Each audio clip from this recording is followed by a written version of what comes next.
way to protect the world. Well, what this accord means is that the scumbags in Iran are going to continue to provoke all their neighbors, and their neighbors, including Dubai and Bahrain and Saudi Arabia, they're going to massively increase their defense spending.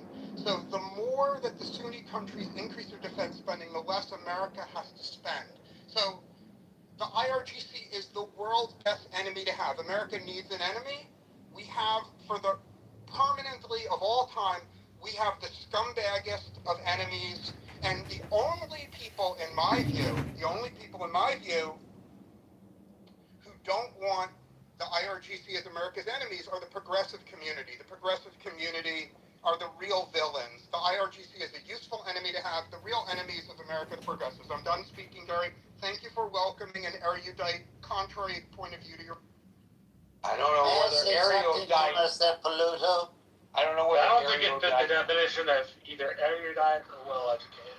Right. That's what I was starting to say. And my takeaway is his foreign policy is basically murder is good. Well, he wants the Arabs killing the Arabs. Well, that's what it comes to. He hates the Muslims. Yeah, just so he can get... And he wants just so he can right, get...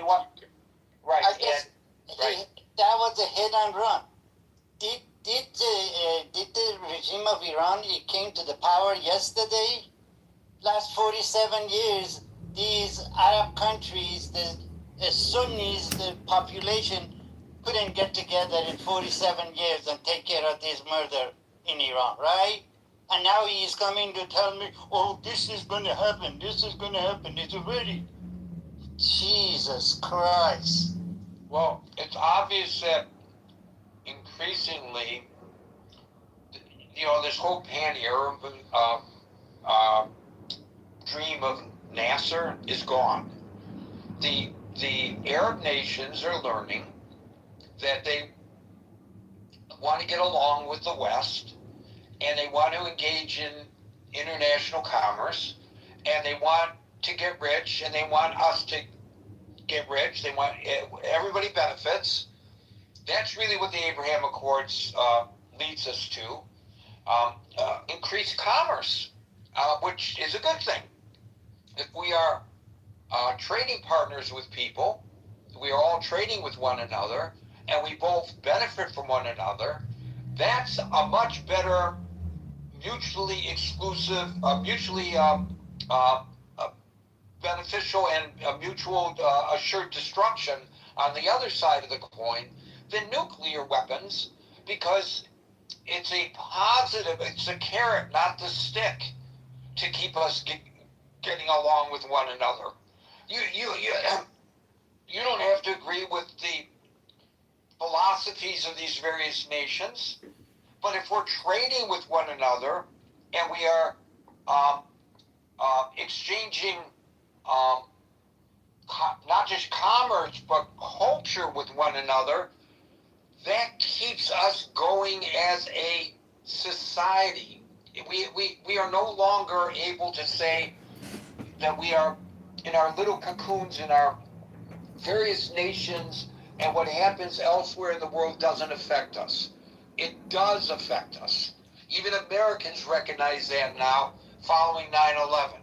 So to suggest that we want a huge conflagration in the Middle East because, we'll have Muslims killing Muslims, which I believe is really what he is suggesting here. And he's so angry at progressives because progressives may be against war, I don't know. Either that or he's Oh my God. Their IQs, they've just agreed.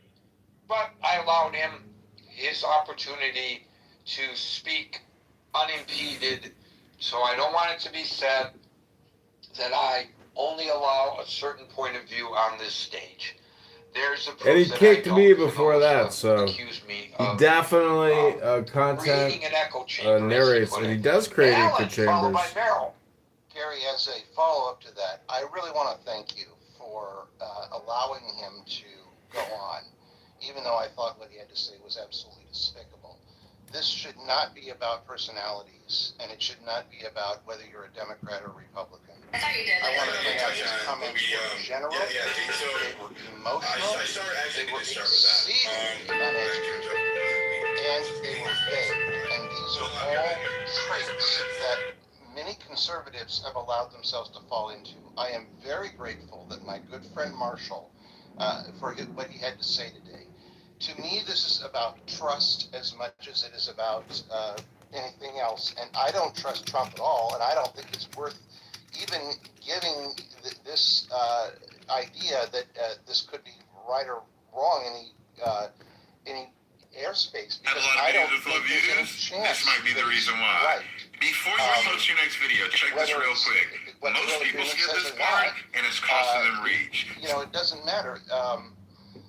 The Republican Party, as this guy said, if it benefits from this deal because gas prices come down, that shows to me that the Republican Party is not interested in anything except self-interest. I don't want to pay taxes, but I want to have the benefits of a society. I want to have low gas prices. I don't care about the future. We have gone from American exceptionalism, which Republicans used to like to talk about, to American mediocrity or lower. And I think that rather than wringing our hands, Well, Alan, it's partially, part of it's arrogance. It's the arrogance in believing we somehow are great because we just are. yeah, It's a real lack of appreciation and gratitude for all of the sacrifices and all of the time it took us to get to a place where we are this big and this influential. It's a luxury belief for these people. I love that point, Marshall, and I'm really glad that Gary has allowed this to go on. We've had some rather heated discussions, and I think that the peaceniks are part of the problem, because sometimes people are so eager to maintain peace and an environment of peace that we don't get to real issues. And I think that's one of the dangers of liberal thinkers in general. And I'm not a Democrat, but I find in many cases my Democrat friends are too eager to make peace. You know, I wonder if discussions like the ones you and I had, Marshall, a couple of years ago, or within the time we've had of this, have led to a deeper respect for one another and appreciation that, you know, we can disagree, but we can find the areas where we truly do agree. And I think I love what Ronald Reagan used to say about, you know, if we can agree on 70% of the things, let's make progress on the things we agree on. Let's not spend time on disagree. I think our conversations definitely did use that grade of trust. One of my kind of key takeaways, both from conversations like we've had, and then from my own political experience, is if you tear, you can't build and solve a problem. And it's about solving problems. So if you can't solve the problem, you're not doing the right thing. Yep. Right? And to solve the problem, it means I have to They're so stupid. It's incredible. It's like a circle jerk box. Right? It's an explicit ask that I see you as a complex human, not as a flattened human. And I think when we flatten other people in that way, en masse, regardless which side of the aisle you sit on, you wind up with much more vociferous discussions about it, because people don't see each other as real. They see each other as some sort of totem for the other party or the other idea. If you have to see somebody as human and complex, you're far more likely to respect them rather than dislike them. Amen. Amen. And with that The green bean has spoken and interrupted yet again. Unsolicited. Let's look back at the League of Nations. Yes, let us look back at the League of Nations and that successful venture that we poured so much of our blood, sweat, and treasure into. If the United States joined the League of Nations, we might have prevented World War II. And I think the reason we didn't join the League of the Nations partially is because Congress said no. Where the hell is Congress or anything else in this agreement? We talk about we talk about the need for agreement, and I do appreciate Gary's reading of this, and the point 14 is incredibly interesting. But how dare Trump assume that he can speak for the Security Council of the UN? And if this MOA goes into effect, now No, we have not this yet. period of The perpetuity filing is in July or between now August. and whenever that goes before the UN or the UN Security Council, that allows the Iranians to do even more. So I think rather than wringing our hands, I wish the Republican Party would get its act together, and I almost use a profanity there, and either talk seriously about the 25th Amendment, talk seriously about impeachment, or talk seriously about passing a resolution or a bill in Congress that says we, the United States, do not endorse this agreement. And Gary, I will leave it there.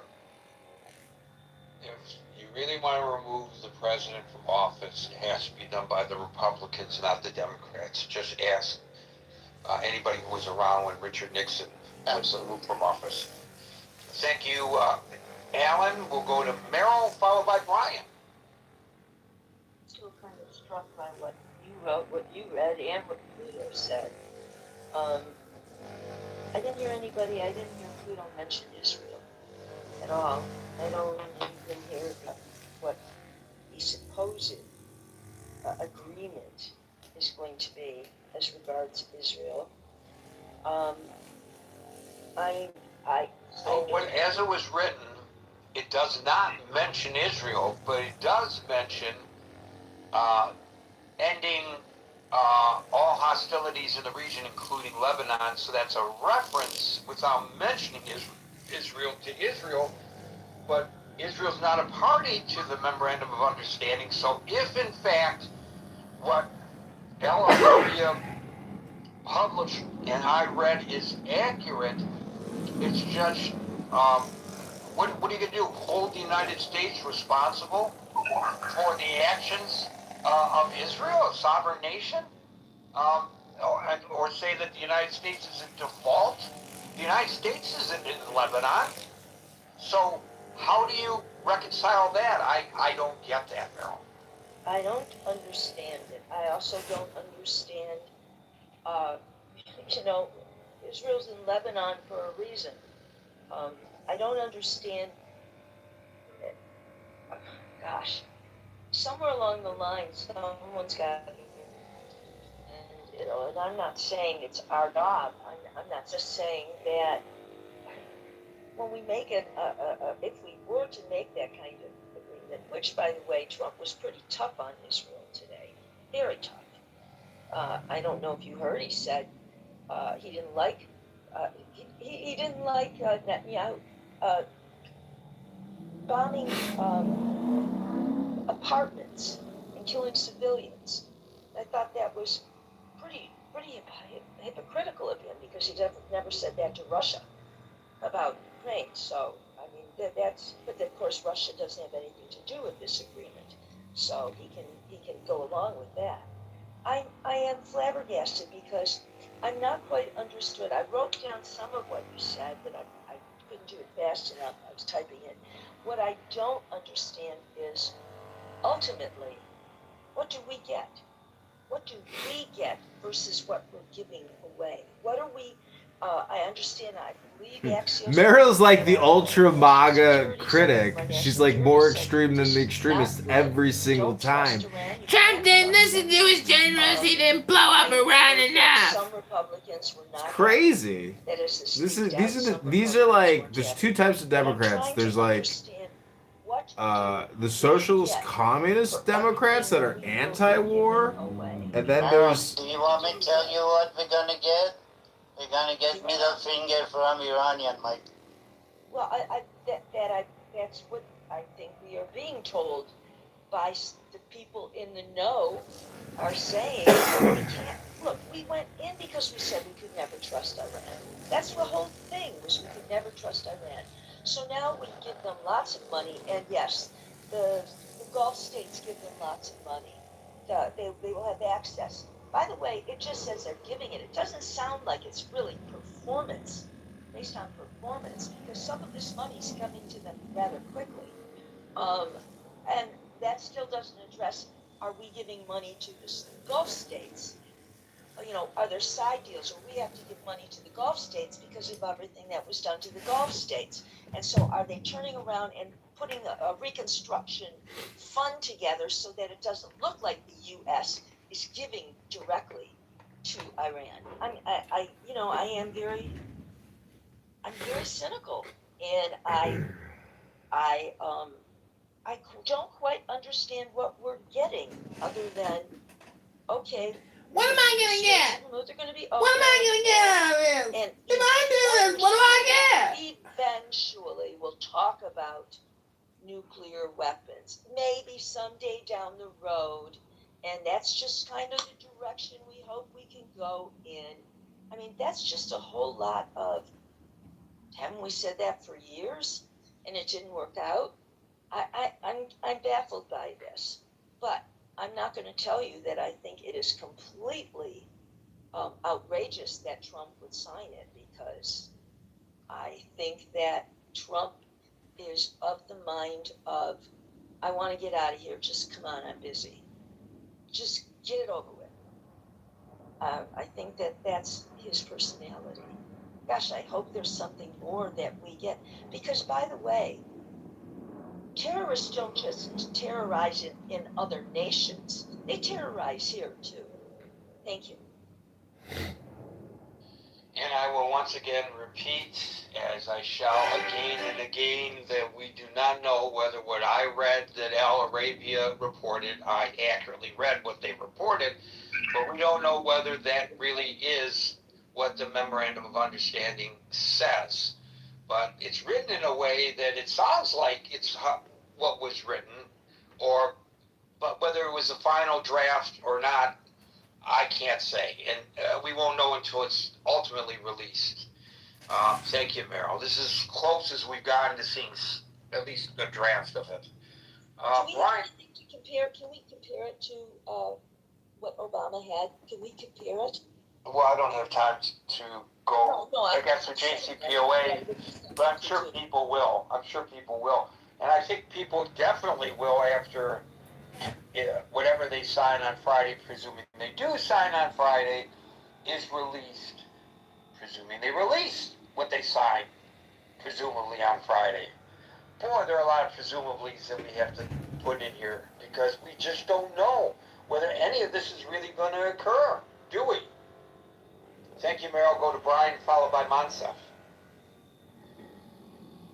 Hey, Gary, I agree with Meryl. I think she's right. I think that Trump is front-loading a lot of this and not expecting a lot in return in the short term. I think looking at this through a political lens, he's trying to get through the midterms.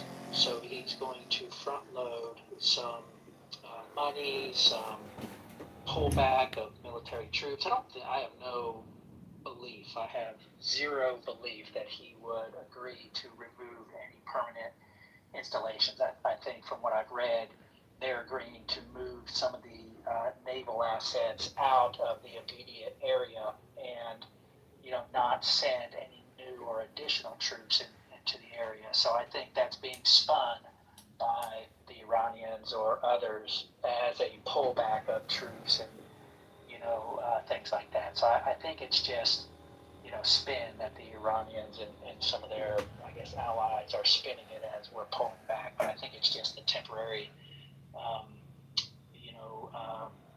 removal of the naval assets in the immediate area. Well, that may be so, but that's not what Al Arabia published. Yeah. That's not what they published. let's see, United States. The United States also undertakes to withdraw its forces from the surrounding areas within 30 days after the final agreement. Now, maybe that's the naval fleet, but maybe it's all the forces. And I will tell you, Alan and I both know a woman who has become a spokesperson for the regime, maybe ex-officially, and she's publishing the argument, and she's been doing this for several weeks now. Yay, we're going to get rid of all those American bases. They're all going to leave. And the Iranians have said that that's a goal of this war that they have. So if in fact that's what this means, and I don't know that it does, but I will read it again, verbatim as published by Al Arabia. The United States also undertakes to withdraw its forces from the surrounding areas within 30 days after the final agreement. So to me, that's all the bases. It doesn't say which forces, so that would mean all forces, in my interpretation anyway. He can't remove the bases without congressional approval, so I mean, the likelihood of that happening with congressional He can keep the approval, bases, but only keep a skeleton crew there. He can order the troops, he's the commander-in-chief, possible, but I think there's deployed elsewhere. I think it's more plausible, much more plausible to believe that they would just move the carrier groups out into, a farther reach of the sea adjacent. They're not going to completely leave the area, and he's definitely not going to permanently remove bases and troops. He can't do that without congressional approval. So I think they're just trying to stay it. But I think what's going to happen is he's going to give them some low-hanging fruit. He's going to give them some easy wins so that they stop terrorizing the Strait of Hormuz. He wants oil to flow and the spice must flow! So that, prices stabilize, gas prices come down, and he wins the midterms. And then he knows. I think there's not a single person in the world who believes that they will follow through with all of the requirements in any agreement. Even if they do benefit financially or materially from any MOU or subsequent treaty that's created. So what he's trying to do, and I guess this is maybe a little cynical or pessimistic or political, if you will, I think he's just trying to get through the midterms. He's going to give them some low-hanging fruit, get everything to calm down for the next 3 to 6 months, and then when they invariably violate some aspect of the MOU or agreement, probably the investigations or the inspections, of the and removal of the uranium. I find that utterly abusive and offensive to men and women in uniform. Here we go, Marshall speaking for the soldiers. Utterly abusive and offensive. But that they effectively function as a political cudgel for the president. He's supposed to have more honor than that. We are not supposed to use them that way. Yeah, I agree. Partisan using of the We're not supposed to military use them is that one of the way. classic You're not supposed to things use them that that bring way. republics down. Aside from the fact This that is Chicago News Incorporated.com. I agree. I mean, that's a legitimate debate, and I think it is. If I'm right, I think it is. Reprehensible.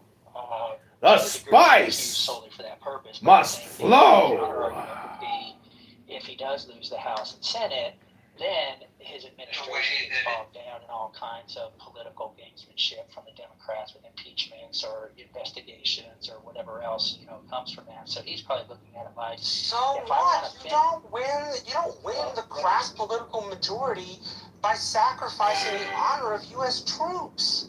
That is so crass. It's so crass. That's a legitimate argument. It's so crass. Saying, if I get bogged down, if I lose the midterms and get bogged down in all these personal domestic investigations and all that, and we lose focus, then we're right back where we started, and whatever gains we've accrued over the last 6 months or 9 months by that time, will have been for naught. So he's probably looking at it like, I need to cool things down, normalize or stabilize the economy, reduce gas prices, and then, whatever happens after that, because no administration is going to mental retardation and brain rot, and I can possibly be a part of that. Long-term strategic American loss. Nobody can trust the IRGC. The only thing we can do... I didn't say you could trust him. I said by doing what he's doing, he is sacrificing American strategic capital. I'm agreeing and with you. He's doing it in a way that is But look at the alternative. detrimental to the future of the United States. Look at the alternative. The alternative is that we continue to build up power, influence, weaponry, missiles, and nuclear material. So, I mean, the alternative is worse. As bad as what you're describing and what I'm describing could be, if I'm right, the alternative is worse. The alternative is not worse. Sacrificing your honor. No, sacrificing your honor for political gain means nothing. In particular, nuclear weapon is worse. In particular, when we didn't arrange our forces in a way to get nuclear weapons out of the country in the first place. If we were going to do it, we should have invaded the place. We should have raised 1 million additional troops. We should have gone to Congress, gotten the buy-in of the American public, and then asked our allies instead of demanding them like vassal states. We didn't do this the right way. And the fact that in your mind it's somehow, I don't want to say acceptable, but like, it's better than in a way that like you seem to be okay with. Sacrificing the honor of men and women in uniform, which is them getting a nuclear weapon, yes. Bro, but to not get a nuclear weapon, you'd have to invade the place. We're not invading the place. Well, we don't have the money or the public support. That's not off Air power is one thing, but air power doesn't get you the hidden bunkers or silos. It doesn't get you the uranium. That's why you have to have military forces to do that. He's not taking that off the table, Marshall. Well, let me correct a misconception that was stated here, because while you two guys have been talking, I've been doing what I like to do, research. And it turns out that it's a misconception that the president cannot close the bases. So, according to the Justice Department, as Commander-in-Chief, the President holds inherent constitutional power to deploy and manage U.S. troops and military assets abroad. This authority includes closing or relocating overseas facilities, as these are typically considered executive actions rather than declarations of war. There is an exemption. It's called the BRAC exemption, and this comes from the Congressional Research Service. And they say, or it says, comprehensive domestic base closures and realignments require a congressional process known as BRAC, base realignment and closure. However, this legislation explicitly applies to domestic installations within the United States. Overseas bases are exempt from this process, freeing the president from the legislative hurdles required for domestic closure. Now, while what I just read is true, there can be congressional pushback, because while the executive branch has the unilateral authority to shut down a base, Congress can create indirect obstacles. If lawmakers disagree with the base closure, they can leverage their constitutional power of the purse, because it costs money to close the bases. But I don't know whether that would be even something worth considering by this current Congress, which seems to go hand in glove with anything the president wants to do. But maybe they would show some cojones and give pushback. But your statement, Brian, I'm sure you didn't mean to be inaccurate, but was based on a misconception. Yeah, I just think there's zero chance that's going to happen. Trump is not going to fight to remove bases from the region. I mean, well, then why would he agree to it? Why would he agree to it if, in fact, this memorandum... why would he agree to it if, in fact, again, this caveat, which I will repeat again, I'm sure, if in fact what I read from Al Arabia of what this memorandum of understanding purports to require, if that is accurate, why would he sign it in the first place if he doesn't intend to do it? Well, if he intends to close the bases, I'll eat my hat. Well, Okay, but then why would he agree to this memorandum because of it's understanding? being misinterpreted, it's being mischaracterized. He only How is it being mischaracterized? Because they're going to pull back on the carrier group out of the immediate. How do you know it's being misconstrued? Well, how do you know that it's being misconstrued? Things that are off the table. Because I can read. U.S. military is a political control is one of them. So you're saying that the way you construe it inherently is correct, and the way that I construe it is incorrect. I'd say I'm more likely to be correct, yes. I don't say that, but probably. Are you talking for us, Marshall, or for somebody else's benefit? I don't know whether he's trying to take the mic or not. It's hard to tell. No, sorry, I didn't know my mic was open. All right. Thank you, Brian. Thank you, Brian. All I can say is I can Marshall read Rankin, Hidalgo County, what Texas, says, Republican, what Trump's purports arrangements to of be calls for what's in invading the Iraq memorandum with of 1 million understanding. U.S. And soldiers. the way it is written, and you could be correct, but I'm going to just read it again so that people can decide for themselves what it says, and maybe a lawyer here can explain it better than you or I, Brian. Quote, the United States also undertakes to withdraw its forces from the surrounding areas within 30 days after the final agreement. It does not specifically say the naval forces, but maybe that's what it means. Thank you, Brian. We'll go to Monsef, followed by Len. Thank you, Gary. If the 14 points that you read turned out to be true, the art of the deal could be really something that the Iranians should start saying that they invented, not Donald Trump.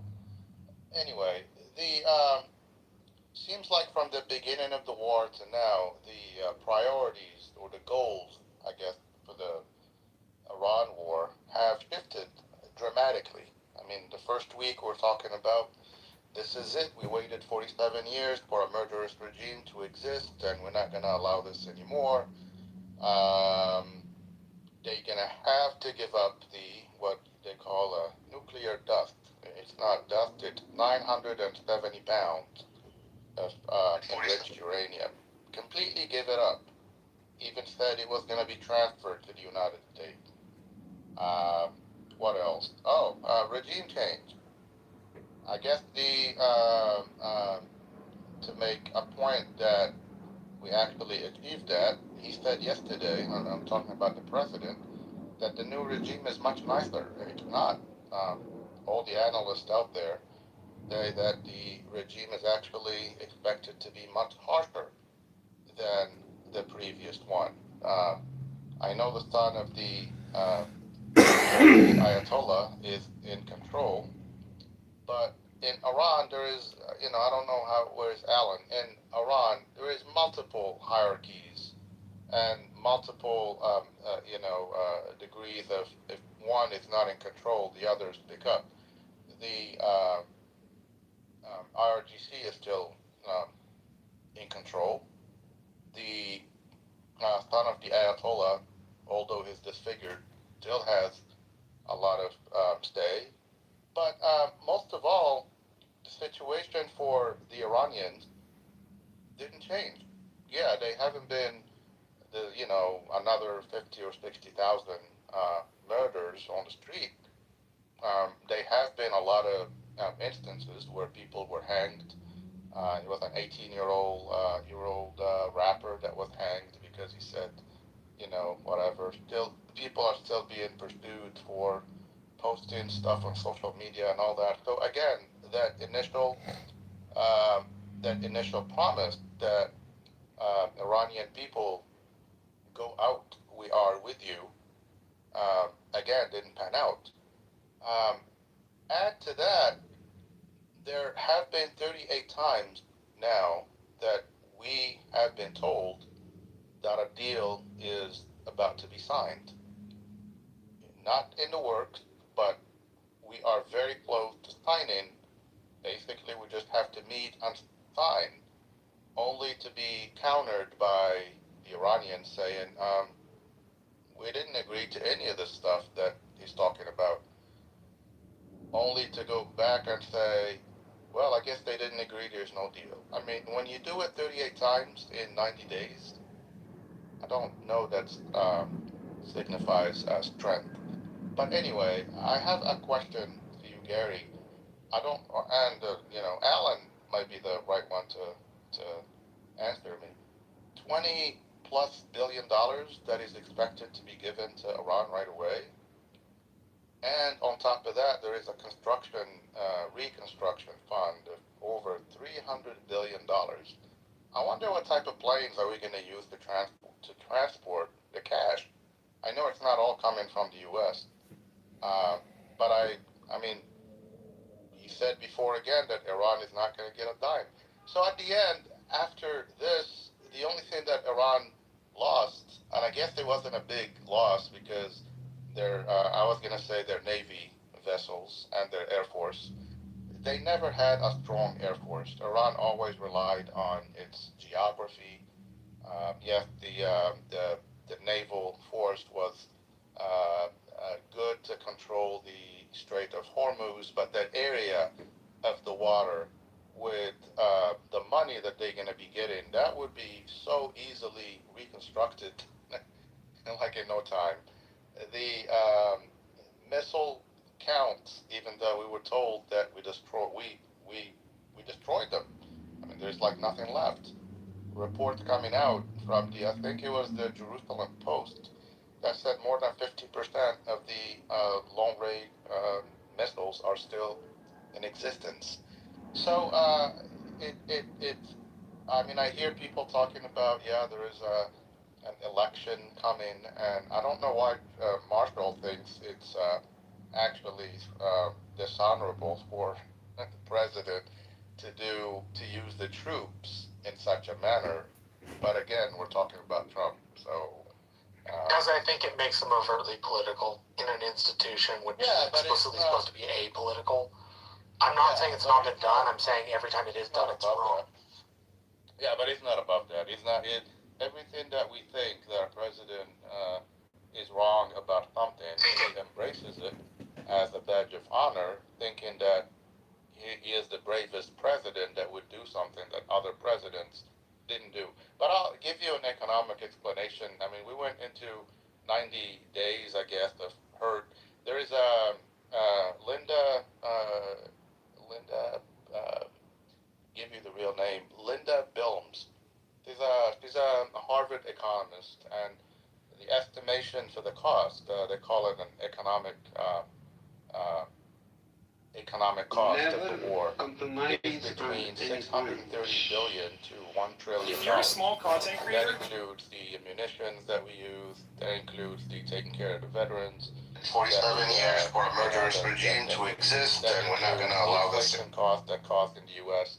So, even if you just use the real, Pentagon numbers, you're still talking about close to $200 billion. The new budget, he wanted 1.5 trillion to cover some of the cost of the Iran war. But, that's why I said in the beginning, the priority shifted because the reality of the war shifted. We thought we were going to be in and out. It was told that it was going to be an excursion. The hurt is going to be so short, and then we're going to enjoy these lasting good things like Iran with no nuclear weapons, and it's not financing these terror groups in the region, and it's not posing any threat to its neighbors. None of this stuff is said that it's not going to happen. Even the promise that anything nuclear, that they're going to give up anything nuclear or reduce enrichment or whatever. Even the stuff that I read was only like in about 60 days we'll start talking about it. Like there's no set promise that we agree that we're never going to enrich, and we agree that we're never going to go after the bomb, which Trump said that was going to be the cornerstone of any deal. But we are in the summer travel season. We are getting close to the midterms. There is a lot of pressure on the president. We did not achieve the goals that he himself stated that, were the objectives of this war. So,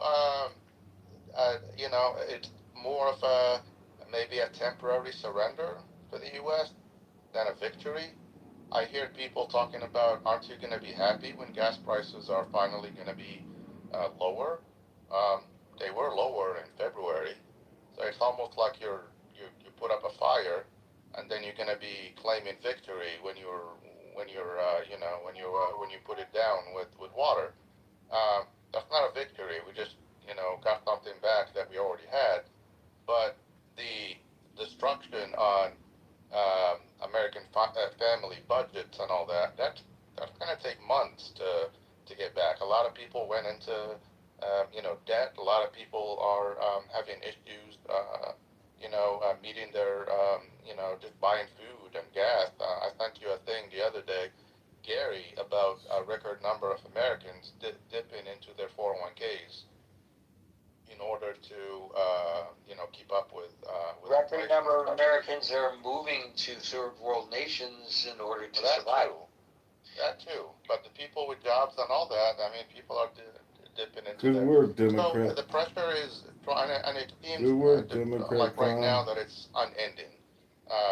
At the end of this, if this memorandum of understanding is true, Iran is going to basically be the same, with the promise that, later in the future, we'll talk about the nuke stuff. But I haven't seen anything that they're going to give up anything. They are going to get money, which before, at least we weren't talking about Iran getting richer. It was nothing about money. I heard J.D. Vance, I'll finish here. J.D. Vance talk about we're going to have this carrot and stick thing with Iran whenever they give up something. Rising propaganda, taxpayer slave $300 million into infrastructure. Just allowing Iran to sell black their cosplayer, oil, CIA which puppet ripped off his black contractors. That's going to happen right Good away. work, Democrat. $1 billion scam and racist space. It could have bought 50 skyscrapers by the time struggle for the price of one billions communist of dollar. dollars into their coffers. So at the end, you still have the same oppressed people in Iran being killed by the same regime that Trump now decided was actually a friendlier regime. I don't know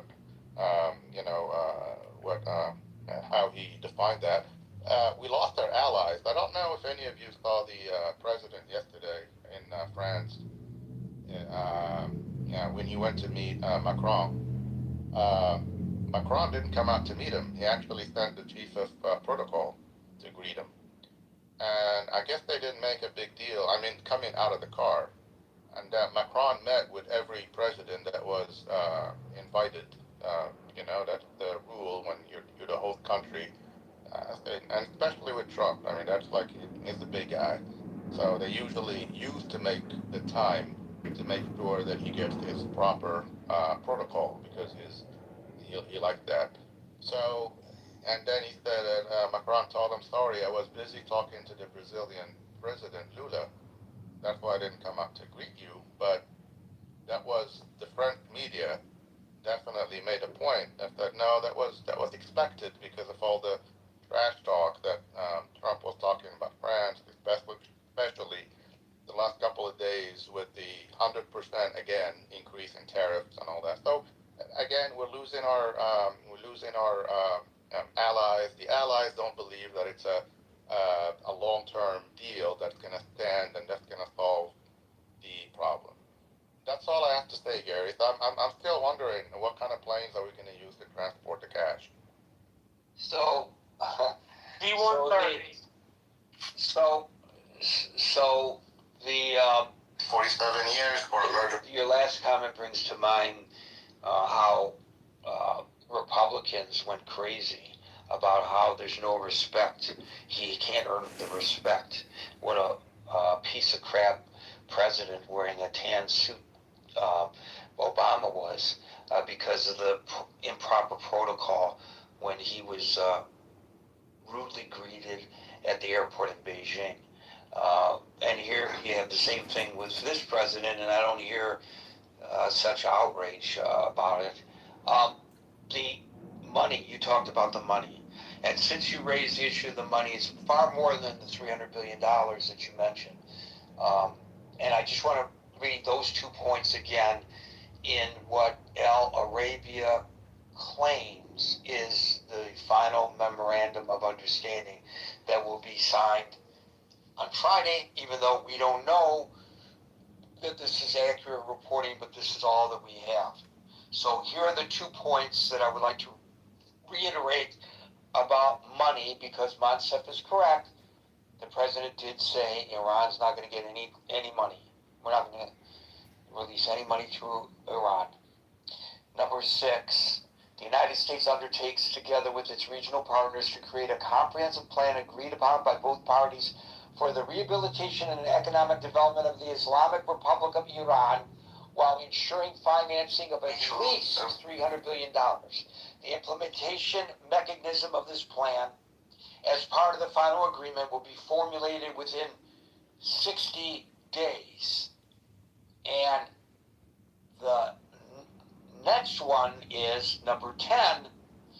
The United States undertakes that immediately after the signing of this memorandum of understanding and until the date of the lifting of sanctions, the United States Treasury Department will issue waivers for exports.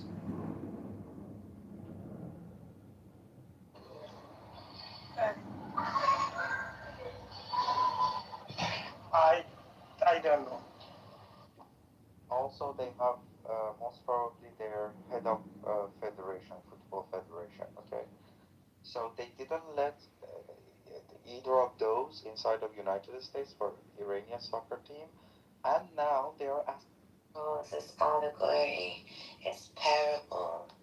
Like not so much parable. Real. And then people are like, oh, well, why were you so hard on Nazim? People ain't gonna like you. I'm like, they don't like me now. Well, it's funny because Illumi was in the other room, and he and I really got at it, really heated, his usual attacks. And what was funny is, on the very next issue, he and I were like in complete agreement, and everybody was like, let's not talk about this anymore, this is boring. Like the fireworks. For real. See, the only thing we can do. I didn't say you could trust him. I said they're doing what he's doing. Lumi is not allowed to hear no more. He's threatening my wife. We'll see about that. We'll see how long that fucking lasts. Listen, if Nazim is allowed back in here, if he's then I guess eventually Mikhail will be also. Yeah. Well, I don't know. I think Nazim's more reasonable than some of these other people. That is true. Really? Oh my god, he hates Nazim. Lumi's like the son Megatron never had. His arm just Like the. because Lumi's like the prodigal son that Bob never had. Nazim is the friend of that son who is sleazy. Yo, he's the stepchild. He's not even blood. He's the adopted stepchild.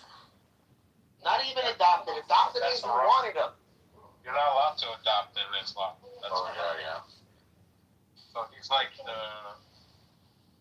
You know why they're not allowed to adopt in Islam, right? Listen. Let's not get into that. Well, this is the question. This is the question we got for you. We did this all day today. Okay? We did this all day today. Hold on. Let me mute Smiley because he got like. So Euro, when was the first time? I had to mute you. I thought you was open mic. My bad. All right.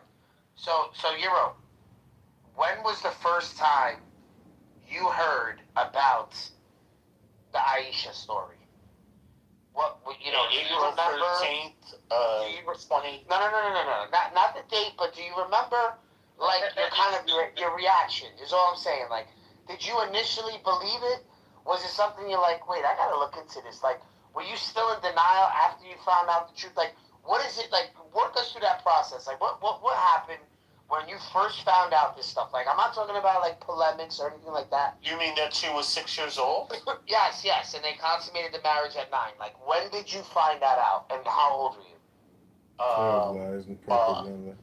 I didn't find out until I was fairly old. Infrastructure It's just improvement. something. Bottom of the Black Yeah, House I Clan listened to CIA it. puppet ripped off his But like black the first time I heard contractors. it, I was like, Good wow, work, this Democrat. $1 billion this can't be scam. right. Racist And then I was over the age of 40 when I heard this shit. Yeah. And then what makes it worse? Like, I mean, everybody knows how bad it is. Like, 6-year-old marriage, 9-year-old consummation. But then when I learned he was 50, that like changes it to like a whole nother level of bad, you know? Well, I bring up the story about that guy, the how do you call it? The mathematician from India that was like self-taught. Yeah, Ramanujan. And he had a child marriage, but he was also like a teenager. Yeah, that's what I mean. It's like very different when you have like 2 14-year-olds marry, or a 14 and a 15-year-old, let's say. Well, that's the thing, right? They got married. Yeah. I think she was like 10, 11, 12, and he was like 13 or 14, but they didn't live together until he was old enough to get a job. And then the family let her live with him. Yeah, and to me that's like very different. But when you have a 50-year-old... Yeah, that's what I'm saying, and no one brings that up. No one ever brings that up about that guy. Yeah. They don't. They just don't. Yeah, it's a totally different thing. I mean, the whole Romeo and Juliet story, I mean, were very young. But the thing is, it's different when you're talking about 2 young people who say they're in love and get married, and you have a 50-year-old marrying a 6-year-old. I mean, I don't know anybody that is serious could say like, oh yeah, that's not problematic. I mean, it's just crazy. So Euro, when I first found out, I thought myself that he did this because he wanted to adopt her. Yeah, and then you find out the consummation at 9. Then yes, because then you see, if there was no consummation story, I would have been like, yo, this guy's a good dude. Yeah, that could be. Probably was gonna get sold off. At least as possible.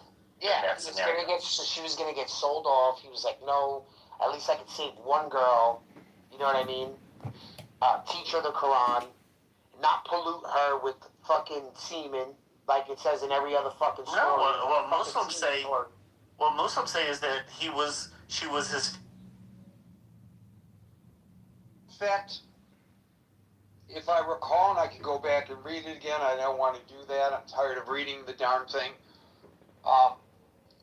It talks about a time period under which it would take before the passages through the Strait of Hormuz is back to pre-war levels.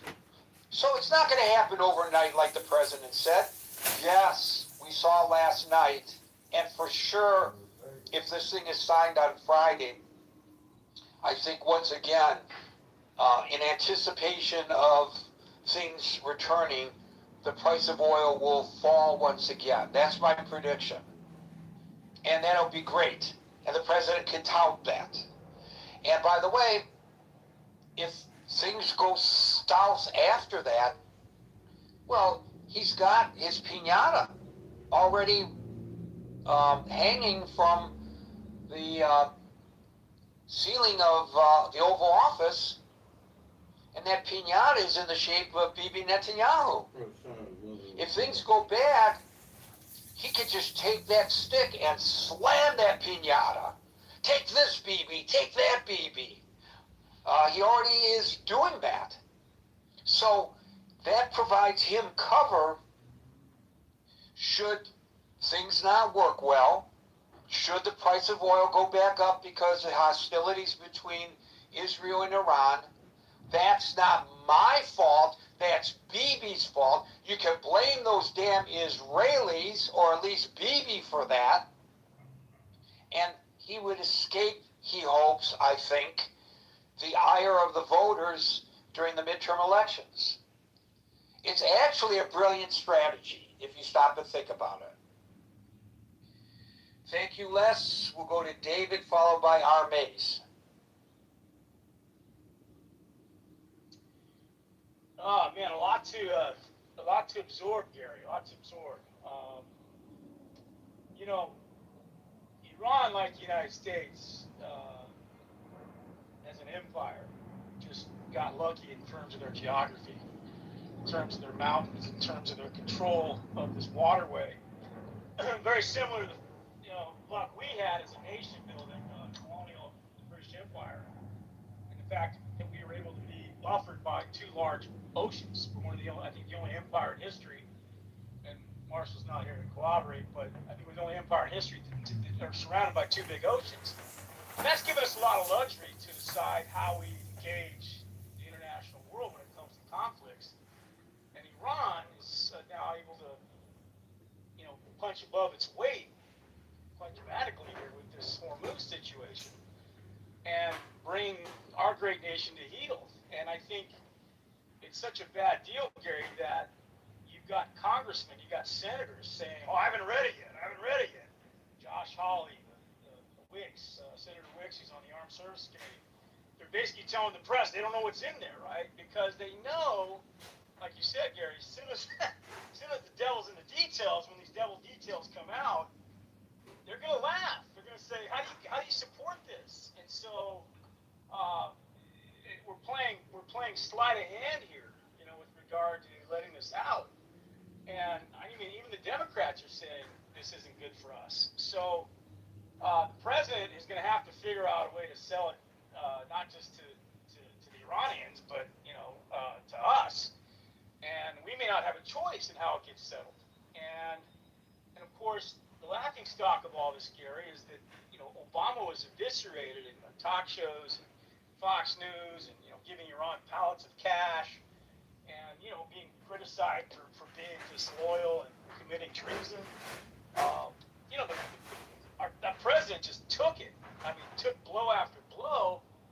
And where's the reckoning for Trump? I want to see the same reckoning for this deal, Gary. I brought up a horrible comment in the room yesterday, and I apologize for how inflammatory it was, but I can't seem to think that any Israelis or Jews in America are happy with this either. And it's where's our alliance? Where's the investment that we both make on both sides? And you're right. Israel's being used now because Trump can play both sides, and he'll probably tell Bibi, "Listen, Bibi, I'm gonna have to embarrass you a little bit here on the national stage, but don't worry, your people still love me. I can still be prime minister if I wanted to. It's kind of that. He's got that bluster and he's got that hubris, Gary, that I think is in a way not serving either one of our nations very well here.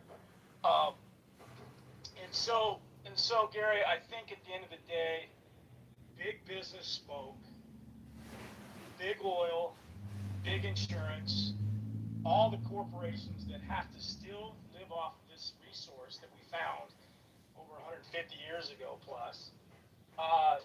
It speaks to what the international community really should be doing, which is finding a way to get off this damn oil as quickly as possible. If we want to tame this Islamic fundamentalism in Iran, we need to get off oil as fast as we can.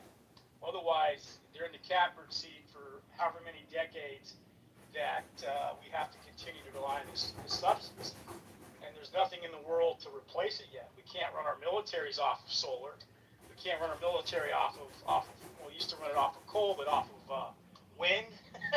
So we need to figure this out before we continue to, potentially bankrupt the world economy, which I believe we're really on the verge of hitting. So,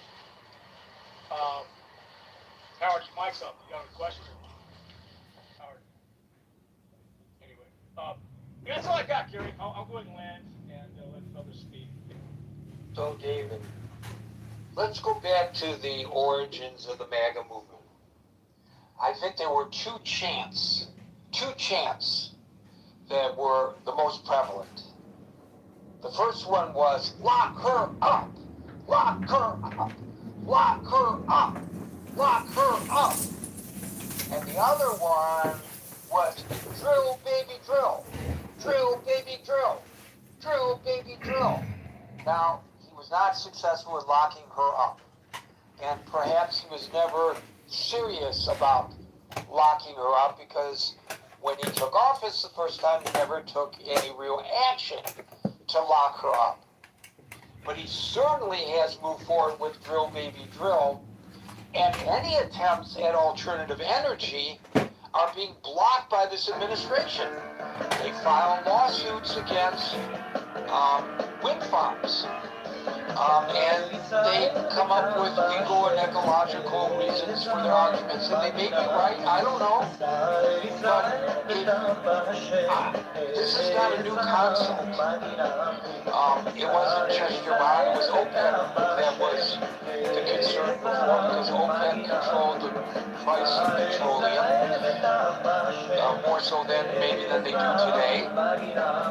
And we have been saying for national security reasons, we've got to get off of our fossil fuel desires in this country. And so I don't know whether this is a fair assessment or not, but the arguments were being made, such as it just made now, forever and ever, that we have to wean ourselves from fossil, come up with alternative forms of energy. Sometimes we do successfully come up with them, and then there's pushback against them, like nuclear. I get that. But this administration has very decidedly moved in the other direction. Back to coal, back to oil. I guess one could question the reason why. Maybe there are legitimate national security reasons to do that because of the abundance of these types of fuels. Maybe. But maybe there are other reasons. I don't know. I presume that if there are people who can write a novel like John Clancy, somebody will write a novel that explains all this to us better than anybody can as a pundit on television or in the print media. But for some reason, this administration finds it an enigma to even consider alternative forms of energy. There was a brief respite from that when the bromance was going on between the president and Elon Musk. But I don't think that bromance really exists the way it did before, and I don't see it.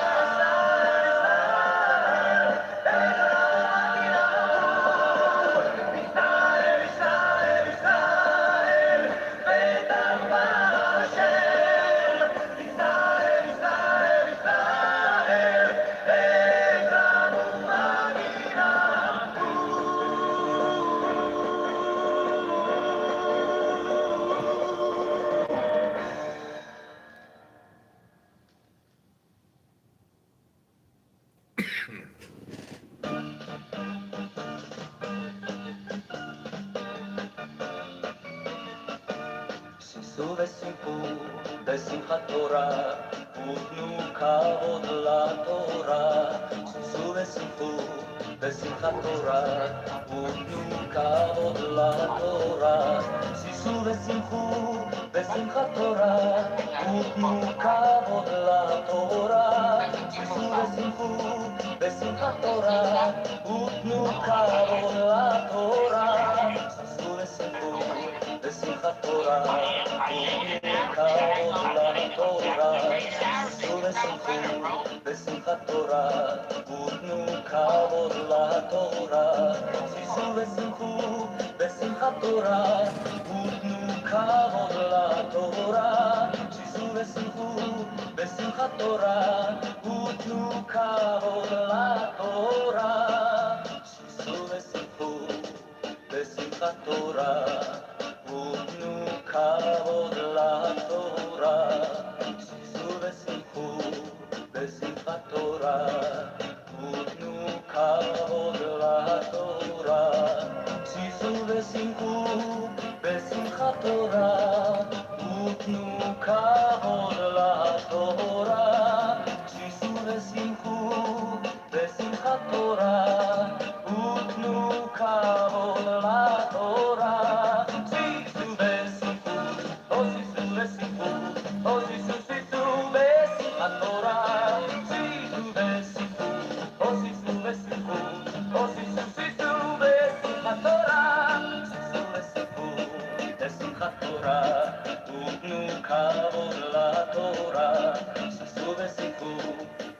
התורה, ותנו כבוד לתורה, שישו ושמחו בשמחת תורה, ותנו כבוד לתורה, שישו ושמחו בשמחת תורה, ותנו כבוד לתורה, שישו ושמחו בשמחת תורה, ותנו כבוד לתורה, שישו ושמחו בשמחת תורה, ותנו כבוד לתורה, שישו ושמחו בשמחת תורה, ותנו כבוד לתורה, שישו ושמחו בשמחת תורה, ותנו כבוד לתורה.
Hallelujah.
Check all the IDs. No grooming allowed. Check all the IDs. No grooming allowed.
charioteer of the east, Lord of the past and of the future.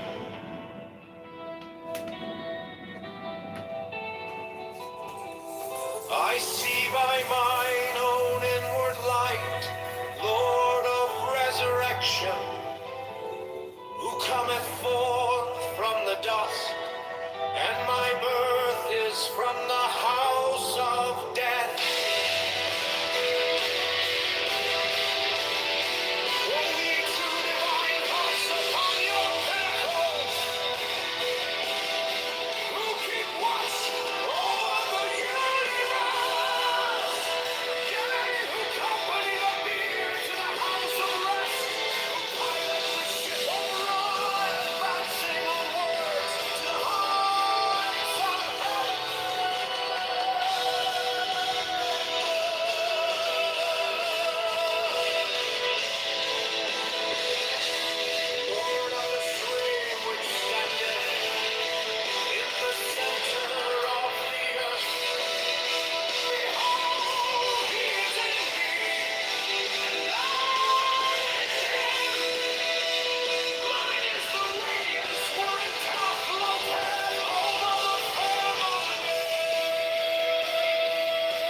forth from the dust, and my birth is from the house of death.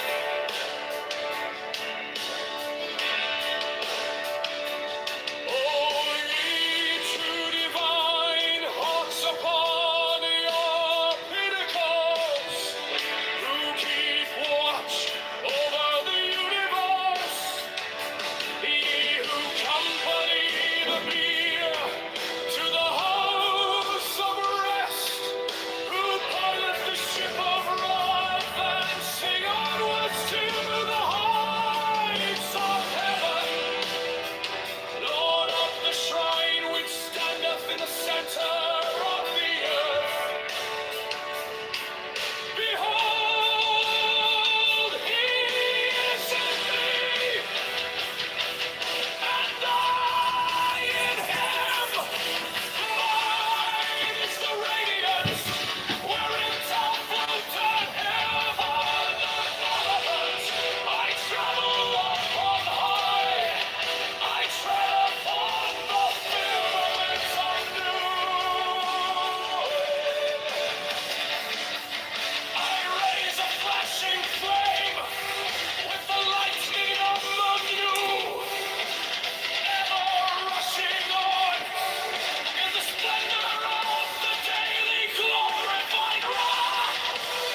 I lost the conversation. I thought I was listening to one thing and I got lost. Could somebody reset the room for me so I can catch up? Because I don't know, I'm lost a little bit.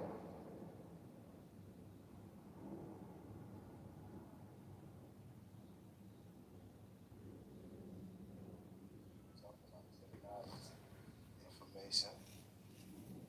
Talking about new age, you know.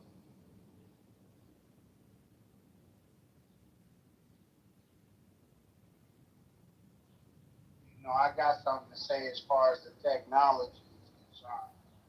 You know, fucking understanding of how the mind I've been encouraging everybody to get into the vibe coding to get what you and want from them. understanding Came from AI Nazi better, no bullshit, not a lot. AI agents, creating these relationships, and getting a real good understanding of how to monetize what you need to show the me AI. or demonstrate to me necessarily. I think the charge of harassment. Quite a few of you have actually been doing. I know Michelle has said some stuff, and I think it's been about 3 or 4 different people I've heard say some. RJ is making money from it. There's a few that are making bread from it, and I think Umar, I know, is making bread.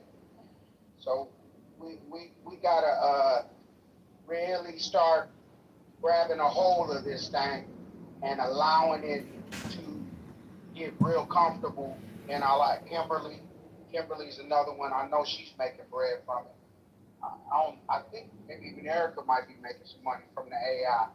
But I think it's something that we gotta really grab a hold of, get real comfortable with, and let these Anglo-Saxons almost do what they do, and we need to be oblivious in a way. But then there's another side to that. I think we need to be encouraging more engineering from a perspective of building these drones.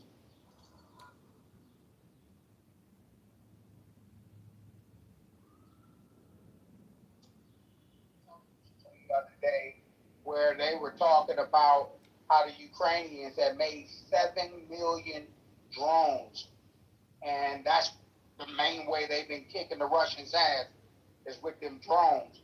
And so I just think it's something that we should understand how that technology works, how to build these things. This is stuff that, you know, it's a printer and mechanisms. And, you know, I can't say how to build it because I don't know how to build them. But I think our children should understand the technology and how to build it, because it could be a game changer in the future for them. So, you know,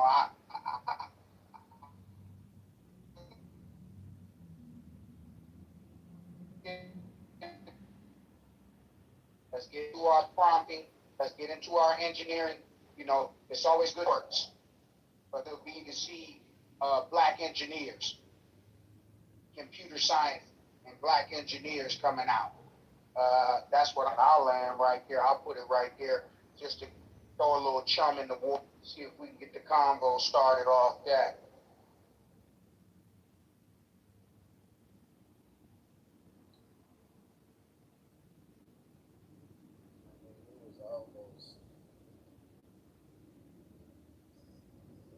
Direction of what the technology is in the country.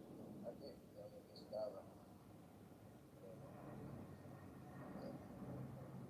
using the direction of what is she headed. This technology. It's like title. Sense. Planetary alignments, etc. You know, the effect of all these causes, the effects. That's what we're going after, because I think that's more important, because nobody knows when. Nobody knows when. You want to call Japan down, I think that's important, but nobody knows when.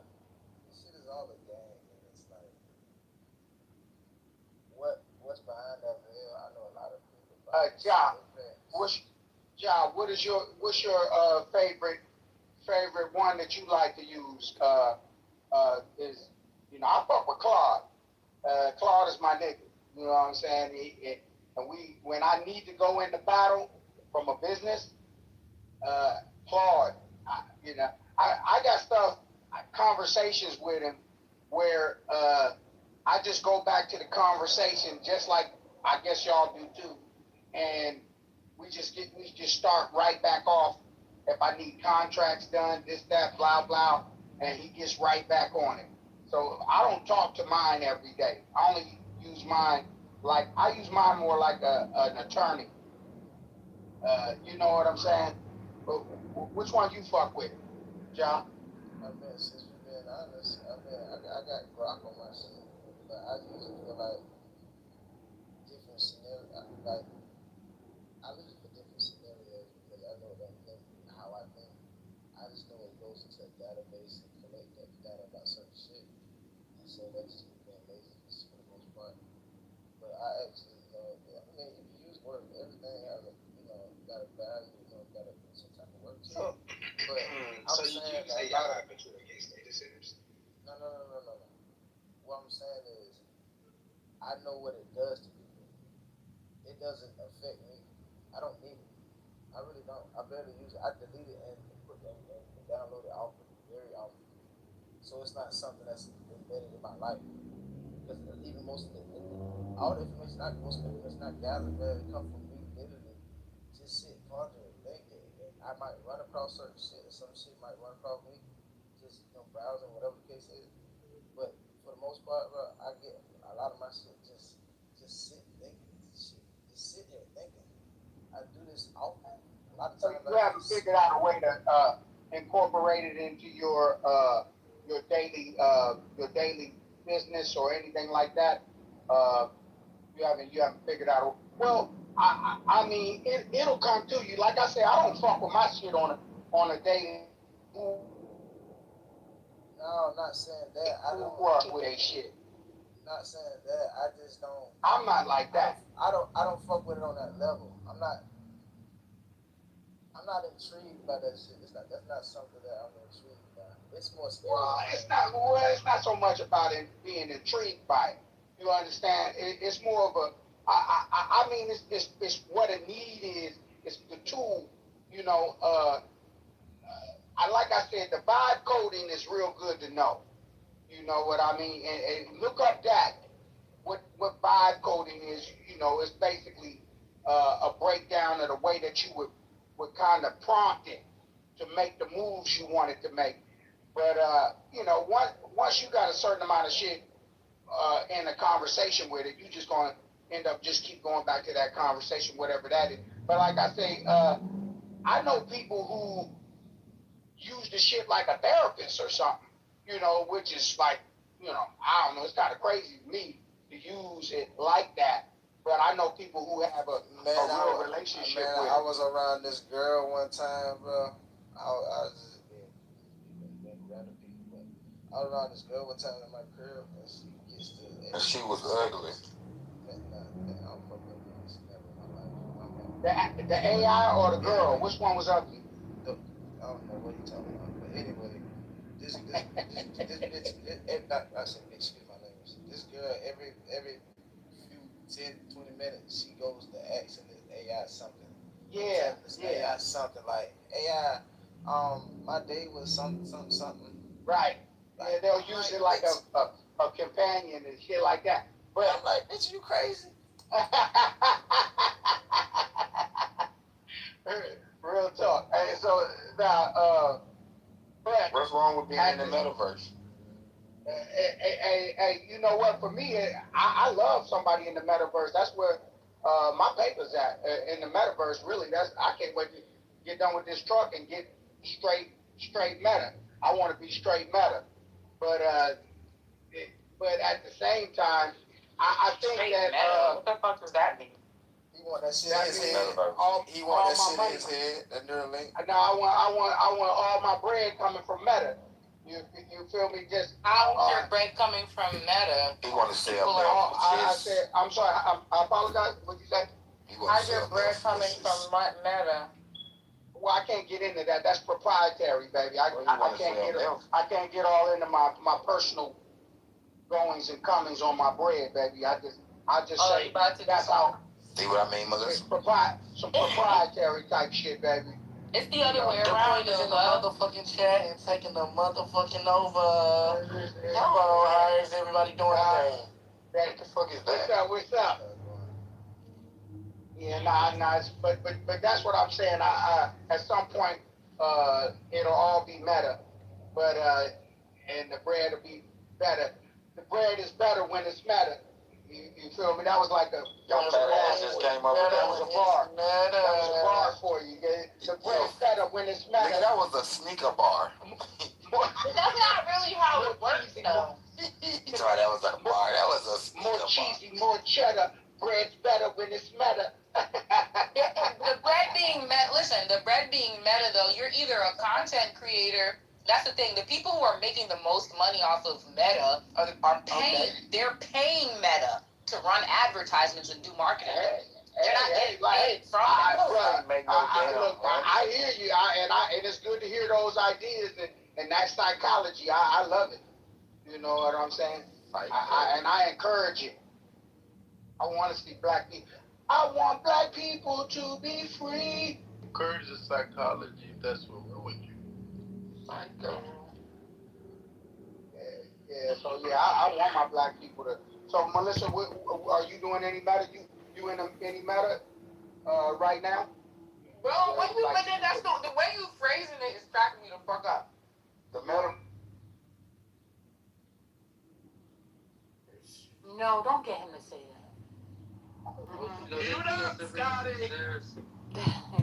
Well, no, Peter. I'm surprised that this is Trump's team. You know, Trump likes the Knicks. He loves the Knicks. You didn't know that? There are a lot of other people who Spurs, the Knicks. Oh, you wanted the Spurs to win. Such a fan. Wait a minute. He said he wanted the Spurs to win. You wanted the Spurs to win? Oh, the Spurs. Wait a minute. He said, wait. Did you just say that they were going to win? I can't hear you. Say that again. I'm not sure which match they are playing. Who with who? Because I'm not actively pursuing the news. Oh, okay. Yeah, it's over. They won. They won on Saturday. So let me just. Peter, he don't understand y'all. He only understands me. Oh. No, he's gonna understand me because Peter. Wait, brother, let me just say this, and you can try, and then it can be 12 minutes on you. No. Let me just say this, Peter. Yes. Here's how you can relate. The Knicks haven't won in 53 years, but we won. We won on Saturday, so I just want to let you know. So you can move. He said, "Alhamdulillah." Oh, congrats! I'm sorry. That was way off. I just want you to know, Peter, how much of a Knicks fan. Mashallah. Trump risked his life. He lost us the game. Humiliation. 8-11. To go. This is not a winning lane, to go watch the team in person. He loves this team. Peter said he don't care. He said he doesn't care. And the owner of the team welcomed him, embraced him like a brother. Wait, are we going to be fair and mention the? Wait, hold on. No, Peter, you need the full story. He said he don't want to hear it. He said you guys are emotional about this. I'm not emotional. That's what he said. I'm actually non-emotional. I'm non-emotional. When you mentioned the 53 years, that was emotional. Nothing. I'm saying this completely dispassionate. I'm going to say this as somebody totally dispassionate on this. I'm not even a Knicks fan. There is not a president who has been booed louder at his supposed home, which he doesn't live in anymore, rooting for that team. He was booed so much that the TV station had to censor it. So there you go. Now you have the full. One moment, please. To Addis OG and to Igor, I'm gonna call y'all fake. Y'all let Peter get in front of these people and say that the French team was better 20 years ago when Kylian Mbappe became the all-time goal scorer for France today and also has done many a great things, such as win a World Cup in 2022. No. Whenever they played in Qatar. Wait, no, it wasn't Qatar. When they played in Russia, 2018. He won in 2018, and he almost won in 2022 if it wasn't for those goddamn pesky penalties and the rest of that goddamn French team who was a bunch of bums that year and didn't do shit and made that boy put all them damn points on the board by himself. Brad. Yeah, you think Oh, you need yeah. to understand, Brit, that I actually don't understand shit what Peter is saying. So this is the news what you said. Oh, well, No, you know. I understand now. I understand now. He probably sounds like Charlie Brown to you. Wah, wah, wah, wah, wah, wah. Oh my God, that's insane. Britt, are you there? Yes, Brother Messi, I am here. Okay. Hope you're doing well. I just want to remind you that if you keep screaming while your voice is trying to recover, it will in fact never recover. Listen, Brother Messi, my voice, it has its moments Your during voice the day. sounds worse today than it did It yesterday. doesn't. It sounds beautiful. Thank you. It's because of the headphones, okay? It doesn't sound as bad as it did yesterday. Okay. And that's mainly because I keep trying to talk at my normal tempo. If I talk a little higher, it's fine. So, there's that. Glad you're still out there, fighting the good fight. Exactly. Me and these 3 children in this trench coat, okay? I saw this PTR play. I know that's not. That was Brit 10 years ago. That was Brit 15 years ago. She's like, no, this is me. Like, don't you have a chaperone, man? Like, legally able to drive in Texas? The better question is, can I reach the foot pedals unassisted? The answer is yes, but still. Oh. Wait, Britt, you sound really tall, though. In your Mini Cooper, she's not. Exactly. What's going on? You're not tall? No, I'm 5'3". No. Oh, you lying. Exactly. Oh my God. Exactly. You and Johnny's have definitely taken. Oh, I thought y'all was tall. And Brother Messi, I wanted a Mini Cooper. My family, my grandmother would never let me have one. Okay? But I drive a Jeep. So, shows you how much. Okay? Thank you. Not you gotta hop up. Not too much. Not too much, okay? Not too much on short people. Not use all your strength to get in the car. PT, you part of the short crowd too? So I'm 5'5", but I thought I was average. I didn't think I was short. Until one day one of my coworkers said that she always knew it was me coming in the door because she couldn't see me. She just saw the door open. And I said, what? And then I was like, oh my God. And then I realized I was short. But I never knew. Oh, not the Lollipop Guild has a new member. Oh, Lord. That's cute. My non-existent wife is 5'3.5". So I know that's short. Oh my God. Brother, I take offense at you sitting up here saying I have to jump into my car. My Jeep is not lifted, so I'm not jumping. Thank you very much. Not that was a feature. That was a selling feature. She's like, okay, I can do this one. I can't do that one. It's too high. Oh God. Just causing havoc on the app. Aleph said 5'5" is not short because he's 5'4". 5'5" is short. Well, I'm gonna go on that one. I'm just telling you what Aleph said.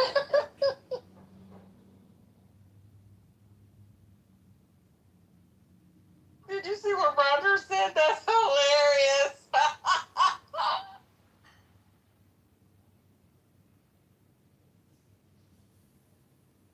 I agree, Roger.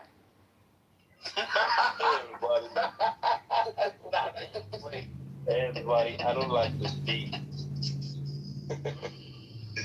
I just listen. Thank you so much. DNA.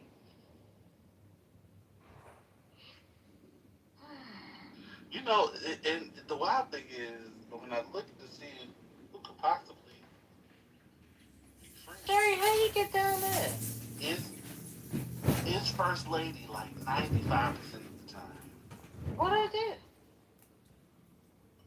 He's The all right. way you friend people on this app is insane. No. Hey, what? I feel like always First Lady. They friends with everybody.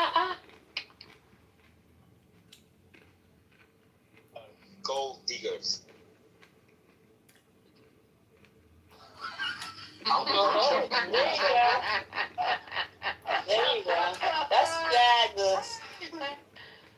I just want to know why is gold digger a bad thing? That's what I want to know. I mean, either way, you know, a lot of gold diggers anyway. My friends. Are you bored at home? Where are you from, Sasson? You need some attention. Let me give you some attention. Where are you from, Sasson? I live in Tehran, capital of Iran. Oh, okay. Yeah. You're in Tehran. Yeah, Tehran City. Okay. Yeah. So are you okay with the MOU? What?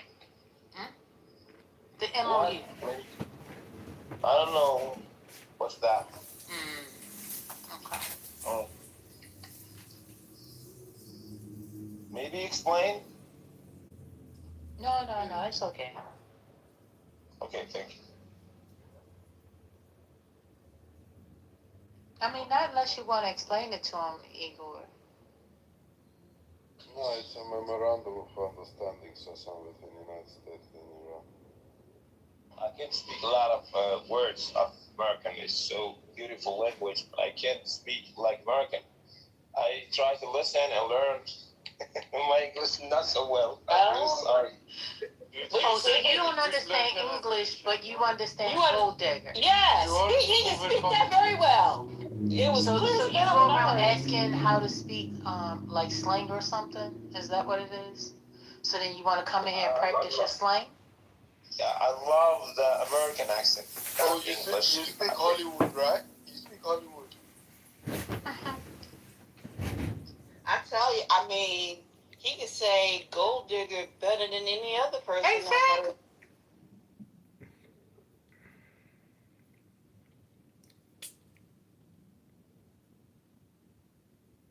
Percentages there. You can't fight the force. That's that is concrete. I'm just. Yeah, I understand.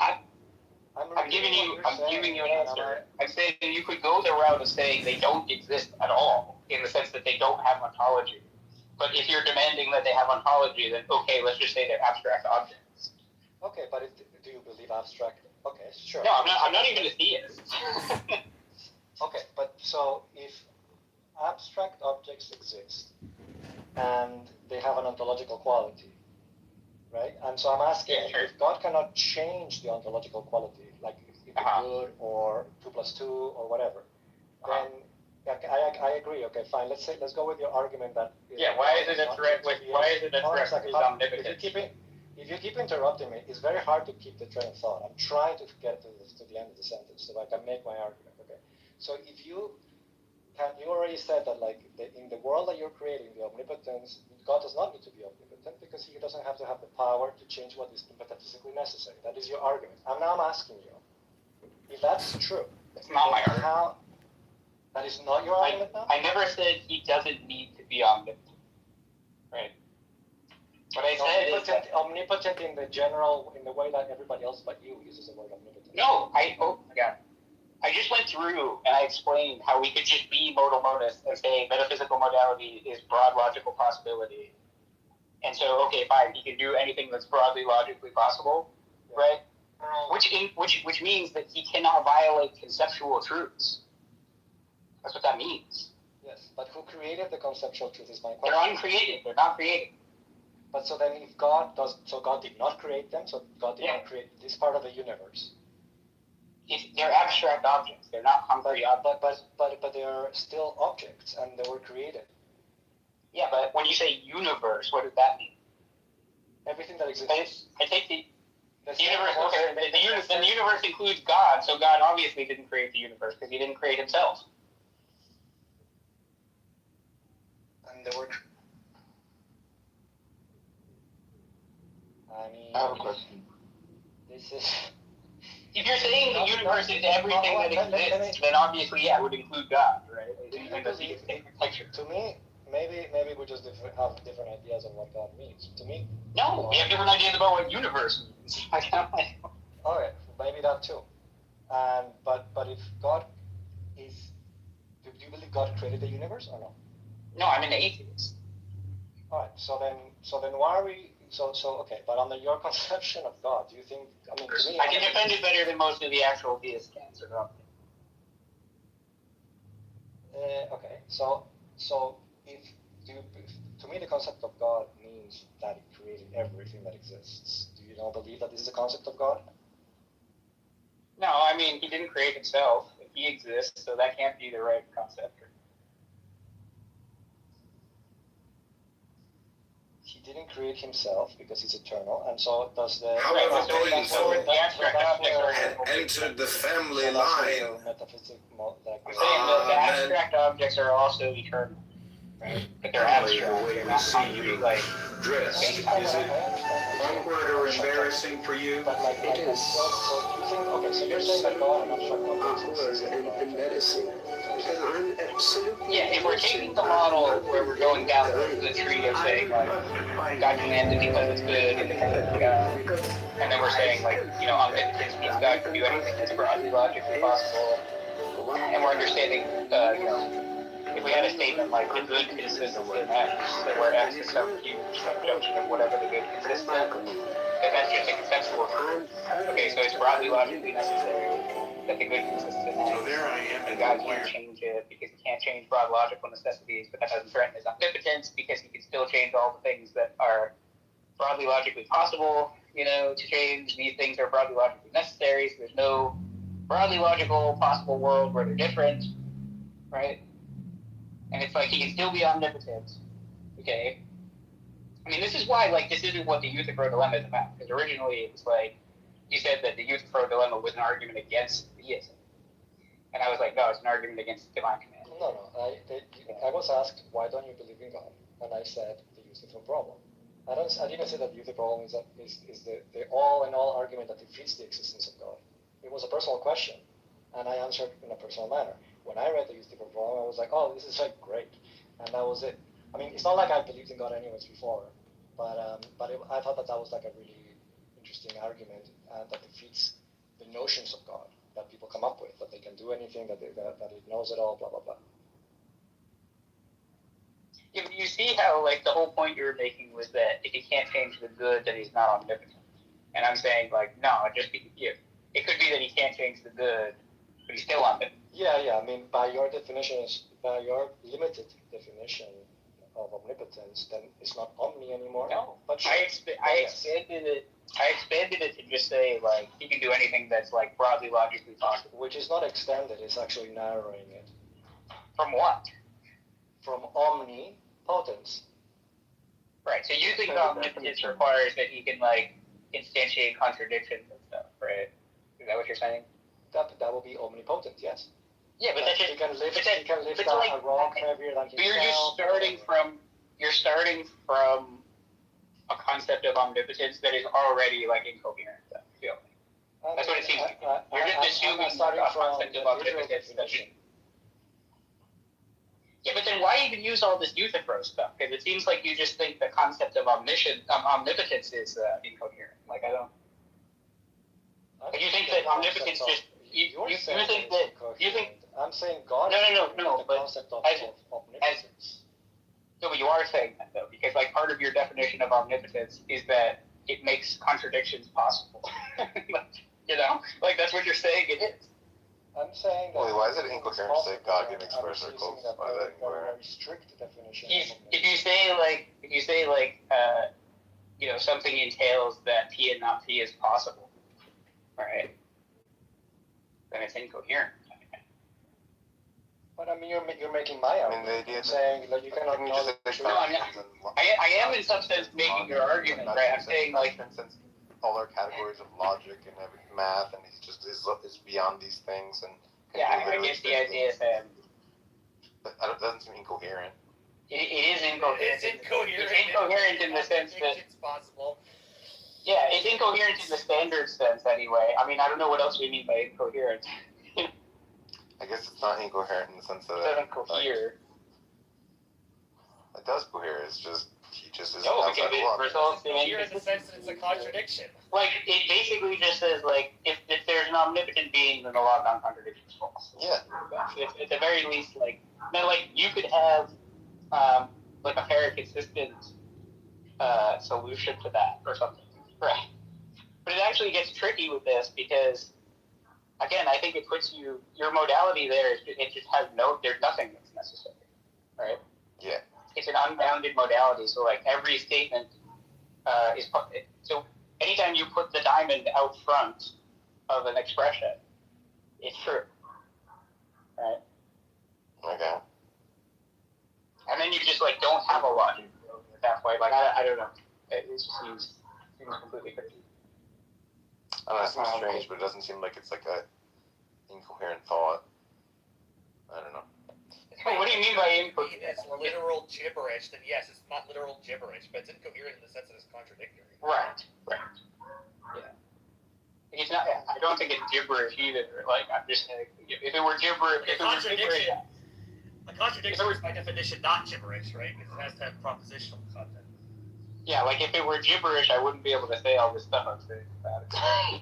I'm saying something more than it's more than just it's not. I'm not saying it's gibberish. I'm saying that like there's a real sense in which there could be a being that transcends logic, transcends like math, transcends everything. That like these are like laws that apply in all of these. Like, well, what is the could then?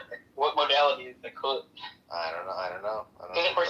It's the transcendent modality. Yeah, again, this like transcendent. I've thought a lot about this actually because I think it's an interesting question of what happens when you have an unrestricted modality, right? Because like basically a modality is defined by what you hold as necessary, at least as far as I'm concerned. That's the best way to think of it. Modality. If you're just talking about a modality that's like I would just say it's like a trivialist modality where everything is possible, right? It's not very useful, and it's not clear how you go from that back down to a useful modality. You know, it's just like why would we define our concepts in relation to that? Yeah, it's epistemic modality, man. Well, Deepak, you just hold your horses. I'm gonna have to mute you because there's no such thing as mod abuse. Now, I just wanted to say. A question though. It's more of a rhetorical question. Andrew, assert your authority right now. Yeah, stop your nonsense right now, Deepak. Assert your authority, Andrew. Andrew, just do it. Well, look, it's just a rhetorical question. I don't need a response, and ideally Mark would be here to hear it, right? But he's not. So I'll just say this: like, why if God created the universe? Oh, great. If God created the universe, then why is there? Okay, thank you, Jorge. Jorge, how is Rodriguez doing? I haven't seen Rodrigo. Sorry, I haven't seen him in a while. Jorge. Sorry, what were you saying? Oh, I said, how's Rodrigo doing? I haven't seen him in a while. Rodrigo is in the audience. I haven't spoken to him. Oh, what? Rodrigo, come up here, you crazy old coot, you. But Andrew, I think you should. Yeah, look, let me just say something. Sully is very dismissive. He's kind of like, he does this thing, like, you can actually feel like you. Did you call him a crazy me. coon? Stop. No, I said coon. Definitely I heard it too. Wait. Here's the thing, Sully. Are you saying you don't have the utmost respect, intellectual respect for my friend Rodrigo? Sorry, brother. No, I didn't say anything like that. Sorry, friend. Okay, watch your mouth. Okay, Jorge, just I actually do respect Rodrigo. I just find him like boring. Okay. But he's a smart guy. He's smart and like an interesting fellow. He puts me to sleep a bit, unfortunately. Well, yeah, he's auditioning for the app for the app Calm. He's a lot of people. Detroiter has this effect on a lot of people. I actually don't find Detroiter boring, but like most people do. But dude, I tried watching. He is boring. Fucking debate between him and Adelstein, and I was like 10 minutes into But like Detroiter is like my philosophy guru, dude. Like yeah, I get it. He's like Detroiter was the person who like really like kind of took me under his wing and like showed me some of the wizard word ropes. I get it. And listen, Jorge, more questions about God. I'm trying to. A beloved stuff. Jorge, my brother, does God exist? I think you were on a call when I said Of course God exists. No, that was Jorge. Thank you, David Bobs. Jorge does, and by the way, welcome Ned. But Jorge, does God exist? My brother. No, I answered no earlier. Wow. Okay. Okay, can I do it this way? Hold on. Objection. Fish you, beef. Assert your authority, Andrew. Hold on. Jorge, have you ever heard of the guy on this app? Or, well, he's not, I guess he is still on here. He doesn't really he doesn't hang out too much, but he goes by the name of Darth Dawkins. No, that's funny. Okay. It is funny, like Darth Vader and Richard Dawkins. But anyway, he's a Christian, well, a professed Christian anyway. He doesn't act very Christ-like a lot of times. But that being said, one of his questions to atheists, which I kind of love to, I love to. It's like his. God exists because. Hey, watch it, Piper! Don't you dare steal my thunder, Piper! I will exert my authority. Assert it. Just insert thoughts, okay? Like, Shut up, Deepak. Andrew, okay. assert your authority over Deepak Yeah, right now. be quiet. So hold on. But Jorge, Darth Dawkins says this to the atheists, and it's a signature question. But he says God does not exist because, and that's the question I have for you. Okay. My reasons is more the opposite. I mean, like, what are the reasons that I should believe in something that I don't see? Oh, the old burden shifteroo. Don't answer a question with a question. Yeah, well, hold on. Let me respond to it, David. Yeah, you are right, David. So I won't move you down for that. But please keep your submissions, interjections minimal right now. So Jorge, I do want to say that I don't find that response to be very satisfying. Because the thing is, it's like saying, well, look, I don't have any reason to think that it does exist, so therefore it doesn't exist. And I don't know if that's right? That's not right. Well, it's the idea that I should believe in something because I'm told that it exists. Oh, no. So, but you're saying now, why should I evaluate as a grown-up whether God exists or not? And yeah, it's a grown-up question. Yeah. I mean, like I'll answer it both ways. For a while, I did believe. Okay. I did a lot of hallucinogenics, and I asked the question. I literally asked the question several times. What kind of hallucinogenic? I asked I wanted to know if there's God. This is the answer, right? What do I do? I'll pray to you, etc., etc. And the answer, like all my friends that was journeying with doing psychedelics were. What was this psychedelic? Oh, shut the fuck up. I just want to know what type of fucking psychedelic. Yeah, it was ayahuasca on that occasion. Oh, okay. And so these people, they were like, oh no, like obviously there's something wrong. You need to come and do 5-MeO-DMT with us. It's like a stronger one, right? And so I was like, this happened in year 1, and I would go like to these sessions, like I don't know, 2 or 3 times a year. Why doesn't God exist though? Why are you doing this? I'm asking you why God doesn't exist, not your fucking life story. Whoa. Well, because it's coming. Just give the reason. No one cares about your drug use. Jorge, don't get offended. Please don't get offended. I'm glad you're here. Everyone was thinking it. Yeah, if Fritchie's just saying, just fast forward. Okay. Yeah, thank you. Thank you. Go ahead. I went to basically. I went to. Or you'll have my wrath. Just let him go. No, it's okay. Go ahead. Basically, I went to the mountaintop. Let's put it that way. And I There was saw no God. There was no God. Okay. And then all my friends. When I woke up, when I went from the trip, my first word was, because I was shocked to see the people, was Jesus. And they were like, you see? And they were like, you see? That's. I'm You're like, no. So, anyways, that would be like the most personal experience that I've had with that. Without rationality, without logic, without looking for problems. Right. You had the non-inferential experience of a non-God. Correct. Right. But then we have like, it's an instant. What did they say? What did they say? It's a guy. Did they say days ago? That Zaletti, I'm doing it. It's an instance of what Zaletti was talking about. I know. It's like you take the mushrooms and then the universe tells I you. was thinking that too. no, I know, but the funny part is that we also have Philip Goff going around saying he just did 5 MEO-DMT and he had like a powerful experience that God totally exists and like that psychism is true. Oh boy. So, Jorge, do you think that really is going to happen? Do you think it's veridical, let's say, or do you think it's likely true that you had the experience of non-God and that people should really put some emphasis on that? Non-God. Yeah, I mean, is that, like, do you think that that's like does that sound... transcendent experience. Yeah, of the non-existence of God. Everything is material and there's nothing Right. Do you find that to be a little bit, like a horse pill, like a little bit of a hard pill to swallow? No. I mean, it's interesting because now the responsibility is all on me, right? Like I need to figure out what's good. I need to figure out. Oh well, we met the responsibility to defend your claim, but if someone came to you and said, "I took drugs and saw God," you would not think that was a good reason to believe God existed, would you? No, but he's saying he took drugs and then he saw not God. But the not God. And I'm just saying that's not a good reason either. Yeah, but the not God experience trumps the God experience. All right, we're just leaving. Okay, fine. Okay. I know. Yes, of course I'm teaming. Of course I agree with you. I'm trying to engage you. Hades doesn't. Hades is famously unable to. Hades, unable to detect these things.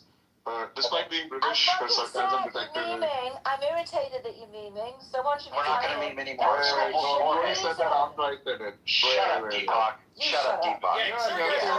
Frenchie, can you mute Deepak and send him down? There's no such thing as moderation. Okay. So, yeah. Jorge, here's the. Yeah, exactly. So, Jorge, look, so you come up. Right, by the way.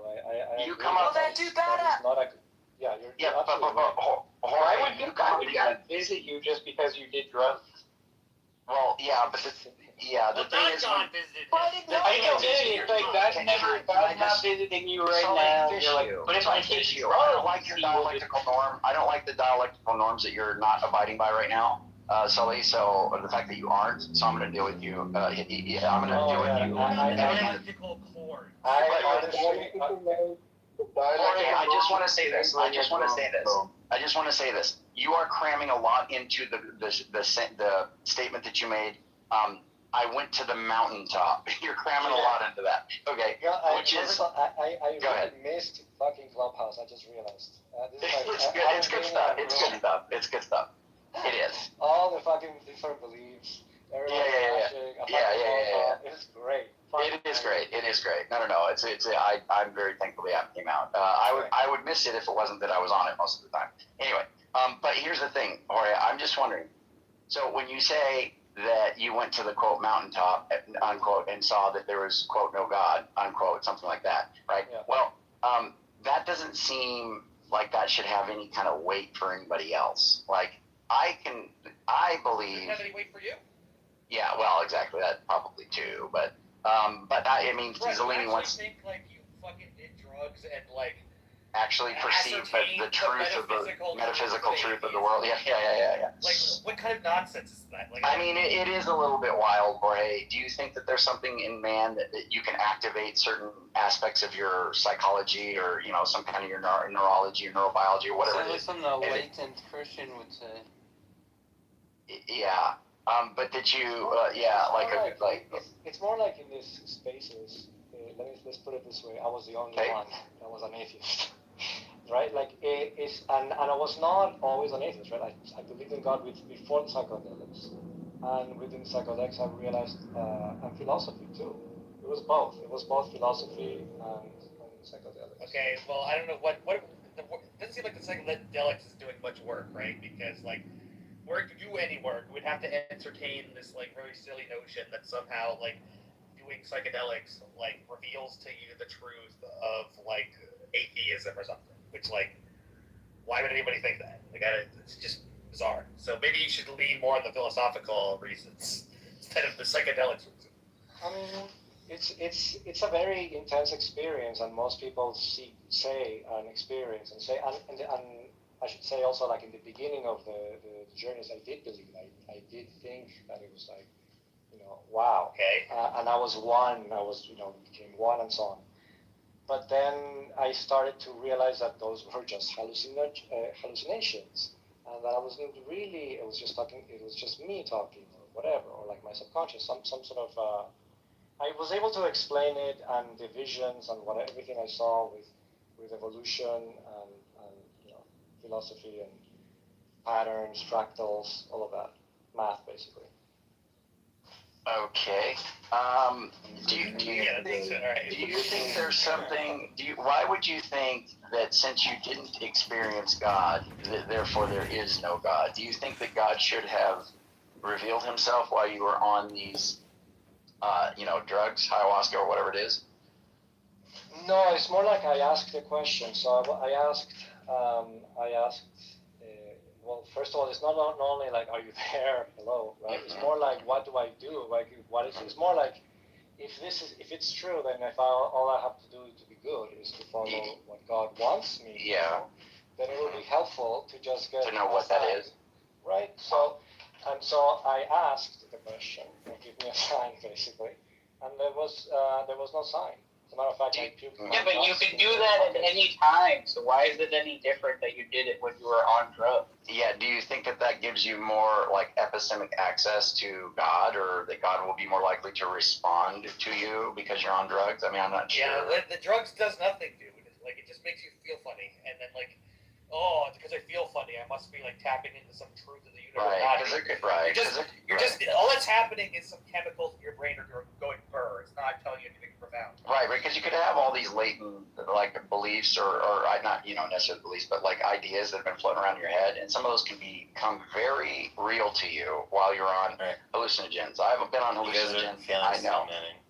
So the thing with Steelman, what he's wait, Andrew has done hallucinogens? The failure of what he is trying to say. You just missed what Andrew. God damn it, Sully, what he's trying to say is that he had these beliefs in God, and then when he was having experiences, he saw the ways in which they are illusions. That he had reasons for believing God. That he realized upon these drug experiences that they were. He saw through. That's not what he said, though. That would be some other reasons, though. Failing to Steelman. That was. What does that have anything to do? God doesn't exist, Sam. If he believed in God for bad reasons and then saw through those reasons, that doesn't mean that he has lost the reasons to. Then he would just be an agnostic. Right? Doesn't establish that God doesn't exist. Yeah, well, it makes him no longer believe in God. That's not what he said, though. Yes, like, I thought you were marrying a Russian woman. Why are you fucking, like, cozying up to this random guy? He's not a random guy. He's very in love. Like, what's I'm not sure what that means. But you got the joke in there, Piper, so. Yes, there you go. Wait, what about the... Sam, what are... So just mute Sully, please. What is Sam even saying, though? Because it makes Sam doesn't know what he's saying. Sam thinks we're being uncharitable. Fucking retarded. We are in something. If you believe, let's just make it. You believe that unicorns exist for bad reasons. Yeah. And then you realize establish that unicorns don't exist. You realize that they're bad reasons. Yeah, it doesn't mean establish that unicorns don't exist. In unicorns exist. Doesn't mean that. But I asked him, beef. The whole foundation of this, the whole core, right, Give me the reason that you believe God does not exist. God does not exist because, you remember that? Yeah. Right? And now we're in this whole thing about how he took hallucinogens, saw the mountaintop, and there was no God, right? And I'm saying that no, that's not really good. It certainly shouldn't give anybody else any reason. And you probably should not. I agree with Piper. It's pretty bad, right? You shouldn't base your belief on that, like about God's existence. And so I'm just like, now you want to come in and act like we're being uncharitable and say, well, you're not steel manning him. I mean, dude, his reasons for believing in God dissipated, so therefore no God. Like, what is going on right now, bro? Turned around about accepting religious experience. He was literally giving an account of why he does not believe anymore. And then if he goes, I used to believe, and then I saw, yes, okay, fine. He answered a different, adjacent question to the Don't you think that matters? Don't you think that matters? Don't you think that matters? Don't you think that matters, BP? Answer the question you're asked on that and not a question you weren't asked. Don't you think it matters? I love you, BP. It's pretty reasonable if someone goes, why don't you believe in God? What are you doing right now? What are you doing right now? I'm trying to, okay, I'm turning into an eagle. Guys, that you would face my wrath if you were me to Jorge. And you just steel man what he's trying to say. Is your wrath just like toxic charitability? Is that what your wrath is? Yeah, because you don't want him to think it's That's not the question they asked him. They didn't ask him, why don't you believe in God? Oh my God, he asked a slightly adjacent question. Oh no. Slightly adjacent. It's a different question entirely. Yes, and what's meaningful for the dialectic, right? I mean, is that he like doesn't just say, oh, you know, I mean, he can do the agnostic thing. That's fine, but that's not real. Right? I mean, I'm asking him, what are the reasons to believe there is no God? I mean, I happen to disagree with him, Beefy, so I'm trying to see where he's at here, right? I want to see if there's a little smoke. What's going on? Yeah, Sam, stop trolling Andrew. You know that. I'm not trolling. Not in any way trolling. So Yes, you fucking are. He gave it. No. So he gave you the Kitover thing. You guys debated that for a while. Then he was asked, why don't you believe in God? And then instead of, he gave you a personal explanation rather than a philosophical argument. Now you go, okay, I don't want that. Now we can continue the conversation and say, okay, Jorge, what's a philosophical argument other than the youth forum one we mentioned for why you don't believe in God? And we can just continue. No, I can ask rather this. Than freaking out. I hear you, BP. I'm not freaking out. I'm not freaking out. It's more like this. How does your experience show you that there is no God? Yeah, the point was that his argument with Doug. Yeah, how do you experience no God? That's what I want to understand. Like Sam, the theist hypothesis doesn't predict that, like, if I take ayahuasca, that, like, Yahweh will talk to me. So how is that evidence that Yahweh's not real? That, you know, I did ayahuasca and he wouldn't talk to me. No, I think that a lot of people do Sam, for something. Sam, let me help you with this He is in fact like a conduit to the divine, so it's not like you can't just a priori. I mean, it is a possible hypothesis. No, but that's not how I said converse Sam. Let converse Sam a little bit. Let converse Sam. But I said that. Let's just Sam, I said that. It could be a condo. We can just ignore that for a second and just say he was just telling you that he saw through the illusion. Well, we appreciate that, but that's not what I asked it. It's not working, Sam. All right. Yeah, go ahead and simple a little bit. I'll simple it. Okay, because look, the thing is like there's an expectation generated, right, based on all these experiences that he's supposedly going to have one, right? And he goes up there and he doesn't have one, right? So it disconfirmed the hypothesis that if he were to do this, that he would have this experience, right? Right. Evidence. Which is not what we asked him about. But I mean, the point is that just there's no reason that expectation, if there is any, is an exceptionally weak one. Right? It's like saying, "Oh, I believe in God," and then I generated some reason. I predicted that, like, if God exists, then I raise my hand, like God would show. Yes. Or if God exists, He will speak to me. Look, if leprechauns exist, then I would expect them to live in my fucking sock. Yes. There are no leprechauns in my sock. If God exists, He will speak to me while I'm on the toilet, and only while I'm on the toilet. And if He doesn't, told him that God does not exist. Squeeze it out and dug it.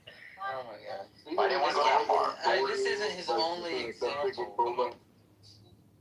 Okay, all right, let's give Jorge another chance. Do you guys really think that the leprechaun hand-raising thing is anyway equivalent to you took psychedelics and you had some expectation that you would have some conduit? I mean, a little bit, yes. Yeah, because you had a misunderstanding. Because, Sam, the point is that I try to phrase it like this. The theistic hypothesis isn't the thing that generates an expectation. Yeah, I think that's good. I'm agreeing with you, you little bishop. I don't care if you're agreeing with me. I'm gonna mute you. Hold on. Calm down, Andrew. Look, okay, so like the theistic hypothesis isn't the thing generating the expectation that like if I take ayahuasca and ask God to talk to me, I should expect a response. Yeah, we understand that. This is like the you might have some other like mistaken belief that would happen, right? But like if you, that's not what he was saying. I think he just took it as though like you were asking him like, why doesn't he believe? That was not what we were okay, asking him. well he misunderstood. Can somebody sing the? That's why you were criticizing him. Yeah. Actually, I could have sworn. Yes, I am. Can somebody play the song? Somebody play the song Big Sympathy. Look, when we say when we get this replay back, I'm pretty sure if we look back, Andrew or somebody asked him, why didn't he believe? No, I think God exists.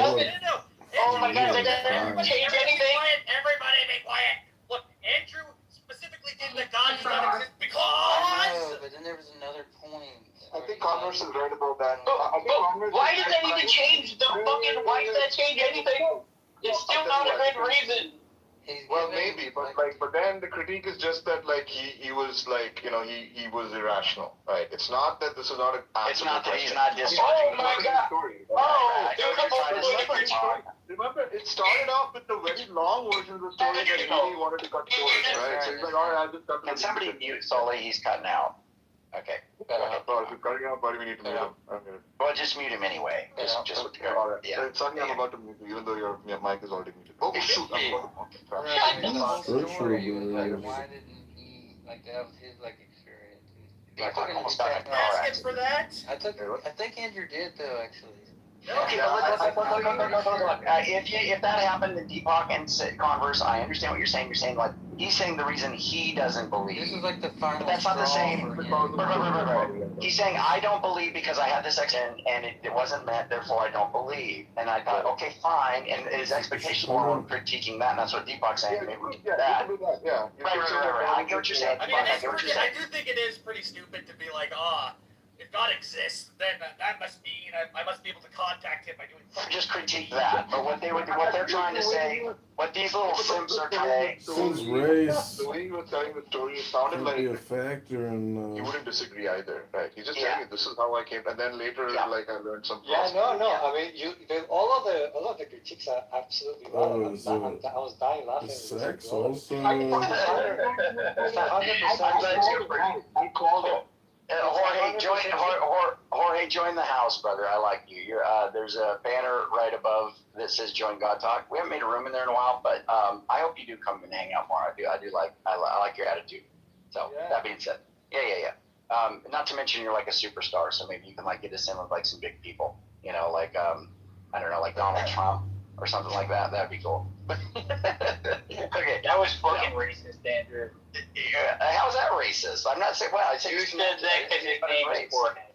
Okay, but also, so that the two charges are true. That my reason to not believe is just is nonsensical. It's just as. So that sometimes you should go on spelling enough on LGBTQ grounds. Since race can't be affected in situations, the reason that I didn't understand sex also not protected and it wasn't by the individual. It's because you were asking me the question right after I took a shit. I just literally just smoked marijuana, and so I was stoned, and I went into a spiritual fucking monologue. I love the honesty, brother. I love the honesty, brother. So totally. Look, man, some of us can take a hit and not do that. Yeah, no, but I'm not sorry, bro. If you ask me, Converse wants to defend you because he's simping hard right now. Go ahead, Converse. Hey, you're I just looked at your profile. You're a Timothy Williamson fan. He made a movie with him. him. Yes, I am. Yeah, I just That's a good man. Yeah. Wait, Timothy Williamson, from Knowledge and Its Limits. And Moral Logic as Metaphysics. Oh, yeah, I like this guy. Fish you, Converse. Yeah, he is good. I like him. Next thing you know, he'll be like a knowledge first epistemologist. I like it. Knowledge first epistemologist. Look at this. Jorge, I can tell Jorge knew at least some of this stuff when we were having that earlier conversation. Knowledge first pissed him off. That's why he believes God doesn't exist. I like this guy. No. Knowledge epistemology just means that I don't know. you know something only if it's true. Oh, is that the KK principle? Well, that's actually not what knowledge first is. Deepak.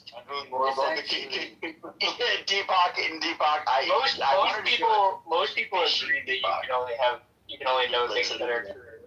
No. I didn't say that. It's very specific. If you know something, then it's true. No. That's what you just. No. I said you know something only if it's true. Sorry. Is that a biconditional? No. It's not a biconditional. That's exactly right. No, it's pretty straight. It's quite straight. So you're saying if you know something, then it's true. Pretty much everybody agrees with that. No. Okay, you know something only if it's true. Come on, so okay, but the point is that it's either if and only if, or it's what I said, or it's if it's true, then you know. You know something only if it's true.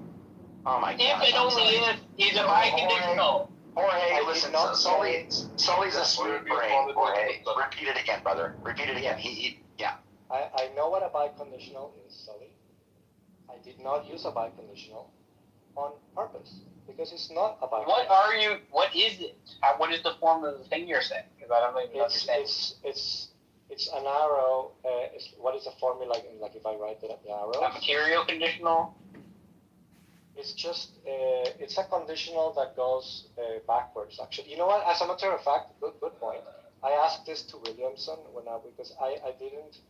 It's interesting, this fucking book that I did the movie about. Like I thought I understood it, and then I kept learning about it, especially. And this was one of the lessons that I got. That the biconditional goes both ways, and the other one goes one way. And this one does not have a fucking name. Which way does this one go? Backwards. One to what? No, but what? The arrow is pointing from one thing to the other thing, so it doesn't matter if it's backwards. Yeah. Hold on. From truth to knowledge. So if something is true, then you know it? That's crazy. No, that's not what I said. Yeah. You keep changing what I say. I don't understand. He's a smooth brain. All right, repeat it one more time. I think he got that last part wrong, but like what he said earlier was perfectly fine. It was just like, he just said like if you know it's true. Yeah. But that was like, if you know it is true is trivial, and that's not specific to knowledge first. If it's true. You're not getting it. Okay. Let's take a step back. Okay. Why did first knowledge first epistemology come about? You guys remember the get your problem, right? Yeah, I know.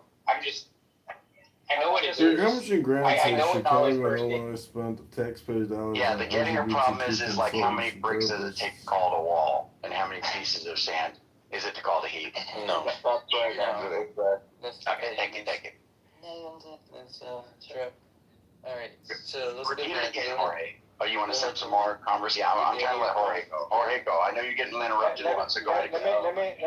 Let me illustrate with an example. Use crayons. Use crayons for Sully. Yeah, use crayons and go ahead. So the medievals did not know that the Earth was flat. They thought right. That the Earth was flat. It goes back further than that, but fine. But they didn't know it because it's false, right? Correct. Right. But that's not unique to knowledge first, is what I'm saying. That's something almost everybody agrees with. No, it is unique to knowledge. Okay. Truth being one of the conditions of knowledge is something that almost everybody accepts. No, because the get your problem proves it wrong. Like, it's true, but you didn't What? Oh my God. Gettier is trying to show that JTB is insufficient or is for this knowledge. Not that truth isn't necessary. No. What the get your problem shows is that if I look at the clock and the clock says 2, but it only. Dude, I know what the fucking get your problem is. I know what it. Well, then I don't understand why this is not coming through. Then it's supposed to be a counter. Oh my God, Andrew! It's a counter. It's a counter example to the fact that something can be true, that it's 2 o'clock, and you No. not know it. No, that's not what it was. That is what it How much is. in grants does Chicago only spend on There's an LGBT? older definition of knowledge, right? Which Yes, is JTV, I understand. justified true belief, right? And Gettier is trying to say, here's an example of a JTV that doesn't count as knowledge. Correct. Right. Which is what I'm saying. No, but what I'm saying is that almost everybody still agrees that if you know something, then it's true, right? Knowledge first is about saying that knowledge is like primitive, right? That it doesn't have an analysis. Oh my gosh, so fucking silly. It's fundamental, yes, not primitive. Fundamental. Well, when I say primitive, I mean semantically irreducible. That's what I mean by primitive. Yes, but it is the same thing. Okay, so let me so if you know it, it's not that if you know it then it's true. It's if it's know it only if it's true. So let's put the Gettier problem. Okay, if the Gettier problem in JTV, it proves that something can be true, but you didn't know it because your justification was wrong. Oh, it says it. Yeah, but like the fucking clock stopped last week or whatever, right? So your justification is wrong, but it is true. It's true, but you did not know it. I know, right? I know that. That's not what knowledge first doesn't say. Doesn't swoop into the Gettier case and say, actually, you do know it. Let me say one thing. Let me say one thing. Okay, so what he's trying to point out with the reverse error thing is that traditionally you'll say like justified true belief. It like arrows knowledge. Okay. No, I understand. Yeah, knowledge. Yeah, okay. So the idea is that knowledge isn't reducible to a set of conditions that includes truth, but it still entails truth. Right. Knowledge is like assumed in all these things you need to explain basically. Yeah, but I don't understand why But I'm not. But no, he's right. Look, like all the Gettier problems aside, like none of the resolutions, as far as I'm aware, none of the resolutions of Gettier problems, right, discard like truth as a necessary condition, right? No one's going to say that. Oh yeah, you can know things, if they're not true. At least accounts that start with JTV and then acknowledge Gettier as a challenge to it, right, aren't going to be like. What? This isn't saying that true belief, justified true belief, any of that stuff is a prerequisite for knowledge. It's saying knowledge is a prerequisite for those things. Something like that. Well, not really. It's like reverse. I'm saying it's reversing the order then. It's saying like you can't. It's saying knowledge is first. The idea, Deepak, is like you can't reduce what it means to know something to a set of other conditions, even including truth. Like you can't even reduce it to like truth plus some other shit, right? But it still entails. If you know it, it still entails that it's true, right? Correct. Yeah, that's true. So that's what they're trying to. But that conditional is true in all these accounts. But the difference is that like a lot of other accounts think that knowledge is semantically reducible to a set of other conditions that include truth, whereas knowledge first is saying you can't do that, but you can still affirm that it entails you. Yeah. I mean, yeah.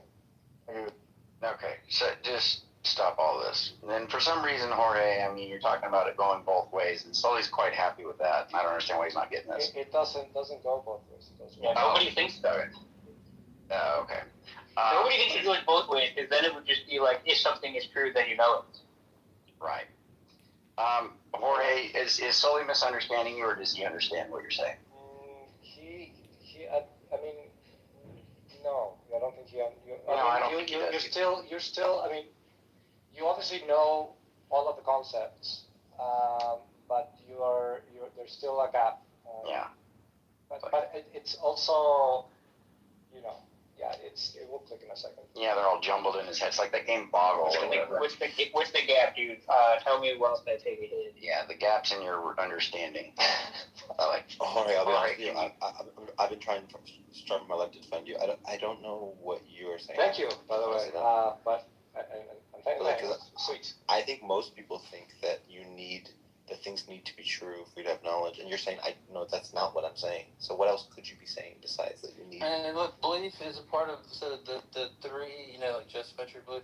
Like take for example, belief is going to be like belief can be true or false, right?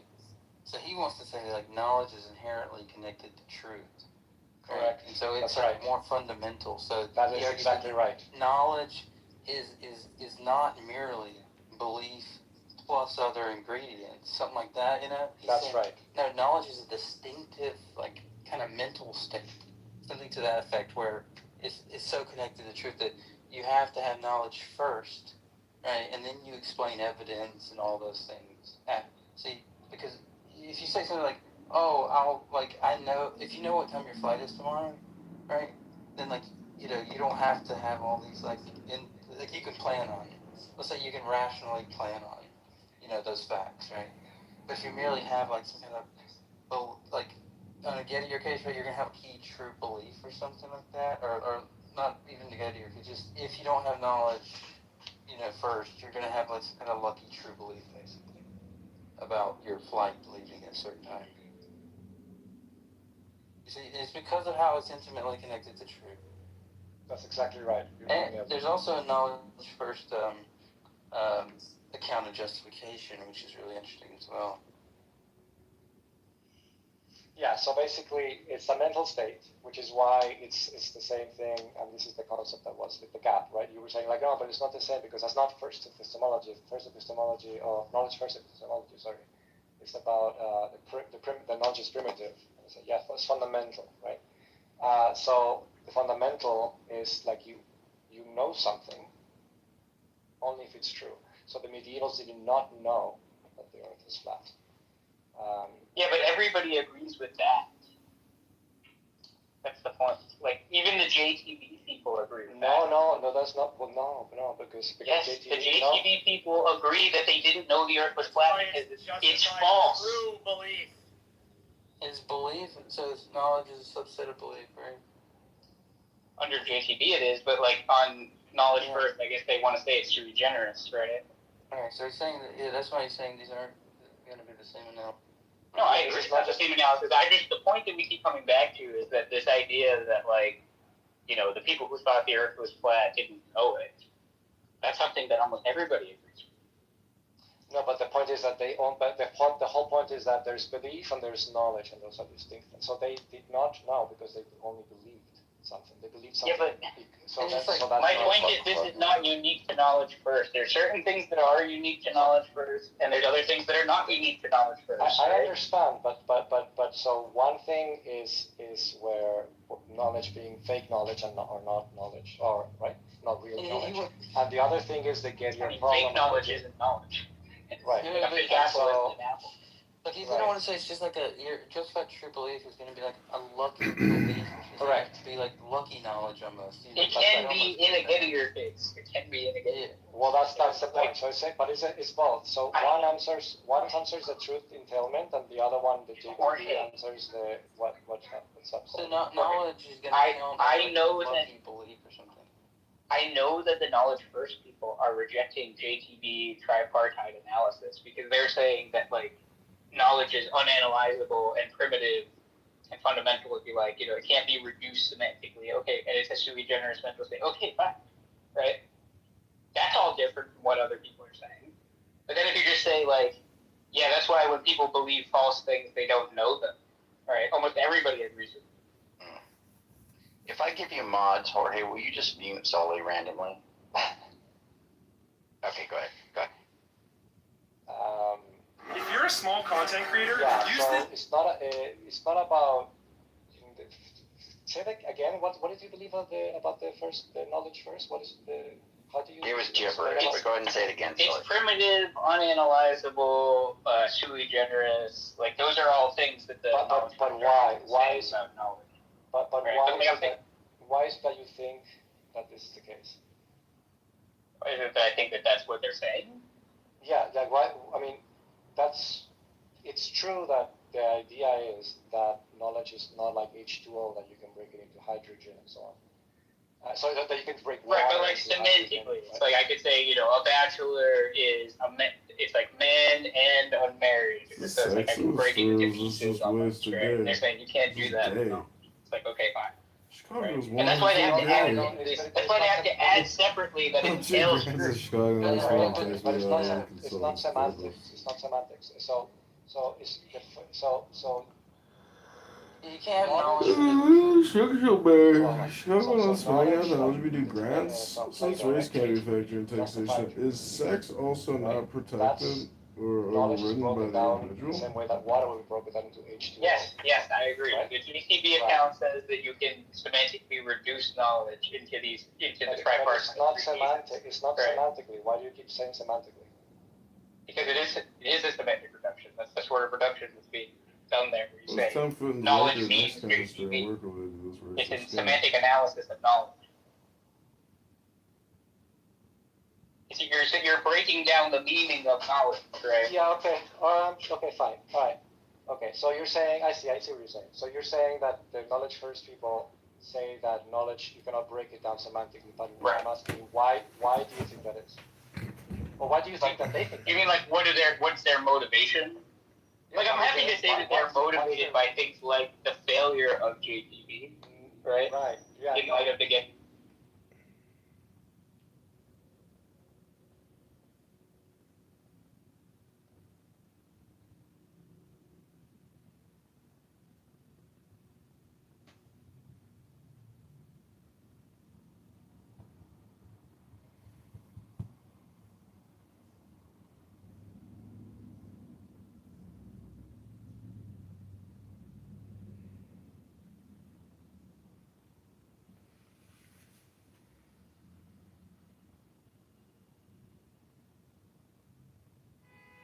Like what you in the primaries, you can't vote for that. You won't get that ballot. So it's a problem. I think would you say Maine, Big M? Yeah, Allowed you to. Yeah, I think it's a problem in many states where you should be allowed, even if you're a registered Democrat, you should be allowed to register not register, vote as a Republican. But I can see where people, where they think that people might do that to try to sway the primary vote, then go back and then try to get a candidate that they want to go against. Right. So I see both sides. Like my ballot, which had rank choice, it allowed me to rank all primary Senate candidates, no matter the party. So maybe ranked choice voting would be, if you nationalized it, that would be the solution. But we know that that's never going to happen, especially in the South. Is it fair to say that Georgia is like among like voter suppression tactics, like the worst offender? Because it's starting to feel that way. Being the election worker, for the record, yeah, I would say that. I would. But just again, from my understanding, Georgia has had a record number of turnout the last several elections. How do we kind of compare the two? Okay, I'm gonna have to move the A little clarification, Omari, I was just looking it up because I wasn't sure. It's the primary in California. It's only the primary that if you're a registered Democrat, you can vote for a Republican in the primaries. What about the general? You can't, right? Yeah, I think the general, you cannot, correct. Okay. It's confusing. Yes. Well, what did you want? What did you? Couldn't see not home yet. I don't know if you wanted to start off with maybe a clip. Did you want to start off with maybe the election thing? I mean, with the 15-point plan, the deal. I want to start with the 15-point plan because it's going to lead to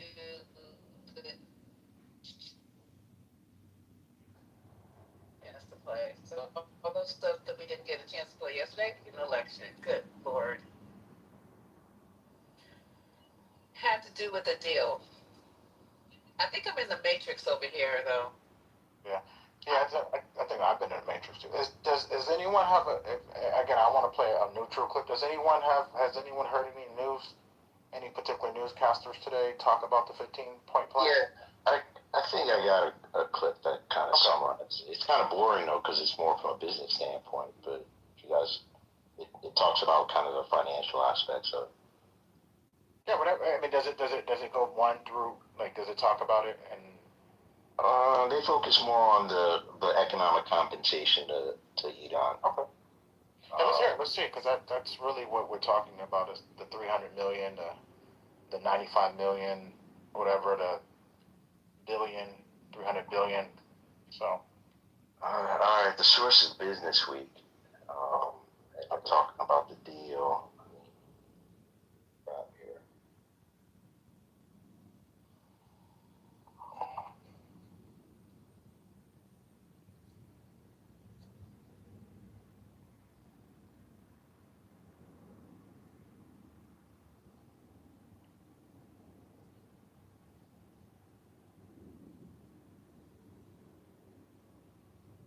Here.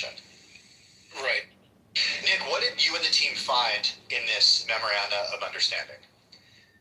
Well, what we sort of see for the first time, I mean, we'd seen a lot of broad contours around this deal, but package at once. And what you see here is something that isn't quite what the Trump administration has been messaging over the past several days. So there are immediate financial incentives that Iran gets once it signs this memorandum of understanding, and that's expected to happen on June 19th. And chiefly where that comes is the U.S. lifts all of its waivers on the sale of Russian oil, so they can basically have full access to the market to sell oil that is such a crucial part of their economy. And then from there, it's a whole series of other steps of financial incentives where sanctions will be released eventually. You would have, Iran would get access to its frozen funds that are locked in overseas accounts. And also, very crucially, you would see, a broad sort of re-welcoming of Iran into the global economic community. So, there's this also a $300 billion development fund where the U.S. would sort of help oversee that. So, in a lot of ways, what the U.S. gets in response is essentially, okay, a commitment from Iran not to pursue a nuclear weapon, but it's something that will further stoke concerns from a lot of Trump's Republican allies who essentially have expressed a concern that this amounts to a financial giveaway to Iran. Yeah, and the president has been so critical of the JCPOA, Nick, for many years. And then I'm wondering, the financial element of this aside, the nuclear part of this and the uranium enrichment part of this, how is that different than the DOA that came into being during the Obama administration?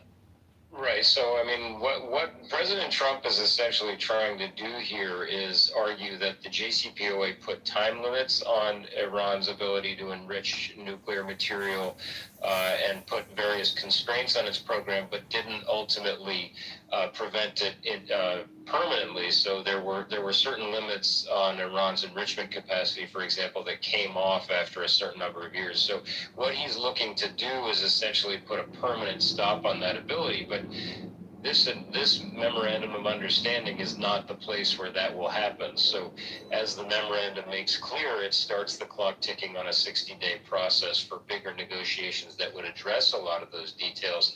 But, the devil is really in the details there. And, it should be fair to the Trump administration. They argue that Iran will not get a lot of these financial incentives until it meets a lot of those benchmarks that the U.S. will put forward. The challenge there, of course, is that none of those agreements have been settled yet. There's no indication that Iran will commit to what the U.S. wants. But in the meantime, it is getting access again to the oil market, which will be a huge, huge financial boon. I mean, the sanctions on Iran have been in place for a long time, but it was able to get around them with some process. So that's a big plus for Iran. Who's in the driver's seat? I asked Nick because if Iran at some point just says, I don't like this, I'm just going to close the Strait of Hormuz again, right? Like, they have that power. They've learned, right, in this incident or this war, that they can do that and kind of shut down the world. So I feel like it sounds like anything could happen at any time down the road. Well, I mean, Iran certainly has a better understanding of the degree of the leverage that it has in terms of being able to shut down the strait without a lot of assets, because you don't actually need to attack a lot of those ships. You just need to make shippers understand that it's too risky for them to go through the strait. So it has a lot of leverage there. Should be said on the other side, of course, and one of the reasons why Trump's supporters in Congress, Republicans, are saying, hey, you know, this might not be so bad, is Trump can bomb them again at any time if he wants to. He has shown the willingness to attack Iran before, twice, and his supporters say, listen, if these talks drag on for too long, you've got that 60-day limit, he'll just attack them again. So you do have a situation where both sides do have some leverage. Of course, the issue for President Trump is he really wants this war to go away, especially with the midterms coming up, because it's such an unpopular conflict. Right. So he's going to be reluctant to do that bombing campaign again. Which makes me wonder, though, if he's also been on the phone. We know he has, or he's certainly been pretty vocal about Benjamin Netanyahu, because Israel, right, has its own mission, and we've seen the continued bombing of Lebanon. I mean, if that isn't put to an end, is this all at risk? Very much so. I mean, the draft MOU that we have says in the very first paragraph that the two sides agree to end their war, including in Lebanon. Of course, the issue there is that the U.S. isn't at war in Lebanon. It's Israel that's going after Hezbollah across its northern border. Israel is not a part of the U.S.-Iran agreement. So a lot of that will really hinge on President Trump's ability to get Benjamin Netanyahu to do what he wants. And of course, recent weeks have shown very clearly that President Trump doesn't always get his way there. That Netanyahu has shown a great willingness to go after Hezbollah, even if it makes things complicated for President Trump and upsets Iran. And that's been why, in some ways, this deal has taken so long to come about. So a lot of question marks here that we're going to need to be sorting through in the weeks ahead. This is page 94. So that was business week. More often, however, and I'll see if I can get the name back.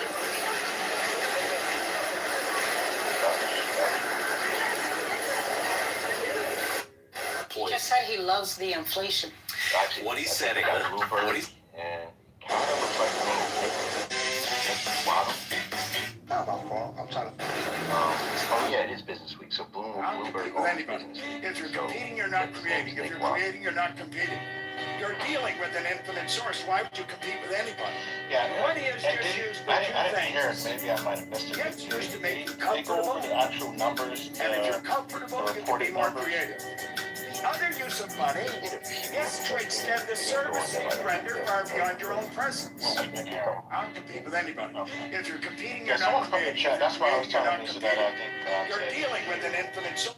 was interesting because the View had a lot of questions for them. Did she leave? Yeah. Yeah, she dropped out in the middle of it.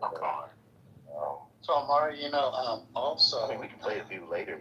Yeah. So I told her she should play later when she gets home. She could. You're dealing with. So, also, Vance was on Fox, right? And Jessica, she gave him some good questions as well. Oh yeah, Jessica Tarville. I saw that. Yeah. He's been getting some good questions, and I think it's important because he's deflecting on a lot of some of those questions. I think the View asked a question about the black people, about what did black people do, and I would like to, when Lisa gets back to, so she didn't know he was on the View, is to play that question. So, because I thought that was a good question, and I think I'm gonna say he failed on that question. He failed on most questions. Well, I mean, I would say on that one question, really. So he failed miserably to me on the Pope questions. PLPE? And yeah, PLPE, right? Wow. Because Jessica told me she asked him about that. And then I think the View to me, I think it was the View where he kind of failed on the, the leak of the Situation Room. Yeah. Where they were strategizing about, Trump with the Epstein files. So. Yeah, because he said it was a conspiracy thing. So, did anyone else watch J.D. Vance? He was doing he's selling the book, so, when people selling the book, it hides how they make, He's selling a book right now? He got a new book out? Yeah, he has a book. It's called... What's it called? communion, I believe, and it talks about his faith and his family as a Catholic and stuff like that. So it's just he's releasing it kind of early, ain't he? It seems like it, but I wonder if he's doing that because he feels like Rubio was getting so much momentum and he's trying to like slash it. Yeah, maybe. But also maybe he made a lot of money. Maybe he made a lot of money. He needs to hide it. They hide their money, it seems, behind book sales. It seems like. I don't think there's people means like 2 years before the election. That's about what you would expect. Other people have been claiming he's doing this because he's making the rounds to cover for the MOU, because they're trying to pin it on him. If the theory is that if this was an MOU that Trump was really willing to get behind, he would be parading it around. Lathrop home, 6:37 p.m. So that's kind of interesting. Oh, that's true. And J.D. Vance did that video last night. Did you see his video explaining the deal? Yeah, that's true. I didn't see that. I didn't know he did a video. Damn. Yeah, so he's right. He's really taking it on. But let me ask the people a question on stage. And we've heard J.D. Vance. Again, if Trump looks sick, like people say his hands are swollen, would you prefer a J.D. Vance representing the country for the next couple of years until a Democrat wins, or you want to ride with Trump? Like, that's a question that people on the left should ask themselves. Should we start asking ourselves that when Trump's impeached? Is that where we're going, Omar? I don't know. He ain't getting removed. They can impeach him 6 times. He ain't getting removed. Yeah, it'd be hard. And knowing Trump will say, "Come pull me out, take me out the White House." Yeah, but you're just not getting 2/3 of the Senate. So. 26. Come take me out the White House. I mean, I mean, he ain't leaving regardless of what happens. He's only gonna leave on January 2029. That's it. So he don't give a shit. He's dying. When people are dying and they're sick, they're in I don't give a fuck mode. So, to answer your question, I'd rather ride with Trump because J.D. Vance will get a big advantage if he ends up being president going into the next election. It means there will be no Republican primary, pretty much, and he ends up having momentum going into the general. That's a good point. No Republican primary. I didn't think of that. Good point. We need a primary because that primary is going to be the best primary of our lifetime. Who are you talking about? I think for Americans, I mean, you're going to have a trillion options. That primary. A trillion options. You're going to have at least a full house of Democrats and a full house of Republicans. No, I take Omar's point. It is better for America if the Republicans have a primary. Demonstrated its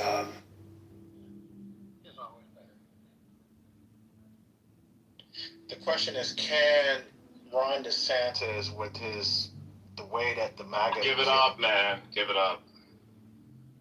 You don't think he could do it?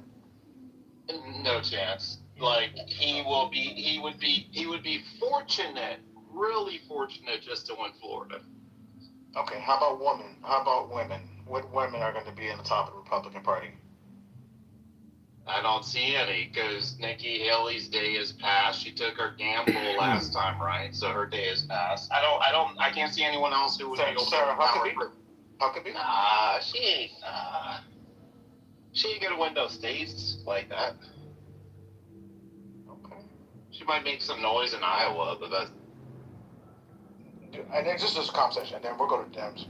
Josh Hawley, or even Hawley could make some noise. Yeah, he could make some noise potentially. Okay. Now the left, I think you guys are all drooling over Newsom. So I think that primary's over. So we don't need to talk about that. You said the primary's over, Omari. Honestly, don't sleep on Harris, yo. Like she probably will win South Carolina, and that's going to be the first contest. So don't sleep. Let me also say that Omar, like it's just like when y'all put up AOC. We're kind of off of Newsom. Newsom was good for fighting Trump initially, but I think that the party has sort of moved away from him. I'm not saying he's going to be in there, but he's not the front runner. I don't think we have a front runner right now. Fair enough. The last poll had AOC up, the Atlas poll, and they were the most accurate election poll in 2024. I wasn't gonna say that because they get mad every time I bring that up. But what about the GOO? Right? Anyone in the GOO? Who? If you're in the GOO, you can type. Just say who do you think would be on the left, or who do you think would be on the right? I see Ali, Ronnie, Sai. I don't know. So yeah, I mean, we want to hear from people. I think this is what I think. I think Trump, and again, CEO, I get shit for this. I think if the country's doing well, by the time the November election 2028, we will have a chance. I think Republicans will have a chance to continue to keep the White House. If they run Rubio, that's it. He's the only one. If they run Rubio, but who would be Rubio's Veep? Erica Kirk.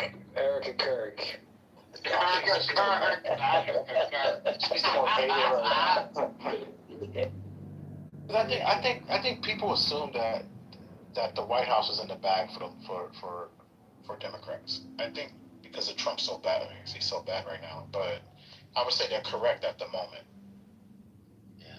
Rubio's going to have a foot problem. He's not going to be able to make it. He can't fit those shoes.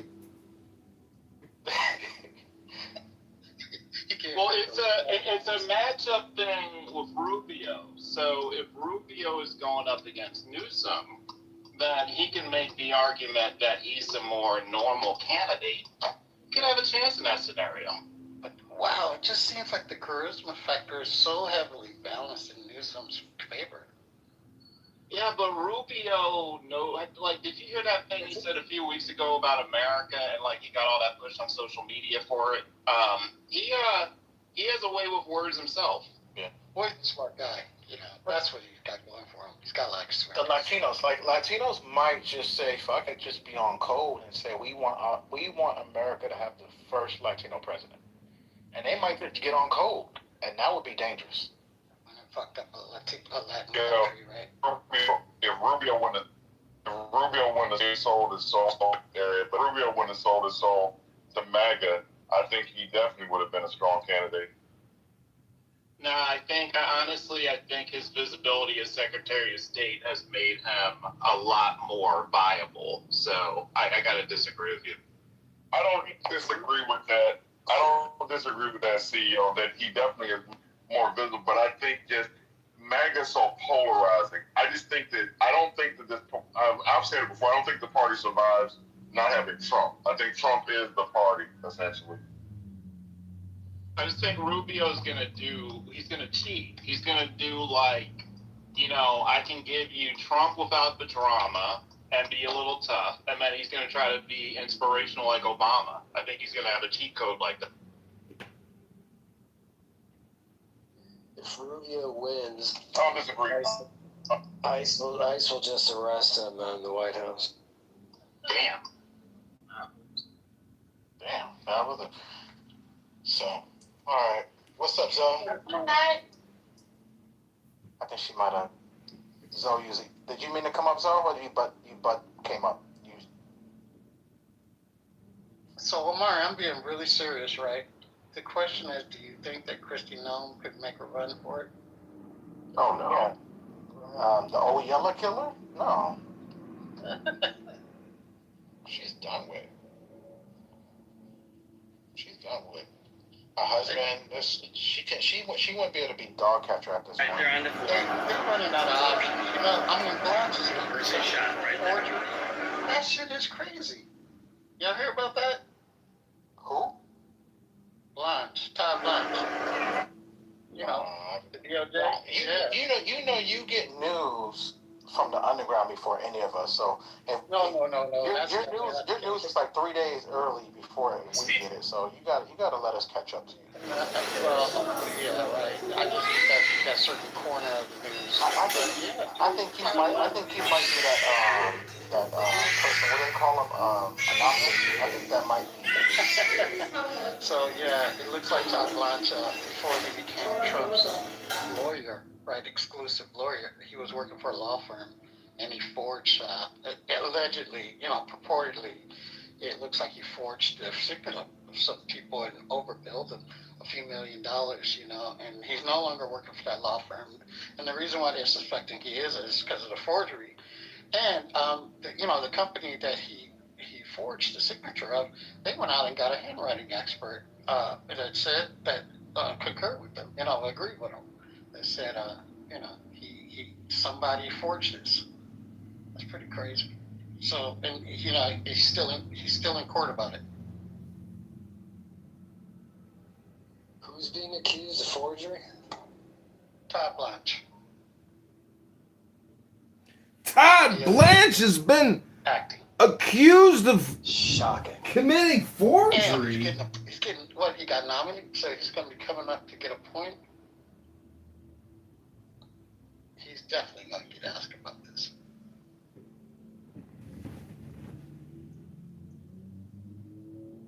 And real quick, so while we're waiting for Misa to come back, and she should be back, start this clip to the view here, Mr. You talk about it, kind of stop it, similar with 3 to 5 minutes, and then let's hear see what he says here. If you only see somebody on TV, you just see their, in my case, giant heads. We all have giant heads here. This is a show of Republicans, right? That's Yeah, what my right, media team told me. Good. Well, we'll find out.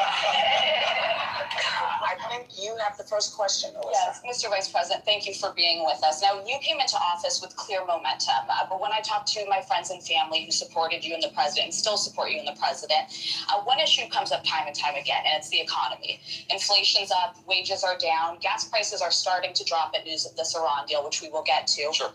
What can you say to voters who trusted you to lower costs on day one, and will they be satisfied by November? Well, I think that's ultimately up to the voters, right? I think voters have every right to expect as much as possible out of their elected representatives. We certainly know that we were elected on a number of mandates. One was to close the border, which I think we've done successfully, exceeded expectations there. Number 2 was to lower prices, and there's a lot of work to do, in large part because of what's happened over the last few months in the Middle East. But as you said, oil, which got up to $120 a barrel, now is at $80 a barrel. That's going to be reflected in lower fuel, lower food, lower energy prices. But there's a lot more work to do. The thing that I'm proudest about most, because as some of you may know, I grew up in one of these towns that was forgotten by the leaders in Washington in both parties, is that you're seeing, that's Middletown, Ohio. That's my hometown in southwestern Ohio. It was a proud steel town. I was raised by a grandfather who was a union steel worker, is that those jobs disappeared. Those factories closed down. The thing that I'm most excited about is you do see a large amount of capital investment coming into our country. Built construction jobs are way up. Manufacturing jobs are starting to catch up.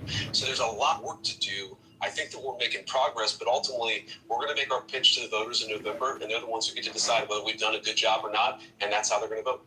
Okay. So, President Trump. All right, let's stop there. He mentioned factory jobs are up. Ed, I don't know if anyone want to fact check them. Any of the people want to fact check that statement.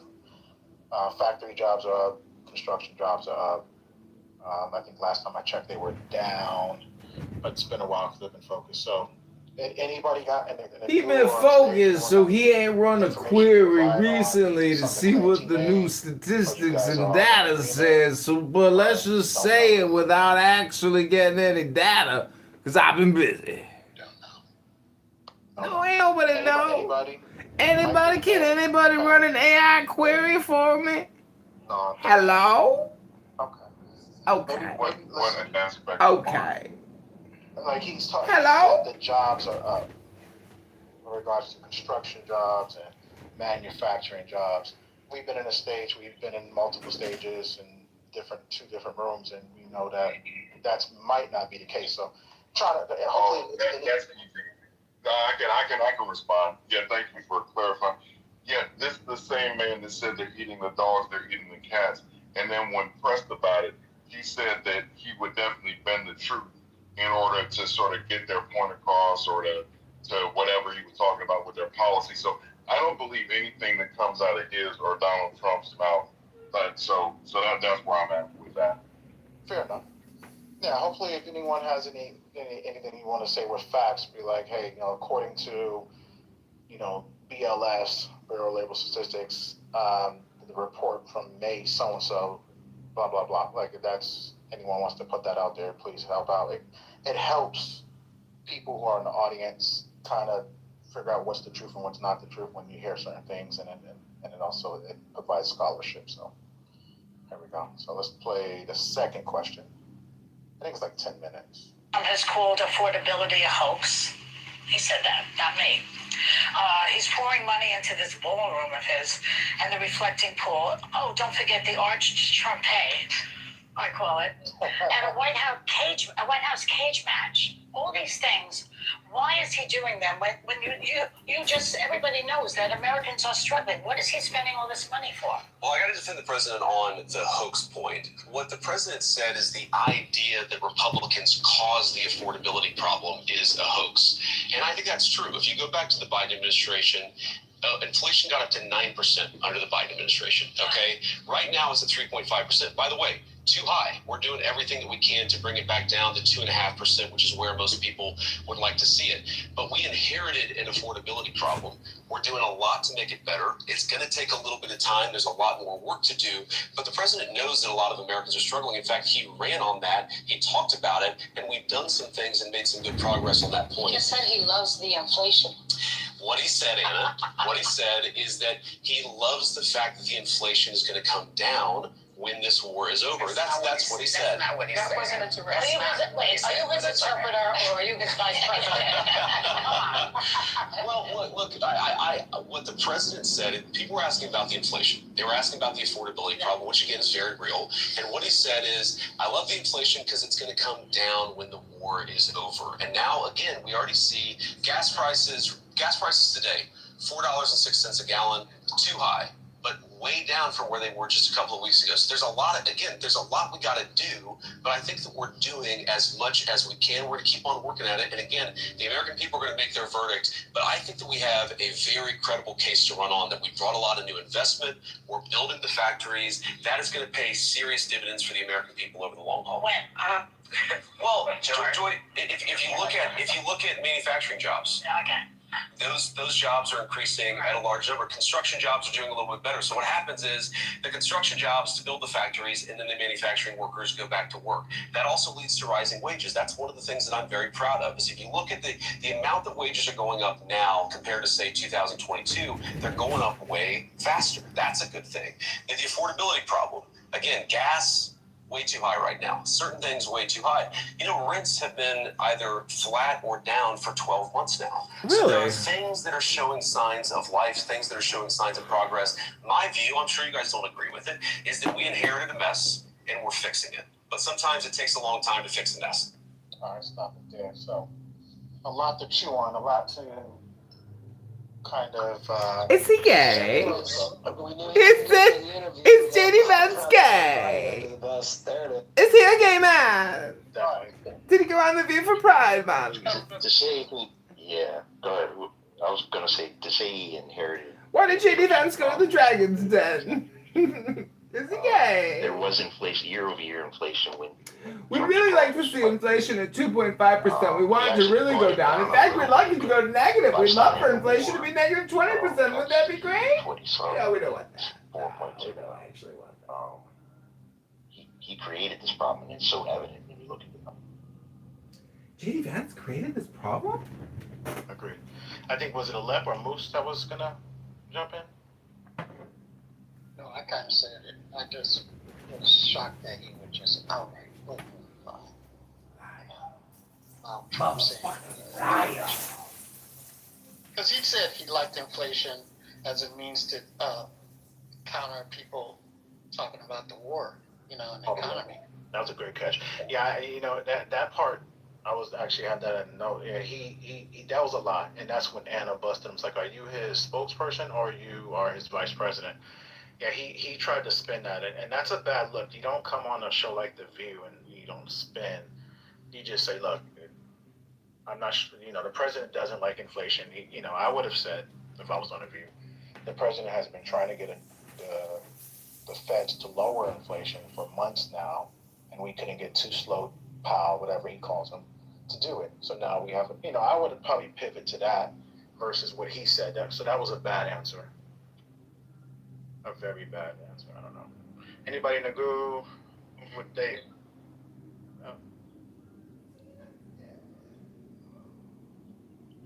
Marlene, what you think? What did you hear, Marlene? I know you in Canada, but what did you hear so far from the vice president? The usual. Trump has done no wrong. Biden this, Biden that. Everything's gonna be great. Jobs are coming back. The usual shit. I don't believe any of it, and I don't think any of you guys believe in it either. But not my country. Why you there? I don't know. You might be busy. I know you. Yeah, I'm just good. You good? You can pass it. How about you, Patty? I know you might be out and about. Just here. Anything you heard that you disagree or agree with the V? She might not be on it. Miss Sandra, Craig, Tiana, you guys trying to go around the table like they do on Abby and try to get your opinions. Then we'll move on. I think it's bullshit. I saw him on The View. It's just a bunch of bullshit. He's trying to clean up his act just in case they help out. He thinks he has a chance. Yeah. Yeah. Anybody else? We'll get this. I think it's like another few minutes here. I think he's on for like 10 minutes. So. All right. So let's see. Oh, go ahead, Moose. Did you come off mute? I was going to. Okay. Let's hear what I think they might still talk about the economy. I haven't heard this, so this is my first time hearing it with you guys, so I apologize. Signed. Okay. Mr. Vice President, according to a new report from the New York Times, you were the leading voice behind the scenes to release the Epstein files, and we applaud you for that. And you warned top officials, including top DOJ officials, at strategy meetings taking place inside the Situation Room. We understand that there are tapes of those meetings, that this was a huge problem for the base. The report says you even floated having Tucker Carlson interview Ghislaine Maxwell to clear the president's name, but you were rebuffed by your people. Why? Well, I'd say, first of all, don't believe everything that you read in any newspaper, whether it's a right-leaning paper or a left-leaning paper, because as you guys know, well, there are things that are true, things that are false, and things that are totally missing context. Well, here's what I'll say. So, number one, I am, frankly, kind of a conspiracy theory on the Epstein stuff, and that story says that that's one of the things that's true, is that some people called me a conspiracy theory on the Epstein stuff. And I love Susie, but absolutely, she thinks I'm a conspiracy theorist on the Epstein stuff, because I think that it's crazy that you had this guy who is clearly a sex predator who is hanging out with a lot of very wealthy and powerful people. Like, that really bothered me. I don't know what's there, of course. Nobody knows exactly Nobody knows what's there. We only saw the files with Bill Gates in every picture. Bill Clinton in every picture. The White House wasn't committed to full transparency. We have to remember, like, I was inside the room when some of these decisions were made. The Epstein Files Transparency Act, the one that the president signed, the one that led to all these files that we're seeing, the emails. By the way, again, sorry, do I have to defend my boss? I know you guys don't always appreciate this, but, one of the things you see in the Epstein emails is that Jeffrey Epstein hated Donald Trump, and that Donald Trump literally reported Jeffrey Epstein to the police. That's one of the things that came out in these files. They were best friends for about a decade. And remember, he signed that Transparency Act under duress when some Republican women, congresswomen like Lauren Boebert, like Marjorie Taylor Greene, did not give in to his pressure of not signing. He brought Lauren Boebert into the Situation Room to pressure her into caving on not voting for that bill. So let me respond to that. So that's all true. Let me respond to that. So number one is yes, Donald Trump, he said this. He knew Jeffrey Epstein back in the 1980s. He also threw Jeffrey Epstein out of his club when he found out he was a creep and reported him to the police. That's something that the media often misses when it reports this story. They tell the fact that they knew each other in the 80s, which the president himself admits. They ignore the fact that he narked on him to the police and led ultimately to Jeffrey Epstein's downfall. Narked on him. To that point, Anna, you know the Republican Party. Well, it's one of the things that led to law enforcement investigation. But on the point that you And it make, was allegedly over a real estate deal that they got into a fight over. but the email says And they actually didn't just know each other. Let's just be truthful and transparent here. They didn't just know each other. They were incredibly close friends. he reported him to the police. That's what I'm saying. That is objective. That is objectively true. But Anna made another point. I would be if I may. Because Anna made a very important point. This question about did Donald Trump release these files only under duress from Republicans? And Anna, you know the Republican Party probably better than I do.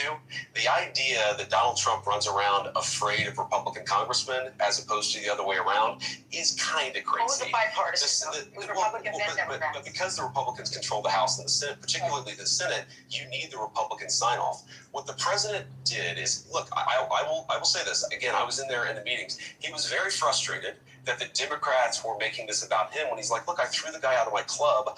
I am the guy who reported him to the police, or one of the people who reported him to the police. The president was frustrated about that, absolutely. But he eventually came to say, you know what? Let's just get everything out there. Let's have this out in the public. And he actually called the senators. I was there. He called the senators and said, you know what? Pass this bill, I'll sign it. And that was it. Let me follow up briefly. Let me follow up briefly. Yes. It sounds like you believed that there would be men in the files who would be held accountable. Rightfully so. And the American people are with you on this. Why haven't we seen the release of over 2.5 million additional Epstein file documents? It seems like you are someone that is on the right side of history on this. So we've released, I think it's 6 million files or 6 million pages of documents. My understanding is that 2.5 million, Sonny, I'm going to check on this to make sure, but my understanding is that a lot of those are duplicates of things that have already been released. So we're not holding anything back. Some of those things are like the courts have to order you to release them. So that was one thing that we confronted. We talk about this situation in our meetings is, there's a big bunch of files that existed, I think in the Southern District of New York, or maybe it was some other jurisdiction, but we were like, we want to release these files, but you need the court approval in order to release the files. Sometimes we would apply to release the files and the courts would say no. So those particular documents, I would need to actually know exactly what you're talking about. 3.5 million documents were released, and my understanding is 2.5 million have not been. Those may have been the ones that are under court seal. I don't know what the documents you're talking about, but I'm telling you, Let me go to break. Sure. Let me go to break. We have plenty of people. So, Epstein, I know this is Michael Wheelhouse. I know he said a lot about Epstein, Michael. You might be too busy to track what he's stating. I know you say you don't care, but when it comes to Epstein, I know you do care. So no, you're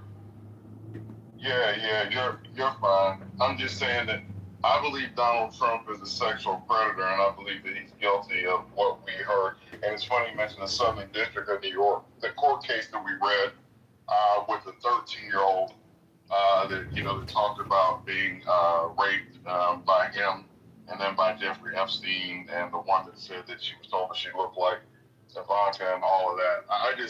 So for me, anytime he discussed it, I have to revert back to what I was saying earlier. I just believe that he's a liar. I believe that Trump is guilty and that he's also a liar. They've been proven to be liars. So I just don't believe anything he says. I think it's just all like a waste of time listening to him talk, because there's no truth in anything that he discussed. okay. I mean, I thought it was a good interview. I think listening to The View, the way they question him. So imagine how we have these rooms, and if we have the VP come in here, Jay Fresh, hold on, give us a moment. If we had the VP in here, Michael, you would be able to ask him some of these questions, right? So it's, even though you might not care you think he's a liar, but you still would want to get those questions out because there's a larger audience. Let me tell you this, and I'm going to be honest when I say this. If I had a show, and I'm dead serious about this, I would not have him on. I literally, even though he's the vice president of the United States, I literally would not have him on. I'm just, because I don't want to propagate like lies or whatever. I think anytime they get an open mic, all we're doing is just, we're giving them like, you know, their bully pulpit. We're giving them like, we're magnifying their ability to get lies out and propaganda. I don't believe a word that they say. So I definitely, if I had a show, I wouldn't put him on there. So let me add anything you heard on there that you like. I didn't know the Tucker Carlson situation. I'll go ahead and Ed or Moose, whoever want to go in first. I'm a little tied up. I'll be right with you.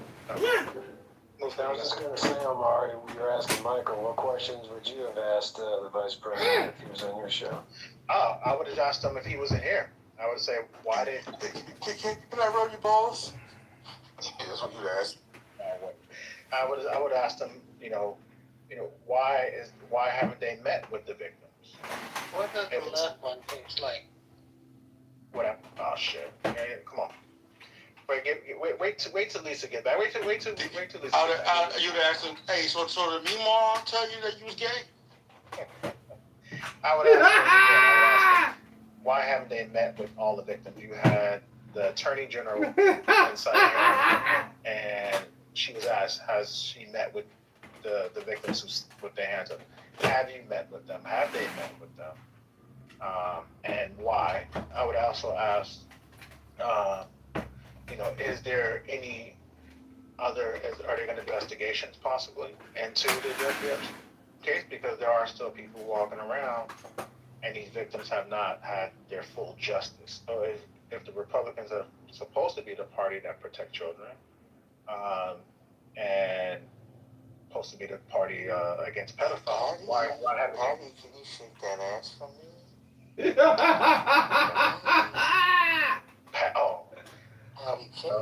Wait, Amari, you still believe the Republicans are the party against pedophiles?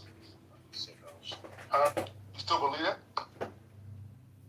Well, it makes it harder now when this case. It makes it harder or not fucking believable? Which one? So prior to that, because and just hear me out, just give me a moment to explain thoroughly. It was the Republicans, it was them that were actually pushing for the Epstein. The Republicans and the MAGA folks that were pushing for the people who were in the WikiLeaks to be exposed. And as soon as they had an opportunity to expose them, they folded. Do you think that they really were planning on doing that, or they were just talking shit because they knew nothing was happening at the time? I'm going to say I'm the agree. I think now looking at it, they were just utilizing it as a political just for votes. Like, oh, Democrats are not talking about it. Democrats are not talking about exposing these rings and what's going on, and therefore, people like, oh shit. So let me give you just a quick story personally. So WikiLeaks went back in 2017. I don't know, 2016, close to 2016, close election. WikiLeaks actually sent me a message. I'm surprised it didn't even flag. WikiLeaks sent him a message. WikiLeaks sent him a message of that drop. So, which was crazy, right? And so when I seen it, wait, you said they sent it to you? They sent it to a bunch of people. So they sent it to a bunch of people that was in that group. And this is where I first learned about Podestas and the spirit cooking, right? Spirit cooking. And I was like, this is sick. That was one of the reasons why I was like, fuck, I can't vote for Clinton. When you start hearing about this, you guys are familiar with spirit cooking? So, but are you sure that it was WikiLeaks and that? Oh, hold on. Are you sure that it wasn't IO from like one of the botnets, something like that? You know what I'm saying, bro? No. It was their actual followers. It's their actual. Not necessarily the endpoints of what they want you to look at, but I'm talking about the origin or the routing of that email. Who dispatched it? Hold on. It was the link. And they did it through messaging on Twitter at the time. So they sent it was from a Twitter account. Yeah, from the main Twitter account. Yeah. So there's a WikiLeaks main Twitter account. I didn't know that. Yeah. they couldn't. Yeah. So, and they actually reached out to me again in 2020.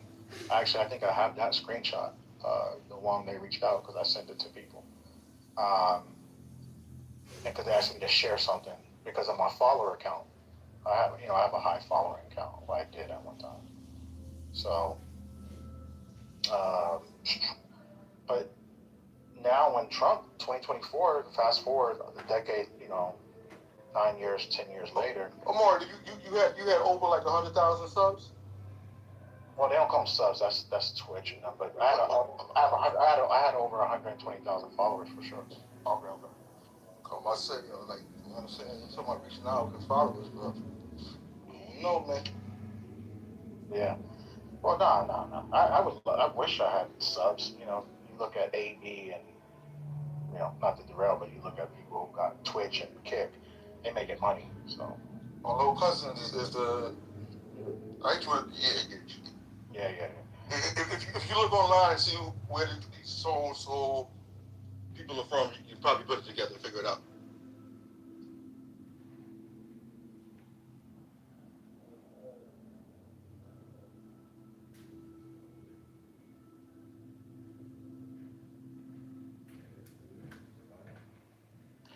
You be on platforms, Amari, Twitch and that shit? Nah. Fucking gaming people, man. That shit retarded, bro. I need to get on, but I would love. I'm a gamer, so I would love to get on that. That's why. Hey, Misa, you're back. You missed it. That's not playing games, though. That's just watching people play games. Yeah, it's talk shit. That retarded, man. I can't fuck with it. That's right. Really. No, but cause I'm good at Madden, so I always wanted to do the streaming on the Madden and shit like that. So you could have other people watching you. Yeah, I would love to record like my house, man. I think my family is hilarious. They're like the funniest people. So when you play Madden, do you play CPU only? Is that how you judge yourself? No, I play. You play two-handed. You play yourself like one on. I think they play with 4-2, yo. The monkey. So we're playing. Fur monkey. You look like a dog trying to fucking scratch his ears and shit. Got one in his ass. Got one in his ass. Hold on, maybe update this. So now we missed. I'm sorry, Amari. It's not you. It's just like it's the vision. Nah, that's all good. That was funny. Maury got one foot over his fucking shit, trying to stretch it. We would just listen to the JD Vance interview. So we did that. So and now he missed it. He talked about Epstein, and he mentioned that a couple of key things. Epstein, he was the one in the meeting. There might be recordings of the Situation Room. We need to publicly apologize. There might be recordings because I don't know if anyone caught Sonny mention in that clip. I heard there's recordings of you actually pushing back to try to release the Epstein. They tried to get Tucker Carlson to interview Giselle Maxine. Mess up her name all the time. And that he, thank you, Craig. And that he was, he then, tried to do this thing and said, well, Trump is the reason why, he got arrested and is under investigation, because he's the one that narked on Epstein. And, yes, they hung out in the 80s and 90s, but when he found out he was a creep, then he turned, that's when he turned him in. So he did that little song and dance. You missed it, but I just wanted to kind of give you. And then he said the economy is great. He got work to do with the gas prices and other things, but he said construction jobs are up, manufacturing jobs are up, and which would then probably lead to higher wages because of that, all the investments coming into the country. So that's an update. You were gone. So what do you feel about his comment about the economy? Oh well. I don't know about. I haven't seen the most recent, but last time I checked, the only jobs that were keeping the economy up was not manufacturing, construction. It was healthcare. So the last report shows the jobs. OnlyFans, you said? OnlyFans? Yeah, healthcare. If you can play that side. OnlyFans too. We have we had. So, did you guys hear about what happened with the FBI and the terror plot for the UFC fight? That's on my list of stuff to talk about. I think that's fake news. I don't believe any What about of the it. FBI? The Well- FBI, hold on. The FBI disrupted an alleged terror plot Oh, yeah. targeting the White House UFC fight event. I think it's fake as hell.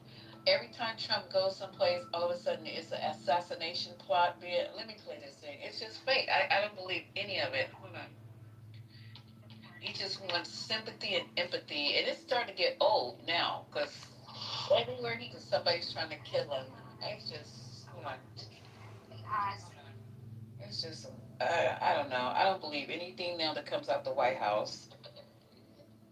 And nobody can ever achieve the mission. It's just like the third, fourth time. I don't believe any of this crap. I think it's just him trying to get attention and sympathy. Anybody else? Send it over to you. Thanks, Griff.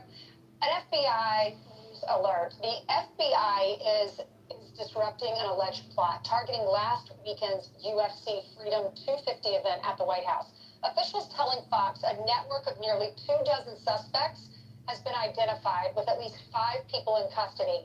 The alleged plan included explosive-packed drones hitting buildings near the event, forcing a mass evacuation and steering crowds toward a pre-staged sniper team. A second wave was then planned to storm the White House gate.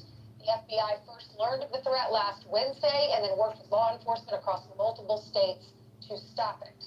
Fox News contributor and George Washington University law professor Jonathan Turley joins us now. Jonathan, we're learning about this after the fact. The fight went off without any problems. Thank the good Lord.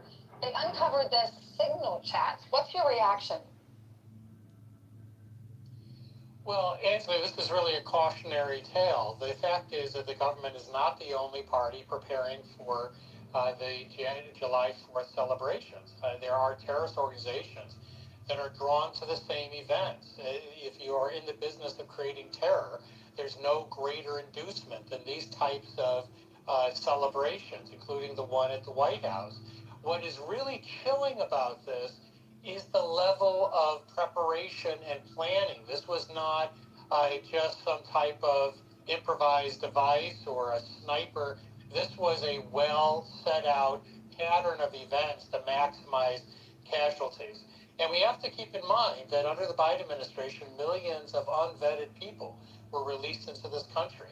It would be a very dangerous delusion to believe that these terrorist organizations and countries did not use that open border to bring people inside. Well, I'm reading a little bit more too, Jonathan. This is crazy. It says the one alleged suspect told investigators the goal was to target capitalist elites, billionaires, politicians who received donations from the American Israel Public Affairs Committee. The investigation stretched at least 12 FBI field offices. Thanks to all those FBI agents who thwarted this so that nobody was injured and our president was safe. All right, let's talk about Luigi Mangione. Today is... Okay, so anybody believe that they had this drones with bombs on them? Then they were going to steer everybody in like cattle into a particular area and have high-powered snipers there to snipe you off? I definitely have a comment on this. Like, literally, the man has 2 gigantic cranes out there. If you looked at the stuff the other day, like Trump was up on the roof of the White House overlooking the UFC area, and he like pointed out the 2 big cranes. So he's got an unpopular ballroom project. I know that I'm getting old, and I don't know if they still do fables, but if everyone is familiar with The Boy Who Cried Wolf, that's all this is. Like, every time, to your point, Misa, every time there's something, I thought it was going to be something in Madison Square Garden, and now this time they're targeting like high-end donors. So all the people that he wants to protect in his ballroom, because he literally is just trying to get this ballroom built. So anytime there's something with Trump, now there's going to be some kind of an assassination attempt, period. I mean, the details hasn't came out. I haven't seen the court filing, so I'm going to remain neutral and say, is it possible? I mean, Of course. There was a plot by a group in California that was real. That was extremely real. And, you know, Like you gotta be fucking with us, man. Like I'm starting to really come on, bro. No, I don't. Just so I say this. I say there are people who dislike this man with every being, every fiber, everything, every proton, atom, whatever. There's people that are like that. But do you think that those people that could be fucking mature enough to say, okay, let me use real fucking discernment and say what's good for the country versus focus about him? I don't give a fuck about him to that point, to that extent, Amari. Yeah, it's the fucked up shit that comes along with him. It's like you guys are so fixated on thinking that people give a fuck about him personally. He's nothing but a fucking shit stain. There's people that think he's one of the most dangerous people on this planet, and yet people like well, he is a fucking devil. Right, and there's people who are not mentally tight, right? We all know that. Look, we saw people go inside the Capitol. What is mentally tight? What do you consider mentally tight in 2026 in America, bro? Mentally tight is not trying to take down the president of the United States at a UFC event and just vote. That's mentally tight when it comes to this situation. Well, look again, we see people all the time doing things. You like, I can't believe they just did that.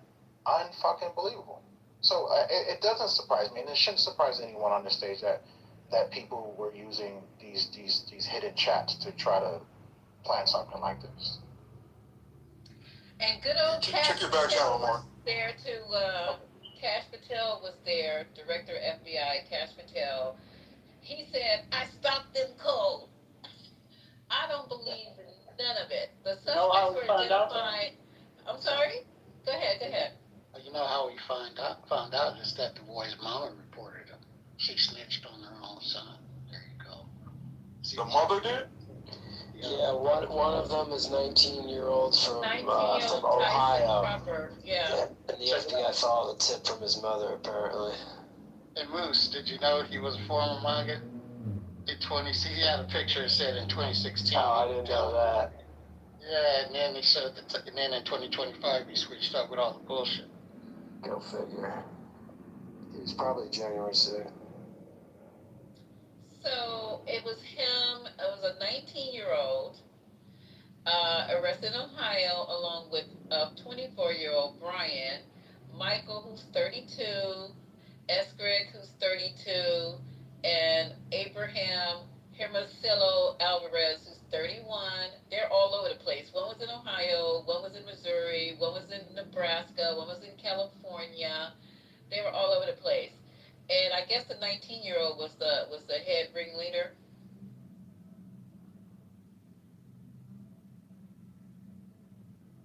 Oh, that explains why they got caught. The brain's not fully developed yet. This is crazy. I don't believe he's a criminal mastermind. I don't know. They're in custody. The group allegedly wanted to jumpstart a revolution by shooting. Now, okay, how is this going to start a revolution? Just walk me through this. The group allegedly wanted to jumpstart a revolution by shooting high-value targets identified as wealthy people and politicians attending a UFC fight. That's going to start a revolution? No. Take away Uber and Netflix. That'll start a revolution. Yeah, TikTok. And they just conveniently happen to be all the people that Trump wants in his ballroom. Like, so Obama, the first black president, how many attempts or how many plots do you think there probably were on his life? And I need to look this up. I heard the number at some point. How many did we actually hear about? This.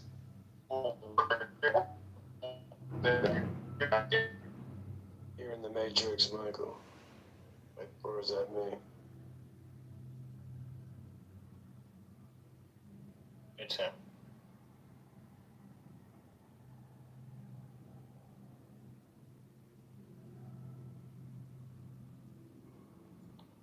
Okay, so they started.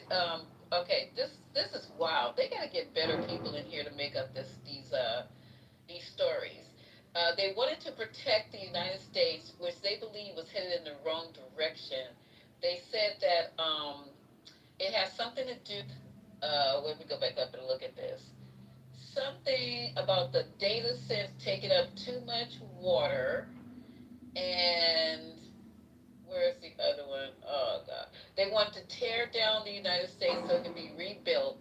And on June 11th, the 19-year-old, his last name is Proper, admitted to being part of planning. He's part of planning 19 the attack, and said the group began communicating with each other around March. So they didn't even. I mean, this is a new group, and they had all this planned from March to June. And Trump can't even stop a war. And they were literally getting ready to tear down the United States and so it can be rebuilt from March to now. And Donald can't even stop a war that wasn't a war. I just Maybe we should hire these people. Can anybody ask me why we there need were Biden? 11 attempts on Obama's life, and Thank you. they were foiled.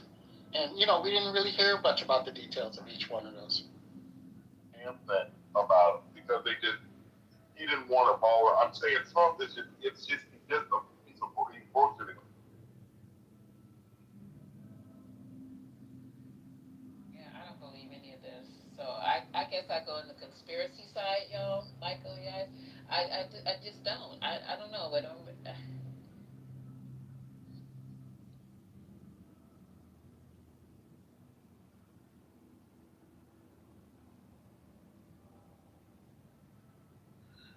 So Misa, so do you think that these people are sacrificing themselves on behalf of the president? Like they're getting money for this? Like they're gonna go to jail? Like why would you think this is fake? I mean, I'm just trying to understand. Why would you go to prison for this? So the reason I think it's fake is when his ear got shot off, but then it grew back. That young man took one to the scalpel to the head, and then his parents. It was just the whole thing was weird with that whole situation. So it started there. I tried not to talk about it too much because at first I was like, oh no, it's no way, and now, but after he came from the ER and he had a maxi pad on his ear, and then once the maxi pad came off, there was no damage whatsoever to his ear. I was like, okay, okay, yeah, something's not right. Lisa, did you see this week? I saw a story where I can't remember if it was Bland. He told somebody to shut that investigation down. So the Butler County shooting, there literally was an article I saw this week. I didn't read the article, but I saw the headline, and like I say, I'm just all of it to me is like lies and bullshit. But essentially, they were told. I think Trump told them to shut that investigation down. Somebody might be able to find it, but I'm just saying it's just bullshit. I agree with you, Michael, and I'm securing my tin hat right now. It's just funny how every time he goes somewhere or something, some event is going on, somebody's trying to get to him, but they can never get to him.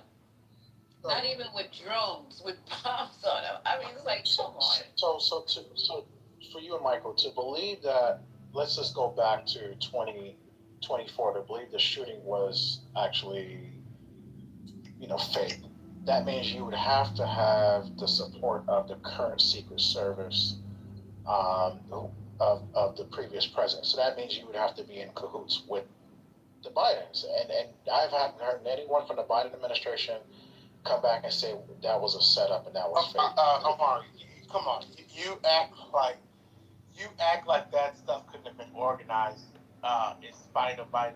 Look, the first one was obvious. It happened, or that was the first, but you were the one talking about with the ear. He literally went on stage, and then posed for pictures. He needed that to boost his candidacy. And then what about the recent one, Omari, at the hotel? All of a sudden, there's this attempt at the hotel, right? At the what was that press conference dinner? And then all of a sudden, the next day, this is why we need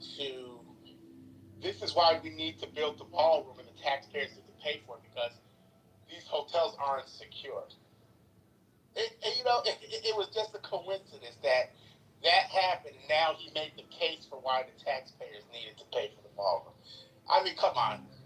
Are we supposed to sit here and play stupid? Like that's the difference. A lot of Trump supporters they purposely play stupid. I don't think all of you believe half the shit. You all just know how to fall in line. I mean, I just go back to what I previously said. I don't think that the previous administration would have allowed this to happen under their watch. So, Omari, do you think it's strange? Do you find it ironic? Oh, sorry, Michael. Go. Go ahead towards me. I just want to, after you, Moose, I just want to answer because Omari directed the question. I'll go after you, whoever wants to go. So, Omari, can you hear me?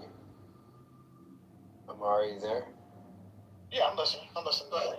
All right. So, do you think it's conspiracy or not conspiracy, whatever? But do you think that the one Vantage rooftop that was posed the most threat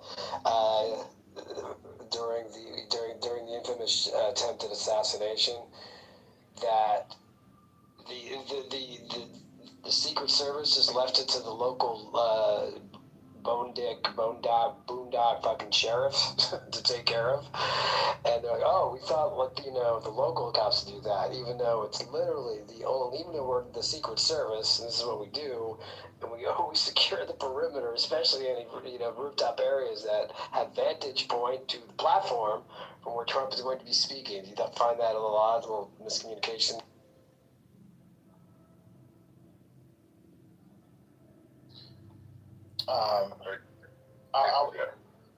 Go ahead.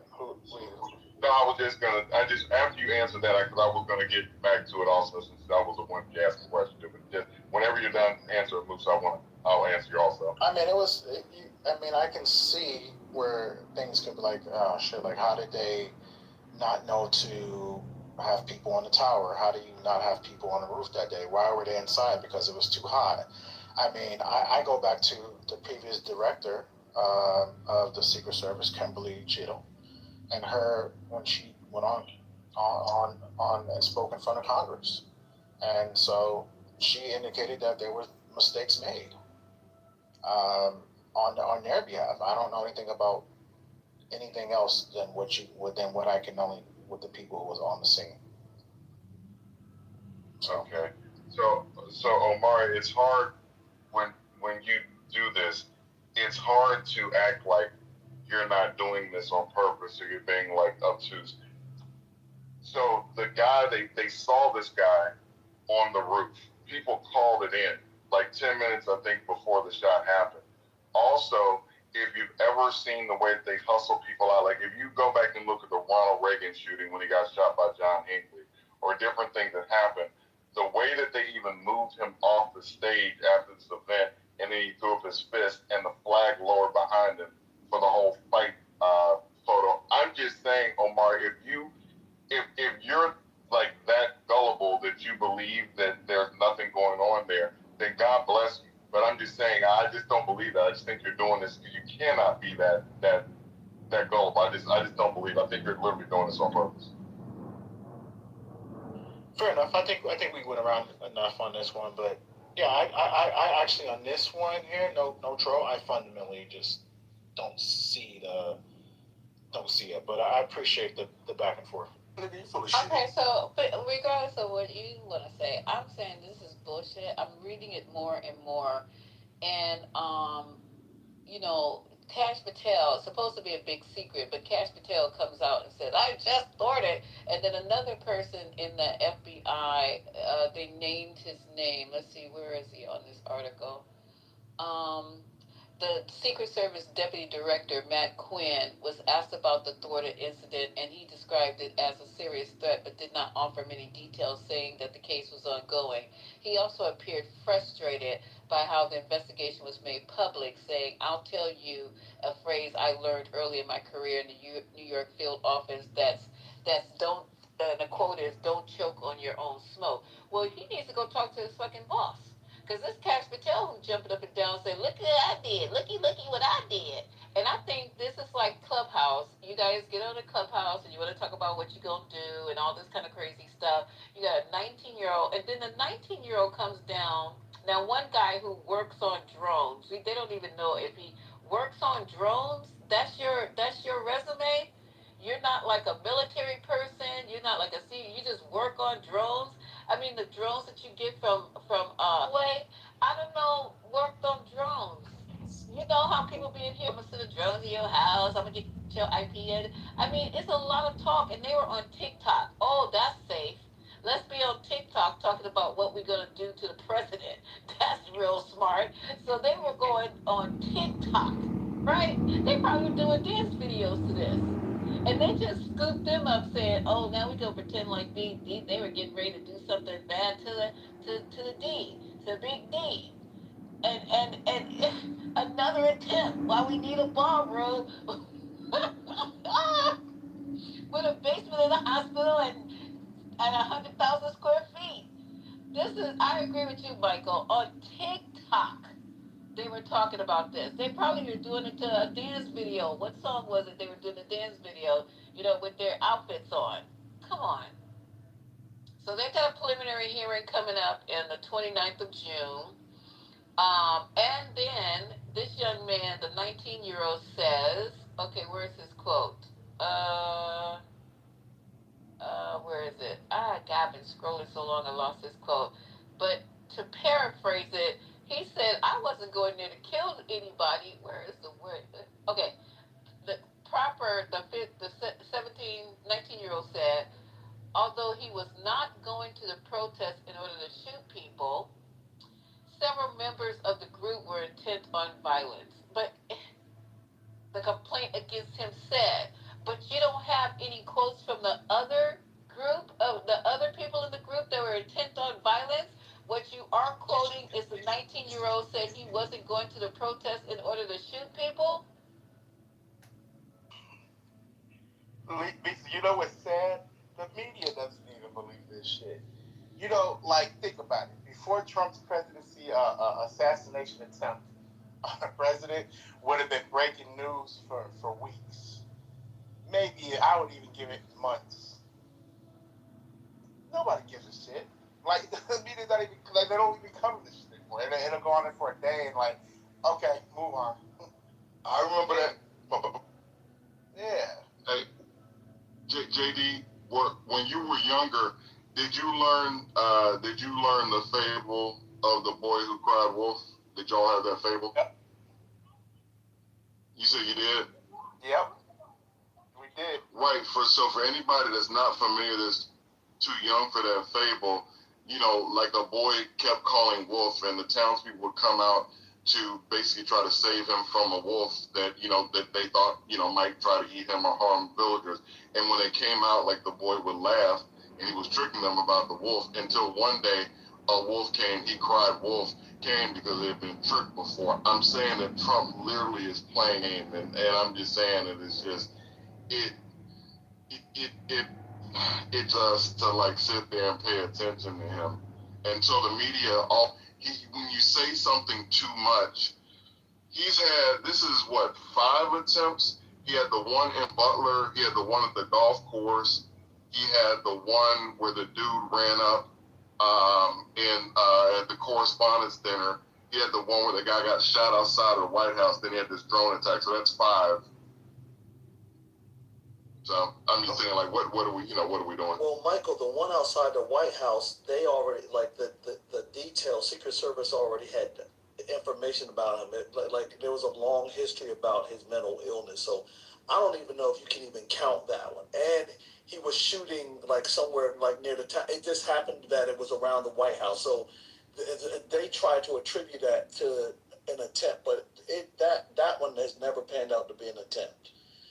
The other thing I wanted to bring up is I heard Lisa say that this is all done on TikTok. Most extremists, the MO is that they're not going to use TikTok. They're going to use some type of Discord. Encrypted communication like Discord or Signal or the usual suspects. So I was just talking to someone about this earlier today. All of these attempts are weak as fuck. But they keep doing this. And to your point, Michael, Trump is going to cry wolf until he finally meets a... Yeah, and say on this not gonna use whatever that shit is, TikTok, right? But even the weirdo ones, they have that space on Discord. Right. You remember that dude released all that shit? The fucking National Guardsman was in there fucking releasing national secret. He got like 15 years or some shit. Yep. From Massachusetts or something like that. Yep. That one cat was on Discord, and they came knocking on his door. They did not play. You know what I'm saying? Like, yo, this shit is. But you know, that day when he did that show in Butler, PA, I remember coming up on in here saying that I don't know if it's this room or whatever, but on Clubhouse saying that was bullshit. He didn't get shot. Motherfuckers was like, nah, he first. That's bullshit. You can see right there he didn't get shot, man. And I mean, the shit is weak because every time, like as soon as that event was over, the first thing I heard was, "Oh, unit, there was a drone attempt." I'm like, man, come on, let's be for real. So the only thing that they have is this dude works around drones. Well, fuck, I work around keyboards all damn day. What does that make me? Like, come on.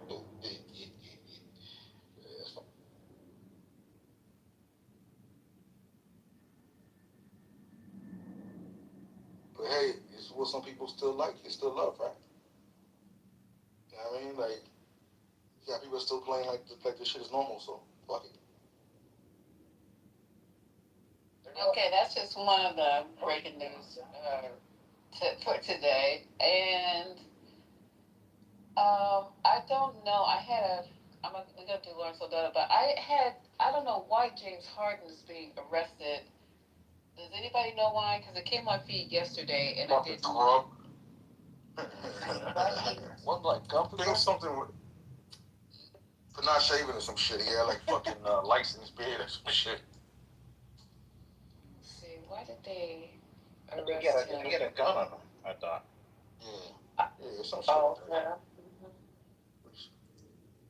Where did he get arrested? What state was he in?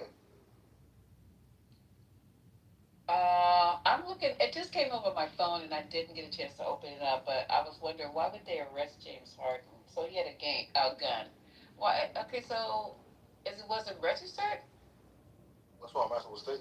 Okay, let me see if I can find it. Okay, arrested, charged with unlawful carrying of a weapon. Oh, down in Texas. The arrest went down in Texas. According to authorities, he was caught with a handgun in his vehicle. It was allegedly in plain sight and not being carried in a holster. Charged as a misdemeanor, though. Spokesman pulled over on Crawford Street for a traffic violation. That's bullshit. He identified himself and was taken into custody. He was released on bond with a court date for June 22nd. Wait. That's such bullshit. So basically, if it was holstered, it'd have been no issue. So the cop just fucking with him. Like, gonna give him a warning? That's what it seems like. Yeah, that's fucking crazy, y'all. Getting into the space. I see Jay's making a. What's up? I see Nixon 5. I see Jay's making it rain, so thank you, Jay. J plus. And Misa, it's weird to see you not as top left. I was wondering where your voice was coming from. And then thank you, Jay.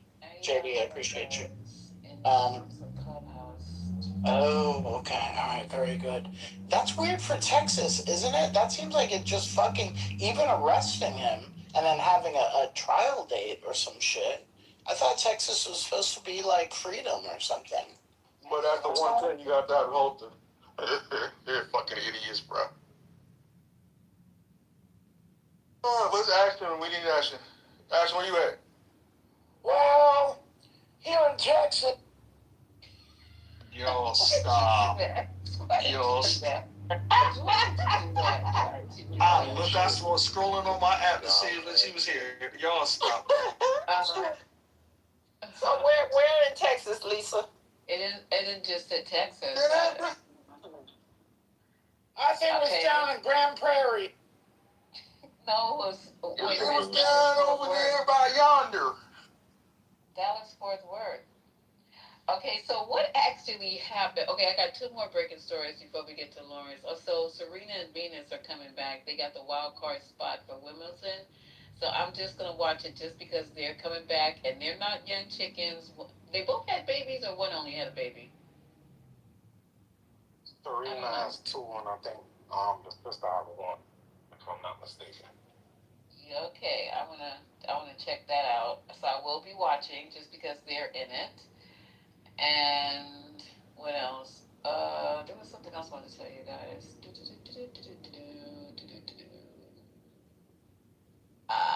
God damn, I don't remember what the second thing was I was gonna tell you. Like, oh, so what exactly happened? Do you guys believe that the bungee jumper who plummeted to her? Do you believe that they threw her over there on purpose because they're up on murder charges? It's not funny. It's just not funny. No, I just think that was just a horrible mistake. I saw the video. I don't think they did it on purpose. I mean, I think it just seemed like that was normally like a part of their whole routine. But that was tragic. And then they threw over, somebody was like, the rope. I was like, oh shit, it's too. You mean to tell me the way they are carrying her? Y'all have to see this for yourself. You have to pick her up to carry her. So is the rope put on last just before you throw them off the cliff? No, the rope should have been put on before. She should have been harnessed before and secured before. But you picked her up, and you gotta know that she didn't have a fucking harness on. Lisa, that's how she wanted to die, but they didn't check to make sure that the rope was secure. They're supposed to be like a double. That's how she wanted to die. No, I said that's the way she wanted to go. She wanted to go like airplane. So she had her arms out and they were going to throw her off the cliff, but they did not check to make sure that the rope was secure. They messed up.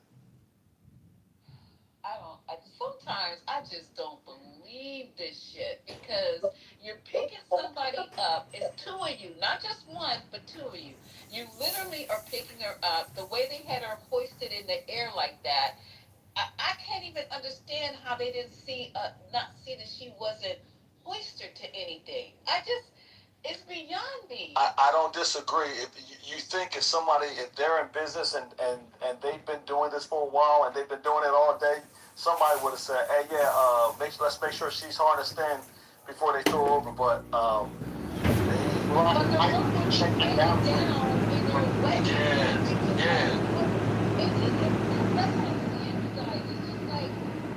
walking a dog and pretending you're holding an invisible leash. The only job you have if you're working at the bungee jumping place is to put that thing on. That's the only job. Right. It ain't really much to it. Like you forgot to do what? You grabbing somebody and you haven't done the first thing that you can't look on the next. And sweet, here's another crazy thing.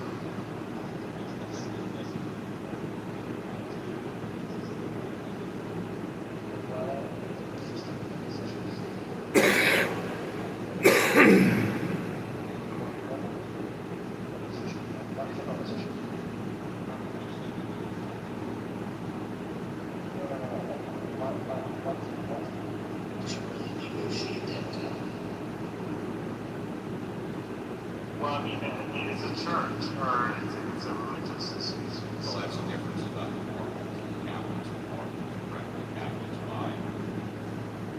Well, I think the Jews also know. Damn fucking right. I mean, they own the entire city block. What's that? Like she pays for the off-train, the guy pays for the drink, and that's so fucking stupid. I don't want this of its ass.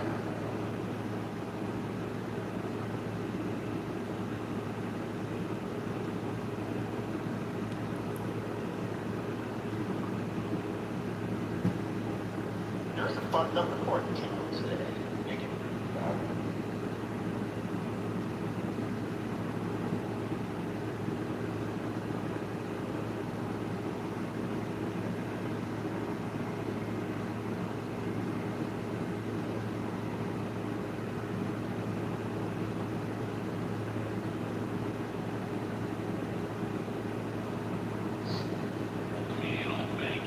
Oh, okay.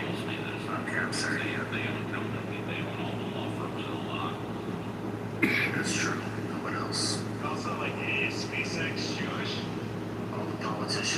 Is SpaceX Jewish? Well, he gave a Heil Hitler, right? Twice. Twice, see? He's a Nazi times two. He wasn't happy with blood. I don't know if you know this, Steve, but Elon was raised with Hasidic Jews in South Africa. So before you go around calling people Nazis, you should learn about Elon's past. He's Jewish friendly. And after October 7th, guess who went straight to Israel with Ben Shapiro? Elon Musk. Fucking fraud on Clubhouse. Projection alert, ad hominem alert. Projection alert, ad hominem alert. Fucking talking. No, I'm speaking the truth. It's not an ad hominem. It's truth. You're the biggest fraud on Clubhouse. You have multiple You got multiple profiles. accounts. You have Because you have multiple profiles, that makes you a fraud, Steve? all the time. This is not ad hominem. This is the truth. Today. So Yeah, I don't consent to being recorded, by the way. Probably a bunch of dirty fucking Yeah, Steve, I didn't know that, so thank you for enlightening me. I mean, I knew about the You're welcome. And whenever he goes into a room, he's recording it on YouTube. So your room is being reproduced without your permission on YouTube. Just ask him. He'll admit it. Yeah, but that's against terms of service, so I don't know how. Is that a fact or is that an opinion? Because I'm sitting here in my office right now recording myself on YouTube. I don't think I'm breaking any rules, laws, procedures, or processes. It's explicitly stated in the terms of. Oh, okay, go ahead. Show me where it says it. Let me see it. Don't just say it. Let me see it. Show it. Show it. Let me see it. Take it out. Let me see it. Put a link in the chat. Hello? But Steve, I just want to say, I've grown to like Alistair Moore. Docs. Well, that's the name he's using here. That's why I'm calling him Alistair. And he's kind of like an Andy Kaufman slash Abby Hoffman. It's kind of a performance art and a political artistic thing. And I found him harmless and even nice. And I understand that many people disagree with the recording and so forth. I just stopped caring at some point. The multiple names. What was the wrestling match that Andy Kaufman? For the record, I didn't express an opinion, good, bad, right, or wrong. I just stated the facts. Oh. Norm. Oh, what's the difference between a fact and an opinion, Steve? So, Steve, I don't think... You know what, Alistair is your name today? Why don't you take your own advice? Read a book instead of hanging out on Clubhouse, and you'll find the answer. Projection alert. The projection alert detection system has been activated. Projection alert activated. Somebody needs to go read a book. Yeah, Steve, I don't think he committed any misdeeds regarding that. I have no idea. No, so Norm, I agree with you about. Oh, no, he solicited funds under false pretenses. That's a fact, Norm. That's not true. That's just your opinion, sir, and I don't even know what you're referring to. You're not saying anything specific. Wait, is there a lawsuit involving John Kitover? Is that true? Yeah, he was being investigated. They've already had at least 2 hearings on soliciting campaign funds with false. 2 hearings. Wow, Steve. Let's see a link in the chat. Let's see a link. Anybody have a link about anything, or is this all just spoken word testimony? Everything I'm saying is true.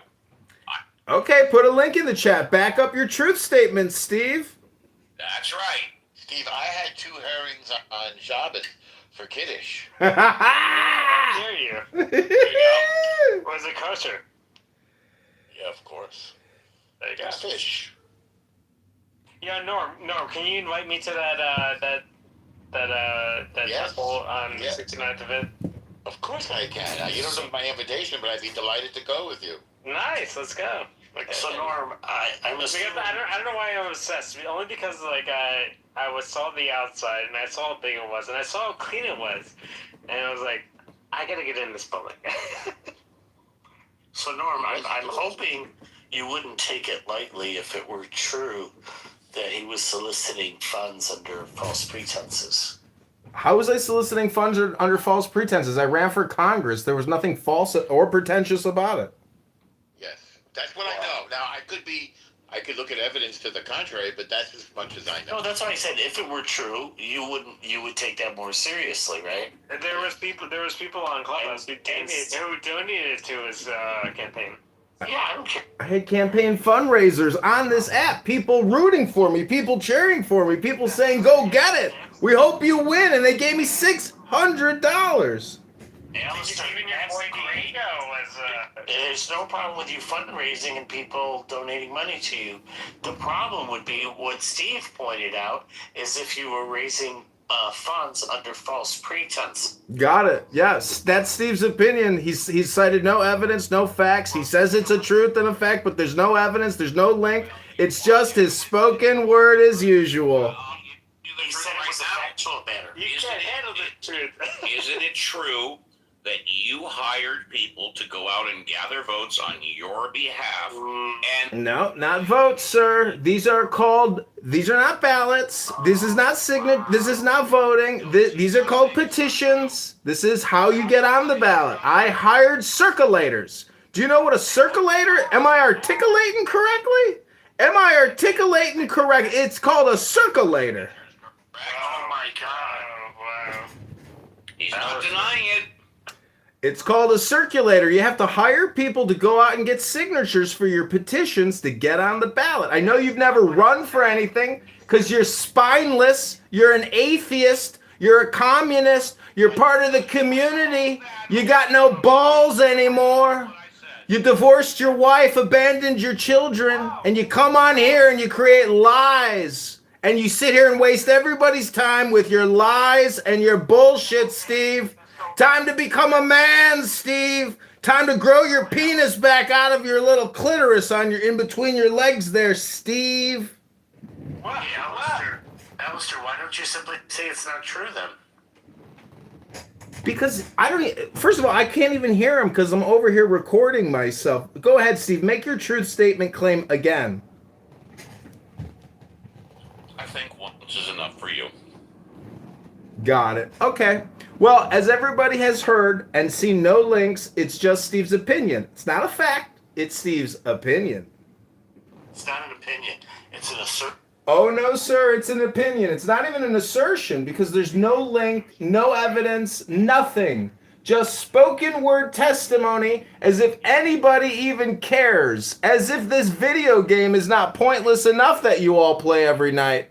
You guys need to find something to do with your lives. Maybe you should read a book. Maybe you should go to the gym and work out a little. Maybe you should run for politics and do something for your community. How does that sound? Hello? Can anybody even hear me? Hello? Didn't deny the claim. How retarded are you? Do you need me to talk even more, retard? You should have said the R word. Oh, I'm sorry. Is it a sacred word? Because I know a lot of words are sacred. You can't say them outside of the temple, right? He wants the evidence. Here's your evidence. And oh my God, we're getting some evidence, everybody. see, maybe he can be quiet for like a minute to let me read. Illinois politician John Kitover, also sometimes wow, docs.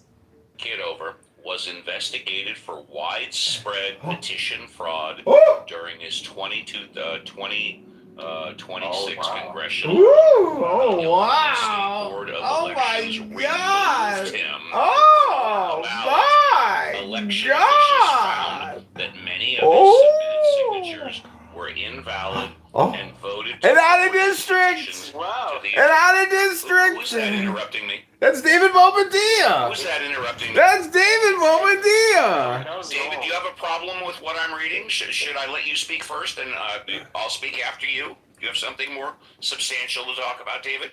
No, you're fine. Thank you. Please proceed, David. Please. Continuing on before I was interrupted, forwarded his petitions to the Attorney General and State Attorney for further investigation. Continuing on, He ran in Illinois 16th District as a Republican against incumbent Darren LaHood. State election authorities determined he only had 266 valid signatures. He then launched a campaign for mayor of Chicago for the 2027 election. His campaign platforms and activities drew significant attention on Chicago's social media. Chicago social media. So there's my evidence. Thank you, Steve. I just have a quick question for you. You mentioned something along the lines of 200 valid signatures, and how many total? 266. He submitted about at least 1,600. Wow. So not even 20% of his signatures that he submitted were valid. Wow. So something close to 80% were invalid. Were not valid. Right, exactly. Wow. That's great. What do you say to that, John?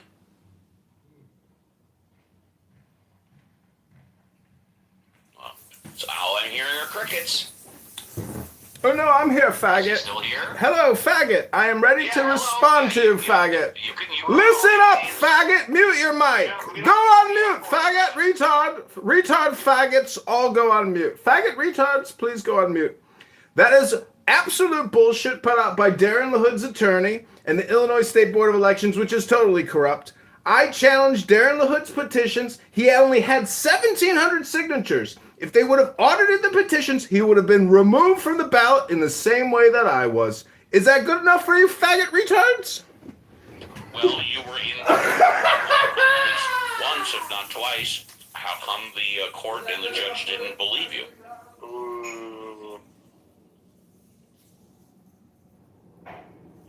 You were in court regarding this once or twice, right?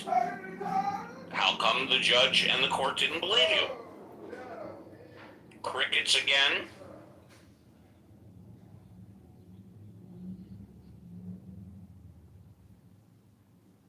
Wow, Steve, you definitely came through with the I'm just speaking the truth. I didn't even have to use any insults. I just spoke the truth. Well, he called you the F word. I heard what he called me. That was his only response. Calling me names. He couldn't respond to the actual allegations. He knows every single word that I spoke was true. And he called you names after he's the one that asked you. You are lying, faggot retard.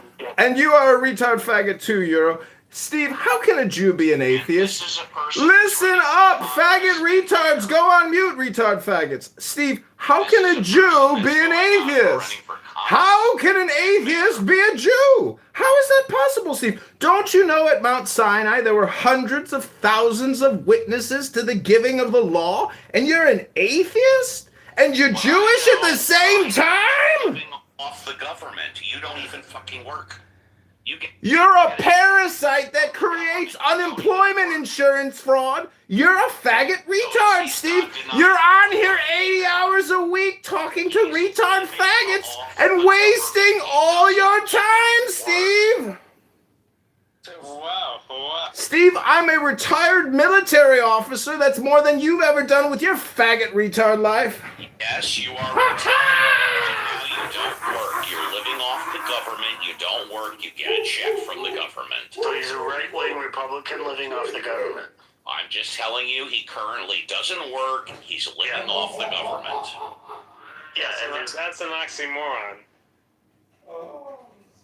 Once again, I'm just speaking the truth. Right, the facts. The facts and nothing but the facts.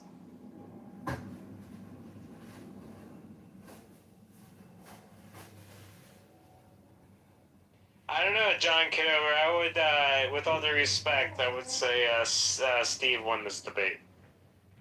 Oh, it's not even close. Oh, you didn't know Steve is the smartest guy in the world. He knows everything in his rooms when he's a green bean. He knows absolutely everything. There is no topic that this faggot retard doesn't know about. He's a subject matter expert on every single thing there is. You didn't know that about this retard faggot? Wait, he doesn't have a green bean.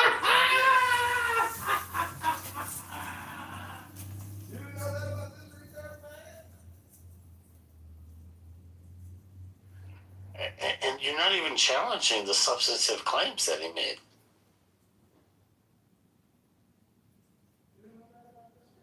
That's because he knows that everything I said is true, and the only way he can respond is to attack me by calling me names. It's 100% accurate that you are a faggot retard, and everything you said is an opinion, you retard faggot.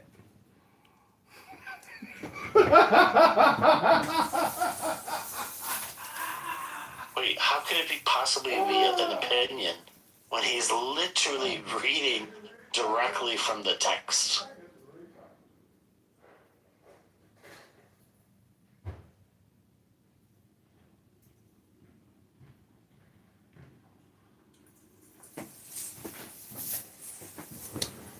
And when I use the term retard faggot, I don't mean faggot as in Steve sucks dicks. I mean that he's like a bundle of sticks, useless, and just waiting to be thrown in the trash. That type of faggot.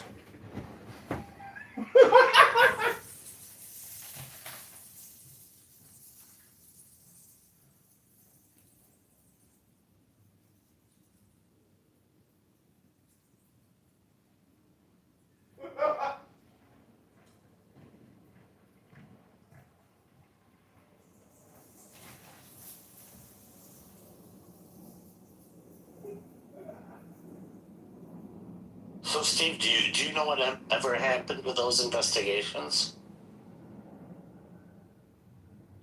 Nope, I didn't put that much time into it.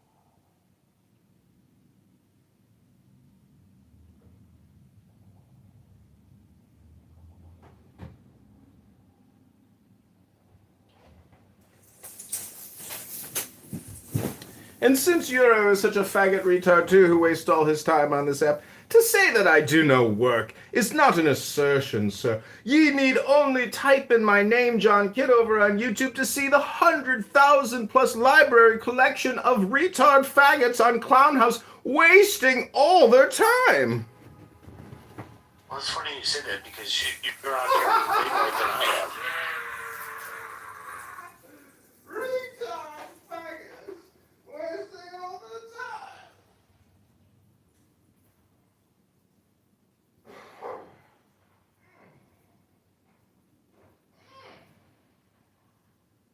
Steve, maybe you would be on here more often if you were living off of government checks.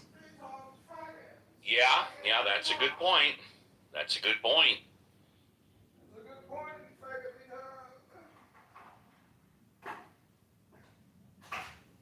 You know, I have a full-time job. I'm still paying my bills. If I don't work, I don't get paid. A lot of right-wing Republicans would say that's like the ideal situation to be in.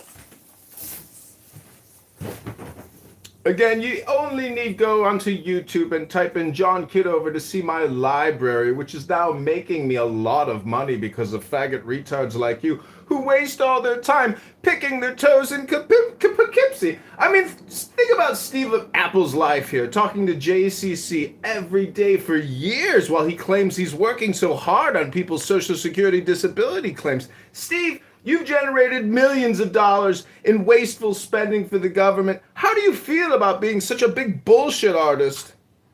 How I feel is that once again you have not only lied, but you lied about me.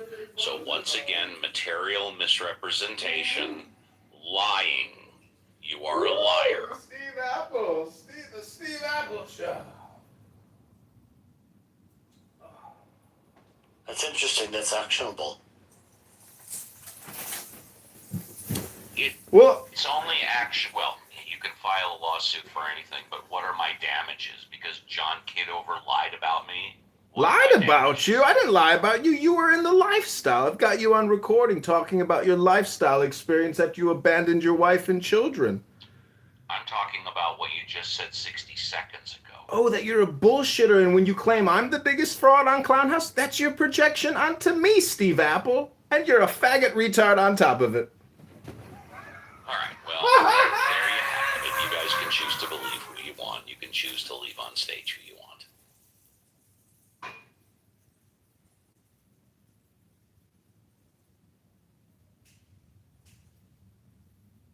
Well, you can make that choice too, Steve.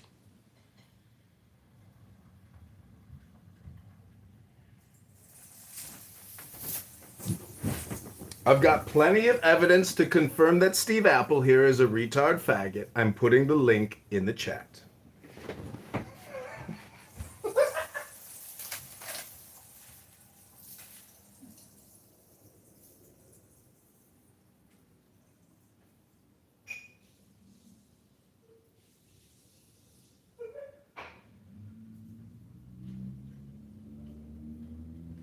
Well, he's got to be lying again because I don't see a chat. Is there a chat here at all?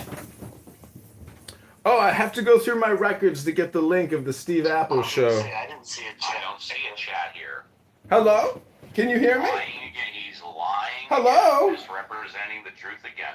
Oh, Standard. no, Steve, that's what you would do every day here in your stupid fucking bullshit atheist house where you claim you're an atheist Jew. And you're not. You're just Jewish, and you're not an atheist because you're a schmuck and you're too stupid to read books anymore. When was the last time you read a book, schmucko? Hello? Link is in the chat. Oh, it's disabled! That's Steve's business, is getting people on disability to become parasites for the government, creating millions of dollars a month in fraudulent payments, claiming hundreds of Social Security disability fraud, helping him slip through the cracks. You're such a fraud, Steve. Everything you project onto me is your own inner feelings. How does it feel abandoning your wife and joining the lifestyle? Oh, you constantly lying about being an atheist. Got your ass! Got your ass!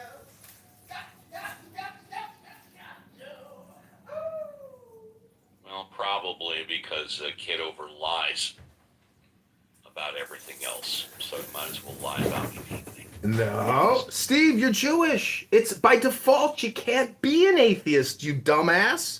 It's the law. Did you even read the Ten Commandments a couple weeks ago? You didn't.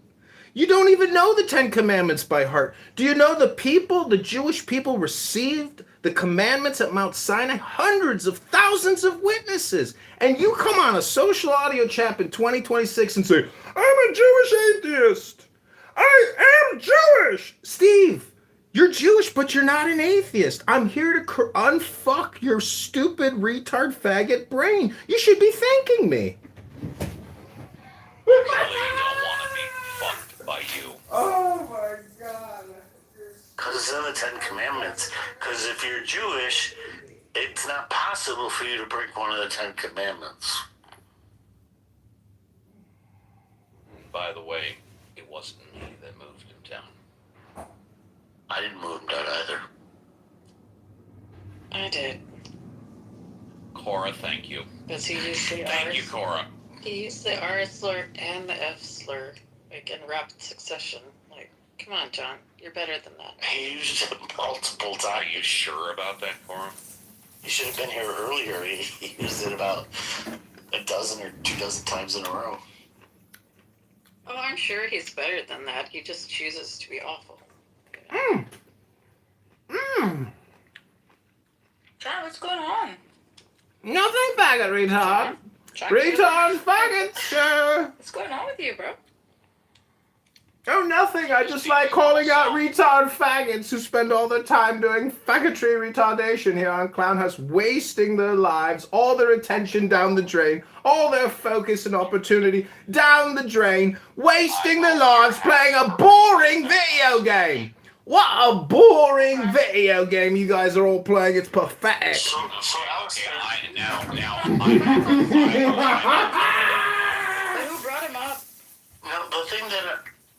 thing that I don't understand is if his contention is we're wasting time by being on Clubhouse, how is he not wasting time by being on Clubhouse? Because he's a lying fraud, and that's a fact. And I've given you the receipts why he is a lying fraud. Attorney General of Illinois thinks he's a lying fraud.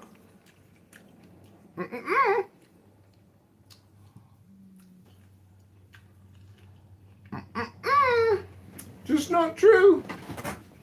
It's all projections, Steve. And all projections.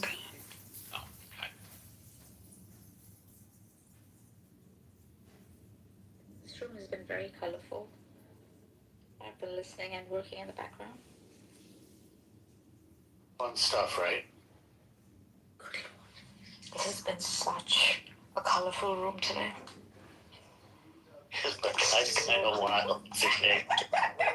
It's so dramatic. Lovely.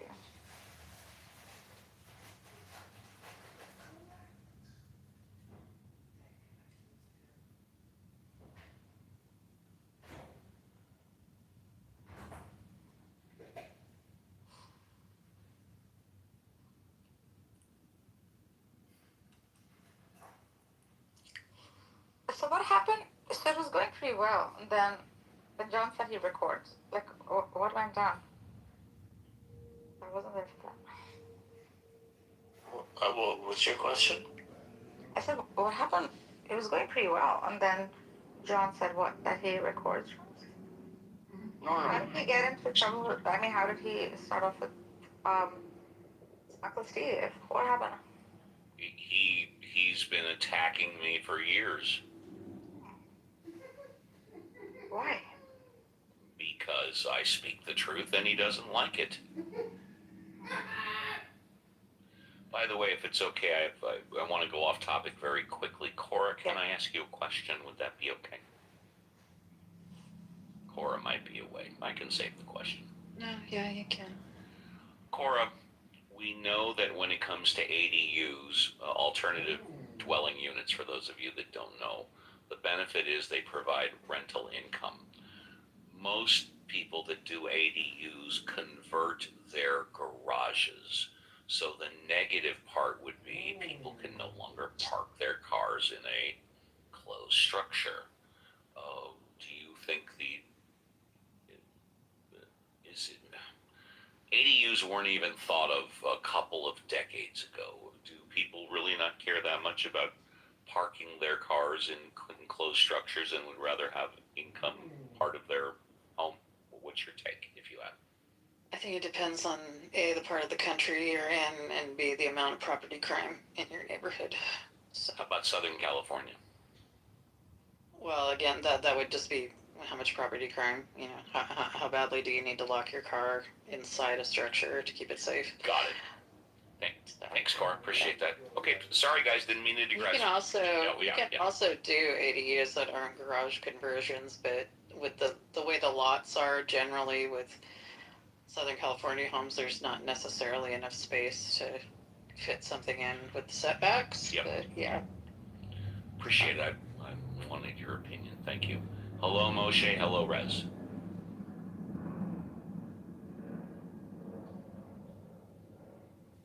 Hello, Steve. Hello, Rez. Hello, everyone. Howdy.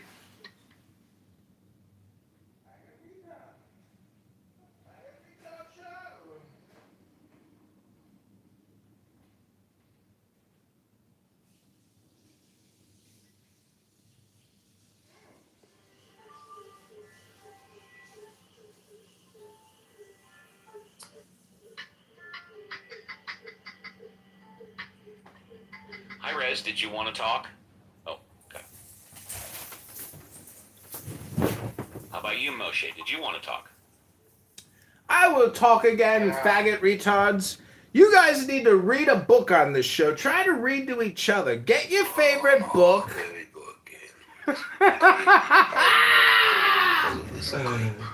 go again. Here we go again.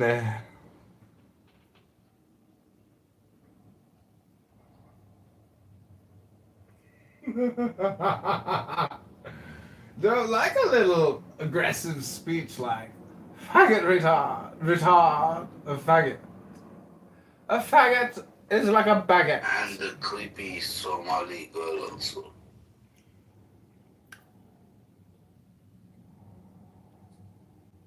Who's the creepy Somali girl? A faggot is like a baguette, slightly less toasted and served with a bowl of spaghetti and meatball. Was she drunk? Super. She's always drunk. I've let her go always. Feel bad. I feel bad. I feel bad. Oh, I thought she was just naive and No, no. stupid. Slurring.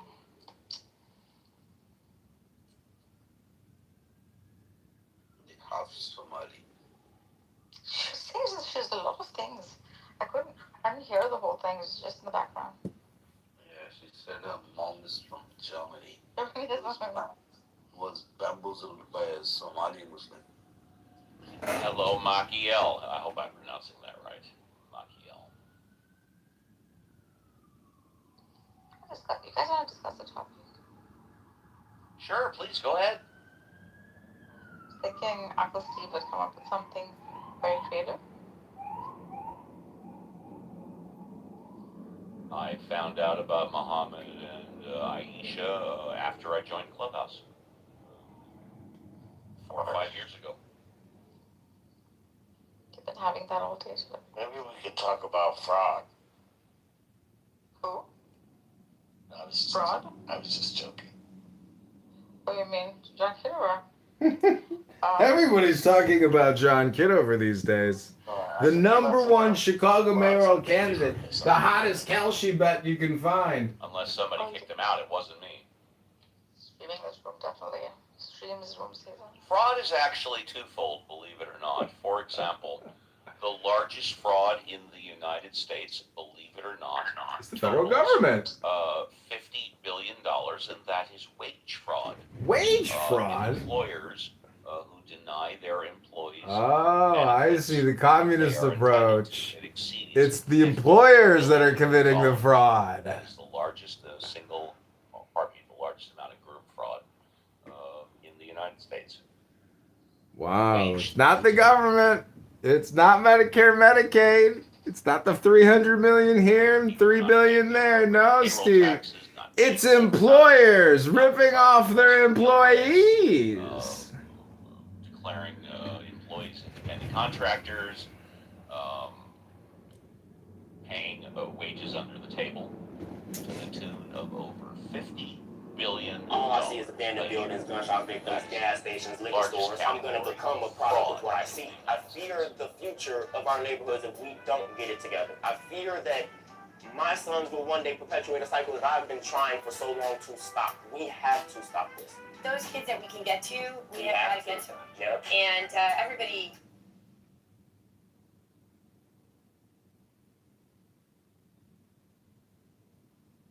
Fraud. A material and I'm not on the internet, I'm just going by memory now. A material misrepresentation, arguably a lie, to obtain something you're not entitled to, or to prevent someone else from getting what they are entitled to. Fraud.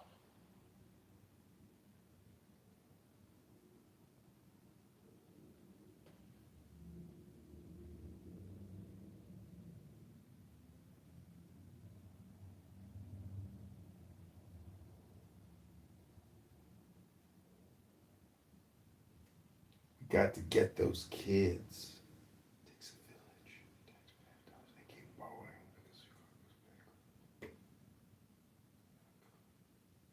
Deserves to live in a safe neighborhood. Even if we reach out.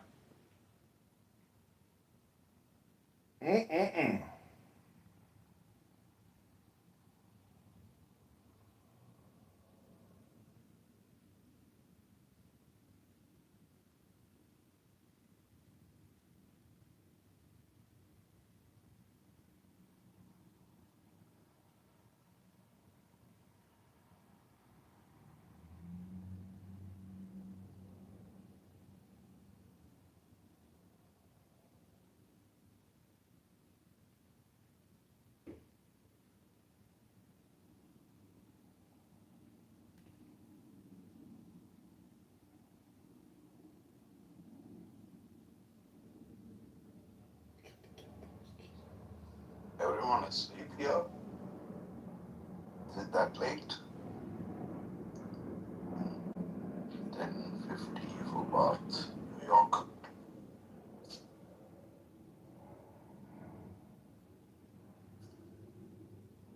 What time is it for you, Nugget? Daniel?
They get in there, they do maybe a year or two, sometimes less than that, and then they're like, oh, well, they're on the registry where they have to register as a sex offender and all that. But I'm like, but they're back on the streets in no time. And usually most sex offenders. But what if, okay, but okay, listen, so you're black. most sex offenders, right, or sexual assault They'll offend again. That was my point. The time that they got caught or the time that somebody reported them, that wasn't the first time they did that shit. Well, I know That's you're just, a very pro-black person. that is just the first time they got fucking caught. No, They've done that shit several times. They just got caught that time. No, I agree. Your piece, though. So I know you're very pro-black. Now, let's say we were to bring in a bunch of, I don't know, people from Thailand. Not that they're known for doing that, but let's just say they so happen to live amongst the black community, and the Thais were responsible for 87 to 95% of the rape of black girls, and they were openly hostile towards blacks. Would you say get the fuck out of our country? I would tell them to get the fuck out of our country. That would be a problem. It would probably be a bloodbath. Not gonna motherfucking lie. But the funny thing about that is you said that is, even with this story that's going on with the Asian guy child, I just don't get it because all the stats during the last administration when there was this Asian hate thing going around. I don't know if you guys remember that. It was like this Asian hate bill, and Asians were saying they're getting hated on. Yeah, they would cluster in front of subway trains. But but when they got the numbers back, they were saying that all of those hate crimes was coming from white people. No, it was the opposite. No. No, it was. They said that majority of those. Hold up. Majority of those crimes, those Asians were reporting that the crimes, the hate crimes and assaults they were receiving were from white people, specifically white men. So I don't understand what the problem is. Sure, I don't understand. no, okay, but we're talking. So what is their problem with black people? Sure. We're not the ones that's beating your ass. No, It's white people that's no, you fucking guys you heard though. That's kind of the problem. Is that we can talk about simple assault. That means I shove you, I spit on you, I smack you. Okay, me smacking a black person doesn't make the news. Me spitting on a black person doesn't make the news. But if I slap a person, it's gonna make the news. That's just how it works. No, it won't. But yes, for example, this is what was happening in the Asian community. Is you get like a nice little 80-year-old let's say black. Hold on. This is what was happening. When they have crime in their community, it's not reported. It's only reported it's only reported in black neighborhoods. Okay, but the problem is though is that these horrific assaults. Like there was one that was super horrible. She was a young mother in her 30s, very like typical, very tiny, petite Asian woman.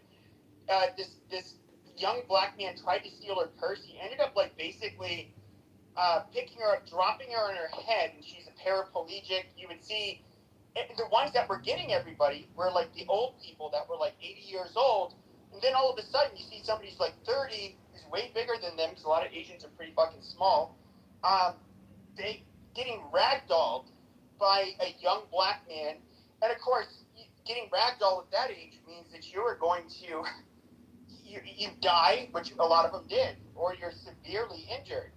And so it was the significant assaults that were making the news where the perpetrators so happened to be black. And I'm not going to say race was the motivating factor. In fact, I think most of the time it wasn't. It was like they were robbing them or they're just crazy or whatever. But it didn't fit the mainstream media's narrative. I'm talking about during COVID, when Asian people were saying they were experiencing so much hate crimes against them. They reported that most of the crimes that they received against them in assault were coming from white people. That's what they reported. Sure, but we're talking about the significant assaults, and I do not hear that it was. I would say that I do not know the actual whether or not more interracial assaults were occurring from whites. Yeah, it's definitely possible because there's a lot more of us. But when it came to the significant ones that were making the news, the horrific assaults that permanently changed people's lives or ended their lives, these were black people. And that's where CNN, even undercover, CNN said, like, hey, we had to ditch this shit because of that. Yeah. Not only that, the studies was bullshit, so go try to get me on that because I was talking about it in the room during that time. The study he cited, which was several others, they was all talking about people reporting them, but not actually documenting them. And when you look at the study, it was saying that basically people had some type of conflict.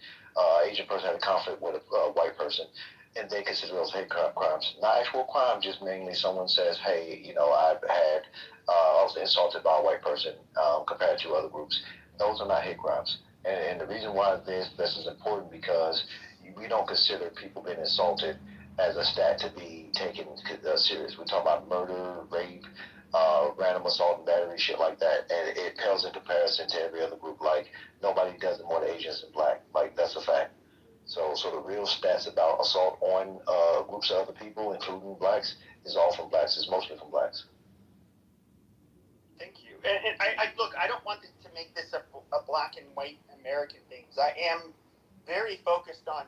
So this translates into a couple areas. So we can look at the immigrant. So in the West, we share a lot of values, a lot of the trends that we have in the West.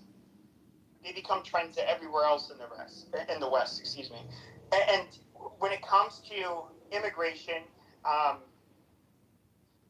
I think there's been a lot of like very, very bad, I guess you could say propaganda put out there for why we should have more immigration.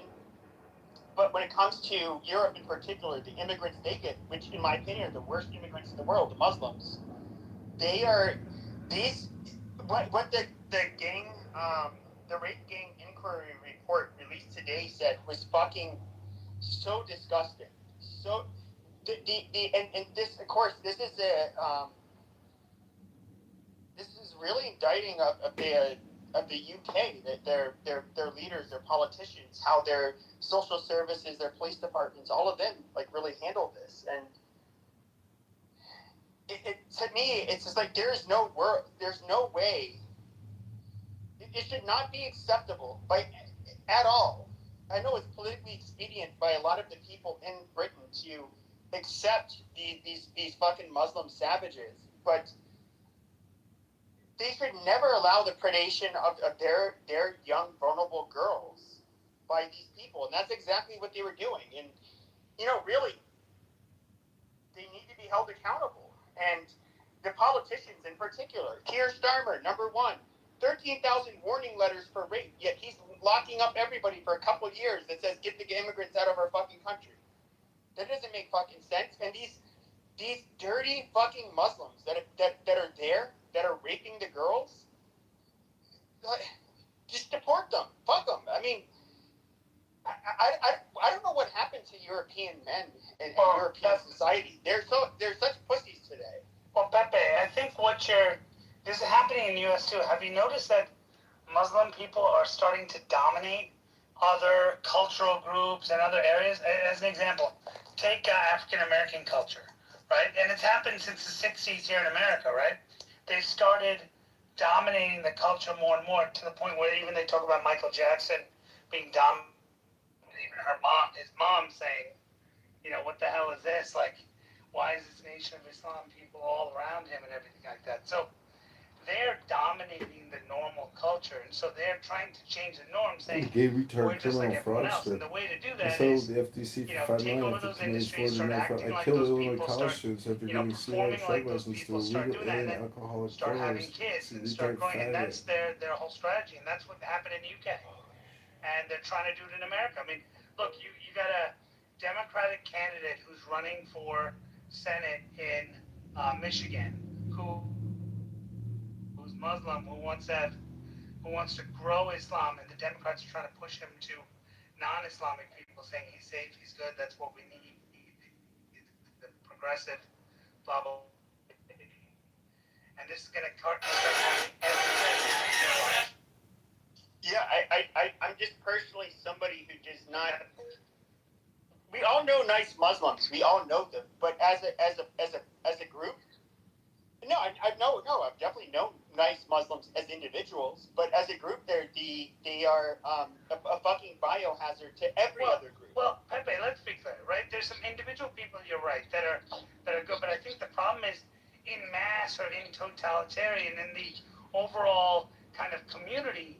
The goal of their community, look, one of the goals of theirs is to spread the religion. I mean, that's what they talk about. Go and spread the message and grow. And to be fair, Christianity is the same way. But the difference is that they're aggressive. It's almost like it's almost like the mentality that the 44th president said, get in their face.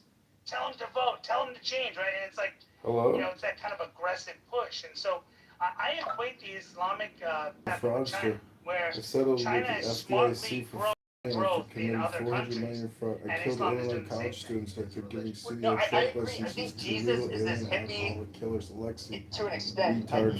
Some people might disagree. You have like a fucking jihadist, somebody who is a warlord, a pedophile, a rapist, all of those things, and he's a retard faggot. And unfortunately, in their religion, because of course we're not necessarily told to live in the image of Jesus, because we're not God, we can't be like him. But Muslims are taught, like, no, you should live in the image of Muhammad, which is like amazing. So just fucking rape and pillage and conquer.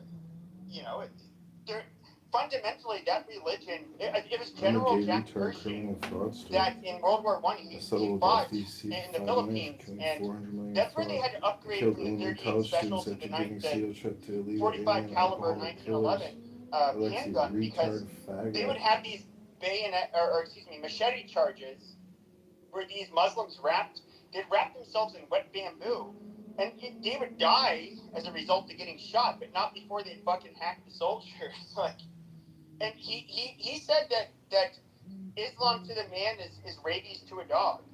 Our very first fucking foreign war, you know, as the United States, was literally with the Berberi pirates. And if you look at what the ambassador had said, or they had said to our ambassador, is that Allah commands that we find you, something along the lines like, we find you infidels where we, whenever we find you, we enslave you, we kill you, we command upon us. Really just, these people cannot change. Like, and it's not just that Western culture needs to change. We can look at like, okay, so I know you're of Indian descent. India is about as exotic as you can get compared to the United States, because they have religions that are much different than ours, cultures that are just everything about it. They don't get along with them. They don't get along with, whether it's in Africa, whether it's any fucking where. These people are a fucking problem.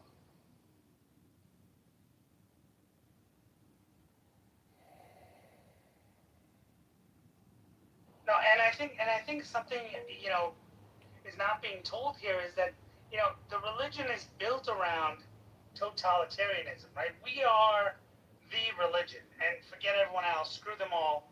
They don't know what they're doing. We're the next coming. And it's interesting because, you know, Christians don't say destroy Jewish people, right? They don't say that. I mean, there's some people that perverted it and said that, but you don't see them saying that, right? The religion overall doesn't say that, right? But in this one, it kind of says, hey, you know what? Get rid of these people. Get rid of people who worship idols. Get rid of people that, you know, that are Jewish, or these people, because they're not willing to see what we see in Muhammad. And I think that's the problem, is when you try to say supremacy over everyone else, it forces you to think in a way that is negative, in a way that, you know, puts utter dominance over everyone else rather than compassion for who they are. I agree. I know Ali's been listening for a while, and he's Muslim, so guys, don't nobody gang up on him and let him speak. He's a nice man, very cordial, and so he can have views different than ours, and that's perfectly fine. But I'm curious what you think. Yeah, so Pepe, I am driving, so if I'm not audible, and please let me know, I will go on mute. I just wanted to stay focused on this concept of the rape, you know, culture by Muslims in the European countries. It is really stunningly unique. You do not find any ethnicities actually moving, or religious groups moving into another country and committing the act of rape, just in this case focusing on the rape itself. So the question is why and how come? I think there could be several factors involved.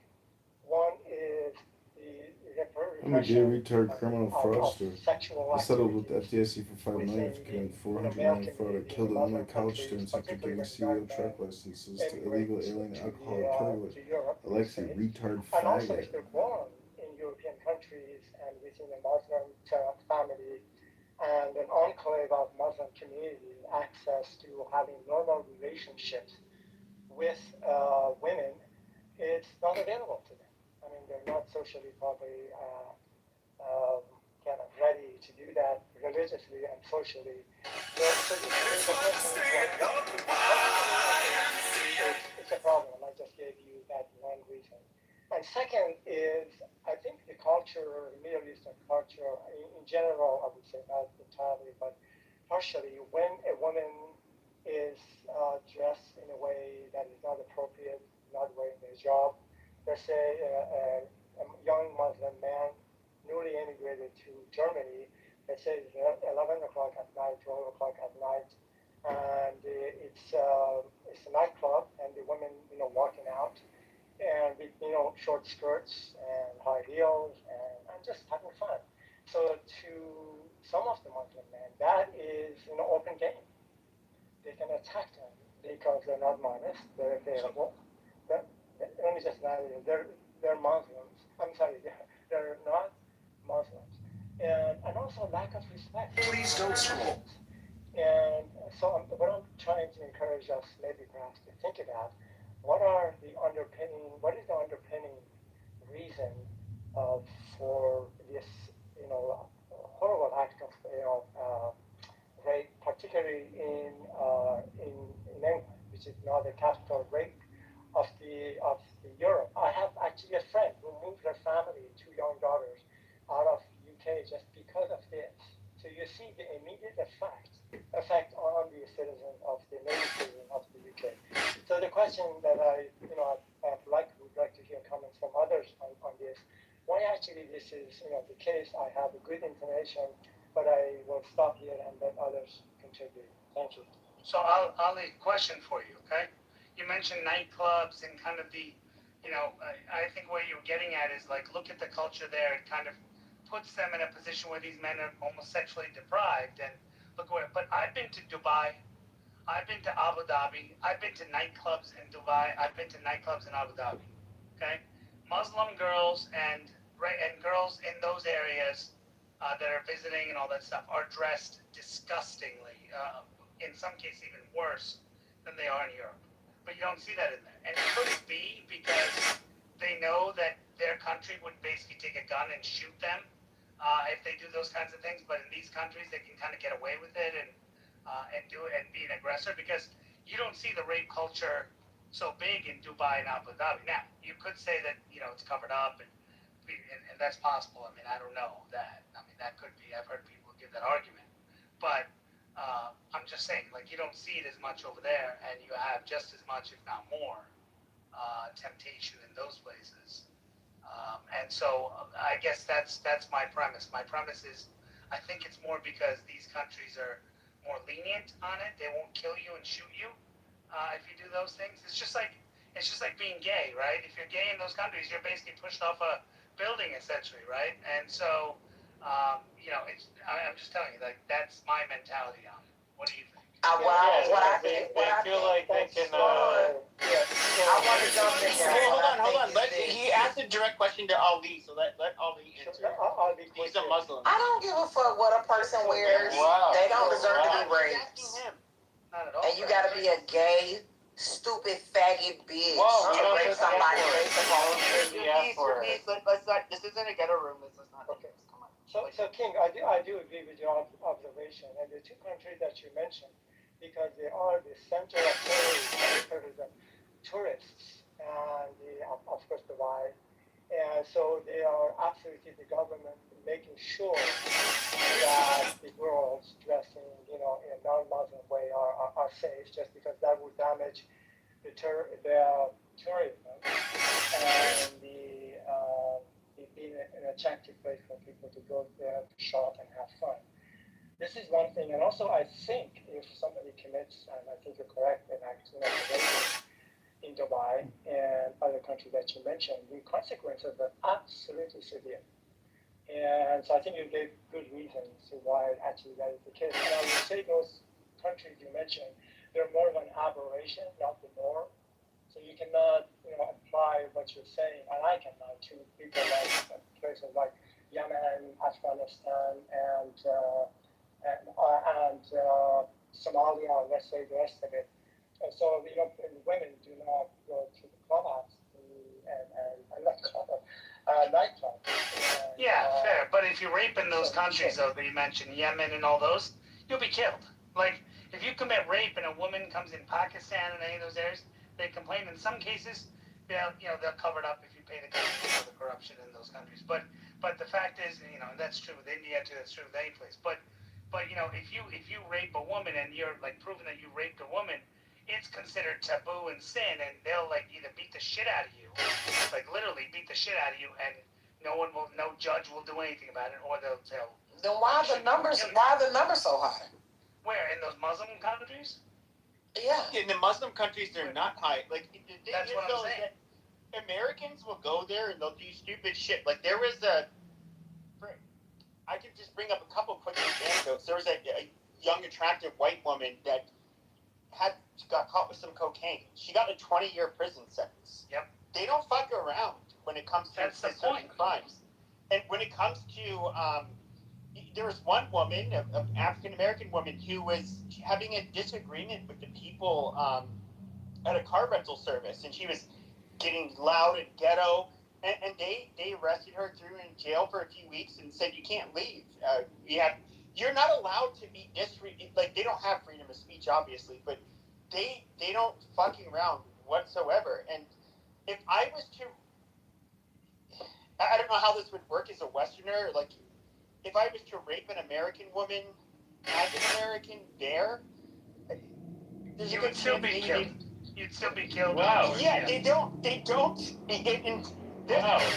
You get some of the most vain. I feel like some of the most vain people in the world move to Abu Dhabi, and these are a lot of attractive women, a lot of women that kind of like what he was saying, scantily, will dress scantily and all of that stuff. But what's weird is you do not get even their native population.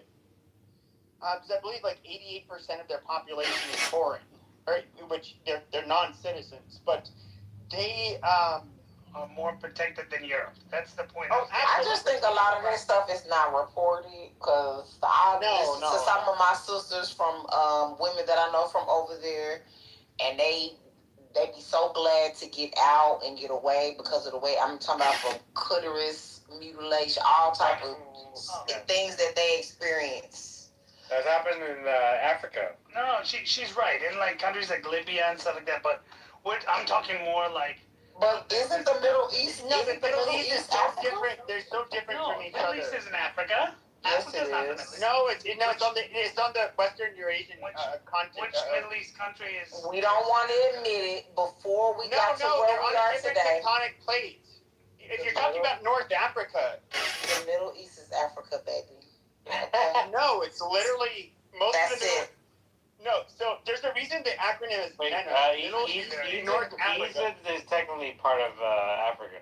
Sure, but there's a reason it's called MENA, Middle East, North Africa. So they're largely Arabized cultures. So they have far more similar with each other. But when it comes to when it comes to Saudi Arabia, Oman, Qatar, it's Africa, honey. Huh? No. Yeah. It's literally part of Western Asia. Like, no. You can look this up. It's a simple Google search. I don't have to look it up. I know. What? You need to do your research. Yeah, this is so asinine. Yeah, you going on what's modern. But if you go on from historical context, the Middle East is Africa. Always has been. Jesus. We don't need. Okay, you're doing the Jesus street. was a Jew. You're Okay. doing the street. If you take the Bible, let me tell you. I don't know if you're Christian. I believe you're Catholic. If you take a Bible and you look at the map in the back of the Bible, everywhere that he traveled was in Africa. That's right. Amazing. Hello. Okay. Hello. Sorry. Okay. Hello. This is a pointless conversation, but no. But when you look at the developed countries like Kuwait, we can look at Oman, the UAE. These are countries that even Saudi Arabia, from what I've heard, you can travel there as a foreigner, and they're no nonsense countries. You're not going to be preyed on by people in their country or by other foreigners. They simply do not allow it. Yeah, I had a family member. I mean, this is a side note, but I had a family member who recently went to Bahrain the same day that they were traveling. They were traveling through Bahrain to go to India. Same thing. And they landed there. And what's amazing is it was the same day when apparently Iran launched attack. So it's like I called them. I was like, "Are you guys okay?" They go, "Yeah, no, nothing happened. Yeah, nothing." And you know what? The entire country did. Their first priority was protect the airport, protect the people, protect all this stuff. Doesn't matter who's there. And nothing happened. Planes went out normally. crossed over Iran and went into. I was like, holy moly! Like these, So the way things operate in those areas are totally different. The other thing I'll let you know is those countries are clean. Like you go to the restrooms, you go other places, clean. Airports are clean. Everything is done. Why? Because they police all this stuff. They set up a culture where they say you have to be clean. You can't, you can't be like you can't have people, homeless guys hanging out outside. There are areas where there's homeless people, but in the areas where the tourists come, the areas where the airports are, the areas where the mass population is, they don't want the homeless people. They don't want the people on the side of the road. They don't want the dirt on the road, and that's why the airports look amazing. And the crime is less. Now, I think your piece said something which I thought is interesting, is that how much of this does not get reported? I think there's some truth to it. Some of this stuff doesn't get reported over there.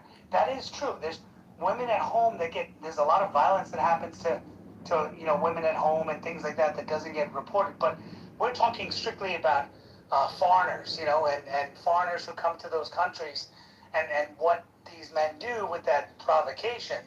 And the argument was that look at what they're doing in Europe, and I think Ali was making the premise that, well, hey, look at all the incentives they have, or look at all the, they get attracted to all these women, and look at how they're dressing. And I guess, I was just making the point that saying, look, they're dressing the same way in those places. They're not doing it. Why? Because they're terrified. I'm going to get shot if I do it. Whereas if I do it in France, what's someone going to do? They're going to lock me up, maybe. Maybe I get caught. Maybe I can run away. Maybe I can escape. Like, France not going to shoot me. I'll have my day in court. I won't have my day in court in Saudi Arabia. I'll get shot. That's the difference. I would say that there's like some merit to your point where I've talked to Muslims about this, especially if they come from countries that are not like the UAE, for example, like Syria, where tourists just don't go there. It's like, why the fuck would you want to go to Syria? So like Muslims do operate differently. They do treat, and this has been my experience, even with like well-to-do, like particularly Palestinians that I've known, where the females in their family are basically guarded like property. Rather anecdotal, but they don't allow females to go out unattended. You do have to dress as, my friends, their sisters, they never dress like sluts, but I wanted to get into it. But if you do, Pepe, the point I'm saying is that if a guy does do something, either the community beats the shit out of the person, the cops beat the shit out of the guy, or the shop shoots the guy or kills the guy or whatever. And so there's a fear factor saying, okay, let me behave myself and let me try to do something on the down low or somewhere else if I'm going to try something. But usually they don't, so there's just a fear. Whereas if you run wild in UK, and that was the point you were trying to make, is that the culture's growing over there where these people are just doing whatever they want, and now they're controlling the laws. They got a mayor, they got other people, and so they can just change the laws and say, hey, we'll do what we want. We want Sharia law, we'll make it. Exactly, and that's the weird thing, is it's like they say they want Sharia law, but they're willing to, this is kind of like the damning part, is like, we can look at the Pakistani and the Muslim community that, first of all, they've been downplaying rape and all of this shit in the UK, saying it was racist to even bring it up, and of course this report brings it all to light. But for people who want Sharia law, I'm seeing a lot of things that seem like, I don't know, maybe I'm wrong, but it might be anti-Islamic, or maybe this is Islamic. And, my personal point of view is that for whatever reason, this is happening. First of all, the UK is not America. It's not a nation of immigrants. They're just like the countries in Africa and Asia, and the Middle East, which are in Africa and Asia, but, let's get over that. But they're the native people. They have zero responsibility to accept people of, whether it's for religious reasons, whatever reason it is, they will not get along with the native population or prey upon their native population. They should not be tolerated. And if they're going to try to like advance themselves in a way where they want to overlook the predation on the native British girls, and like, I'm sorry. Like, I would never, ever, ever. First of all, I've never raped a woman, never would. But if I was a rapist, if I was in a Muslim country, I would realize, like, hey, this is not the place to do it. Justice is probably going to be delivered very harshly here. But, and I feel like there's a reason why Muslims behave a certain way in the West. It's because they realize, well, I can kind of get away with it. And they're used to these very harsh punishments for doing bad shit. But if somebody like Keir Starmer, the fucking piece of shit Prime Minister of the UK, was just going to give you a warning letter, rape away. Why not? If I'm a rapist, I'm going to rape the fuck out of British girls. Why wouldn't I? And that's the important part. So I wanted to make just two quick comments to Pepe's, to Kim's comments. Yes, the culture of honor killing in terms of a sexual assault on someone's wife, daughter, or sister in Middle Eastern countries is a thing. And people get absolutely killed doing that. So there is kind of safety law in America. That's number one. Number two, yeah, it is absolutely a serious underreporting of the crimes of rape, crimes of domestic abuse, and many other things, particularly when it relates to sexuality in the Middle Eastern country, for two reasons, maybe three. Number one is people are shameful.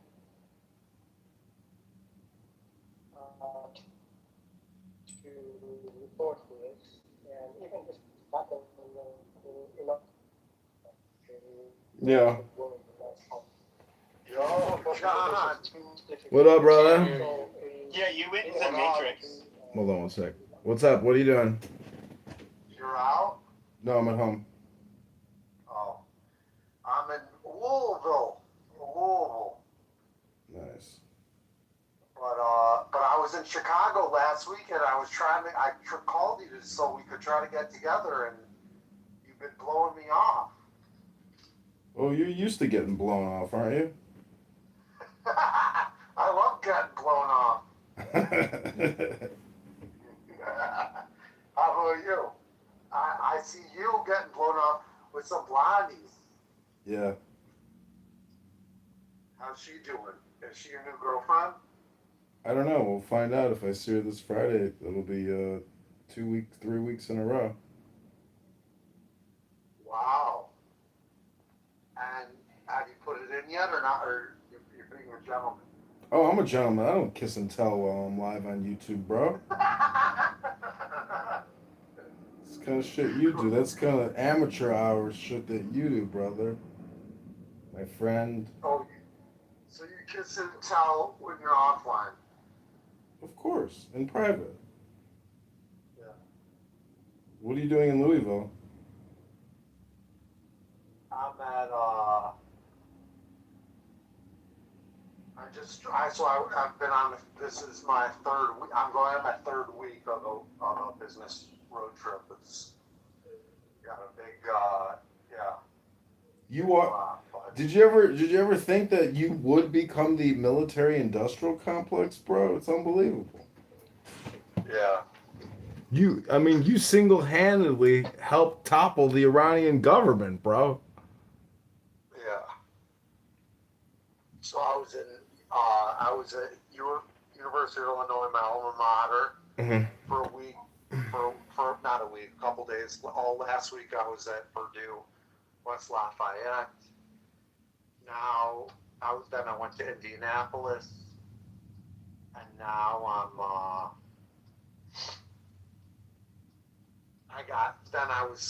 a great song came on. I started speeding, got pulled over today. Fuck. Thank God I got a warning. I was 15 over, but he gave me a warning. Oh, that's good. And then I actually got pulled over a couple weeks ago too in Southern Illinois, Have you ever heard of Metropolis? Is that his town? Oh yeah, I've heard of Metropolis. Yeah. Well, do you know about the city Metropolis in the comic books? Yeah. Isn't that where Superman grew up? Yeah, exactly. So he grew up. Well, he that's where Superman lives. Where it's the city, fictional city that the paper, the Daily Planet, he works for, Clark Kent. It's supposed to be like Chicago, then, right? Exactly. So Metropolis, but yeah, Southern Illinois. Went gambling one night because there's a casino there. Mm-hmm. Left the casino, and I'm on the way back to the hotel, and then I pass it, and I'm coming up to a gas station. I'm debating whether I should get late night snacks and a drink, like a Gatorade or something. And last second, I'm like, all right, I'll get it. So I put on my left blinker and turn left, like pretty much one after the other, you know. And as I'm pulling into the gas station, the red and blue lights come on. I'm like, oh fuck! So they pulled me over. I'm in the gas station, Mm-hmm. and then I see that we're like in the way of all the pumps. So after I stopped, then I'm like, okay, I'm gonna slowly pull up and to get out of the way, so me and the cop aren't in the way of all the pumps. So then the cop comes to the car. I have my hands on, you know, what is it, 10 and 2, you know, to be safe. And he comes up to the car, and, you know, license and registration, license, and so, you know, I give that to them, and then he goes back to the car. Then he comes back, and he's like, "Do you have any narcotics, or weapons, or, you know," listed 10 different things. I said, "No, officer, no, officer." I said, "The only contraband I have in my car, on my possession, that you might be worried about is that I have kryptonite." Oh God! The fuck! You should have said that. What the fuck are you thinking, bro? Oh, you were in Metropolis. Okay, that's funny. So I don't know if you know Metropolis, Illinois. It's very southern Illinois. Yeah. They have billboards all around the highway saying "Home of Superman," "Museum of Superman," and they have a big. So wait, just tell me what happened. What did the cop say? What? What happened? What did the cop say? He giggled. He giggled. Oh, thank God. I was worried for a second you were about to get ripped out of the car and be like, let's see this motherfucking kryptonite, boy. Shit. So then I said, "Officer," I said, "Can I ask, I said, listen, I was debating the calories of the snacks and the drinks, and I wasn't sure whether to go to the gas station for snacks." I said, "What did I do wrong?" He says, "Improper lane change, illegal lane change." Mm-hmm. Yeah, I've been pulled over. I for said, that. "Officer." I said, Superman doesn't stay in his own lane. Oh my God. So he giggled at that too, and then he says, "I'm gonna go. I need to go back to. You know, run the plates and everything." So then, as I'm talking, 2 more cop cars pull up behind us into the gas station, Mm-hmm. and then a new cop comes up to. I see approaching a car, different cop from a different cop car that I see like in the rear view, and so I put again my hands on, you know, 10 and 2, and the new cop comes to the window. You can chill out, sir. You can chill out. You can relax. And I'm like, I'm fine. I'm relaxed. He said, you know, you can calm down. He's like, you can take your hands off the wheel. I was like, yeah. I said, listen, I'm just, you know, I saw your new cop, your new officer. I just, just being super careful. Like, this is what I heard. I said I don't get pulled over. This is a rare occurrence for me. Mm-hmm. Meanwhile, there's red and blue lights. Like, I'm nervous, but although I'm cracking these jokes. So, anyway, long story short, fucking got a warning. So very lucky.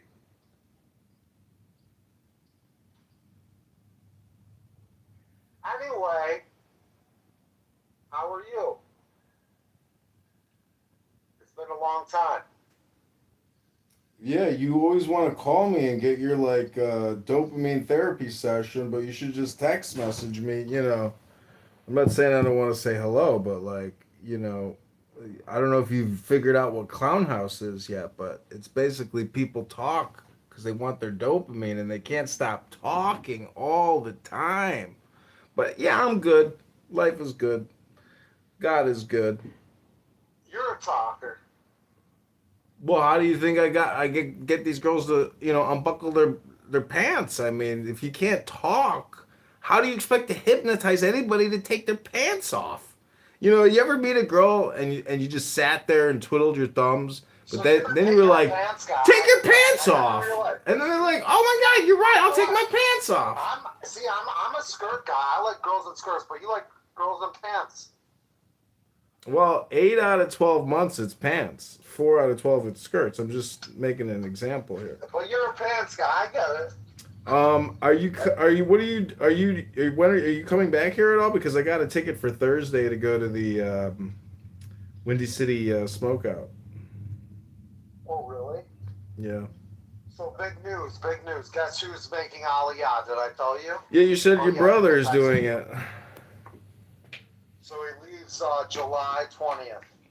Oh, he'll be back in at least 2 years. There's nobody ever stays. It's just like a place to go, pretend you're living there, and then when the rent is $3,000 a month and you're only making like $1,800 a month, you're like, these economics don't seem to work out in my favor. Maybe I should just go back to Chicago. It's so expensive over there, man. It's crazy. Yeah, so all the Israelis that I've met in Nashville, I talk to them. They're like,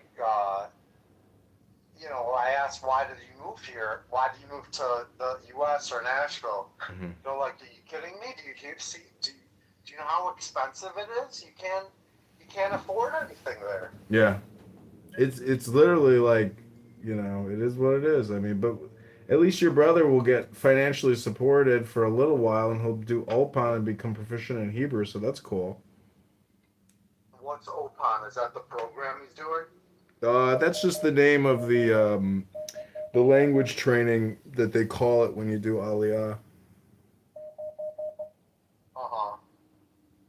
But you could do Ulpan here and anywhere. You don't need to go to Israel. Ulpan? So repeat that. Sorry, repeat. I don't know. It's a Hebrew word for language center or something like that. Yeah. But what I'm saying is, if you want to study Hebrew, you don't need to do Aliyah. You could just study Hebrew anytime, anywhere. I'm just saying, people do things to do things, but from my experience of like moving and traveling and starting businesses in different cities, it's like, dude, I didn't need to move. I didn't need to move there, and I could have kept my business there and moved anywhere I wanted. So, people are mobile. To think that anybody's moving anywhere. Let's go mobile. Yeah. How much longer for the program to work? Time to go mobile.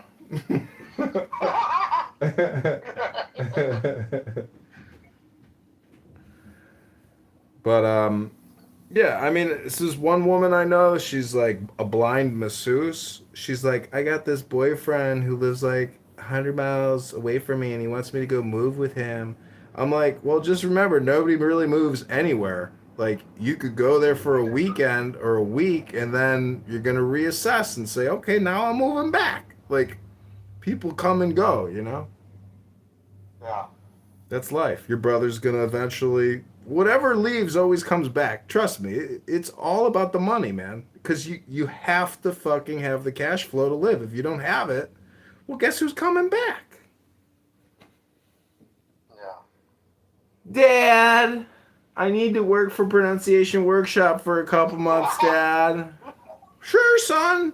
I got a lot of clients that need your help. They need to learn how to speak American English. Great, Dad. Well, actually, I'll just stay in Israel, smoke pot, get laid. Could you just send me the money, Dad?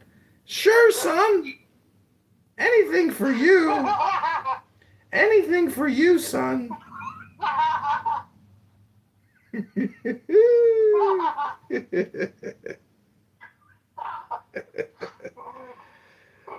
Sing to me, son. I love you, Dad. I love you, Abba.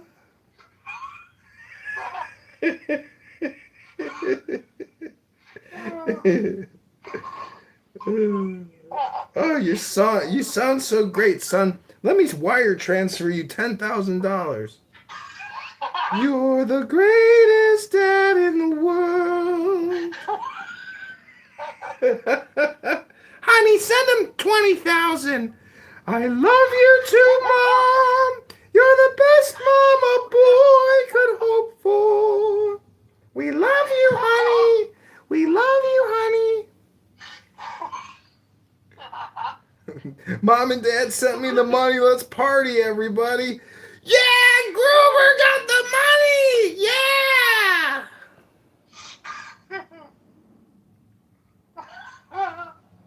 I'm crying.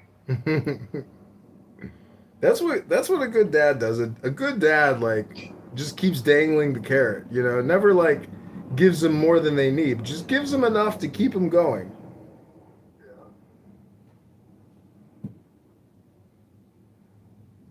So how do you like Tennessee? I keep seeing, super hot chicks from Tennessee. It's like unbelievable. It's like they got a hot chick epidemic over there. Yeah, it's a problem. Yeah, I should start sending them your way. Things are good. Things are good. Saving a lot of money living at home, but I feel like I should get on my own soon to start doing my own, having my own life, having my own social circle, etc., etc. You can do all that at home. What's the difference? It doesn't matter. I'm telling you, it does not matter. It's all in your head. It's like psychological. Like, the thing is, we're just so culturally conditioned. If you were a Muslim and an Arab, you'd be building a fucking hut next to your parents' house getting ready to impregnate a 13-year-old. You see what I'm saying? It's all cultural. It's all cultural.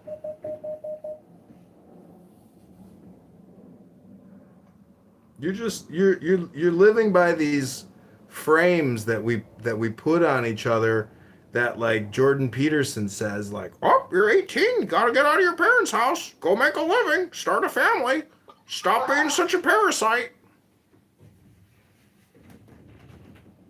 Yeah. Just date local, bro. Your life is geographic. Yeah. I mean, you should make a joke out of it when you bring a new chick to your dad's house. Be like, Dad, good Shabbos, this is Tiffany. Tiffany, this is my father, Dr. Gruber.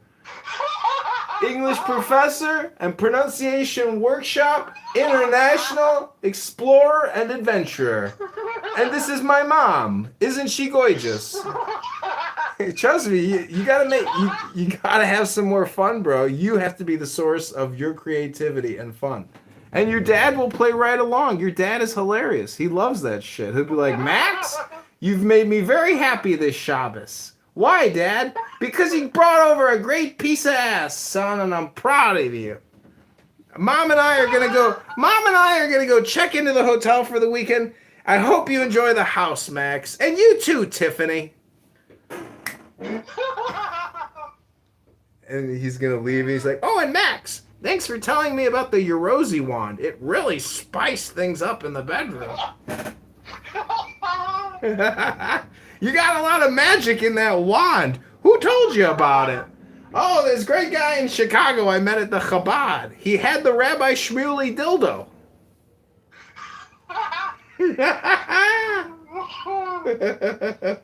So when are you coming to visit?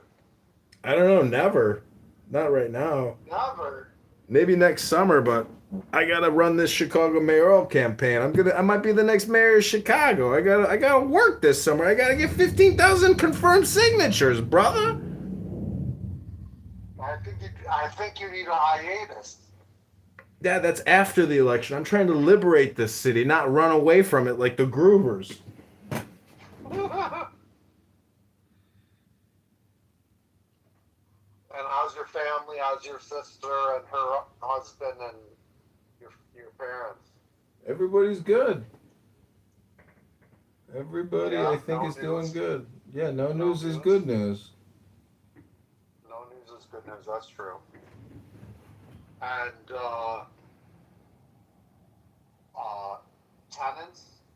Everything is good, man. I mean, there's nothing to really talk about, or there's nothing that has changed. Everything is just Nothing's day to changed. day.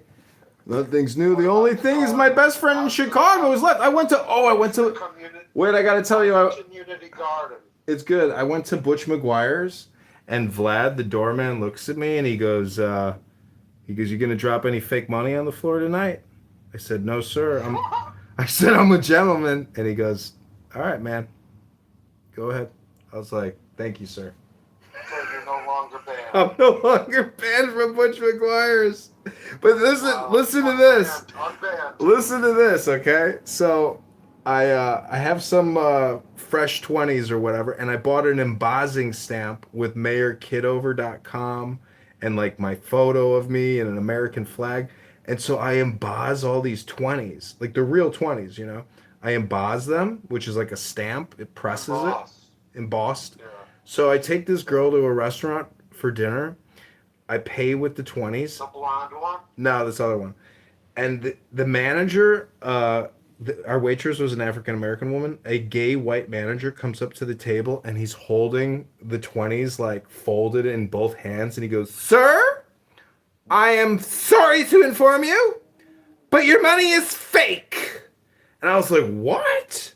Really?" I was like, "I just got them at Chase Bank. I don't think they're fake." "Oh, I embossed them. I have a stamp and I embossed them, but those are real 20s." He goes, "Sir, are you being serious right now?" I said, "Yes." And then he holds up the 20s and he's like, "These are real 20s." And he goes, "But sir, don't you ever take these to another restaurant. They will not accept them." And I said, "Oh, I'm so sorry." And so when I go to Butch McGuire's, you know, he goes, "You're not going to drop any fake money." So I go to pay with one of my embossed 20s, and I was like, "Oh my God, they're going to fucking flip out." So I pulled the fake 20 back, or not the fake 20, the real 20 with the embossed. I pulled the 20 back and I pay with a credit card because I was like, dude, they will fucking like go crazy if I pay with this embossed 20. Yeah. Anyways, I just thought it was funny. Yeah. That's funny. Yeah, I went to a concert with Andrew at Castaways. That was cool. Freaking freezing though. Like it was ice cold. Being at the beach with the wind at the time. Music was pretty good. But yeah, the only ticket I have for the summer is Windy City Smokeout. And I met this hot chick at a bar, and she's like, "I'm going to the Wednesday pre-show." And I was like, fuck. I was like, I should have gotten the pre-show ticket. She's like, "Because I've seen everybody else, but the pre-show people I've never seen." So I'm like still kind of tempted to log on and see if they still have any pre-show tickets. And what weekend is that? July 2nd or 3rd week. Or 4th week, I'm not sure. But yeah, if you fly into O'Hare, I'll just, you know, pick you up, or you just take the blue line, I'll pick you up at the train stop or whatever. But Okay. if you fly into Chicago, you're more welcome to stay here, and you know we could have a good time. Because that concert, honestly, I like the food, I like all the exhibits. Only thing I don't like is the fucking number of people. But you know, and I don't know, it's pretty dope. But the thing that sucks is getting there and getting out. Remember when those kids were like, "Hey, let me take a selfie with you," and I was like, "Oh my god, we're about to get robbed." They thought I was Andrew Tate. They thought I was Andrew Tate. I was like, "Who the fuck is Andrew Tate?"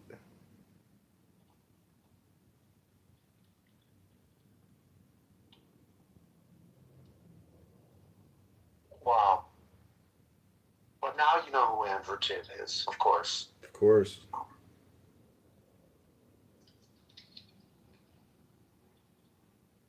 And fuck.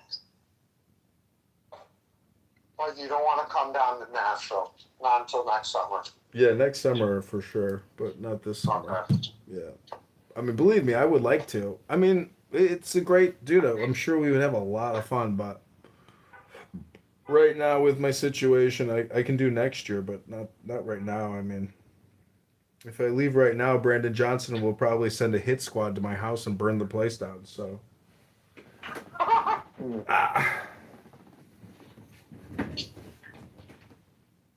And did you watch the UFC fight last night?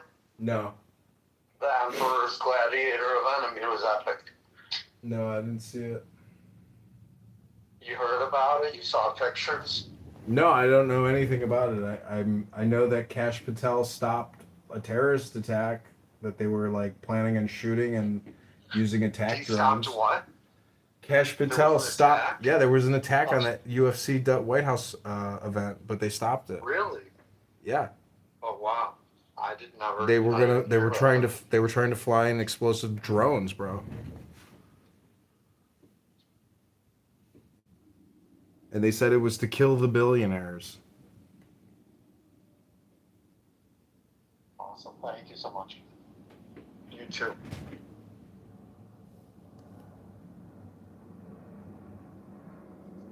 So how's your love life? Are you on Hinge? Or are you swiping right, or are you just working? Pretty much just working a little bit, but not too much. How about you? How's your dating life? Yeah, I'm only seeing this one girl. We'll see how it goes.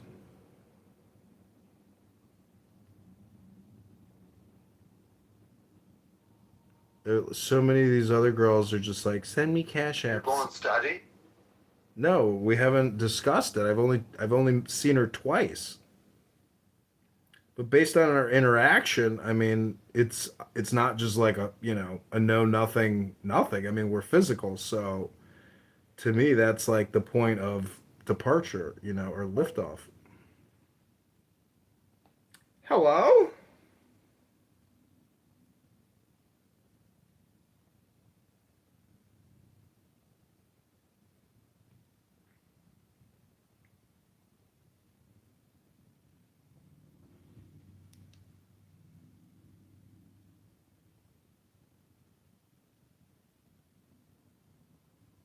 Yeah. Yo, where's she from? Detroit, Michigan. The suburbs? I'm not sure. I think somewhere Jewish? outside. No, she's half French, half Polish. Yeah, she looks Polish. And she's charming, smart. Yeah, yeah. I mean, Nice. How young? 27. How old? 27. Nice. Nice. Has she been over? Yep. Nice. She says, she's like, I can't believe you're a conservative or a Republican based on your house. You're like the exact opposite. And I'm like, yeah, I'm like a hippie Republican, but most of my shit, my interior decorating is all because of shit I've bought on eBay, mostly, but it's all collectibles. It's like if I ever moved out of here, I would just like wrap everything, store it, and not live like this. But in my opinion, this is like a storage facility. I thought it's an art gallery. Yeah, exactly. What do you think? Fucking art gallery is a storage facility for art.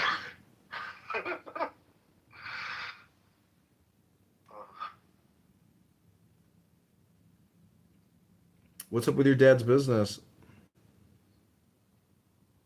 Things are good, but I think I want to soon seriously think about growing it, taking it, taking it to the next level, taking it over. I don't want it, God forbid something happens to my dad. I don't want it to end. And I can tell, like, my brother, him going to Israel, like, he's not, I thought he would honestly, like, be more inclined to continue it and take it over, but I see, like, he's moving to Israel, like, he has no intention of doing that, and I feel... Bro, he'll be over there organizing seminars within 3 months, trust me. It's true. It's true, man. I'm telling you, like, people want to learn how to speak American English. LinkedIn is like a perfect example of where there are so many international workers, that are actually held back by their English language capability. Because a lot of people want to break in, but because of the way they sound, they can't get hired. Yeah. And it's not just the way they sound. It's almost like an intelligence thing, where if your American English is not high level proficient, it's almost like an indicator of your low IQ status. That's why I think I texted you. It's like, it's conceptual plus like intellectual, or like, it's like subjective objective. It's like you can't achieve the objective without the subjective.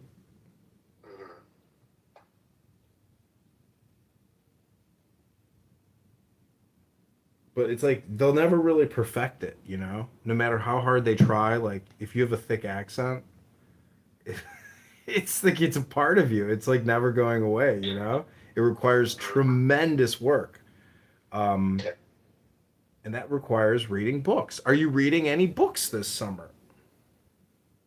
Yeah, I'm in the summer book club. You're in a summer book club? Yeah, are you? I'm in a 365 book club. Every day I try to read a book. One book a day.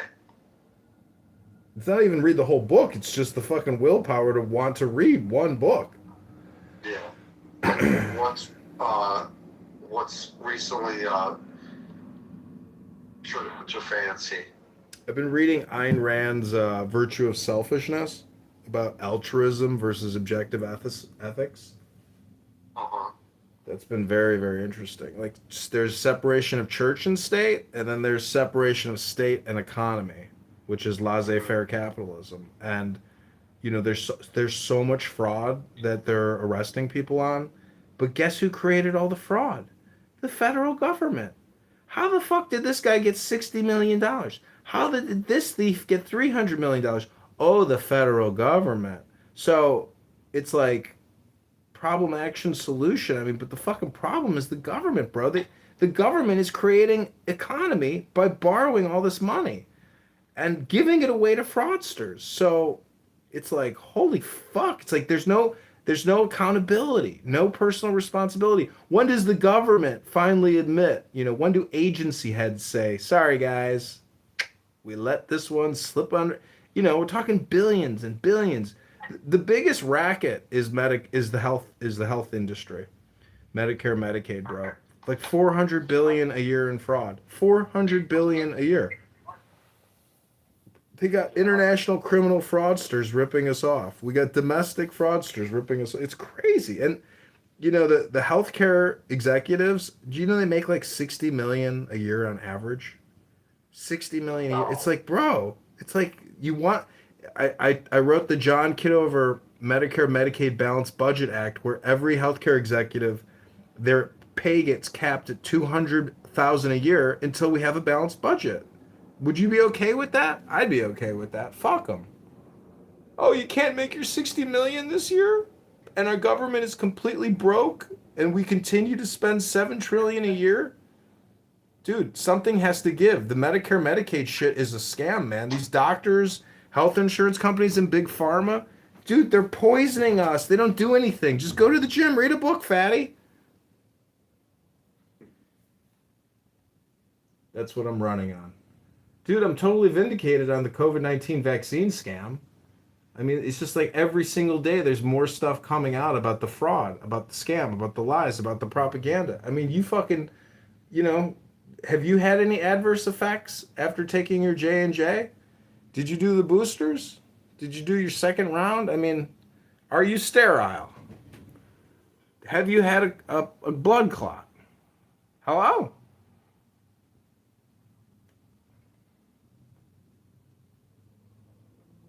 Are you going to Chabad at all out there?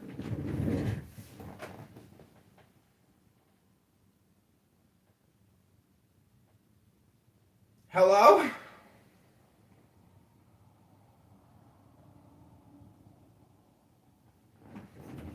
Hello? Hello?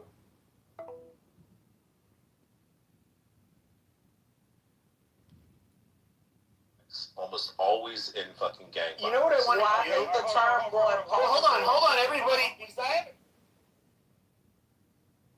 Yo. I've been talking and I saw that it was muted. I couldn't hear anything. Yeah, so I've been talking, but it was muted. No, I've been wondering, like, how much, like, you know, microplastics and that whole, you know, talking point of microplastics. I mean, what do you think? Have you done any research? I don't know, man. Microplastics is crazy. It's like, dude, I mean, I was walking out of the gym and I see the water flowing into the sewer and then there's like gasoline in the water and I'm just like, if it all gets filtered and treated, it's like, but dude, the water must just be filled with like fucking microparticulates. And I mean, the tap water. And you know, it's like, and I think there's different quality of bottled water, like Dasani versus like Amazon water. When you open the cap on an Amazon water bottle, it's like it just comes right off. You know, like with Dasani, at least there's a little pressure. Like Coca-Cola, like might have higher manufacturing standards. So, but when you drink water and you tear that cap, like you're creating a plastic microparticulate as soon as you open that cap, and but it could be healthier than tap water. You know. Yeah. You know what the number one thing is that like kills like children in terms of choking? It's the water bottle cap, dude. Think about how many little kids like have that use tiny little water bottles and that little fucking cap, bro, goes right in their throat.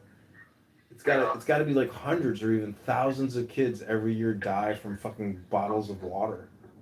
Yeah.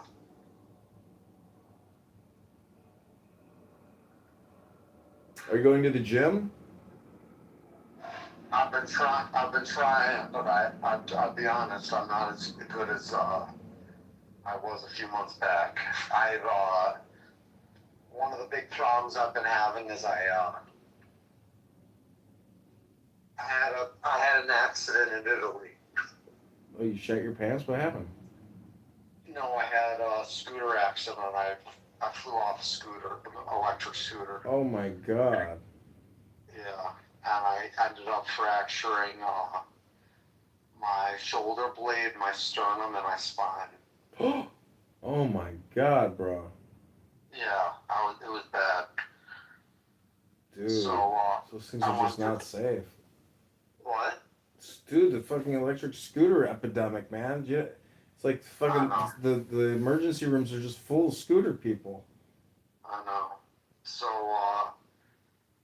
it's been quite bad. It happened April 24th. Uh-huh. So I would say in the past couple days, my shoulder's been feeling for the first time like without pain. Uh-huh. But yeah, it was quite bad. I couldn't even move my shoulder. And but thankfully no surgery, and thankfully, you know, I'm gonna be 100% okay. You know, like it could have been a lot worse. I wasn't wearing a helmet, you know. It could have been very bad. Dude, when we left that Windy City fucking smokeout, we're going like 30 miles an hour through wet streets with no helmets, no, like, I know. we could have fucking wiped out at any moment and gotten seriously injured. We were so lucky. I know. Dude, you're not safe unless you're like in a car. Like these people are like the bike lane. You know there's a guy in Chicago who just died in his own bike lane, and he fucking built bike lanes all over the city, and he fucking died in his bike lane, bro. It's like. Well, I saw someone died in Chicago from a scooter. Yeah. Scooter too, recently. I saw some like guy with his girlfriend on it scooting down the street. I'm just like, bro. They are going so fast. They're in flip flops. It's like, how the fuck do you handle flying into something at 30 miles an hour? It's like you're skiing. It's like you're skiing down a hill and you're going into tree territory. It's like, good luck. Good luck. Don't move a fucking inch. You're 1 inch away from death. Yeah. Dude, your life is never the same. I was driving down the street at like 11 o'clock. And there were 3 people on scooters, and they took a right, and this guy in a giant pickup truck, like elevated bed, like huge. Yeah. He guns his truck, and he runs over all of them, right in front of me. I was like, runs all of what? 3 people on scooters with no helmets. He's in a mat. He can't even see them because he's so high up. He runs them all over, and like he probably killed at least one of them. And I immediately called 911. I was like, you got to send an ambulance quick. I just saw 3 people get run over by a big pickup truck. And they're like, what's the intersection? And dude, I didn't stop and help anybody. I just fucking kept going. I was like, I can't believe what I just saw. Like, it was the craziest thing. It happened so quick. The guy was just gunning his engine, for the sake of gunning it. Because it's like he's making all the noise and the exhaust. He just didn't even see them. They came out of nowhere, and he just ran them all over. I was like, ah! Saw him smush them. I was like, couldn't believe what I saw. Yeah. It like made me jump, bro. I was like, ooh, ooh. Ugh, they were screaming. Oh, it was horrible. Wow, that's horrific. Yeah, dude. I mean, did you see the girl get thrown off the cliff? The fucking Brazilian rope person forgot to put the rope on her feet. Oh, the bungee jumper? It wasn't even a bungee jump. It was just like a rope swing or some shit. Okay, I saw something, but I didn't click on it. Yeah, dude, it was legit. Like, these 3 guys take this girl and then just chuck her off a fucking cliff. Nice. Okay, I saw a screenshot of like them holding her up, and it said it, and it was. I didn't click on it because it was too unbelievable to be true. They all look at the rope. They're like, "Oh, we forgot to put the rope on her."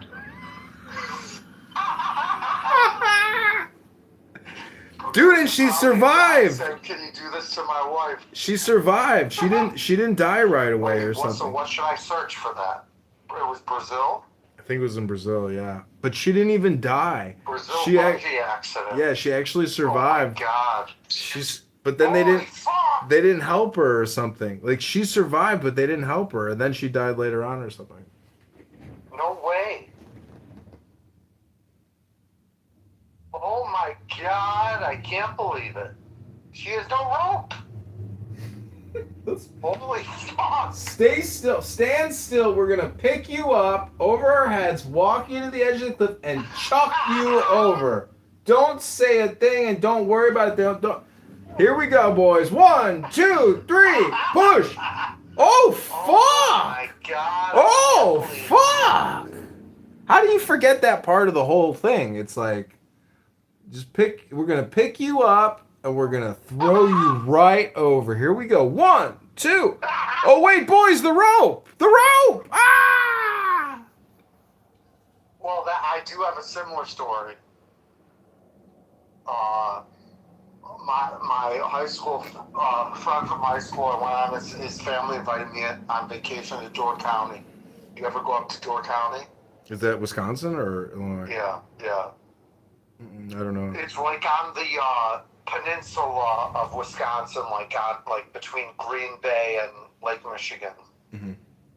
They're known for cherries, and it's beautiful, beautiful. But they rent a pontoon boat, so it's a rental boat, and we go out, and we're on the boat, and then okay, we're ready to swim. Max, can you throw the anchor out? Okay. So I open up, under the seat. I grab the anchor, take the anchor, toss it, and I see the rope, coiling, like uncoiling, and then I see the end of the rope fucking go under. It was never. They didn't attach to the boat. and I almost jumped for it, but then I realized, if I jump for it and try to grab it, I'm gonna be attached to the anchor or be holding onto the anchor. But I can't believe a rental boat, they don't attach the anchor to the fucking boat. Mm-hmm. It's a rental boat. They should, it should be easy for the people. Anyway, the parents had to end up paying for the anchor. I offered to pay for the anchor, and they said, don't worry about it. But same thing. They threw it without thinking it's attached. Yeah, when I was in Mexico and Cancun, I did bungee jumping at the beach. They had this big pole. I can't believe you went bungee jumping. Well, the girl in front of me, she gets out on the ledge and she's shaking and she's like, I can't do this. I can't do this. I can't do this. I can't do this. I don't want to do this. I don't want to do. The fucking guy kicks her right off the platform. Kicked her. I was like, damn. I was like, all right, that's not gonna be me, bro. I'll be strong. I'll jump right off. I get to the edge and I'm like, I don't want to do this. I don't want to do this. I can't do this. I'm not doing this. Then he kicks me off the fucking ledge. I was like, holy shit! Wow. Dude, it was so dangerous. I mean, it's the same thing, if he didn't, anyways, it's fucking dangerous. Anytime you do something like that, you're putting yourself at risk. Wow. That's why I would never skydive. It's like you go to a skydiving facility and you're like, how many people have died here? They're like, 16. You're like, what? I think there was just a skydiving crash, a plane crash. I know. Dude, look at Kobe Bryant. You're worth $3 billion. You get in a helicopter. And another helicopter crash. I know the musician, that crazy Latino musician, does those. I've never heard of the guy until he died. Oh, really? Did you hear about this guy before he died? Yeah, I saw a whole thing about him. He's very artistic. No, but did you know about him before he died? Yes. You knew him? I knew about him, and I saw him in some kind of a documentary or some kind of an interview talking about his creativity.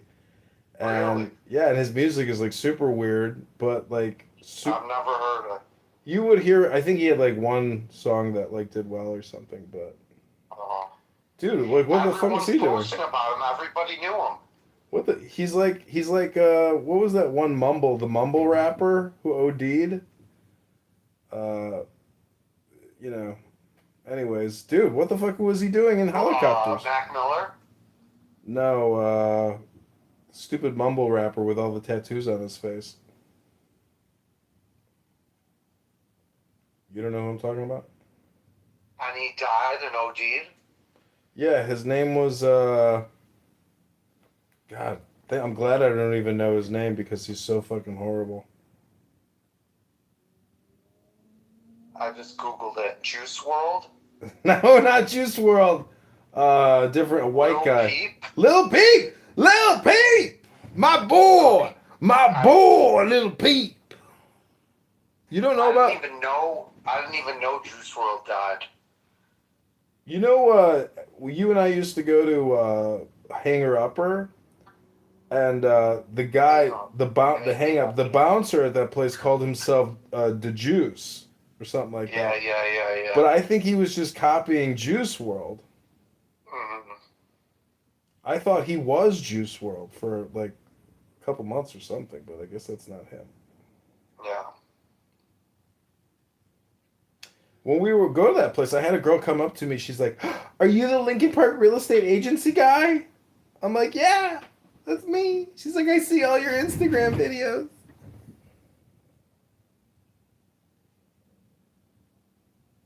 You know Owl Langley? Mm-mm. What do you think of her? I don't know who that is. Oh, you don't? Mm-mm. You know the Puerto Rico song? No. Yeah, you do. Mm-mm. Alright. Did you see the Puerto Rican Day Fest fights? No. Yeah, there was like some huge fights at the Puerto Rican Day Fest. Oh. The Vipers versus like some kind of other biker gang.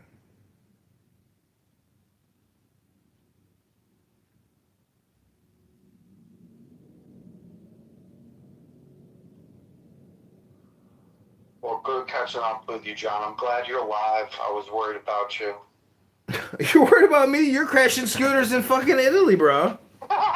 Don't worry about me. Worry about yourself. I've survived. I'm 43. You crashing scooters in Italy, dude. You fucking got some balls on you flying through the fucking Alps on a scooter, dude. So I fell off the scooter. I can't fucking move my arm. And I finally get myself an Uber, go back to Airbnb. I go to a gas station, get 2 huge bags of ice. I fall asleep with one bag on my back, shoulder, and one bag on my chest. Mm-hmm. And I wake up a couple hours later, and my whole chest is fucking puffed up, blowing out of its, it's all inflamed. Maybe literally 5 inches out. My whole chest is swollen. And I'm like, oh shit, I need to go to the hospital. So then I go downstairs, I hail down a cab, and it's all in, Google Translate. I said, can you take me to the best hospital in Rome? And then he Google translates back, there's no such thing as the best hospital, there's only luck. So I'm like, oh fuck. Holy shit. Holy so shit. I'm like, okay, well, what could be the best hospital? So he's like racking his brain. He's like, the Pope. I said, yes, take me to the Pope hospital, the hospital of the Pope. Really? So I end up going to the Pope's hospital, the hospital of the Pope, where the Pope went before he Holy died. shit. Did you have like health insurance? Yeah, you got health insurance, I guess, but is it? But it's all socialized medicine. So I gave them my ID. I said, do you need insurance? They says, no, it's all free. It's all, Wow. No charge. Meanwhile, I was there for 7 hours until 3 o'clock in the morning. Mm-hmm. No, I didn't see one doctor after 7 hours. Mm-hmm. So and my flight was in 5 hours. And I knew I was fucking exhausted, and I knew I only could pack. I only had one arm to pack with, and zip up my suitcase like it was going to be a whole ordeal. So I said, can you give me a sling? So one of the nurses gave me a sling, and I left. And then I got to the airport with a sling, and then all the airport security people said, okay, where's your paperwork that you're cleared to fly? I said, oh, I don't have that. They're like, well, didn't you go to the hospital? Like, you have a sling. I said, yes, I did. I said, but, I threw it out, or I didn't need it. They're like, where's your paperwork? Of course they would have given it to you. And like, is anything broken? I said, no, it's like a small sprain. I just have all I want to do is get back to the U.S., go to a fucking normal hospital. Because at the hospital, even that was all Google Translate. Just talking to a nurse. Anyway, landed, didn't even go home. I went straight to Vanderbilt. and you had MRI and multiple X-rays, and yeah, that's when they saw everything. Yeah, even I hit my head. My head was, my side of my skull was swollen. It was a bad accident. Dude. Yeah. Talk about stress, bro. I've been walking, but I haven't been working out. How about you? I assume you're in. By the way, my brother. It's honestly he's taking his health, his workout regimen, and eating a little bit too seriously. It's like a little bit overboard, in my opinion. It's like annoying. But if you're getting annoyed over somebody working out and eating healthy, you know. No, but he'll eat dessert and he's like, oh, I shouldn't be doing this, and it's like, dude, either shut the fuck up,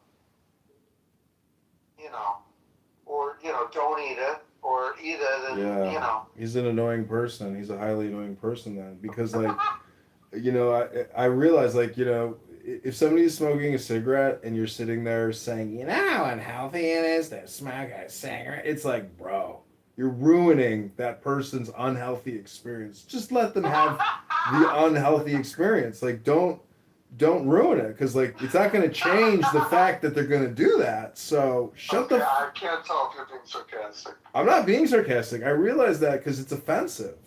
Like, if somebody is about to smoke a cigarette and you start ridiculing them, it's like you've just created a bad atmosphere. You've made things even worse. So just be quiet. Like, maintain silence. Silence is golden. So that's why I say your brother's a highly annoying person. Like, there's a lot of highly annoying people out there, but what's worse than a highly annoying person? An extremely annoying person. They're even worse. Like, they will criticize the whole experience and never shut up about it. And then you're like, now I hate you, and you're an extremely annoying person, and I want to have nothing to do with you anymore because now I hate you. Anyways, I'm just saying, it always comes down to you, bro. You don't have to worry about what other people do. That's their karma. Control yourself. Yeah, be in your own lane. You're not on his. You're not along for his ride. My mom continues to smoke. It's so upsetting to me. It's what people do it is because they need and want the neurological dopamine kick. It's the same thing with Adderall. I know a guy who can't go to work unless he has his fucking Adderall. So he's a meth addict. Who's that? This guy in New York I know. He's always debating Muslims. And, today he was like, John, write me an AI prompt about generational trauma on how Muslims never talk about Aisha and the pedophile known as Muhammad. And so I did this Grok thing, and I read this, story, and he was blown away. He's like, dude, that was amazing. And he's like, every time I debate a Muslim, I now want you to read that story because, if a Muslim can't discuss it, well, then we got a serious problem. They're living in denial. Pedophilia is a big part of Islam because of Aisha. It's cultural. Like, grown men marry 9-year-old children. It's disgusting. Is that actual fact, though? 100% fact. I've seen photos of Pakistani men dressed up like women marrying young girls. You're like, what the fuck is this? Really? Dude, it's a problem in Islam. It's a big problem in Islam. But it's also a problem in Mormonism. It's a problem in a lot of cultures. The abuse of young people. It's an epidemic. It's global. I mean, dude, look at these LGBTQ couples that adopt baby boys and then they end up raping the children. Do you see those arrests? That's fucked up shit. I have Facebook, acquaintances that a lot of lesbian couples getting pregnant. I just can't believe it. They're doing it. That's what my aunt did, but it's just, I just don't understand. There's so many adoption agencies. I don't understand why they're having their own kids. Dude, so, you know these surrogates. Some of them make like 60,000. Some of them make like 250,000. I mean, it's like you're going. But they're not even surrogates. They're having their own kid. You know. They're doing in vitro.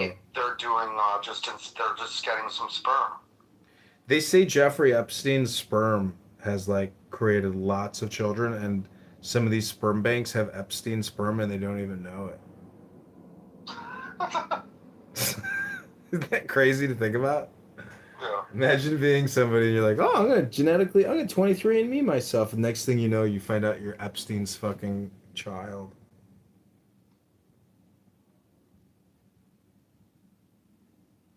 Well, I think I texted you the Windy City Smokeout link. If you do want to come to Chicago, that's the Wednesday show. Okay. If you do want to go to that, I will buy a ticket for that. I think it's $100 for that ticket. But it's all ages, so you know, if you know any Muslims, be sure to let them know. Okay. July 8th. Well, I know the last year I went. I don't know. It's a lot of high schoolers. I think. You hooked me up that one year. Didn't you give me like a 4-day fucking pass or something? Yeah. How the hell did you swing that, man? That must have cost you like $500 or something. I know. I'm so nice. I just can't get over myself. I'm so nice.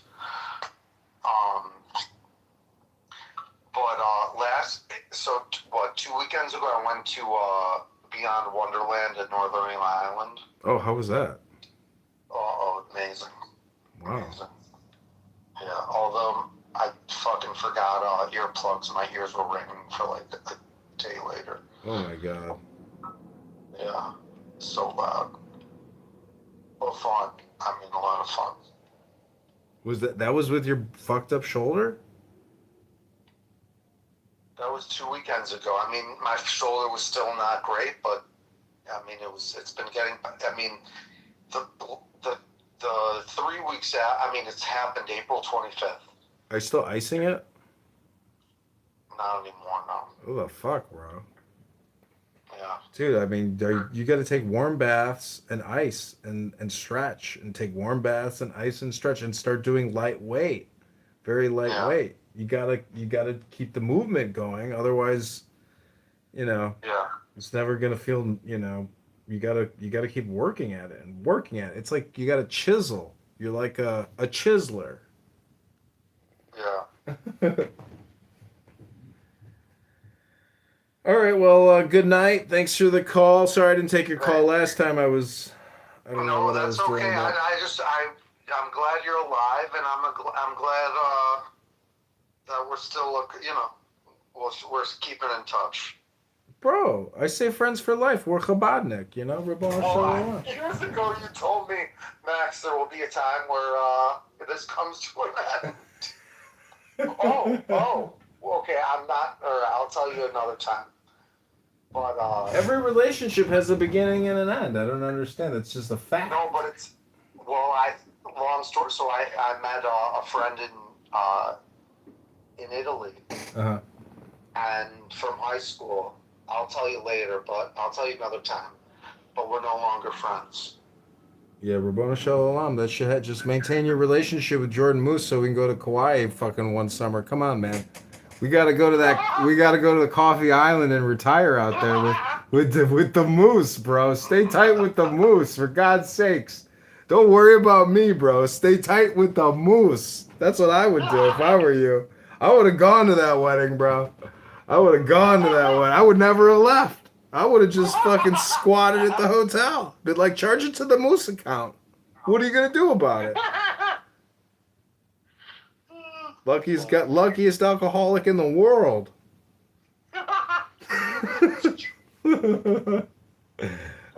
Love you, John. Fun talking to you. Okay, like look at the tickets. Let me know if you want to go. Okay. All right. Peace. Okay, bye. He's of the J1, J2 haploid group of the Levant, the same people as. I'm talking about jobs, not. And most of that's what we're talking about. Wozniak was an Ashkenazi Jew. And Ashkenazis come from Yeah, Russia. Yeah, Like that, right? You ever watch the I Show Speed clip where he's sitting there talking to the guy, and the guy's like, yeah, he's like, I invented like uploading to the internet and stuff. And he's like, and you hear his name, and it's like Layham. And you're like, I wonder what Layham is. And he's like, got this like New York Jewy accent, and he's like, yeah, I invented the protocol system for uploading to the internet. But yeah, I mean, like the internet, the fucking cell phone, the microchip. Well, look, Rich. This is a room where white people are going to be centered, not Jews or black. We consider ourselves kind of white. You consider yourself everything. Yeah. I know, but all right. Now I'm going to put in my 2 cents. It doesn't have to be this way for Black Americans, but they insist on it. Every other race has faced slavery. Every other race has faced oppression. Every other race has had hard times. But look at a country like India. They were oppressed by the English. But you don't hear them bitching and slaving about everything they acquired from English, white, Western European culture. And they still embrace it. And Indians, I forget where the Indian immigrants rate on the in terms of success when they come to the United States. Rich, I'm sure you know this, or Pepe. They're a group that does well. Hispanics, they Can we bring book club up? Yeah, eventually. John Kitover. Yeah. Look at Hispanics. According to them, Americans stole half of their country. Yet they're still doing well. And as a matter of fact, they're starting to vote more conservative. It does end the fact that they found that when people come from undeveloped countries, yes, their IQ is low. But if they start learning and get education in a Western European country, their IQ will improve. It doesn't have to be this way. It is simply the fact that blacks in America have bought the Democratic narrative hook, line, and sinker, that white people are the source of all their problems. White people are trying to kill them. And if only Whitey would leave them alone, and if only if they got reparations and restorative justice and CRT and all of that put together, then finally they would be able to flourish. Alan, but you notice the left, if the left white woman and the white men there. All right, bring book club up. That's the we all missed John the liberal party. Yeah, and you know what? And you know what, right? The marriage rate among black people is 70% unmarried single mothers. And when black people marry white women and have kids, or excuse me, when black men have children with white women, it's a 60% on single mother rate. Do you know the white statistics on that stuff? And besides, they're all the fat, ugly white women. Are you sure? Are you sure? Is that what you see online? They'll start. Listen. The only time it's a good-looking woman is if they're rich. Have you seen the white youth and what their numbers look like and what they're doing? They're destroying your entire culture and your people. The white youth? Yes. How young are they white men in America are destroying your culture, your numbers, and your statistics in every way. I don't think so. Really? Sorry. Yeah, you'd have to show me the links for that. But I got the links in my stats. Anyways, somebody else go. Yeah. And who do we want to bring up? Book club. Yeah, I don't know if I can John take Kitover. you. If I can take you and John at the same time. But you can take both of us. Yeah. John's a lot smaller. Yeah. Just get both of us in there. So let me I'm going to leave it up to one of them. If it comes to a point that people of different ethnicities are going to brag in a completely exaggerated manner, the way we've seen Black Americans are doing, at least in the clubhouse. I think the only group of people that are reasonably qualified to really be proud of their accomplishments and giving their really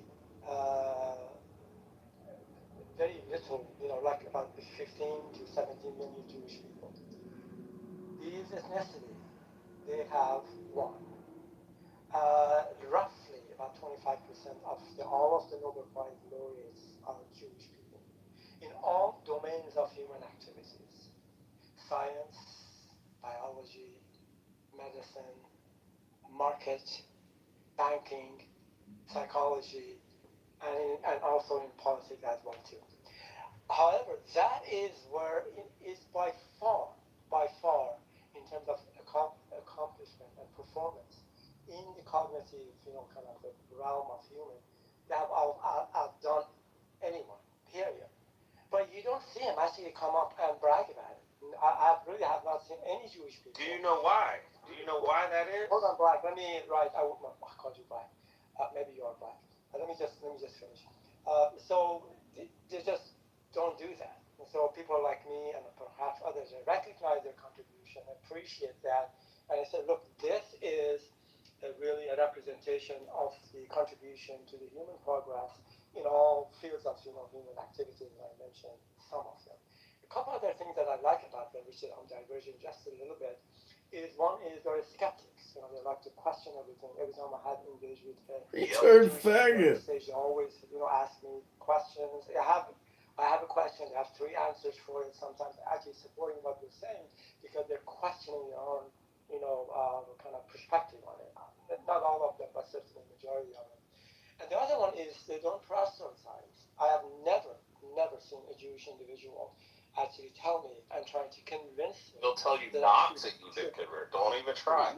Yeah. So the last one, I'm just going to land with this. It is not easy to join them. I mean, it requires passing tests, going through certain rituals, learning, and then you have to be qualified by a committee of rabbis. However, the mechanics of it is to actually join them. Contrast that with the Muslims. I mean, if you say three things, maybe a phrase, you are freaking Muslim. So it's not easy to join them. They're not trying to increase their numbers. So from that perspective, this group of people, the Jewish people, they're fully qualified to be proud of their ethnicity, their horrible kind of predicament for thousands of years in various countries, and making something out of themselves politically, and from the sovereign kind of sovereignty of having a place to live. I'm just going to say this right now. I have another comment to make about the Black American, but I just wait till I hear any comments about the comments that I just made, and I move on to the Black Americans. Go ahead, right? No, I wanted to ask him, does he know why do they not, take any kind of, notoriety from all these great stats he was talking about? Hey, cotton pickers. Oh, sorry, Sonic came in. That's what he always yells. Oh, because we don't give a shit about bragging. I invited Book up. No, I know you didn't. Come on, Johnny boy. Because we're not braggarts. We only use it in defense when you guys say stupid things. And then we'll just bash you over the head with it. And now, when we say, once again, like the Jews are running all these numbers, when you say Jew, are you talking about bloodline? Like, what do you? Because No, I mean, I'll answer that. Yeah, so many things because everybody's right now. We also consider like John Kitover book here next to me because he's a Michelin. We consider him to be a Jew too because he has Jewish ancestry. Go ahead, John. And how do you? Well, I was talking about. We just call him Michelin. Yeah. I really did not get your question, but let me just add one more thing to it. I've heard from some Jewish people on the clubhouse saying that, look, one way of proselytizing, this kind of an indirect way, is look at us and look at our communities, look at the way we behave, look at the way we conduct our lives, and then if that is appealing to you, which they believe should be, then you can join us. So in a sense, the performance, the results of what the community is doing, it hopes or wishes to show people this is not a bad community to join. So that's some kind of indirect kind of proselytizing. And all right, please go ahead and ask your question. Hello? No, he can go. I've been talking.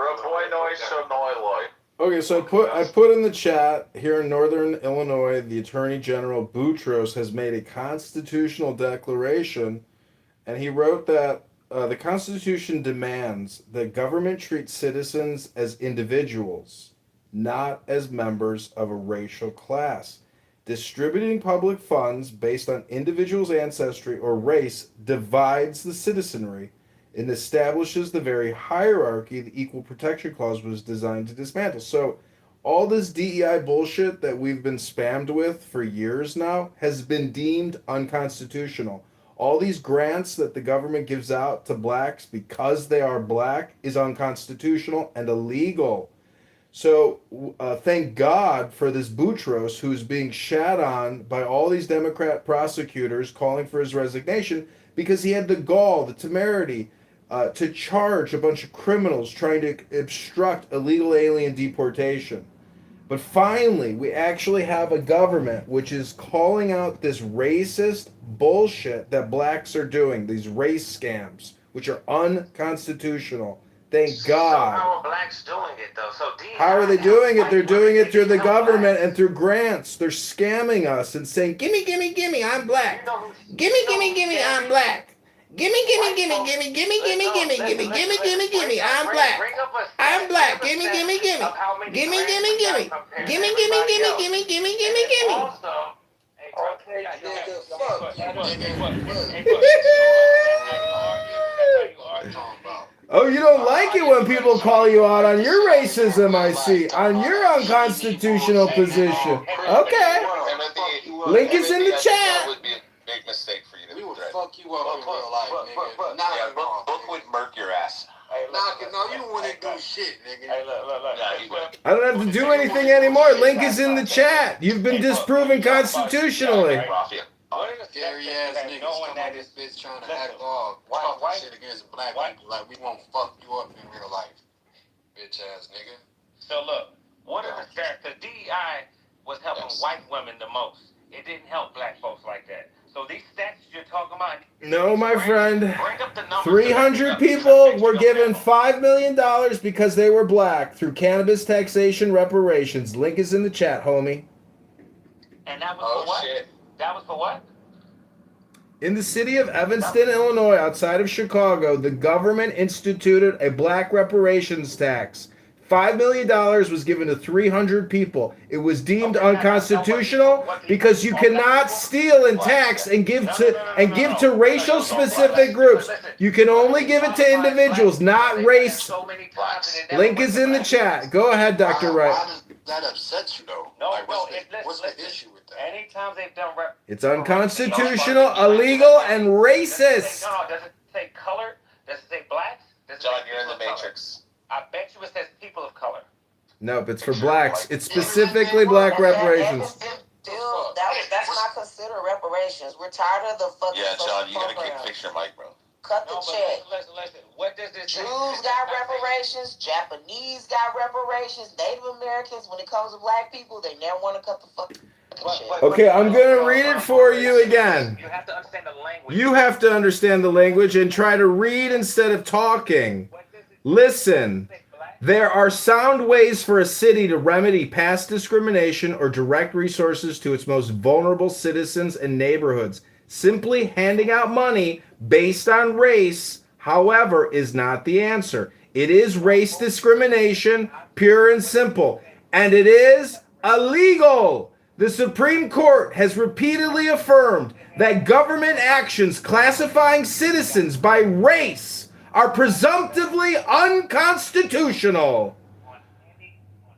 The Constitution demands that the government treat citizens as equal individuals, not as members of a racial class. When was that ruling? Link is in the chat. You can all shut your fucking mouths and you can click a link and you can read and then you can talk. Until then, shut your fucking mouths. You're a racist. Was that decision? When was that decision?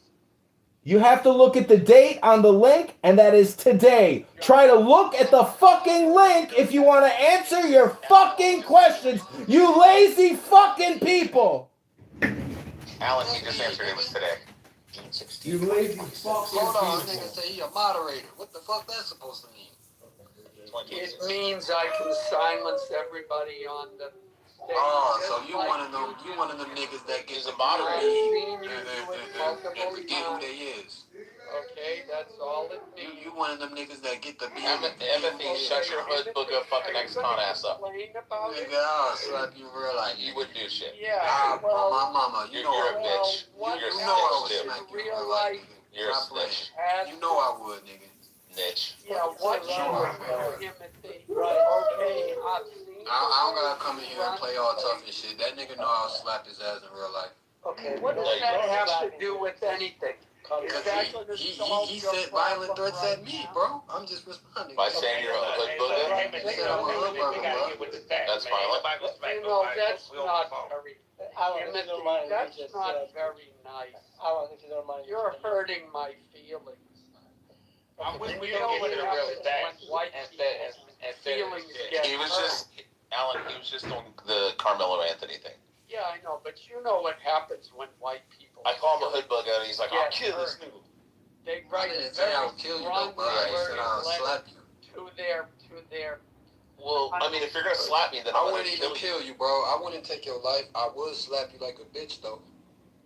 Y'all like talking about this dumb shit, man. I want to talk about the real. Fuck all that. Yeah, talk about the real shit, bro. They never want to talk about the truth. It's gonna be pretty hard in here. If you don't mind, hold on a second. Right there. Okay, right. Let me just get back quickly, Alan, if you don't mind. Because Alan always says he doesn't care about historical context. And that shit is important. Why don't you stop it? Okay, so right. I think your assertion regarding the 2 points. Whether DEI is constitutional or not, I don't believe it is, and I can read you exactly from. No. I said it was given to white women. It didn't help black people. Correct. I mean, if you give me a chance, yes. Then And why the second assertion regarding who benefited the most. Alan, Who benefited? hold on a second. Sure. Right. If it went to mostly white women, why are you fighting it? Why is the black community fighting for it so hard? And why is it every time we see people defending it on them in the media, it's black women and black men defending its use and its inclusion into corporate America? Good question. I mean, so bottom line, I'm not for it. First of all. Second of all, it's part of the propaganda the left takes, and which are majority white women and white men that propagate that shit. And what you see is that it's being propagated in a false way because black people are not getting the brunt of the benefit from it. It's always white women being the headliner of feminists, of all these movements, taking advantage of that. White liberal women. Those are painting this illusion of occlusion that's not there. Now, is there a lot of people on the wrong side of my people? Absolutely. There's a lot of dum-dums. But the front run... My people, motherfucker, it's not our people. It's the American people, motherfucker. So let me just quickly wrap this thing. Right, you're actually correct. I did check the AI just right now. And what it says is... Okay, somebody... Hold on a second. Yeah. I said in general, this is the prompt. In general, what groups of people benefited the most from the EI program? Here's the answer. The group that appears to have benefited most in aggregate from modern U.S. DEI and affirmative action style efforts is white women, especially in education and corporate employment, and substantial but generally a smaller gain for men and women of color, LGBTQ, and disabled people and veterans. So essentially, you are correct in that. Let me just back just quickly to follow up with this. But the point that I think Alan is making is a good thing. Just from my limited observation, the black people are actually who are the one actually opposing the elimination of DEI substantially. I have not seen any white women, having flags going out there and demonstrating against the DEI. So it's an irony here, which is not quite explainable by the facts, and then the demonstration by the black people. Anyway, right? Comments are welcome. Go ahead. So listen, like I said, there is a demographic of all of our kinds that are on. Because I don't think the right's on the correct side either, because they play into it. But the propaganda that is being pushed, that's being sold to America, is to give these false allegations and these false details. And too many people believe it. There's a lot of black folks that are on the extreme liberal left side that are believing all these things are helping black people, but they're not. So, you go do affirmative action and all those other so-called benefits or beneficial programs that are really not helping who you think they're helping. And I'll give you one more example. There's a reparation bill that passed in California, and I think it was Book that was trying to bring up. What they do is they push a play on words with you. They'll say people of color, and guess what? There was not one black person that got these so-called reparations. It went to a lot of West Indian people. So they're pushing a narrative and playing politics, word politics, where the information that we're getting is really not true or valid. No, your information isn't valid, apparently. Go, if you don't mind, let me just finish this. I mind. Actually, I mind. No, I'll be quick in here. So when you say they, who are you talking about? Are you talking about, who are they? Which one of my statements? Well, you're saying they are propaganda.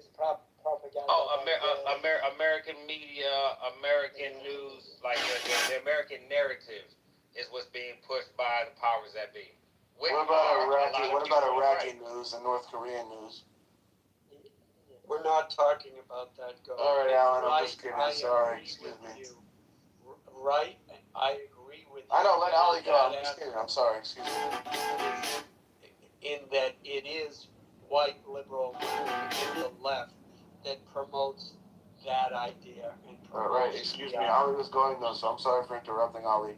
Go ahead, Ali. Ali's talked enough. But he was in the middle of speaking. I interrupted him rudely, so I apologize.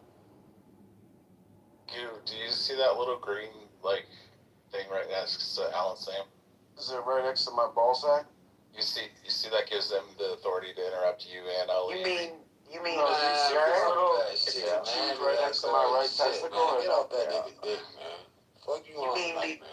You mean these? No, let him ride. Beaver has one. Pepe has one.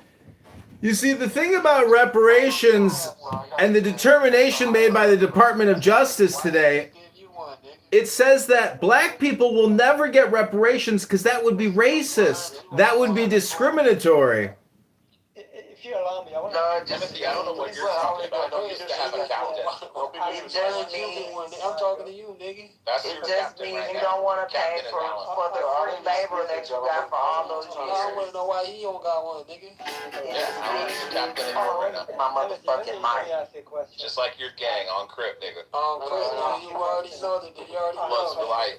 You already know, nigga. You feel me? You already know, man. Bloods are better than Crip. Them niggas ain't, y'all ain't really talking. Y'all ain't really saying nothing. Yeah, how my balls taste in your mouth. Wait, do the Crips even exist anymore since the Mexicans taken over all the inner cities? We talking about goddamn grooming gangs, bro. In UK. Let me ask you a question. And I've seen this quite often. You get shit on every time you try to talk to me, bro. Stop. Okay, go. Bro, first, what is you, bro? Is you white? I'm talking to He's like Arabian. What is he, bro? Bro, you got some regular biracial Muslim. He's a suburb black. He's a regular biracial. We can't reach our drone at Foster. So many people can find out because we're only in Foster because we see the clippers and shit, and we get alcoholic privilege. We try to find it. On the clubhouse, may not be completely accurate because it's my experience. Politics is a hard time. And every time there is a discussion or a black otherwise or a non-black individual. And most often the black people immediately. Ali, can you hurry the fuck up? Put yourself on the camera, though. I'm trying to follow the question. Ali's people are 20 IQ points higher than Been talking this whole time. He's not allowing other people to speak. Alan, 100 Ali and 100 of us will beat the fuck out of them 100 Ali. finish his statement. He almost done. Yeah, let him so Timothy, maybe. So I hear a lot of people talking, and I hear your piece telling Ali to hurry up. How many fucking times do people tell me to hurry up? How many times does that happen? Yeah. Nigga, fuck you, nigga. Fuck you, you won't get a green bean and start. Oh, you got crazy, nigga. Fuck you, Ali. What's that? How many times have you... I've been green hella time, bro. I don't be muting that nigga at all, man. That nigga get the green bean, start muting the stage, start acting like you just a authority, nigga. That's how you know he was one of them racist ass crackers in the back in the day, nigga. You feel like you got a little bit of power, nigga, and you don't even know how to use that shit for real, bro. No, I don't. I be moderated plenty of times, nigga. I ain't never meet you, bro. You almost sound as stupid as the music note on the street. Are you gonna sit and complain about the way I'm moderating? Nigga, fuck you, nigga. I ain't complaining. I just had to let you know, nigga. Fuck you, nigga. Are you gonna add something? I was talking to Ali now. Yeah, I'm trying to. I was talking to Ali, gang. So, okay, go ahead. Talk. I was going to. Let me just make it as quick as I'm talking too much. What happens is that quite often when there is an argument, discussion between a black person and others, non-black people, white people, very quickly, when the black individual is not able to make a point, they immediately go to violence. I'll beat you up. I'll meet you here and there. I'm gonna, kill you. I'm going to choke you. I can. That's a motherfucking lie, you honk ass motherfucker, you. That's the niggers check out. That's a completely false narrative. Representation of the cultural violence that I see, and verbally too. I mean, right now you assaulted Alan a number of times. Initially, you said you're going to beat him up. No, you're a pussy. That wasn't. Also, Timothy, you said you were gonna slap me. Second, that wasn't assault. Stop being a pussy. That shows that what people are talking about the black culture at this point. It is not a good culture in terms of its behavior. You're actually representing that right now. So are you talking about the United States or across the earth? Bro, hold on, bro. Let's be realistic, bro. Bro? You really want if I took 100 of your races, bro. Hold on, I'm about to explain to you. I'm about to hold on. Shut the fuck up. Shut up. Let me explain to you now. No, you talk, nigga. Now the Crip won't talk, nigga. Wait, Timothy, why do you have a pink ticket? Just immediately. I'm about to answer your question, bro. Cash in your pink ticket before you talk. Let me answer this nigga. Alice, have him cash in his pink ticket. Bro, shut up, nigga. Let me answer this nigga question, bro. First of all, what are you? You said you're Arabian, correct? No. What the fuck are you? Before I even have this conversation with you. I am a white citizen of the United States. I was born. Okay, you're a white man, but I was born in Iran. You're a Jewish American. I just told you. No, I'm an atheist, actually. Okay. Oh, okay. So this is what you gotta realize, bro. Well, no, I don't have to. Hold on. I don't get what you is. I'm gonna identify you as white. So if I took your community, bro, and I place you in an environment, bro, where you don't have shit, the houses around you is fucked up, the streets fucked up, your schools is fucked up, everything around you is fucked up, bro. Nah, you might. Hold on, shut up. It's hella violence around you. You grow up in violence in the streets. All you see is violence, gangs. And all you do is vote Democrat over and over again. Democrat, Democrat, Democrat, Democrat. Hold on. I'm not finished talking, bro.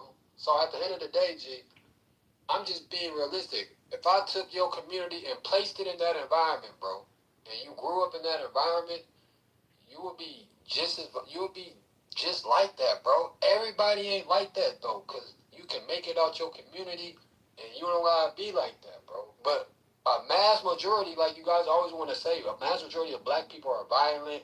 We be threatening you, X, Y, and Z, bro. As y'all place us in these communities of violence, and ain't shit around, bandos everywhere, bro, and we. It's called personal responsibility. That's just what it is, bro. On my mama. So, Hamilton, you're making a good point, actually. So you are the product of your environment, and a product, yeah, for sure. Yeah, sure, yeah, and of course, representation of that is your verbal violence tone. No, but I get violent when I feel disrespected. I'm violent when I'm disrespected. One other thing that you and others do, just interrupting me. Let me just finish. I'll be grateful. Ali, can you tell him what Iran's like? Because he said, what if your people grew up in a country with like violence? Exactly. If the black community behaved the way they do in other countries, they would be mass incarcerated and cut up, and their organs would be sold to the highest bidder like they do in China. If I want to, but Hemothy said if you took 100 of his people, and it came from an impoverished society where there's violence and gangs and persecution and all this kind of shit. Ali, can you explain to him what it's like in Iran? Under the mullahs? That was exactly why. Yeah, that was so fucking terrible. He's not. No, I said raised. He's not. He wasn't raised in that environment, people. Would they be violent if they were raised in that situation? And guess what? Iranians, on average, are non-violent. Bro. So I don't. You know why? Because it's a different culture. See, that's where you fucked up, music. That's why you're so raised in that environment, bro. So I don't care what they do. Yeah, Iranians are raised in that environment. He wasn't raised in that environment. They cut their fucking heads off. They shoot him in the face. He wasn't out there, nigga. He said he moved to Oh my God, you said if you took 100, you said if I took 100 of your people and raised them in that environment. You said 100 of your people and I raised them in that, and I raised them in the hood, with guns and gangs and violence. DJ, you fucked up though. All this. Would your people be violent like mine too? Guess what? They're not. The Iranians aren't fucking violent people. They're a vastly different culture. And because they have 20 IQ points on average higher than African Americans. Pay for my class. They have higher emotional intelligence. Let me make just one more point. Capital punishment has to come back. Without capital punishment, America is lost. Because some of these crimes are so egregious, and these recidivists will be released back into population. Without capital punishment, there can be no future for America. The same rates as African Americans.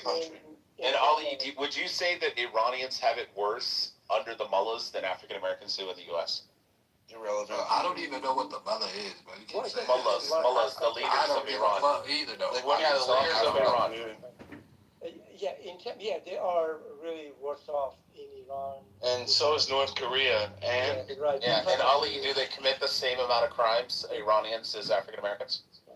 No, not. Are they as violent? That's such a dumb question with no context. I mean, that's what Hemothy said. Hemothy said if I took your people and put them in that situation, would they not be violent? We're more civilized than the Iranians. What are you talking about? No, you're not more civilized than the Iranians. No, you're not. That wasn't even the argument. Hold on a second. Yes, it was. He said if I took 100 of young people and put them in the same situation as black people, would they be violent too? There is absolutely. Would be. Oh, hold on a second. Hemothy. They're not, though. They're worse off in Iran. Hemothy, thank you for your answer. I think that makes sense to me. But let me just say something in here. Even though I think Iranian people are under a horrifically bad regime, the Islamic Republic of Iran, which has caused devastation in all fields of economics, human rights, and freedom, and the rest of it. You do not see the type of behavior, cultural behavior that I've seen, and I have to admit, not really lots of it, but I'm not in contact with the black communities. From what I know, what I've heard, what I've seen, and some of it in the clubhouse, there is nothing in Iranian culture that resembles by any remote kind of a way in black culture, the way. But we have more history. We have more history than all y'all. Wait, hold on. How are you from Iran and don't know what the IRGC stands for? Let me help you. Iran has the oldest fucking society on Earth. How do you know what the IRGC has the oldest fucking civilization on Earth, you retard? Y'all, we have more They're older history than the than fucking all sun. y'all. Let me help you, please, bro. God, you're so dumb. Ali, Alan, IRGC stands for Emmett said that black people have a longer history than Iran. We were kings and queens, nigga. Black people was kings and queens. So black Americans, being in. No, Ali, what does the IRGC stand for? White people Since you're were from Iran. cavemen, bro. Timothy, you're so fucking retarded, man. I'm gonna stop defending you in a second and leave. Leave, nigga. Who is you, nigga? All right, get shit wrong. Let me just. But I want to hear Ali though. Ali, what does the IRGC stand for? Iranian, Islamic. No, it don't say. And how are you from Iran and you don't know what that means? I don't believe you're from Iran. I can tell you a lot more details about it actually. No, but you don't even know what it stands for. Ali, can you tell him what it means? Ali, can you tell him what it means? Why are you talking again, man? Fucking little weird. Ali, can you tell him what it means in Farsi? Just tell him in Farsi. Get off his dick, gang. So the Islamic Always right. Islamic Tom and Jerry. the God actually was generated. I could have sworn that nigga said he got a wife and kids, man. Fuck you showing that nigga dick so hard for, nigga? Okay. So the group was actually came to existence after the Iranian Revolution. But how do you not know what it stands for if you're from Iran? Comprised of 125. Because he knows it in Farsi, you dumbass. Answer his question. No, that was a valid question, nigga. It comprised of 125,000 people. Their job is to absolutely. Answer that nigga question, bro. We don't want to hear nothing else what you're talking about, bro. Answer that nigga question, bro. We don't care about nothing else you're saying, bro. But it's all he's gonna talk about. Let him go. I care about it. Nigga, fuck you, Alan. Alan. Answer it. He's obviously not Iranian, bro. If you don't know what country this guy's from, you're delusional. Yeah, when you're a mod, you move people down, fuckhead. I'm a mod now. Okay, congratulations, Alan. Seriously. Goo, be quiet. Fuckhead. If you want to come up, I'll let you back up. Do that again, you get removed from the room. Fuckhead. Okay, so this is for Hemity. You should know, if you don't, that African American, if you want to call them indigenous to U.S. if you wish, but they've been here only 450 years. This is the Black Americans are the biggest single movement of people in entire human history that they moved from one continent to another continent against their will. They were subjected to slavery, cruelty, oppression, injustice, and the rest of the stuff we know from and has continued to some extent to this point. And but the point is, that black people they have to understand that it is time for the black people to help themselves. There is no Calvary is not coming to help in this, not at all. The result in the fields of the black culture nowadays is horribly bad. These are like, in the culture that we just talked about, lack of education, crime rates, drug abuse, fatherless children, people in jail. And the point is that every ethnicity that has come to this country, they have been able to overcome these problem difficulties without blaming others and consider themselves to be victims. So it's about time. It's about time now that black people stop being victims and taking the matters into their hands. And the best place that I can say it could get started is in the family of the black communities. That's where it gets started. And the government of Israel too. It's the same thing. Like the Jewish culture is not doing so well right now because like something that stands for their whole thing is doing a lot of bombing and killing people don't agree with. So I agree. Well, let me just land with this. So the question is, why is it the Black American use actually in some racist and abuse and misogynistic language among themselves? And ironically, this is the kind of language the white people have used for centuries to against black people in a racist form. The same language that the Manage word economy, N, make the cheapest, calling smartest, best a decision girlfriend a always. bitch and a whore, sometimes in a kind of a loving way, and the rest of it. That is not a good representation of a community that who they're claiming, striving to be a kind of an example. So a lot needs to be done. I don't know what the solution is. Maybe that too. Think about is me going to the But basics, if God, which is a family unit, and hopefully a parent, and a father and a mother raising children with some standard that it does not result in the situation Black Americans are. Let me land with this. I think they're fully capable of doing it. They really are. It's just a matter of putting your shoulders to the task and getting them out of this predicament that they're in. It's doable. And land with this again. It's just people have black fatigue. So you've heard of it. It's almost a cliche when I say this. And playing victims and blaming it on others. Some of it is justified, but at this point, the time has passed. The time has passed. The action is on your lap. You need to act. Thank you. Okay, thank you. Pro, you haven't spoken. You want to say something? And hello, Mon. You're a mod. You want to contribute or you want to listen? I just came back to the room to see if there was a certain someone in here. Oh. And he might be. When I discover you, you're going to hit the hallway. Anyway, continue. All right. Well, Pro, you want to say something? Or Paul?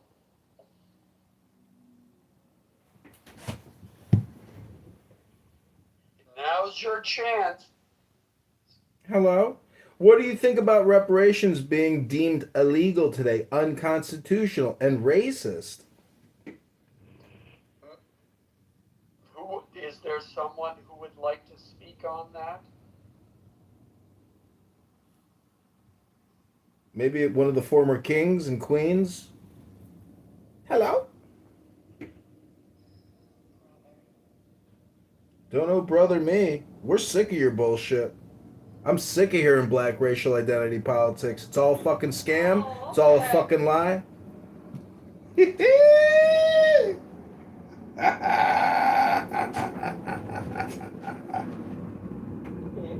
yes, good question. I really honestly, for some reason, I can ask what the acronym of IRGC stands for. That just for some reason. So Islamic, again, I'm going to pass it. Islamic Republic Guard Corps, something to that effect. And but the point is I can tell you in detail exactly how, when it was formed, what is its function, what it's doing right now, what are the factions of the other units under the IRGC and how they operate. I don't think anybody would be interested, but I should have been able to answer that question very quickly. For some reason, it's just as you, I'm sure it happened to all of you before. The mind, I don't think that. Thank you. It was probably one of those, can you define CRT type questions? Which, of course, if you don't give the right answer, then you immediately get attacked. Well, in this case, was asking for actually what the letters stand for. CRT, critical race theory, and IRGC stands for what I just told you. Actually, the person who asked the question was asking me what IRGC stands for, and I took it to be what the letters stand for. Yeah, that's fine. No, I took it as what do the letters stand for. Yeah, same here. Yeah. Welcome to the stage, person with Arabic writing or Farsi writing, whatever it is. It's Korean. You came up. You want to speak? Speak.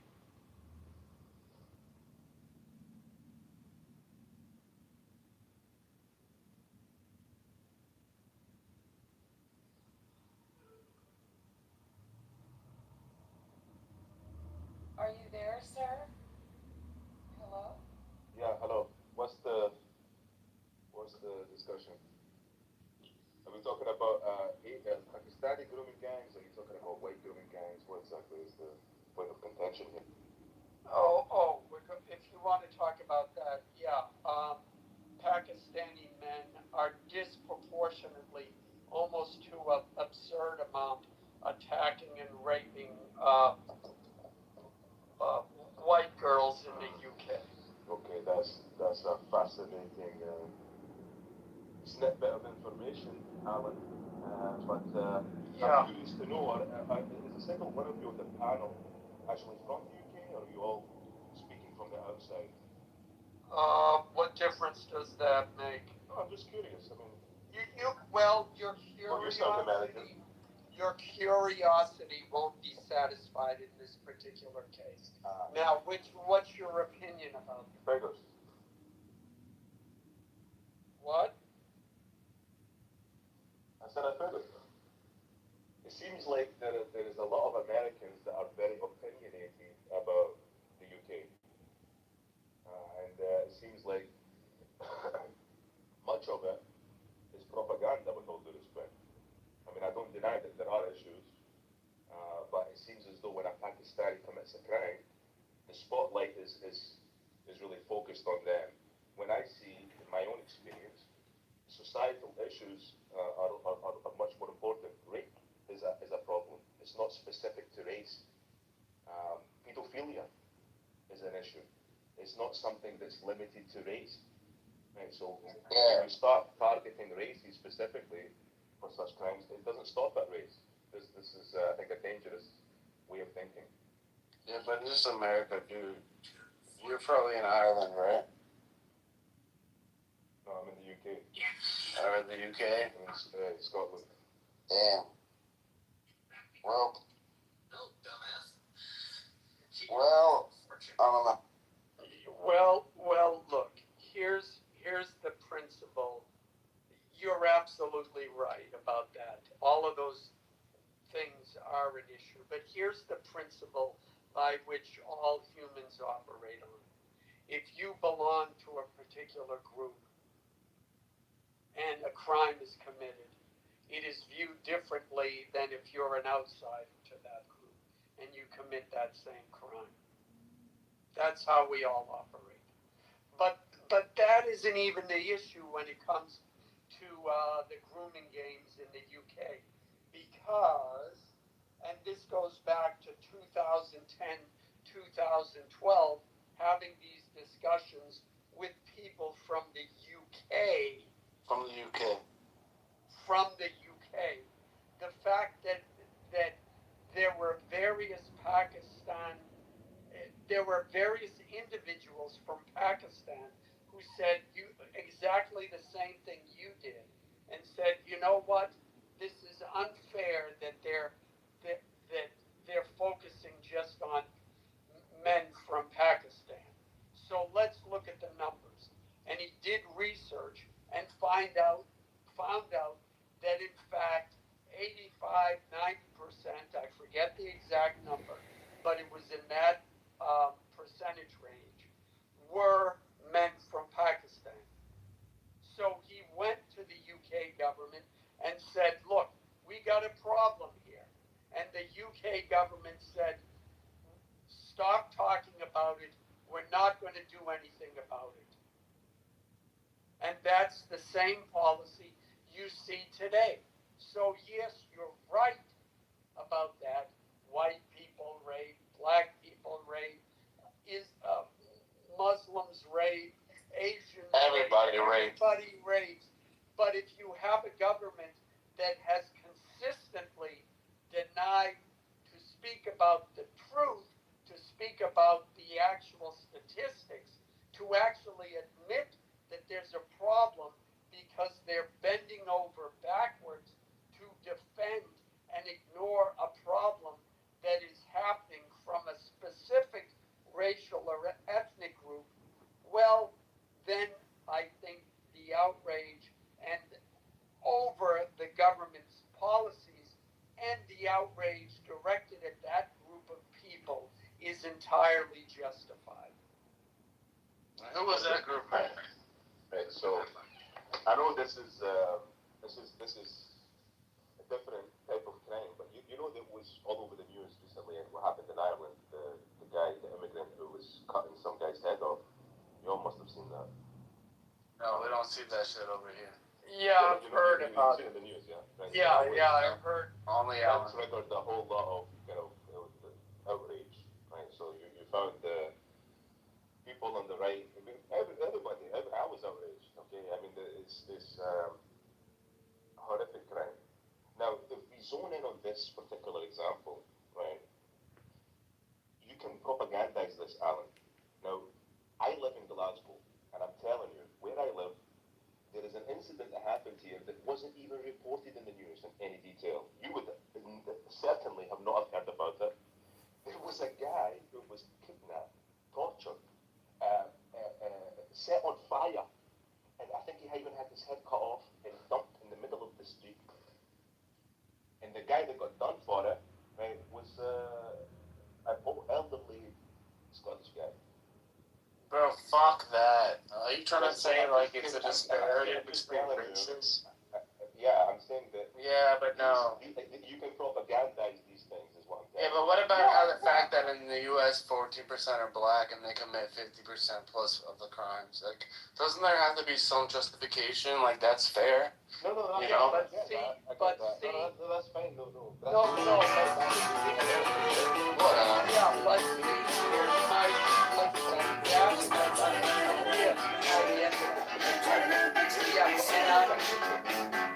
and I get that. Okay. And you're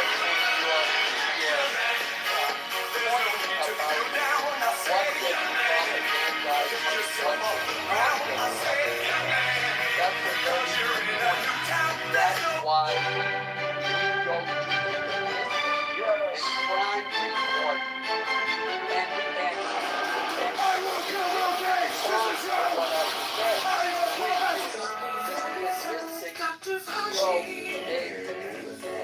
race disparities here is the number of rape and grooming cases that are Let's just say it like this: white versus Hispanic and black. Yeah, well, they're English. Oh yeah. Yeah, between that and men. That's the problem. A subset, right? That is described as grooming gangs. We are very ungrateful to existence. It has given so much to us.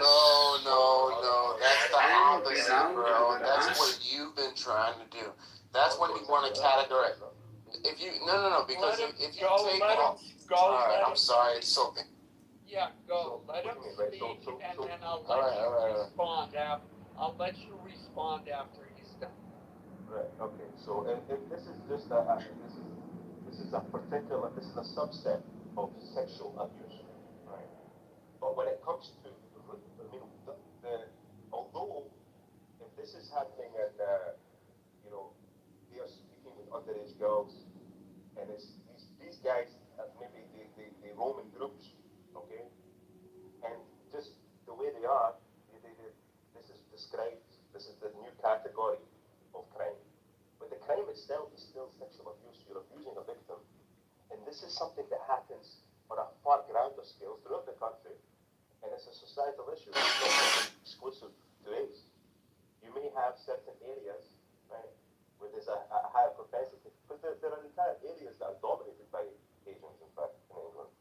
Right? So it's a bit different from here in Scotland. But in England, you do have, I think, Birmingham, I think the whites are, in fact, a minority there. Right? So when it comes to the demographics in different parts of England and different neighborhoods, it's all about how you interpret the stats. Because if you have a limited number of crimes throughout the country that are classified as grooming, and they're all Pakistanis, or the majority are Pakistani, I can understand why you would be outraged, right? I condemn these crimes too. They should be punished to the utmost. But when it comes to what you infer from this, when you start to condemn the Pakistani community as a whole, or the Muslim community, or people start becoming demonized as a result of this, right? And it draws divisions and it creates tension in the country, right?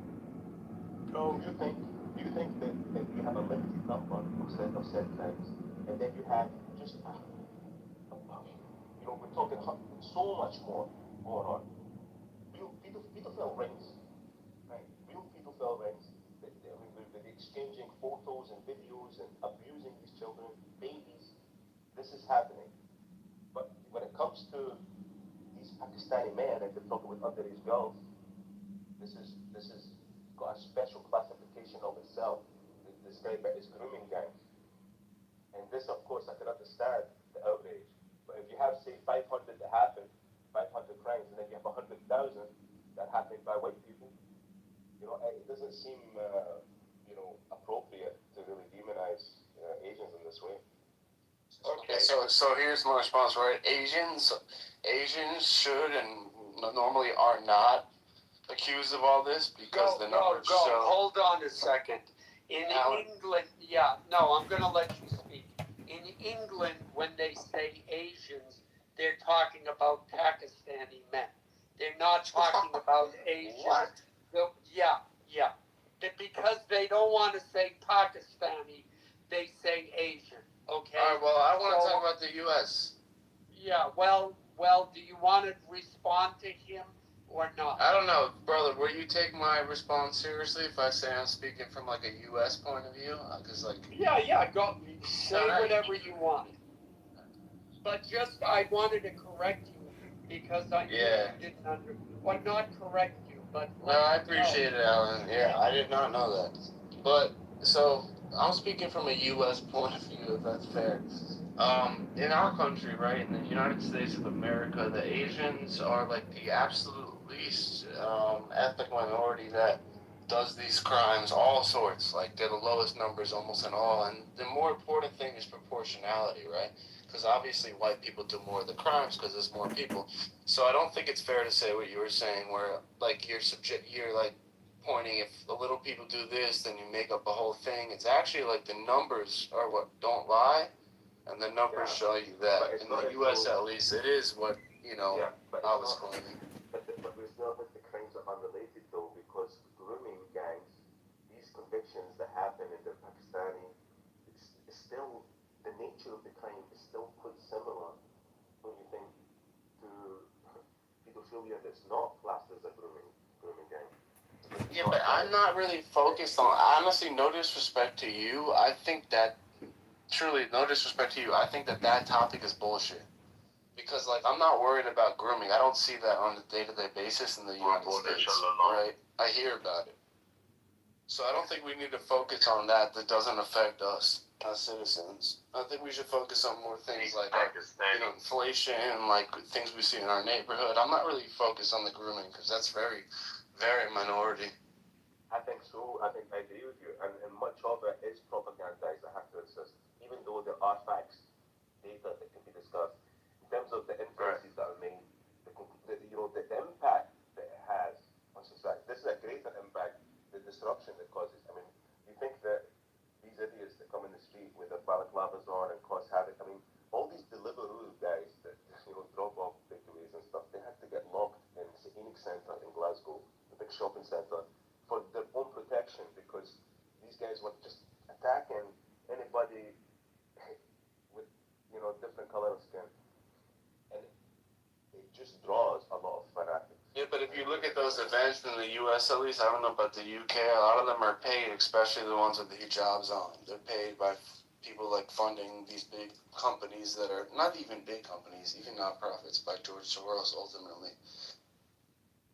But it's good, I agree with you, so Americans should really not be so opinionated. And not just George Soros, Alan, don't laugh. I know it's a... No, I'm not laughing. Here's the problem. When you say, and this is what we always hear from the left. If you're seeing this, we can't talk about the facts because if we do, it might create negative feelings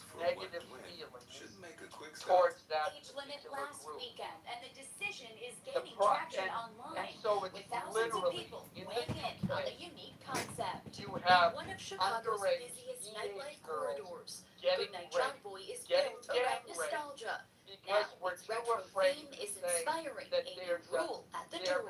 We thought this was a great middle ground to start with.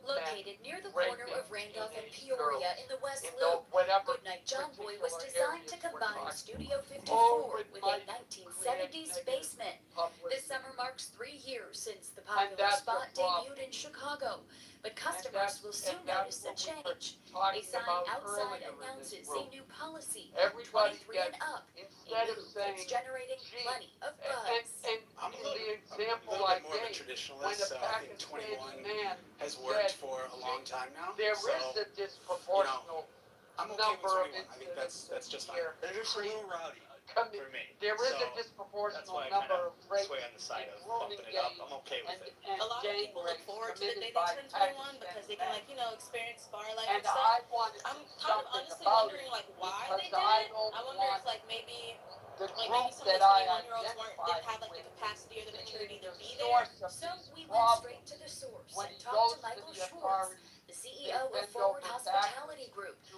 which hide owns the and operates information Goodnight John for Boy. the He exact tells us reason the he change said, wasn't driven well, by it any might one incident. create Rather, he negative says the nostalgia-themed stereotypes, club, or it might inspired by create his childhood basement, is testing the new policy to see whether it draws a slightly older crowd.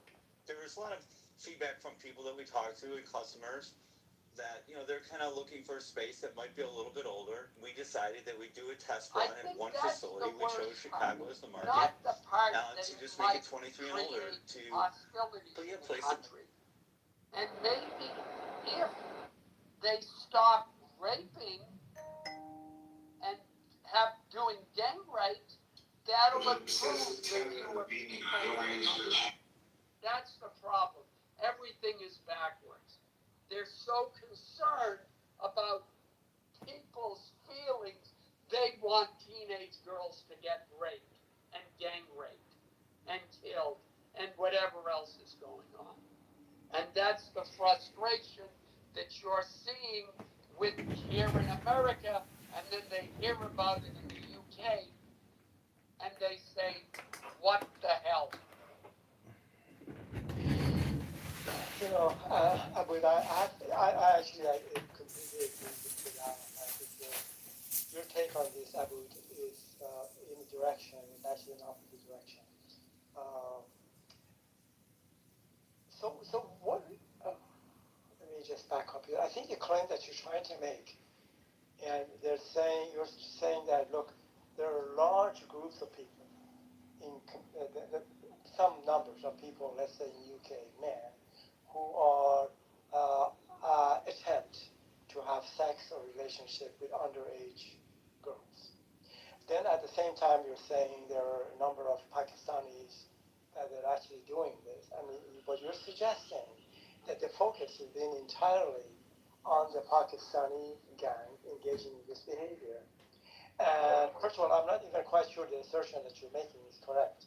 I'm not quite sure what the number is in terms of, let's be specific here, white British male in general participating in seducing and trying to molest sexually an underage white British girl. That's what we're talking about. Just Yeah, by the way, if you've never seen those videos of plenty of pages on Facebook that are like pedophile hunters, and they are vigilantes who will go and try to hunt pedophiles, and the one that they're seducing is always tends to be white people. Now, I'm not drawing any inferences from this, but what I'm saying is this crime itself is classified as done in groups, right? So this is gangs we're talking about, so more than one person, two or more people. Now, when it comes to this specific crime, if this is how we classify it, and if Pakistanis are uniquely represented in this category, then I can accept that. Then this is an issue in and of itself. Why is that the case? But in terms of the volume of this crime, right, is it proportional to the Pakistani group? No, because that's a false inference here. They could be representative of this particular crime, but the crime itself, in its very nature, is not a fraction of the overall crime that's happening of a similar fashion throughout the country. So that's what I'm saying to you. This information is propagandized. Now, yes, you could have a particular issue here in certain areas in England where you have this is what this crime is representing. Majority, 80% or plus, is Pakistani men that are representing this. And the explanation needs to be why. Why is it happening? Why is it happening in these happen everywhere, by the way. The statistics are limited. Because the white girls want it, and they want a job, and this is what they want to do. And they're happy with it. Otherwise, they wouldn't be it. The information is propagandized effectively here, right? So, just like I said, listen, Rumi, I don't know, you must have seen in the news in Northern Ireland, some guy was getting his head cut off by an immigrant, and the whole country was outraged. There was protests, and when was this? Got attacked. Just about a week ago or something. But I was saying, I live in Glasgow. He got his head chopped off, like the guy in France. Tried to get his head, but it almost cut his head off. It was a yeah, it was a big scandal, man. It was happening. Man almost decapitated. Yeah. Okay. But it was a big deal. And anyway, what my whole point was is this piece of news got totally propagandized, right? So the right were going nuts about this. But I'm saying that there was an incident here in Glasgow that was barely reported on. I live in the neighbourhood here. Some guy got tortured, set on fire, stabbed and beheaded and dumped in the street. And all they done was cordon off the street, and there was a brief news report online. That's it. Right? None of these Americans have heard about it. And this wasn't propagandized. Nothing. Did he know the guy? Some old guy got done. Did he know him? He was just a random target? No, this thing that happened in Glasgow you're talking about. Or you're talking about the thing that you're just Googling Northern Ireland. Yeah, the man who was almost decapitated. Random apparently. It was just random. Some immigrant Somali immigrant that's done this. You know, Which, I'm really still kind of failing to understand the thing. He's a Sudani, 30. So, let's just move on from the specifics here because it's not going to do. Yeah, it doesn't matter. White people have done crazier things. So, it will be interesting. It will be really interesting to look at the numbers, the statistics. Let's say 20 years ago in European countries, particularly UK, Germany, Switzerland, to see the number of these types of crimes in terms of the gang rapes, trying to seduce underage. We already know all the details. I would be, I know you have an opinion about everything. Just let me finish. I'd like to hear what you have to say. See, bro, this is how it works. Get to your conclusion, then justify. Well, look, we can't. Goodness, you're never going to learn. All right. Well, thank you very much. Okay, I understand. Be quiet. The point it would be interesting to look at the numbers actually to see what were before this huge migration of the Muslim, Middle Eastern groups. Just get yourself Just get somewhere. It would be interesting to see what is the difference between the numbers then and the numbers now. And then when you look at the so you don't even know? They may not be a difference. I'm not sure. What? And then look, see, okay, well, Alan, can you do something about this? Yeah, Alumi. Alan, Daddy. We don't need your running commentary, thank you. We can. Bro, he just said I don't know, though. So he's been positing everything? Well, we don't need your running commentary. Okay, People all right. I swear to God, man, react was on their own. Now, when he's done, Yeah, thank you for that. I didn't move him. The point I just want. I'm sorry. I didn't move him. He got frustrated. Yeah, he is. Anyway. Yeah, to answer that question, yes. The number in Sweden, I think it's Sweden or Switzerland, the number has gone up significantly. And when you look across Europe, their crime rates and numbers have gone up in rape, violent crimes, etc. Since the EU has imposed these immigration policies upon all of their countries. Yeah, okay, thank you for that. I will look it up again because I'm making this comment in terms of some kind of investigating or dissecting what you're trying to say. So if what Alan is saying is correct, which I have no doubt thinking that is not correct, then the increase in the crimes that we just talked about, it happened predominantly, substantial increase after the migration of the Middle Eastern Muslims into these countries. So the question that I think we talked about, I'm not sure if you were here or not, the question is why and how come? We talked about the factors involved in here. One would be completely a cultural, the clash of cultures. The perception of a young girl who is at 11 o'clock at night walking a friend with a mini skirt and a high heel going to a party is not a target, should not be a target. It may be viewed by a Muslim man as a fair game. And so the question is why, first of all, Alan mentioned there is a marked difference. That's a good point to know. Second is, if this is actually the case, the question is why and how come actually this is happening. One can point out a number of things. One would be the kind of Islamic ideology itself and the way the women are being viewed from this way of thinking. And if you don't wear your hijab, then you are promiscuous, you are open to sexual assault. If you're wearing a miniskirt, then you're a fair game. If you're not a Muslim, hey, you're not a Muslim, then I have a right to do whatever. Sexual repression, being, a young man in Islamic countries, they don't have access in any significant way to have a normal biological natural relationship with non sex, holding hands, having a date, going to a movie, having dinner, occasional kisses, maybe a little bit being playful. So when your life is being suppressed sexually this way, then now you're in a community that you see women walking like that or acting like that. Your perception is, look, here's the signal, here's an open game. I'm going to take it. It's mine, and I can get away with it. And so the question is why? What is the underpinning? What is the impetus to this types of behavior from by Muslim men in European countries? And so that's the question on the table, and I'd like to hear what others' comments are on this.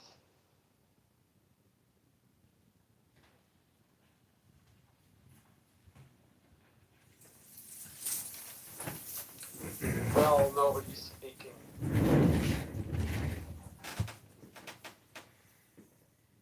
Oh, we have someone. Yeah, the beheading in Ireland, it's funny because there's a racist piece of shit on this app named Tim Robbins who lives in Northern Ireland who claims he lives in an ethno state. Turns out it's not the ethno state that, he made it seem. They are bringing in plenty of Somalilanders. And the guy who almost had his head cut off, one of his eyes punctured, and his whole face slit up, he was trying to help the guy move into his fucking house. And his kindness was returned with death. So why the governments are not vetting these people or giving them psychiatric or mental health examinations prior to admitting them into the country is because they are woke, liberal, progressive Democrats all around the world. It's fucking clown world. And they run the political industrial complex, the lawyers and the judges. I'm not necessarily for a military dictatorship, but I'm at that point where I'm like, what are we waiting for? History has to change, and I hope Donald Trump is the man who gives it to us, or at least he uses the military to secure our cities. And if he sends $300 billion to Iran, which I know he won't, we are the biggest fucking patsy losers the world has ever created. So I think it's all a bluff. There's no fucking way we're going to fund the IRGC after we just bomb the shit out of them. And we know they'll never comply with what we want them to do. And we're going to go right back in and wipe them out a third time. And maybe wipe them out a fourth time. Maybe wipe them out a fifth time. It doesn't matter. We'll just keep doing it. And, maybe they'll come to the rational conclusion. But in America, we have domestic terrorists in every major U.S. city. And they are the woke liberal Democrat progressives. They're extremely dangerous. They're extremely communistic. They're extremely power hungry. Everything is racist to them. And it's clown world. And it's sickening. And it's really a mental health crisis and an intellectual crisis. Because if you've never started a business and experienced just how difficult it is to actually start a successful business, let alone comply with all the government regulations of running a business, most of these career politicians have never in their entire lives even sold a fucking item on eBay. They're all hypocrites. They're all liars.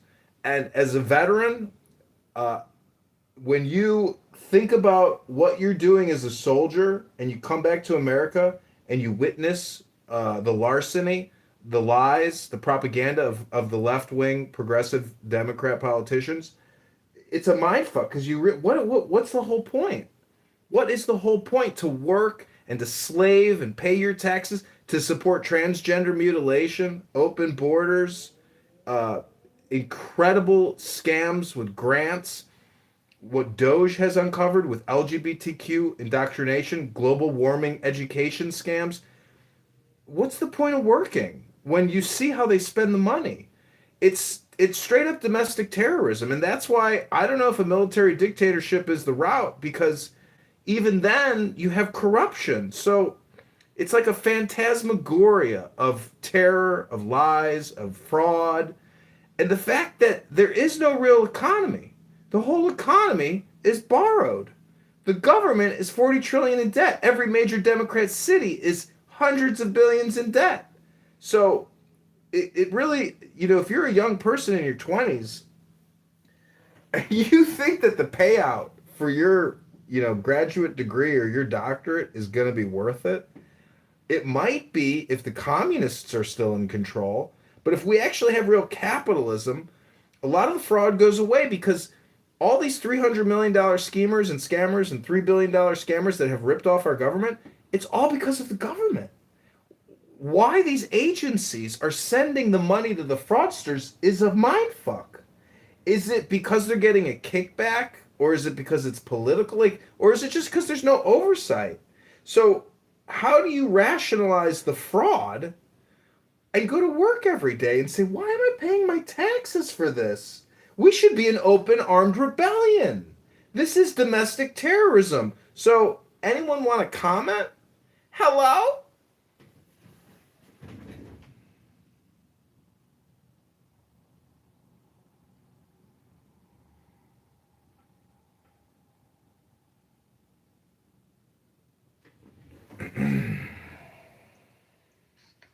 I agree. So, do you think, as part of this proposed points for negotiation during the next 60 days, as part of the MOU, the Memorandum of Understanding between the U.S. and Iran is supposed to be signed shortly?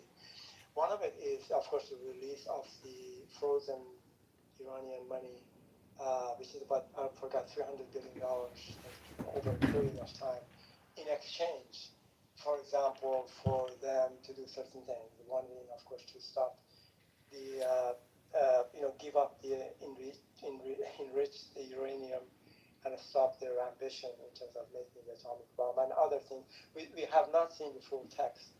There are some ideas of what is in it in the MOU, which is provides a roadmap for the 60 days of negotiation on these things. So do you think it would be a fair exchange as part of the negotiation for U.S. to release the $300 billion of frozen money to Iran in return for Iranians to give up the enriched uranium and put aside their ambition for building the nuclear bomb? At least a promise for the next 20 years. That's kind of the idea. Do you think it's something good, or you think it's a bad idea, or do you think It's just political. It's not good or bad. But why, Ali? Why are you making the assumption that this is 300 billion in frozen funds? That's a big assumption. And Republicans on this app, like in Hidalgo County, Marshall Stankin Rankin, he says we're gonna fly in C-130s full of pallets and give them their money. Like, fuck you. Guys like that. This country is gonna fall apart if we let effeminate, dick sucking faggots run this country. That's just the way it is. Thank God Pete Hegseth is there. Thank God Kamala Harris is not the president. It is destiny. The fact that Kamala Harris is not our president, it's pure destiny. And strength, oftentimes, 8 out of 10 times, does win out. So, I mean, You have no idea. I don't think anybody can imagine the alternative reality of the continuing LGBTQ shit show, which was Joe Biden, and the insanity of letting men dress up as women in our military and relying on Barack Hussein Obama's incredible JCPOA. You know, these politicians think that Barack Hussein Obama has some kind of grace, some kind of like aura. The man is a CIA agent puppet, a black cosplayer married to a man. If you really think Michelle Obama at this point is a woman after all the LGBTQ trans propaganda, you don't understand the culture of the left, progressive left, which is all gay, gay all the time. No children, no future, just queer ideology and indoctrination and grooming.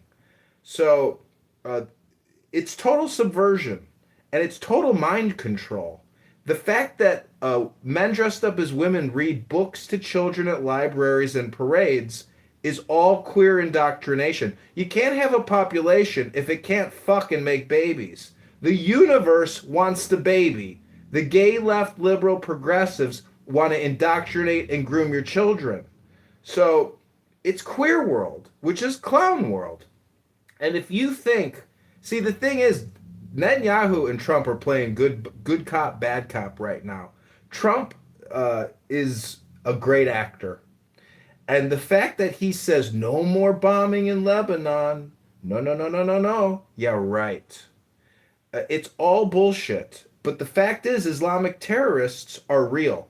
And when they launch rockets into your backyard and kill your neighbors, well, then it's all out war. There's no stopping that. There's no preventing Israel from attacking its enemies, which are permeating its borders with rockets and terrorism. You cannot stop security. Yeah, but Israel's wrong now a little bit. Israel's throw something in. I want to throw something in. Yeah, let totem pole go. Let me throw a little something Can you in. put me in the queue after You know, I've been, I found something out today that I think is very interesting, and it's something that I think we should really look at concerning the Charlie Kirk situation with the gunshot from the supposed homosexual that was on the roof and shot. I forget the caliber of gun that was supposed to be shot. You guys probably know it. 30 or whatever. 38. I think it was a 30. I think it might have been a 36 or something more. I don't know. Whatever, 38. That bullet, or the bullet that was supposedly shot from that gun, doesn't match the autopsy. And what's been shown is it was probably an explosive, a plastic explosive that was in his microphone, that was clipped on to his lapel. And there's only one group of people we know that's really pulled that off. We've seen them do it with the beepers, and we also seen them do it. They did it with a couple of other mechanisms, cell phones. I think it was. They did it with beepers and cell phones. The only ones we've ever seen to successfully pull off a bomb or explosion like that, and that was the Jews. I don't know. It was the Jews. Oh my God. That's an all or nothing statement. That's like saying all black people are all murderers and all criminals. Jesus Christ. Oh, I'm gonna let you finish, but you gotta be called out for your racism right there. That's some bullshit. You could say IDF, you could say Zionists, but to say the Jews now, that's racist. That shit's racist, brother. Brother, that's racist. You gotta admit, you making an all or nothing claim against a group of minorities. That's called racism, brother. Can keep screaming. But what we're seeing now. God, this is he's what right. I know exactly what he's talking about. I'm right there, right next to Hold him. on. Let me get there. Let me go there. I'm gonna go there, and so what I'm saying is, us white people are gonna teach you some. Is that Mel Gibson? What I'm saying is, and what I'm thinking is that the young man that was up there. Is that Mel Gibson? You can't think before you learn. The young man that was up there on the roof that shot didn't actually kill him, and they're gonna end up letting this guy off. But there's another piece to the puzzle, because we know that Israel and Benjamin Netanyahu had a problem with Charlie Kirk at the end of it, because they had invested a lot of money into Charlie, and they obviously ended up. They obviously We all got wet. probably. We all got wet. What are you talking about? You're getting crazy right now. Why are you talking all crazy? But the reason why I'm saying that, I'm saying all that to say one thing, and I'm coming to Trump. So what we've seen. You can't come at Trump. What you got? You ain't got shit. You can't come at Trump. So what we've seen is that Benjamin Netanyahu. Dr. Benjamin Netanyahu. He is a doctor, sir.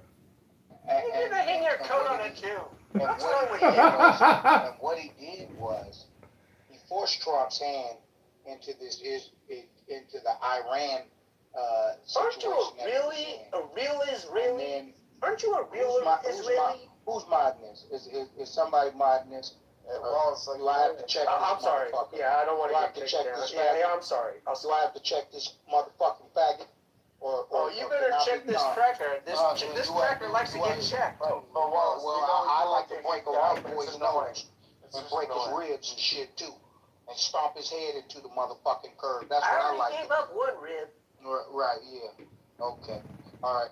That's a violent threat. Moderators, kick this violent person to the goop. Violent threats. Just one rib. Well, I'll barbecue too. But oh my God, it's a movie. I'm gonna. You just broke the law, sir. I'm notifying your local FBI agent that you are breaking the law on a social audio chat, making death threats. My mind is that you threw me off of what I was saying. But the point of what I'm saying is this. We know that February 24th, he gave the State of the Union address. The 27th, they went in and did the Iran thing. And this was not something that he wanted to do. Trump had an agenda to create a golden dome for the United States. And that was part of why he wanted Greenland.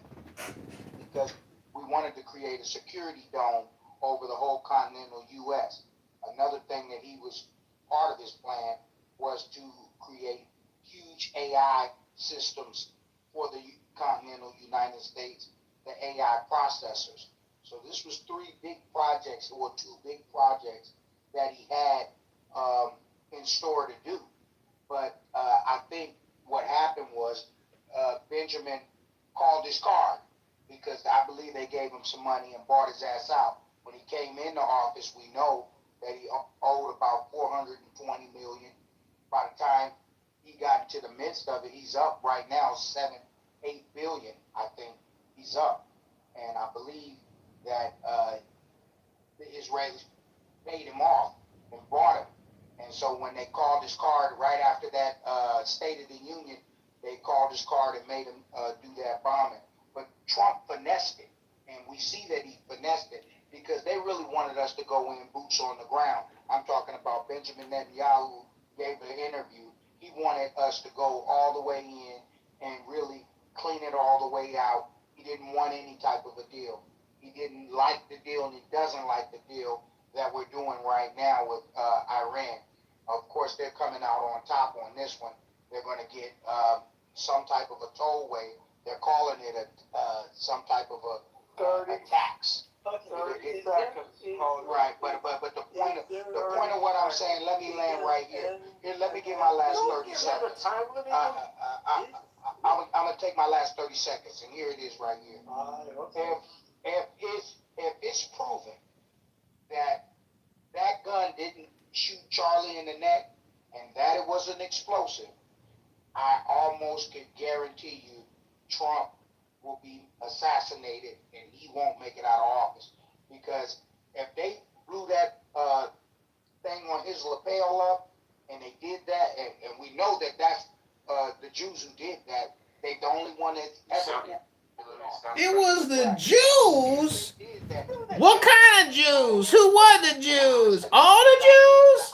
Just a couple? Oh, the Ashkenazi Jews. All right now. The Ashkenazi Jews. The Ashkenazi Jews running their own fucking mafia. Got it. Okay. Well, I'm an Ashkenazi Jew. I ain't in no Ashkenazi mafia totem pole. You fucking racist ass, dumb motherfucking low IQ waste of time. I really should go to the fucking gym and read a book than listen to this bullshit ass motherfucker making death threats. I'm calling the FBI, you motherfucker, you. I'm calling the motherfucking Cash Patel. Gonna have your dog kicked in, you racist motherfucker. You libelous, slanderous, racist ass black supremacist motherfucker, you motherfucker, you racist liar, you scam artist bullshit motherfucker, you think that motherfucker did take his daddy's rifle? You motherfucking racist. You got called out on your racism here, Totem Pole, you racist black supremacist lying fraud motherfucker, you.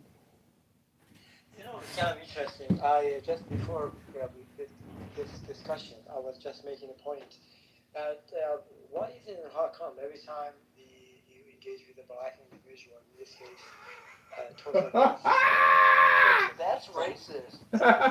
Fine. Yeah. So. It's 99% of the time, Ali. It's not always every time. That would be an all or nothing statement, which is what this piece of shit made. The result of that,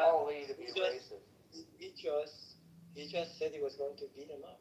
I mean, they always go to the cultural kind of way of life in their communities by being violent, punching somebody in the head.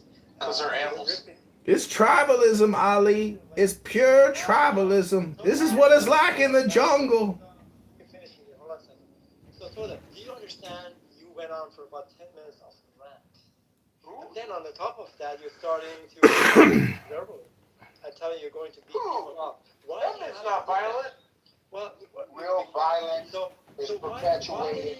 You guys killed Charlie. I cleaned the blood off my face for tonight. Blew Charlie Brown's head off with a Charlie Brown's head off. Made by. Hey, guys, and this is to you. Alan? That is me. You know, Totem. Here's the thing. I've said a lot of stupid things on this app, and I know they're stupid things. And I also understand that if I accuse Jews of doing something, or black people of doing something, or white people, or Asians, anybody God else, bless you. I am not surprised when they get angry and they say things back to me. You spent 15 minutes attacking Jews. Are you surprised that I was pissed off and insulted you? And I'm not even Jewish, you racist ass motherfucker. Calm down now. I'm talking. We don't need to go back. I mean, look, I get the response, but don't be shocked when it happens. That's right, you Jew haters. You better watch out, or we'll fucking kick your ass.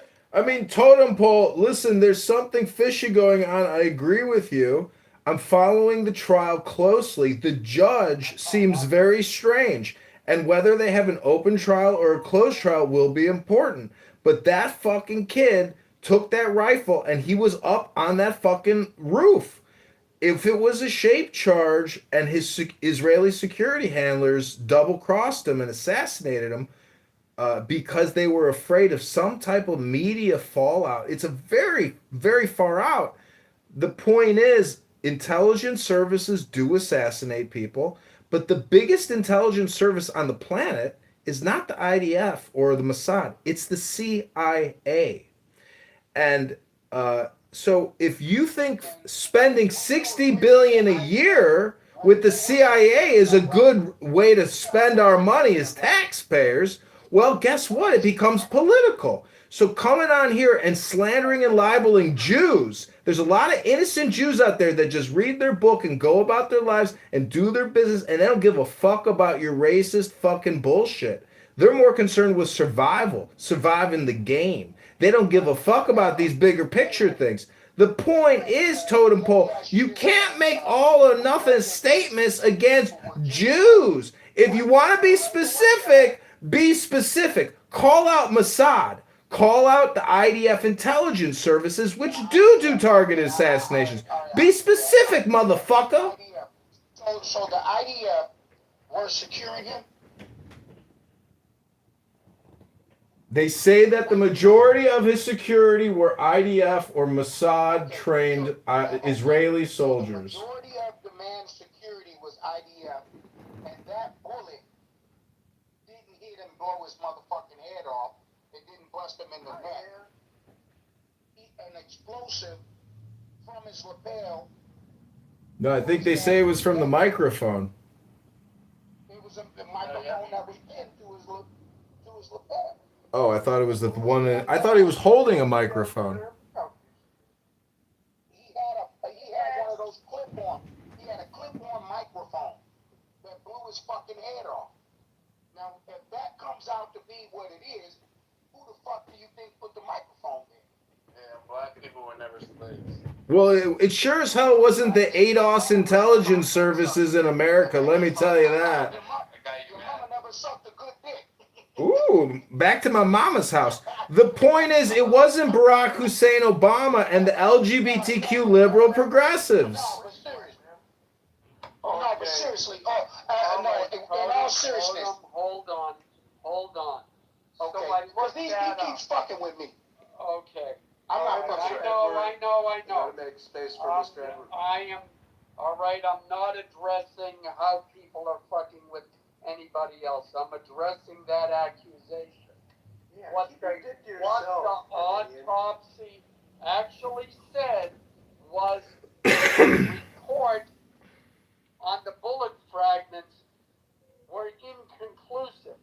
That means that what it doesn't mean is that the bullet didn't come from his rifle. It means there weren't enough markings on the bullet fragments themselves to be conclusively matched. What's being said, it wasn't a bullet. So it wasn't a bullet. No, there were bullet fragments there. Not it wasn't that a bullet. That's not what it said. Not that there was. Because we know how a 30-aught rifle works. We know that. That wouldn't have been any problem at all. But if the bullet it was an old rifle, an old hunting rifle. Yeah, if the bullet fragments enough. He had a fucking bomb on his lapel and they blew his fucking head off. Get enough. The IRGC. See, they have to match. Blew his fucking head off. Do you know what rifling is? That's when the bullet turns in the rifle as it's leaving the barrel, and they can match it to a particular gun. I bet you that boy's gonna walk. And not only is he gonna walk, if they blew his fucking head off. No, he's in jail. No, he's talking about the assassin. That's right. I'm thinking of the Trump's assassination. Yeah. No, I'm talking about that guy's about to walk. I'm thinking, So that guy. You guys are tardy. Yeah. That guy's gonna walk. And if he walks. The guy isn't gonna walk. He's gonna walk. If they don't have a fucking bullet, he's gonna walk. That isn't the only way. Yeah, Totem Pole, I don't know if you follow prosecutions. I apologize for the ball. Totem Pole, he's gonna get found guilty. It's like a 99%. With the Ashkenazis. We're back to the Ashkenazi supremacy conspiracy theory. Oh my God. Tell us more about the Ashkenazi Jewish conspiracy theory, because I'm an Ashkenazi. I can't wait to hear this grand conspiracy that I'm apparently a part of, because it's all or nothing, right, Totem Pole? Hear it. You gotta shut up though when we can hear it. Yeah, okay, I think we've heard enough about the Charlie Kirk thing, but that's just... No, let him tell us the conspiracy. The bullet didn't match the fucking gun. It was an explosive. No, we get that. We're talking about your grand Jewish Ashkenazi conspiracy theory, which... I'm not saying he had the IRGC protecting him. Who put the fucking microphone plug on his goddamn lapel? You know it had to be one of the security. You don't have to yell. You think the IRGC was secretly protecting Charlie Kirk? That's what the guy just said. I didn't say it. Your guy here ain't said that. Somebody's, I think they're doing. Totem, listen to me. There's a difference between inconclusive and not matching. If it's inconclusive, it wasn't a goddamn bullet. The same thing. It wasn't a bullet. Explain the difference, Alan. This is the UFO business. Just because you can't identify something, the guy is going to walk flying in the sky. I know what inconclusive means in the way of walking free. It means I go free. Okay. And if that motherfucker walks, you're going to see something else happen. I guarantee you. Well, the only other point of contention is the fact that while the report, the autopsy report, and trying to match the bullet fragments was inconclusive, that is not the only way that a conviction can happen. So explain that. Explain that to me. Well, there's plenty of other things. I can explain something on this. Like what? The way you're looking at this, you're looking at it like a false dichotomy, which means it's this or that. And in court of law, it doesn't work that way. It works in the sense of beyond reasonable doubt. Content, brother. You understand? Like beyond reasonable doubt. That's how they're going to prove guilt. Listen, brother, I just want to say that many people don't know this, but Wallace is actually John Kitover. You guys remember those pagers, that cell phone blow up? You remember when the IRGC... Yeah, that's right. They blew up all those pagers in the grocery market and blew their balls off. And now they're all in wheelchairs. You remember that, though. You guys remember that, right? You remember when Wallace was accused of being John Kitover? Do the same thing that Charlie's head. Remember the Battle of Bannockburn? Why would they do that? 9 months later, they blew his fucking dome off. That's the worst chance to do it in the public. 9 months later, they blew... Wait, Totem Pole, let's find out how deep this conspiracy theory goes. Totem Pole, who killed JFK? Who killed JFK, Totem Pole? Look, I know 9 months later, Jewish Linus with the goddamn blanket put a fucking pin on Charlie Brown's goddamn lapel. We're not talking about Charlie Brown the cartoon. Totem Pole, who killed JFK, Totem Pole? That's right. Linus was fucking Peppermint Patty in the back room. That's what was going on. You Americans that hate. Hello? Ashkenazi Linus was... Ashkenazi Linus? Peppermint Patty while Charlie Brown is laying on the stage with his head blown off. Who killed Dr. Seuss? Who killed Dr. Seuss? Yeah, it's all good. I'm just here to... They just never met a black guy before. They're usually racist. I know. Rabbano Shalom, nobody here is racist except for Totem Pole. He's saying that the Jews are responsible for everything. Did you hear him make his all or nothing statement? First of all, I don't know who you are either. I don't know who you are either. Is that photo at a gas station? First of all, Ain, I know damn sure you know who I am. I do? Oh, LGBTQ. Listen, Rabbano Shalom, we've been having a great conversation. We're getting to the truth. We're digging deeper. We're finding difficult conversations. Bring out the gold and the silver lining. Totem Pole's educating us about his grand Jewish Ashkenazi conspiracy. I'm loving it. Thank you, Totem Pole. I never say I come to this app for education, but right now I really feel like I've been educated, almost better than a book.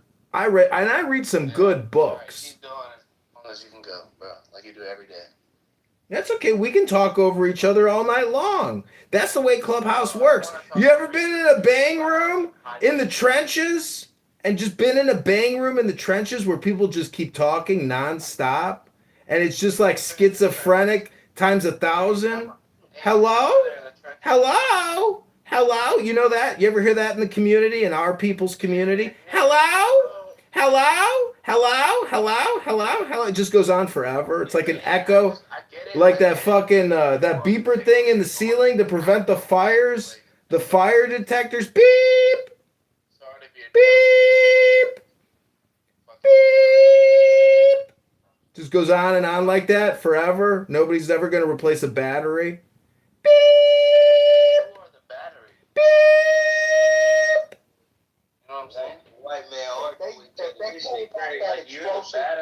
if they pulled off that explosive on Charlie's motherfucking dome, I guarantee you. Alright, bro, and then meanwhile your people complain about Carmelo. Trump will be dead before 2028. Okay, man, keep hoping on that. Beep. Okay, somebody notify the Treasury Secret Service Totem Pole's GPS coordinates for the FBI and the death threats. Beep. Beep. Enough to know that. How are you talking shit? I'm smart enough to know how to break a motherfucking white boy's nose. Not mine, though, bro. First of all, I'm mixed. Second of all, I don't fight. I just use resorts first, so don't fight me like that ever in your life. Alright, well, I'm smart enough so watch your mouth when you talk to me, alright? Second of all, what the fuck you talking about? Fuck you, dick sucker. Good one. Charlie Kirk White changed her last name, though. Nah. Linus blew Charlie Brown's head off.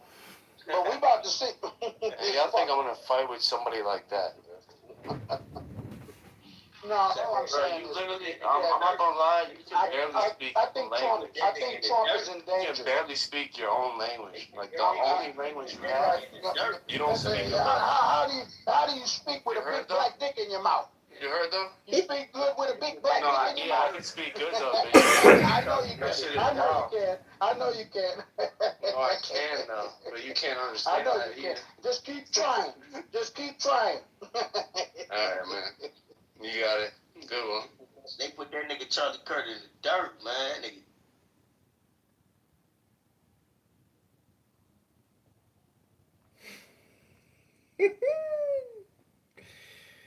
Game goes on and on and on and on and on. Iskan, Prabhuda, Swami Prabhuda, he traveled because his predecessor, his forerunner was Swami Vivekananda. So you need to see the holistic picture of it. Yeah, so all that, so be about the same thing. He is dead as shit, Charlie Kirk, for the wrong reason though. You ain't got nobody up to talk for y'all, boy. It's over. Shut your ass up. Yo, my friend got fired from the supermarket because some trans guy was going up to him going like, Charlie Kirk, every day, and he snapped on him, and he got fired because of that. So I'm just saying that some of you liberals, you on some shit about Charlie Kirk. Your homeboy about to be broke. What the fuck you doing working at the supermarket, man? Making $13 an hour, boy. That man tripping, man. He is, bro. 42 years old, fool. 42 years old, down bad. I said 22, fool. How old are you? How old is you? You know, we have Dr. Edward here, a devout Christian, an American patriot, a successful business operator who runs a mortuary service. Some of you young men will probably need mortuary services based on your academic record rather soon. So get to know Dr. Edward. Maybe he can cut you a deal if you're only going to make it to 28. because things are tough in the trenches. You could try to read a book. You could try to practice personal responsibility. You could go to the gym. You could zip it. You could put a zipper on your mouth. Zip. Damn, man, what happened in your life? You had no bitch or what? You were just in school. Projection alert. The projection alert detection system. Yeah, right. Moving to the grown world now. The projection alert detection system has been activated. Yo, AVN, welcome, AYN, welcome to the grown world. Welcome to the projection alert detection system, where any ad hominem will be replied with, the projection alert system has been activated. I'm gonna die at 28. Which one was it? AYN. You want me to die at 28? You're saying I'm gonna probably live. I'm just asking a question. What was the last book you read? Are you in a book club this summer? Have you read a book yet? What's going on? Are you going to be in a book club this summer? I fuck with you in a kind of like sad type of way. That's great. I'm so happy to hear that you're in the book club. What's the name of the first book you're going to read this summer? It was I'll tell you what it was. It was the Bible. And it was the 48 Laws of Power. What about you? And what did you learn from the 48 Laws of Power? Good question. That there's no time to give to people like AYN. Absolutely no time. You have to be ruthless. That's one thing I learned. Then why are you here? Because AYN's not everybody. No, why are you Because there's people I would like to give time to, and I would like to talk to and correct. And how old? You know, I'm here for correction. I told you already. I'm 22 years old. Okay, you're 22 years old. Okay. Yep. At this point, you in your 20s. But hold on, don't be ageist. Don't be ageist right here. Don't be an ageist. Absolutely ageist. Oh, well, you shouldn't do that. What I should or shouldn't do is I'm older than you, and I can do whatever the fuck I want. Yeah, that's what. Okay. Yeah. So what you should. So why are you mad right now? What's up, Alan? I'm not mad. I'm not mad at all. But you're claiming to have read the 48 Laws of Power, and yet you're not even implementing them. This is the time in your life where you lay the foundation for all the wealth, relationships, and pussy you're going to get in your life. The last thing you on should Clubhouse. The last thing you should be doing is sitting here on Clubhouse. Alan, it's a fucking Tuesday night, my guy. What do you want me to do? Run to the bar and get some pussy on Tuesday night? When I was 22, I was working a full-time job and then going home at night and spending the rest of the night working on what my goals were. All right, man. Well, it's not. All right, so get off your fucking ass and get to work. Yeah, you got a point. But I know I got a point, and if you read that book, it shows. I did not read the fucking book. It was a joke. I said I read the Bible too. Yeah, but did you read 48 Laws of Power yet? No, but I know I should read it. Then get off the app. See, you can actually create a house called Book Club. You could turn the app on and just read the book on the app, you know that? And people might come in and listen, and then you'd make yourself more knowledgeable, intelligent. You gain the wisdom, and instead of running your mouth and making death threats from the gas station, you could read a book. And then you could become more powerful in the knowledge that you seem to think you possess, but you never read the book. So how the fuck are you going to come here and lecture anybody when you never even read the fucking book? Reading a book, it ain't that hard. It takes time. Maybe like a word a second. You're right. Yeah, it takes a little bit of time. Maybe a couple weeks even to read a fucking, maybe a month. Maybe half a year to read a fucking book. Maybe 1 year to read one fucking book. But you read it. And now it's in your brain. And your knowledge, your IQ, your intelligence has risen. That's the only way to rise is through knowledge, through a book. Then you can start trading shit instead of running your fucking mouth about nothing. You know what? You're kind of right. You guys are kind of right. I know you're right. I should read it. I'll learn more. However.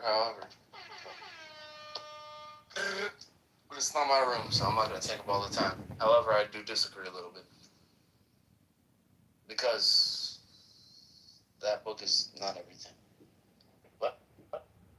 See, when I was 22, I was sitting in a room with no fucking internet reading a book. It's like a monastery. You know where Batman became Batman? At the monastery with a book at the gym. The last book I read was The Art of 3D Negotiations. And you can read the power shit and figure out all that. Just negotiate when you get to the table. What's that Trump book? That Trump book. Fuck Trump. I don't know about no Trump book. It's called The Art of the Deal. The Ashkenazi Jewish Conspiracy Supremacy Theory. But I know how to negotiate. I know how to negotiate, though. I can negotiate. But I'll tell you one thing. They're probably going to kill Trump before he gets out of office. Stop being so aggressive, bro. That's what Something tells me that. No, something is telling me that because if they use those plastic explosives on Charlie Brown, They did. That's what you're doing. I think if they use that. See, Totem Pole, what you're missing is the rest of the backdrop, which is Russia and China. You're all or nothing on these Ashkenazi Jewish conspiracy theorists, but you're not acknowledging the fact that Ukraine is daily making incursions into Russia and blowing up oil facilities with drones. We are about to be in World War III because Zelensky is a stupid motherfucker. Well, no, I don't think that's going to happen. Ain't nobody trying to go to war. And I don't think, in my 52 years of living, I don't think I've ever seen China do anything but stockpile weapons and stack money. I've never seen them go to war with anybody. That's more of the Anglo-Saxons bit. They like that. Always the white people. It's the Anglo-Saxons. They like the war and fight and shit like that. What about Africa, bro? Before the U.S. came over there to take the slaves to America. I don't know what, but I know what. Well, I'll tell you. I'm indigenous. I'm indigenous, so you know what happened before slavery in America? They went to Africa and they took all the black people that were getting their heads cut off. I was already from here.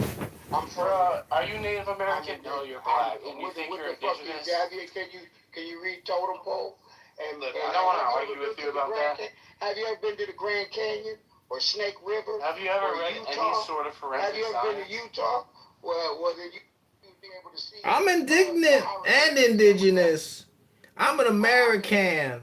I ain't indignant or indigenous. I'm an American. And I can have a political opinion about anything the fuck I want to have it about. That's my privilege and my freedom. And that's how I move about the face of the earth, motherfucker, with my free will. But just because I'm indigenous don't mean I ain't gotta, the laws don't apply to me. I ain't no sovereign citizen indigenous. I'm a motherfucking American. And as a motherfucking American, I will do what I can for Uncle Sam. Because as JFK said, ask not what your country can do for you, but what our people can do for our country. Can you see that? What's that look like? I can't see shit. What do you want me to look at? Open it up. Open it up, Anglo. Yo, let me know how to open up that ass. Hold on. Give me a second. I gotta go get my. I have a beaver dragon. I just got a little baby. Well, I'm sorry about the baby. Come on, round eye. That's a lizard. You mean you didn't want to abort that little fucking dragon bearded lizard? Take that lizard to Planned Parenthood and do the right thing. I almost slipped it up. Yeah, no, I know you did. I know that's the type of shit Anglo-Saxons do. Don't stick a lizard up just your a mistake that almost fell. Stick a lizard up your ass. Well, don't stick it up your ass. Since you brought it up, you know the kind of things that black people, Africans do?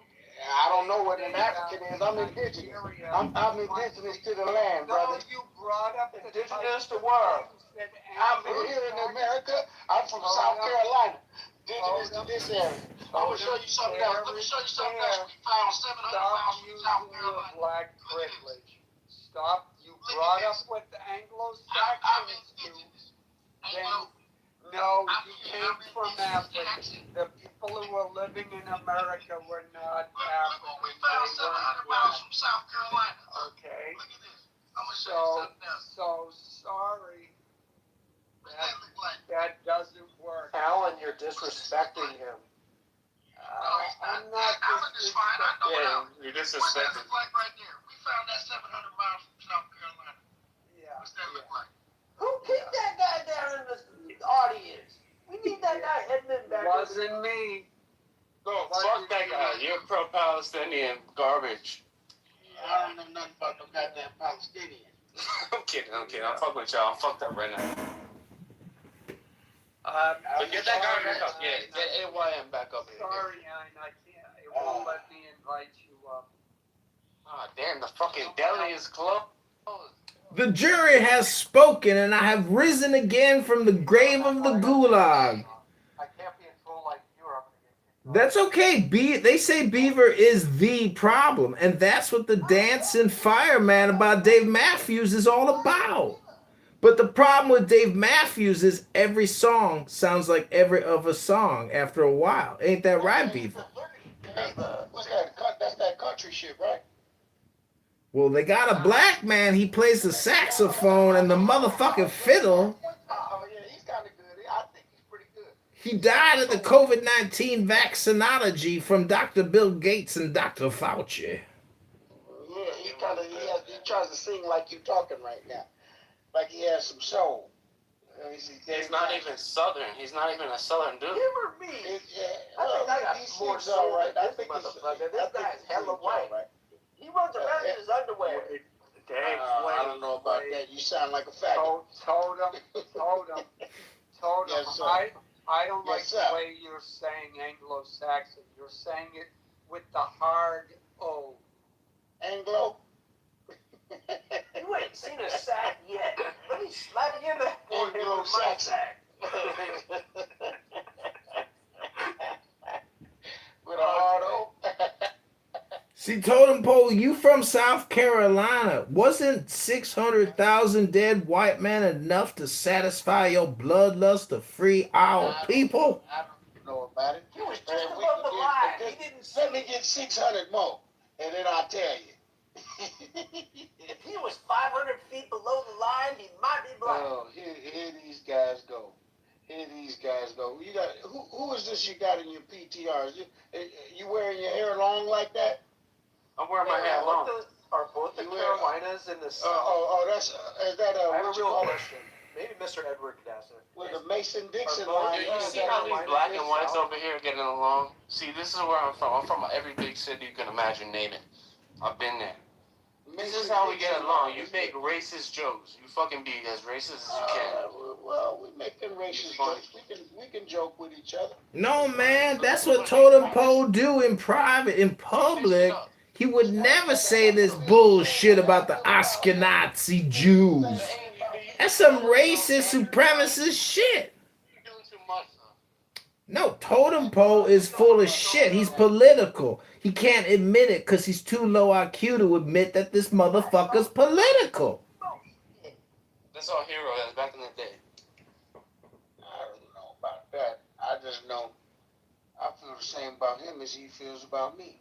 That's love. Hopefully, no. But I don't know how much love. That means Yeah, let's all take our dicks out right now, put them in our right hand, take a selfie, update our PTR, and we'll find out who's got the biggest snake in the grass.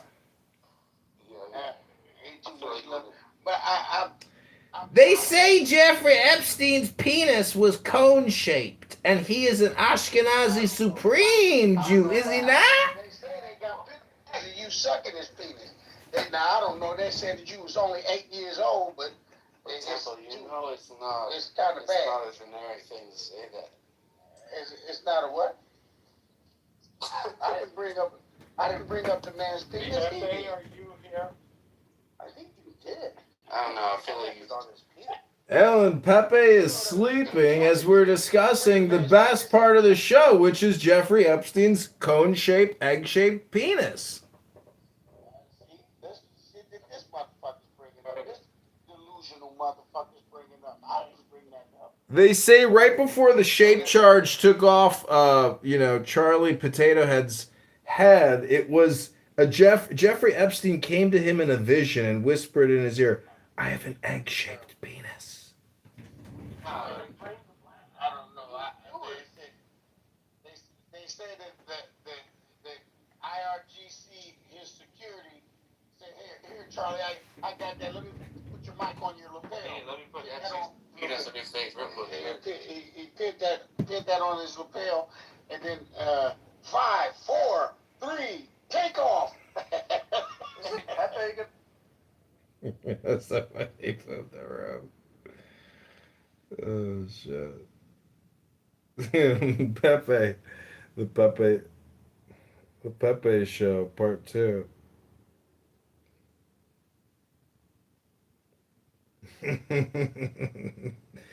Okay, this is the Pepe Show, Part 2. I hope you enjoy. Wallace, welcome. Very funny show. Thanks for being there. Thanks for pretending to be me.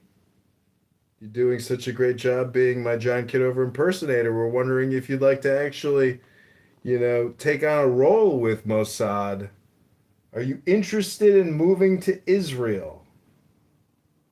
Okay, this is the Pepe Show Part 2. Alan wanted to go to bed, so he boomed the room. We respect his senior citizen authority card. And, we learned a lot amongst our African ADOS friends, our people. So, welcome to Part 2. Ayush and Wallace, if you want to come up, maybe you missed it, but Ayush, welcome to the Pepe Show Part 2. Greetings, my friend. Welcome. Yeah, thanks for the welcome. Yeah, what is this about? This is the Pepe Show Part 2. This is the follow-on room from the Boom Room. Okay, that's cool. We have Wallace there. He is a John Kitover professional impersonator. Do you know who John Kitover is? I have no idea, bro. Oh, that's too bad. I'm sorry to hear that.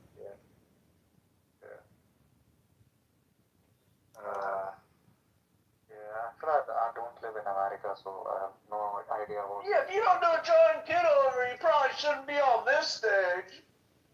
Sorry, bro. Sorry. I'm just listening. I will listen now. It's all right, bro. It's all right. We got John Kitover here. So, Ayush, are you from India, sir? Yeah, I'm from India. You're a Hindu, not a Muslim? Yeah, I'm Hindu, not a Muslim. So, Oh, thank God. what do you think about Tantra? Do you actually practice Tantra? Okay. Tantra. Yeah, I know that, but I don't practice. No. Well, why not? Yeah, What are you waiting for? Nothing much. Actually, to be honest, I'm not that much of a Hindu. I'm kind of an agnostic something. Hmm? Yeah. You're a Dindu. Dindu nothing. Yeah, I'm Hindu, but No, Dindu. Dindu. That's the You don't want opposite. beef in here. I don't know if you'd be safe in here. Yeah, we like McDonald's. The opposite of a Hindu is a Dindu. Dindu nothing. Yeah. That's click that since I was 5. Didn't do. That's good. Bro, I went to a Catholic school, in schooling, so, and my family is Hindu, so, I'm kind of a mixed like that, so I'm kind of confused. So wait, when you say Catholic, is that an analog for saying you're LGBTQ? No, Catholic, Christian school. Oh, I thought that was like a pederasty society for priests, gay men that want to touch boys. Yeah, you more the cat or the lick? No. actually like a lot of schools in India are owned by like Christians, so just a Christian school, but not I'm not a Christian or anything. Oh. Just like for I'm just making a joke, but anyways, you know, do you know what the Holy Spirit is then, right? Yeah, kind of. Let's go. Yeah. Well, what I'm saying is the Tantra and the Holy Spirit and the chakras or the chakras, it's all the same system. Yeah, actually it's same. Yeah. So basically, life comes down to busting a nut and having an orgasm. John, if you believe that, why are you always trying to brainwash me?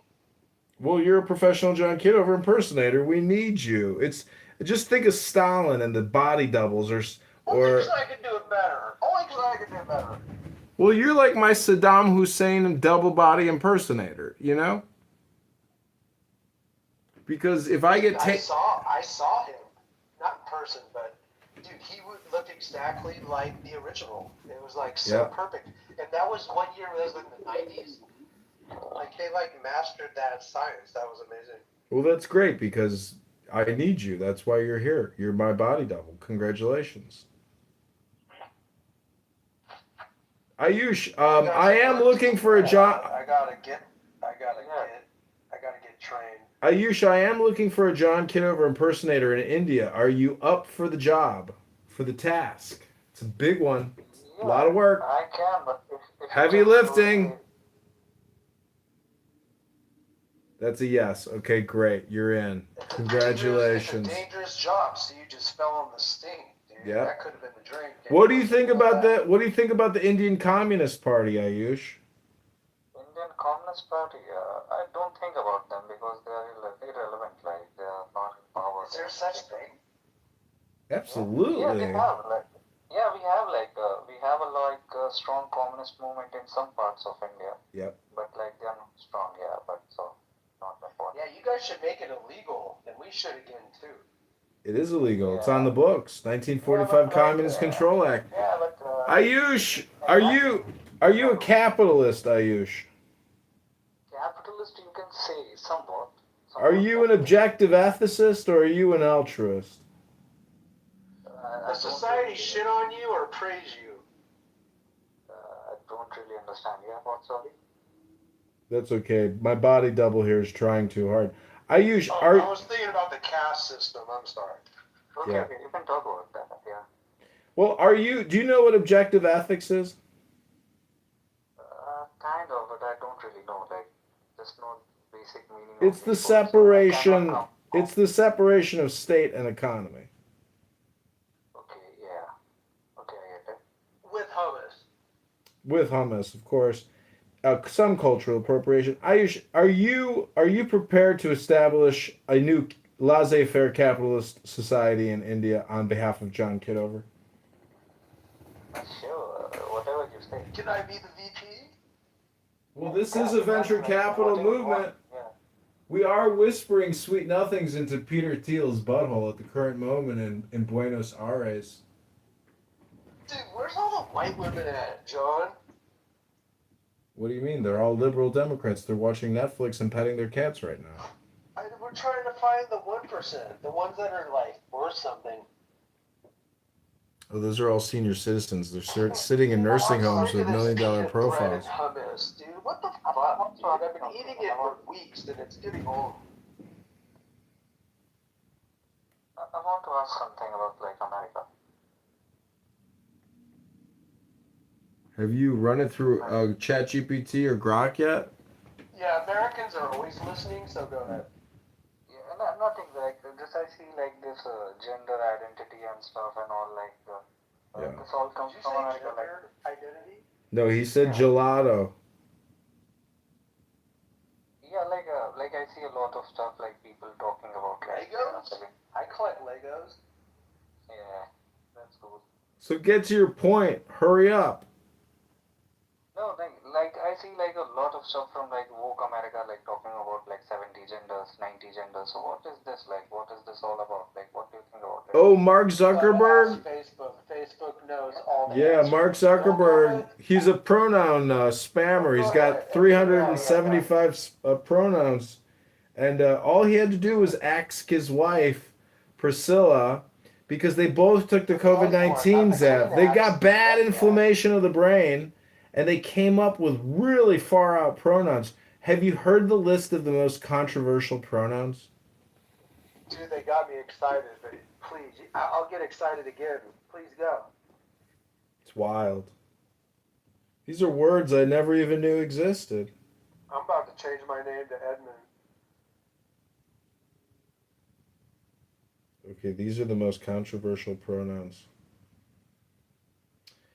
Z and Zer.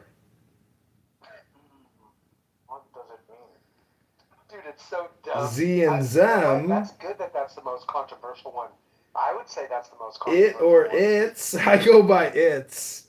And then we got we, of course. That's another good one. But I think it's. I think the it's pronoun is my favorite. Which one? Mr. It's. It's? It's. ITS is a pronoun. Is that without a apostrophe? Without. Without. Is that even a word? It's a pronoun. It's. It or it's. No. Yep. That is my gender. It's. Does it have ice cream in the middle?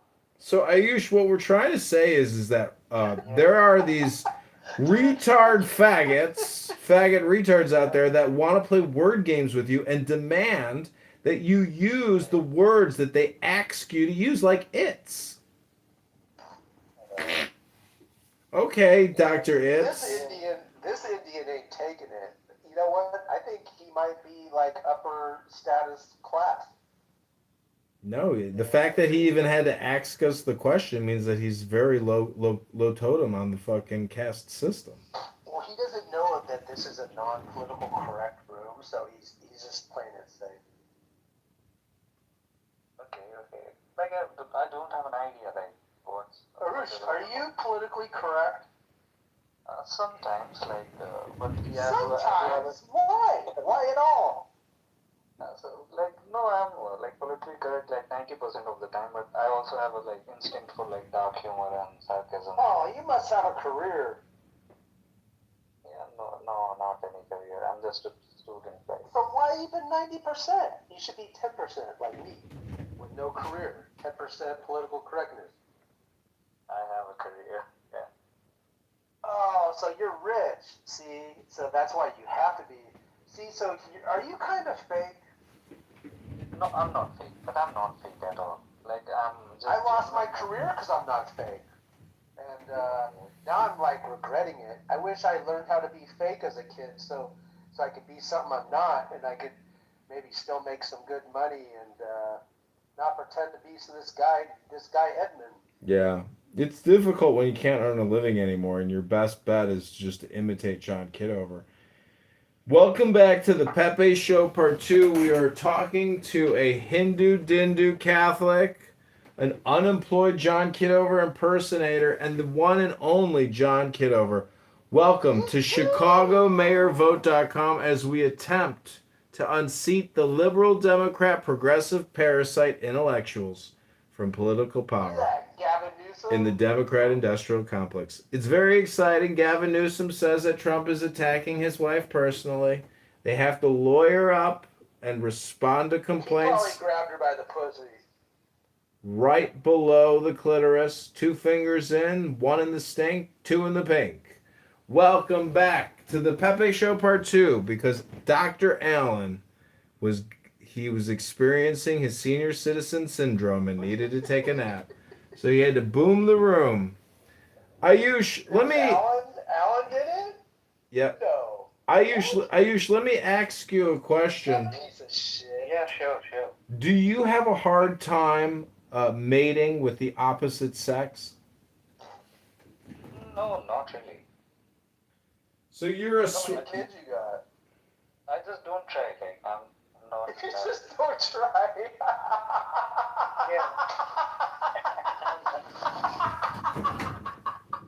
Because That's the best. Ayush, the reason why I ask you is because in America, many Indian men. Hey, put the axe away. Yeah. Many Indian men in America have a hard time engaging in coitus. and Yeah, I get it. Like actual that's intercourse. like the Big Bang Theory, like Yeah, exactly. The Big Bang Theory I TV wasn't show. in so until last week. yeah, Yep, exactly. yeah. But I like that show. Like still, I like got one of those hanging machines, and now I'm the coolest kid in town. Okay, well, the Pepe Show has a hard out in 12 minutes. That's 2 a.m. Central Standard Time. Ayush, if you Is that when were he wakes up? That's when he wakes up, huh? Ayush, if you were president of the world, what would your three priorities of your administration be for we the people? for we people. We the people. Huh? We the people, like people of whole, like No, not whole we, 200 countries. We the people of the whole world. You were the king of the world. What would your priorities be for we the peoples? Dude, don't mock him. Nothing. I have no problem. I would be like, just live your life. I don't care about the. That is not Your good life is your leadership. tagline? That's why, Ayush, that's why you're not being promoted. Yeah, maybe. You're not a leader. When in charge, take charge. Like you hear this cracker here, one of my worst motherfucking impersonators? He's playing with crackers, making himself a soup.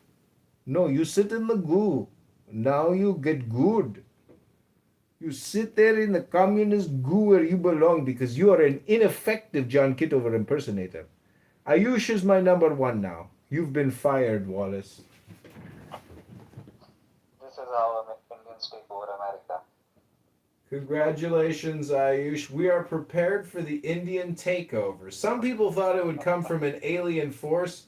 I said it would come from the Hindus. Yeah, the Hindus and like the Jews are working together. They are, because Islam is a threat to both. They tell me I do a better John Kitover than Edmund. How many times do you think you've been accused of being me? At least 7 times, 6 times. I thought it would be like 20, 30. No, it's only the rooms that, because I'll just go into a random room that I've never seen before, and then they'll pressure me to come on stage and to talk, and then when I do, that's when I start to talk like you.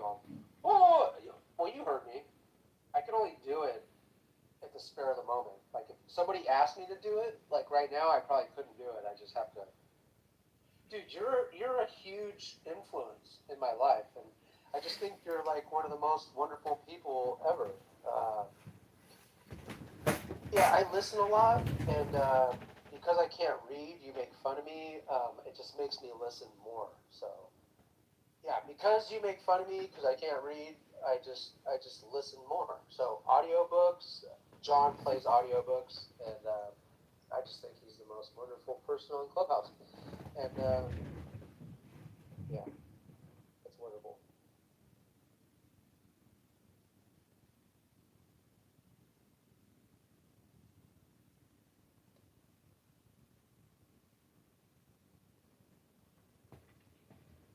Yeah, a lot of people just use this app for conversational purposes, but I play music here, I play audiobooks, I read books. I try to disengage from the spectacle, which is every room. And it basically, the accusation is that people come here and they're addicted to a video game and they can't get out of playing the same game. It's like somebody watching the same movie over and over again. They're just addicted to that flick or that video. So, I'm trying to wake people up to say, hey, be more creative. Escape the mind virus that you keep promoting. Do you really need replays on though? Really? What do you mean? Why not? Why? It really doesn't matter because nobody listens to it. Recorded 3 times anyways. Like I don't understand why replays have to be on. Well, you're And then you not got Clubhouse recording it too. Like I mean, you're just like a triple. triple What do they call recorder. it? Triple repetitive. Triple Lindy. I think it's more than triple. It's like a quadruple. Yeah, it's actually like a quintuple or even more, because I have so many different YouTube accounts that like if one of my accounts gets taken out, It's backed up on 9 other accounts. So Yeah, you might be the safest person on Clubhouse. truly, I'm the most transparent person. Or That's Darren might be because he never comes on stage. I think that might be the safest. no. I think that I'm the most He transparent. came in here though. Look, he came in here. That's pretty Could cool. you stop interrupting a mod while he's speaking? What's Could a you mod? stop interrupting a mod? What's a A mod? mod? How dare you? A mod is speaking. I was trying to Maybe say. if I was treated like one, I would respect I'm that. trying to say that I'm the I'm most. disrespected all the time. And Stop interrupting a mod. How do you think I feel? Like, Well, I'm gonna kick you to the goo again. I'm kicking you to. I'm kicking this impersonator to the goo real quick. I'm trying to get a sentence out, and I can't get a sentence out. Jeez, what a jerk! How dare you interrupt somebody, a moderator, while he's speaking, you jerk! What I'm trying to. When do I get a check? When do I get a check for tonight, John? You just got to go to JohnKitoverNews.com and sign up as an affiliate of the news network. Chicago News Incorporated. Go to ChicagoNewsIncorporated.com. It's enough to make you sick. It's like, You ever hear Narje's crash shot late at night? She sounds like a dindu, like burnt like chicken at a farm going.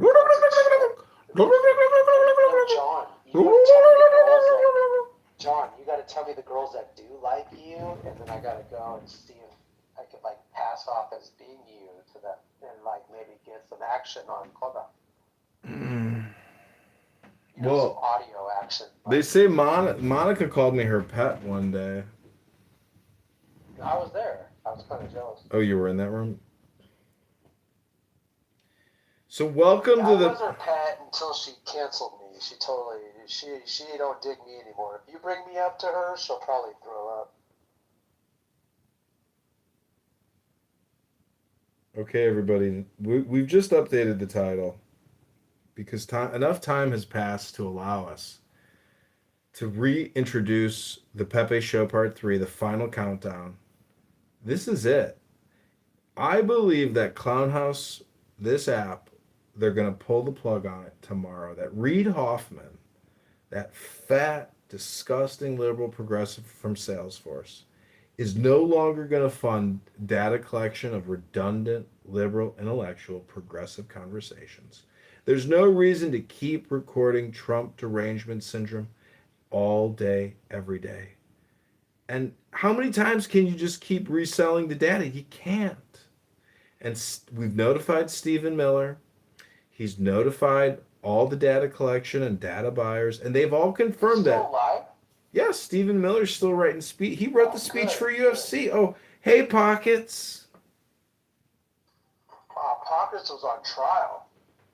She's a naughty little girl, putting out that bunk AI music, Dude, using her she is so honest. fake The AI. music is so hot because she's so honest, and everybody tells the truth around her. Like, no, dude, she's money.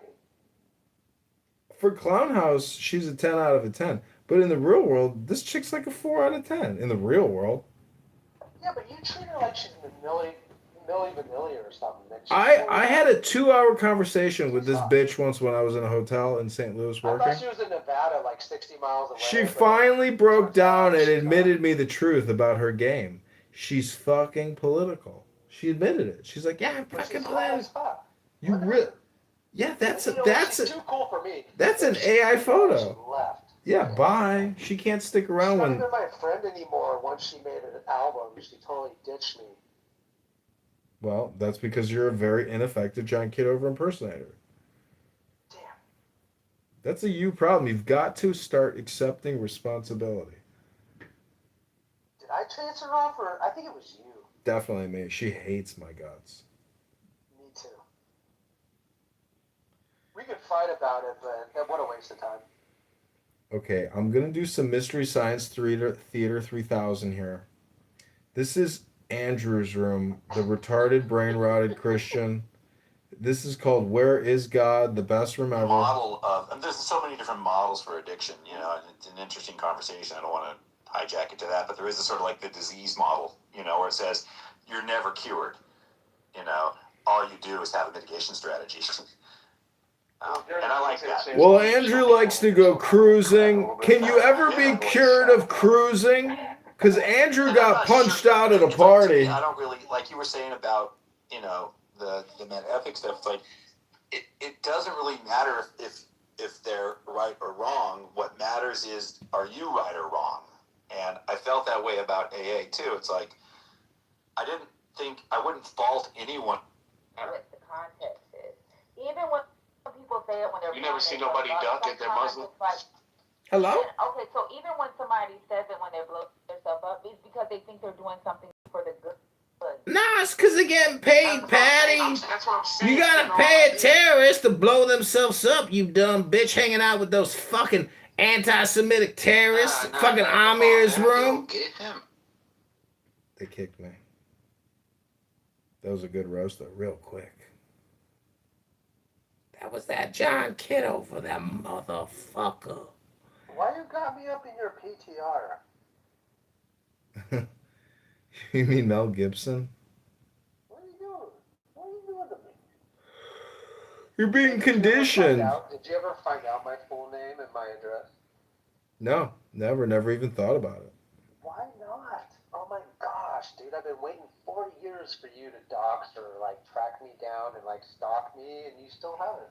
Really? Wow. Well, dude, everyone's like worried about it, and I'm not. And I thought, dude, how cool it would be if somebody on Clubhouse would come down the red carpet, which used to be white, but it's all red now, and no one comes, and no one wants to visit me and play. Well, that would be a you problem where you'd have to accept personal responsibility for your lack of innovation. Yeah, maybe I should shampoo the rug and bring it back to white. To them that is Arabic, or that doesn't necessarily mean that your other forms of identity, or maybe the one that's most important to you, the Palestinian identity, gets to be canceled or erased. I think Let we me got ask you something this. special here. So there's a thing that's very interesting in the U.S. So if you ask somebody on the East Coast, especially the Northeast, what are you? They'll say, oh, I'm Italian, I'm Irish, I'm French, I'm German, I'm a whatever, right? I'm Jewish, I'm whatever, right? You ask somebody in the Midwest, what are you? They'll look at you like cross-eyed and be like, I'm Caucasian, I'm white. Or they'll say I'm black, right? Like there's, so that identity is so fluid. But like among all those people, they're Americans. This is why Forrest said that this region is far more tribalistic in nature. You know, like I don't think like That's Austin Powers. what I did, like having a tribe, like is being a part of something. You know? Yeah, like a sports team. But Austin, what Forrest is talking about is an actual social construct that's existed. Comrade, please let me speak. Communism is tribalism. It hasn't existed in a static state. It has existed since 1926. It is called communism, comrade. Ambrose is a communist, liberal, progressive. What the fuck was that? Communism from 1926 is all I got. I'm not a communist. I mean, yeah. I haven't been around since 1926, so how would I know? What, are you 140 years old? I don't even know what he said, but whatever. What room is this? I want to go to it. It's called Jews Against Genocide. And the Bedouins, you know, they have. This is what I think that Westerners don't understand that it's not just an academic term. When we see tribalism in the Middle East, there were the social construct actually is rooted in.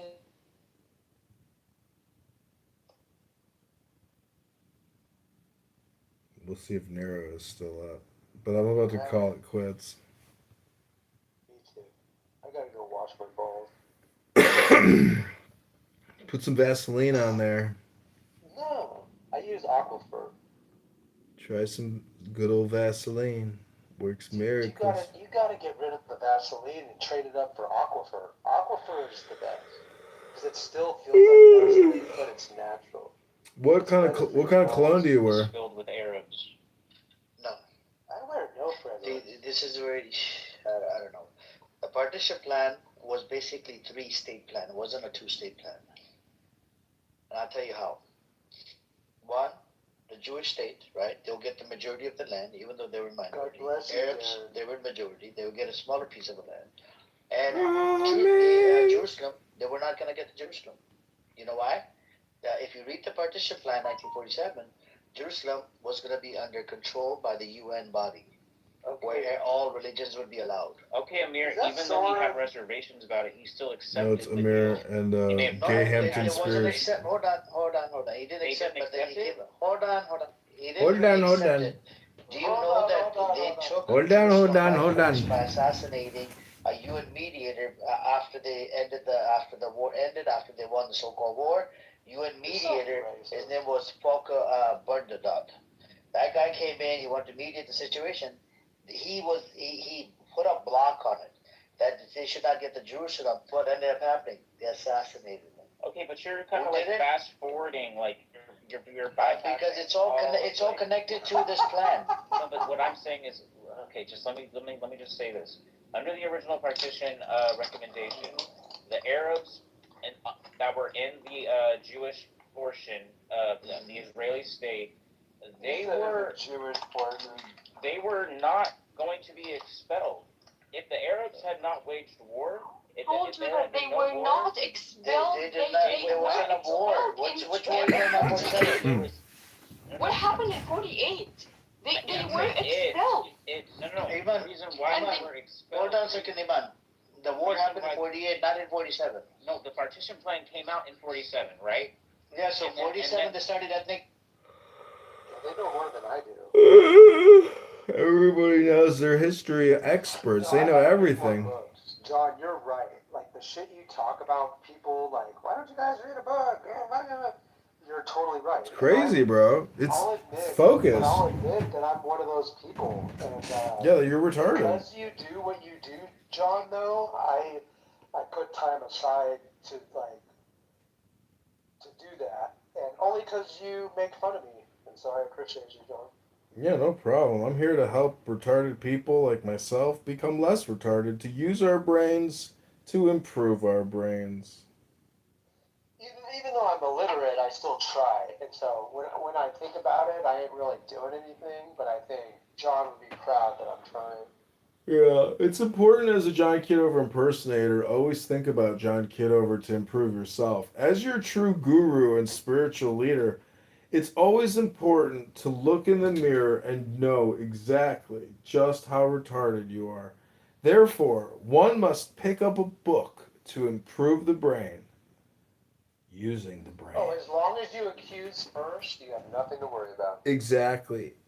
Ask for forgiveness after the accusation. Don't worry about slander or libel laws when you're bankrupt already. It's pointless. Because you can't squeeze juice from an already squeezed lemon. Am I right? You can't make lemonade from a squeezed lemon. It's like beating a dead horse. The horse is already dead. You might get some drops out for your tacos the next day. I've done it before. That's the miracle. I've had miracles like that in my life where you're like, I can't believe there's still more. How is there still more of this? And then you come back an hour later and there's still more. Come back an hour later, oh my God. If you need it, he will give it. And you know that. I know you know. Do you know... Other people to recognize if you need... Please don't interrupt a moderator when a moderator is speaking. Don't you know, the secret? Oh, yeah, you got a green bunghole. That's right. That's right. Don't never interrupt a moderator when a moderator is speaking. And I just want to let all my mod squad know that if anybody interrupts anybody on the mod squad, you will be kicked. These people on this app are so fucking ridiculous. Hey, buddy. How you doing, buddy? All right, buddy. Come on, buddy. Take it down from a 10 to a 2. Because I go in the room, I enjoy it. It's so stupid. It's so stupid because people can't admit they're cosplaying, and it's like... They're atheists. What do you expect? It's like TV. It's like Seinfeld. Well, atheism, their definition is I don't read books anymore and I know everything. That's actually their true definition of what atheism means to them. They've experienced everything. They know everything. They have an answer for everything. And but no, they're not reading anything new. I mean, because it's not like a book club where people are saying, "Oh man, let's all get this book and talk about it." It's the I know everything show, and then we will gong you after I get angry enough. That's what Steve is. I'm half part of that. I can admit I don't know anything, Mm-hmm. and I would never make fun of you for like I couldn't. It's almost hypocrisy, isn't that hypocrisy, John? No, knowing that you know nothing is the knowledge that I'm talking about. They don't know that they know nothing. They think they know everything. It's crazy. The older I get, the more piece of a shit I feel. Because I get older and I realize, fuck, there's so much to learn and I don't know anything. I know that's the scary part about knowledge, where you know there's not enough time and there's just too much information out there, and you're like, well, so you got to pick and choose. You know, that's what life is, picking and choosing. Yeah, but when your 15-year-old son tells you the same thing, you know something's wrong. Well, when your 15-year-old son comes dressed out as a woman and has breast implants and a bikini butt lift, like that's when you know, like, damn, I should have spent I should have spent more time with my son reading books. Shit. We just didn't get there. Damn. What book? I was too busy just trying to survive, son, to pay the mortgage, to pay the property tax, to pay the homeowner's insurance, to pay the health insurance, to pay the sales tax, pay the gas tax, to pay this tax, to pay that tax, to pay the tow tax. I mean, son, I couldn't find the time to read a book with you, and I'm sorry you've decided that your new pronoun is it's. Who's this Anon, John? I don't know who that is. It's a chick with her legs open. You know what's really funny is, this is crazy. Sometimes I'll go into a room in my Anon status, and the people in the room will freak out, and they will guess who it is. But they can never guess that it's me. That's the craziest part. They do it in chillism all the time. It's so crazy. It's like they want to test their psychic. They want to test their psychic powers. I walked out of there and said I'd never go back. I said, fuck all you. You're all racist. I'll never go back, but tomorrow I will go in there and I will see you in the goo. I will see you in the I'm going goo. to make the biggest spectacle. Now I'm going to troll. I'll probably, if I go back to chillism, because I said I never would, if I go back, I'm going to go back trolling. Full Edmund style. It's actually, what it is they're... Give me content. You should give me content so I could... What they're doing is just mock trial. Be a it's better like... impersonator. Well, you I know... think I'm you, though. It's hilarious. You should honestly just change your name to John Kitover. And experience what it's truly like. Fuck people every day. It would be such a compliment to me if you actually changed your name to John Kitover. It would be such a compliment. Well, you and I are on good terms, right? Like, I give you the John Kitover license, bro, for free. Do as thou wilt is the whole of the law. As long as you don't, like, I would never do anything to fuck with you. I'm afraid of you, so I just hope you don't hurt me. I wouldn't do anything. You have to be more worried about. You have to be more worried about self-injury. I have a friend who just crashed one of those electric scooters and seriously injured himself. Like really bad? Yeah. Not just a scrape on the knee. Spinal damage. Why do you record your room? Why do you need replays on? You don't even need replays on. That dumb broad down there, Anon, is probably you. With her legs open, who's showing off her crotch. It's not even Indian style. Why do they put their foot over their knee like that? Like, that's like dot Indian style. Like, I like the other Indian style where you put your foot under the knee and not on top, you know? And you probably, like, alhamdulillah, like, do you meditate like that? Do you put your foot on top of your knee? Or do you put your foot underneath your knee? You're recording a bunch of racist shit. And I don't even think it's racist. But if you show the most woke person or let them hear this, they'd be like, oh my God, listen to him. He said, God, foot over the knee. Oh. You're starting to scare me, Joey. I think it's funny that like you're worried about these replays. It is boring. Don't you think it's gonna be interesting when I look at your profile? Value in it. Dude, you'll turn it And I over scroll and pay down. $30. Oh my god, look, you were in the Ask I the should have you Atheist sign room. I should have you sign a contract with me. So if you ever do get like rich off this, You were in Pepe then Never Shuts I Up. get to come with you, you know? Or you should just hire me as a stunt double, and I'll be your assistant, stunt double. Yeah, I'll even go to jail for you. Holy I'll shit. be like the best assistant you would ever have for the rest of your life. Like Whoa. we can even leave my kids. We can leave my kids at home. This sounds like the story of Basho and his Zen disciple. I want to get rid of my wife and my annoying kids and just go live off the land. You know what I'm saying? No, because I want to be alone. You're not coming with me. That's when I get away from you. That's where I'll be. Yeah. See, you already want to be like me. See, man. Wait a minute. Am I impersonating you or are you impersonating me? You probably live on the 10th floor of some cardboard box. Do you live in one of those?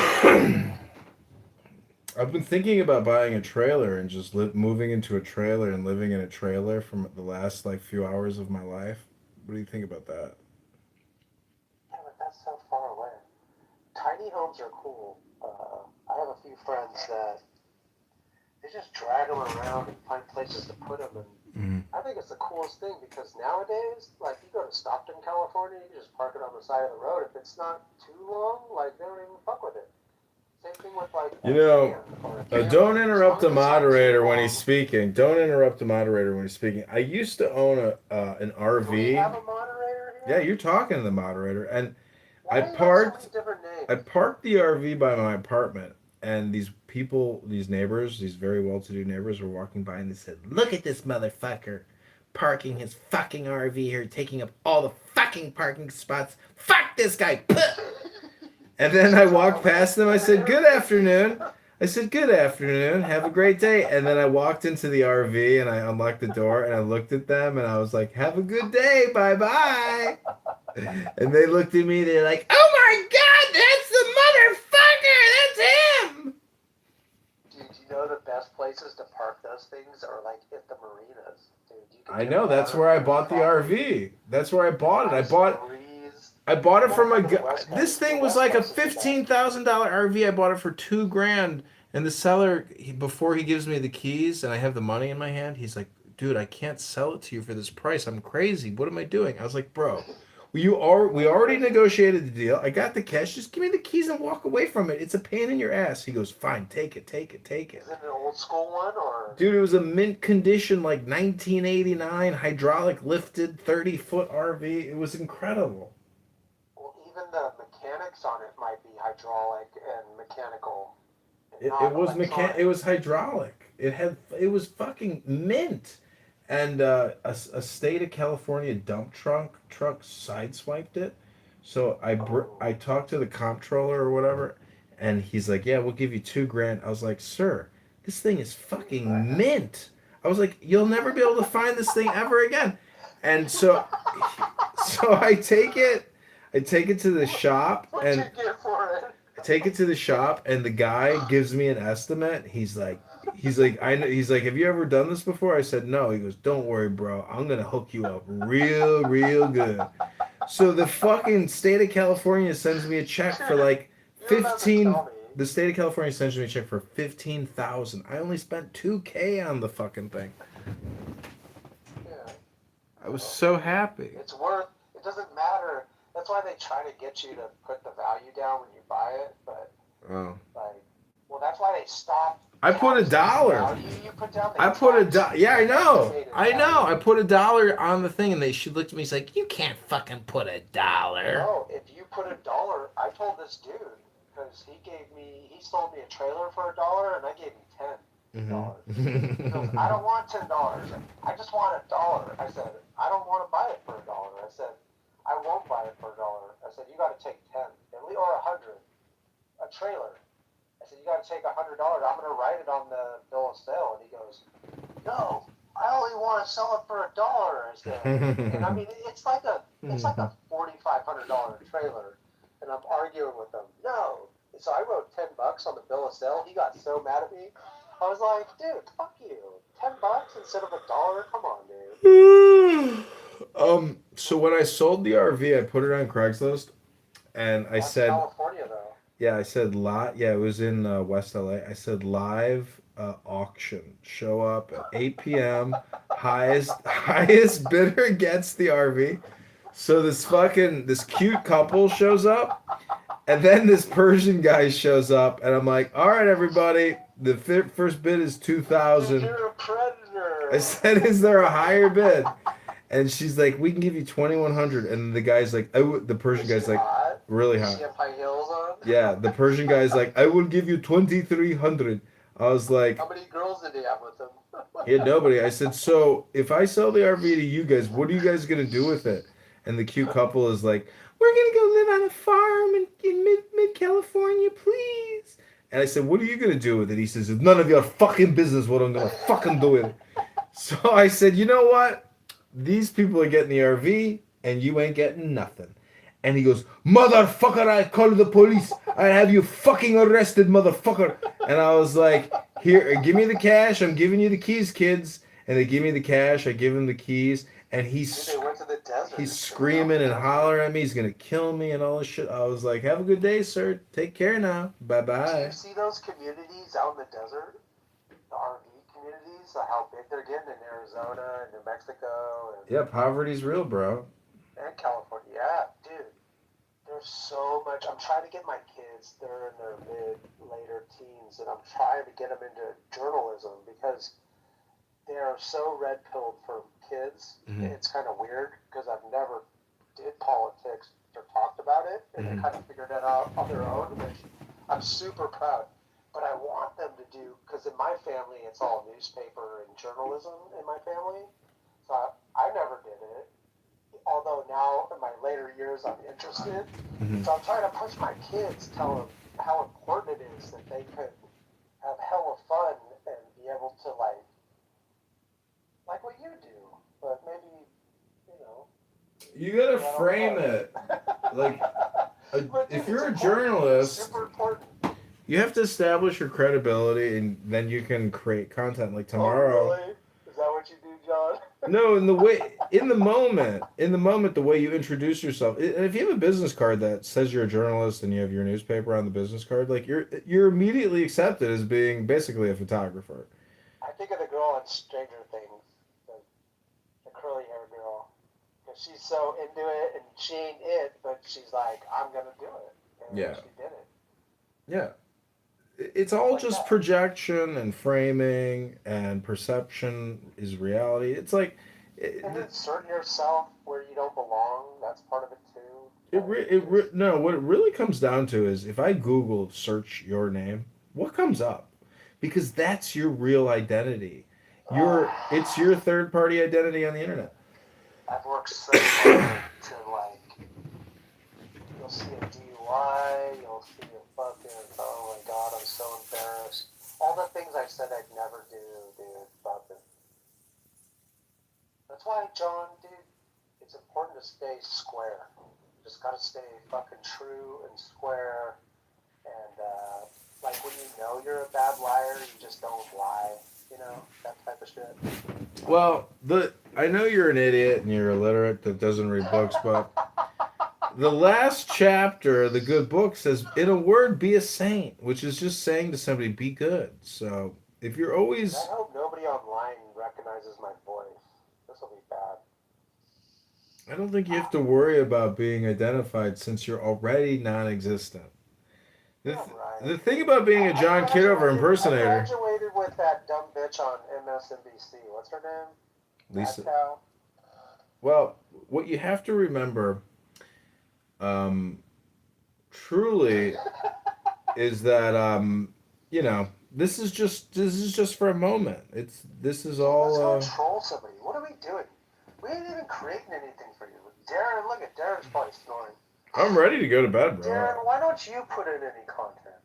Darren is he's very articulate and very creative.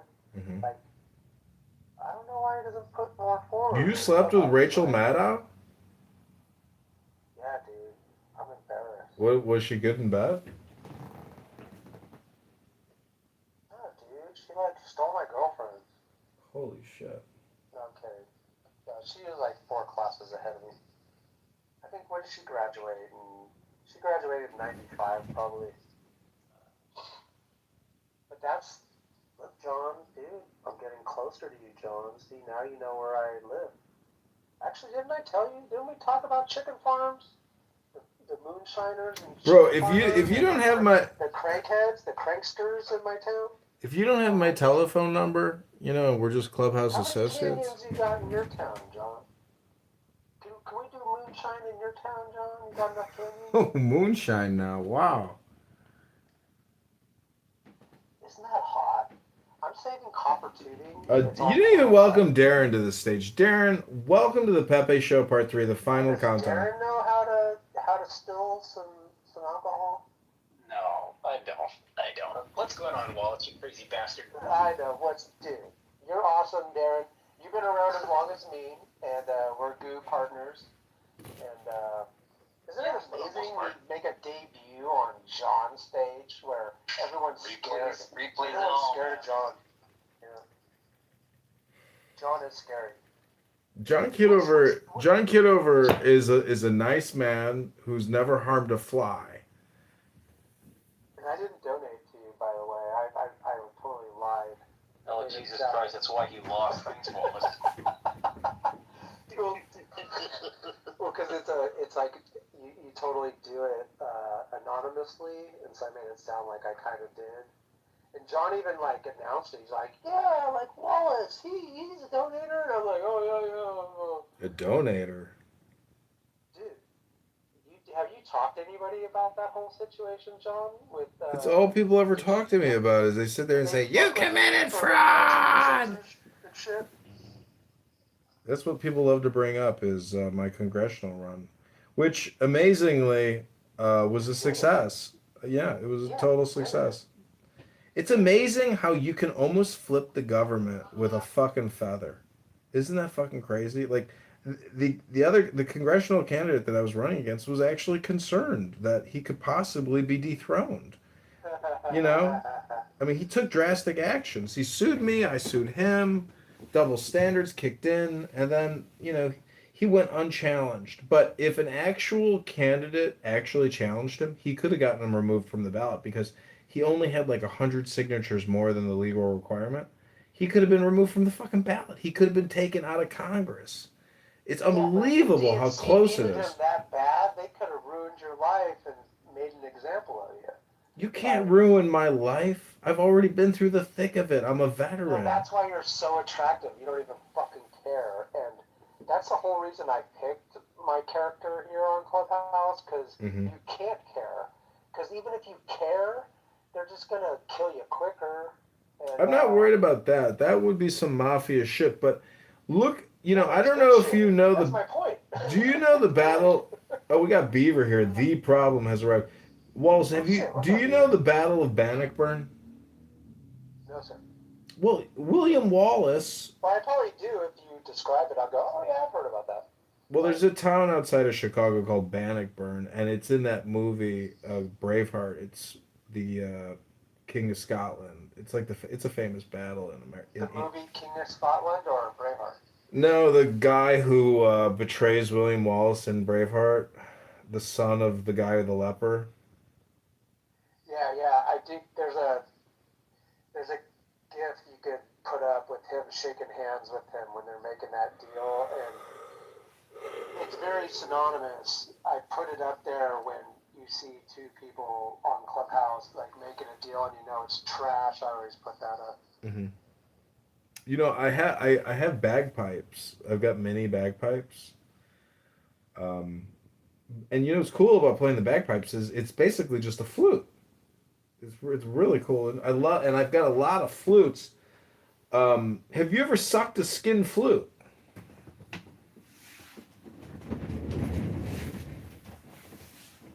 This is a penis joke, right?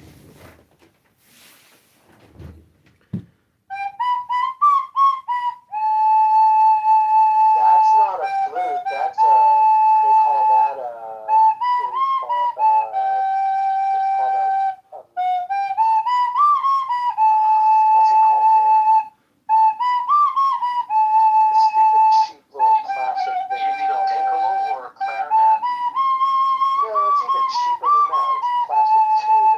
It's a recorder. Recorder. Ah, gotcha. All right. But the thing is, a recorder is the same fucking thing that comes out of the side of a bagpipe. There's a fucking difference. It's the same fucking thing. I don't know. You should hook it up to an air compressor.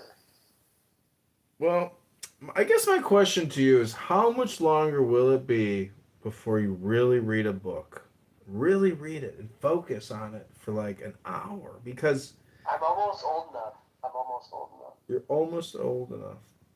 Because, do you know what the tragedy of Darth Plagueis the Wise, the most powerful Sith Lord to have ever lived? He came on Clown House one day and he was observing the way that people spend their time, and the amount of focus and attention that people give this app starting at 6 a.m. all the way to fucking 2 in the morning. That focus, you can never get it back. It's lost. That opportunity, the way that you spend your time. But you act like you know what everyone's focusing on when they're focusing. Bro, he's got like 15 phones going on simultaneously. He knows everything that's going on. What the hell? But Darren, you and I sit in the goo for so long. He doesn't know when we zone out. I mean, no, right. I mean, well, for the most part, if you're in the chat, yeah. I mean, for him, it's pretty much catching it all on audio and stuff like that, which is kind of funny. But John, I will back up your point about what you were saying earlier about just like so I've been in the chat.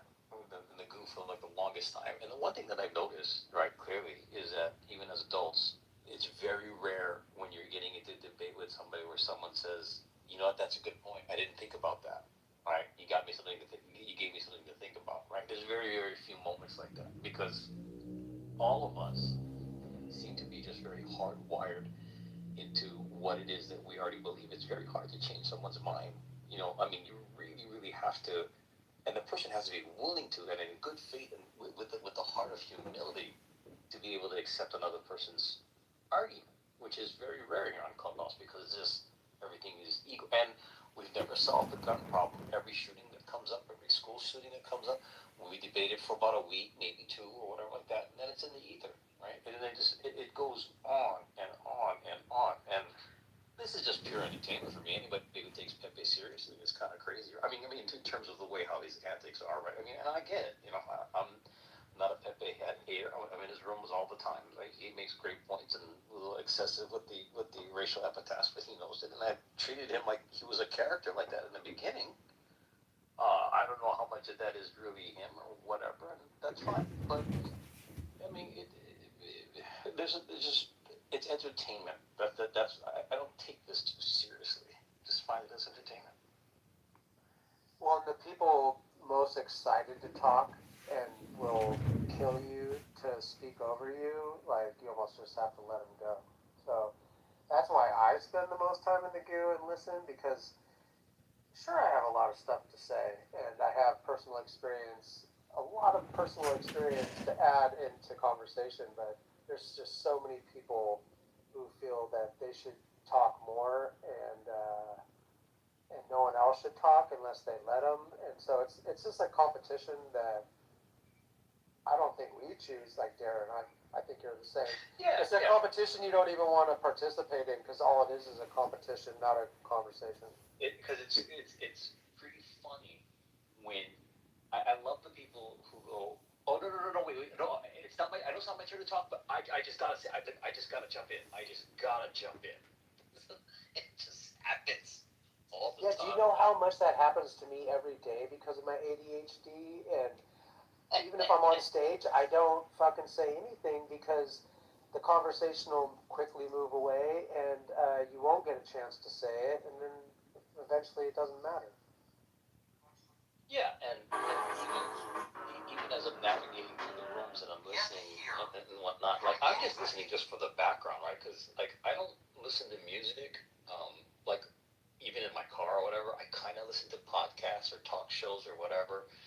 But then I cycle through them, right? And I just kind of, and right now I'm in the midst of, there's certain podcasts that don't interest me whatsoever. Like, I mean, it just, it's just getting kind of long in the tooth or whatever. I know what their opinions are. I've heard it 1,000 times.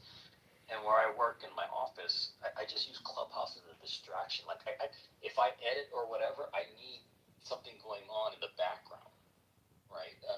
TV show or whatever or something like that. But I'm not fully paying attention to it. That's how I treat Clubhouse. Now there's going to be a number of times when somebody says something offhanded, and I'll laugh and spit up my coffee. John's done that a number of times for me. He's made good points and made me laugh. So it's all entertainment. But you see me, I just crack wise in the chat. I don't debate or get into stuff. See, Find stuff funny. the thing about entertainment is the problem with new media, which comes out every second, is that it can frame you instantaneously.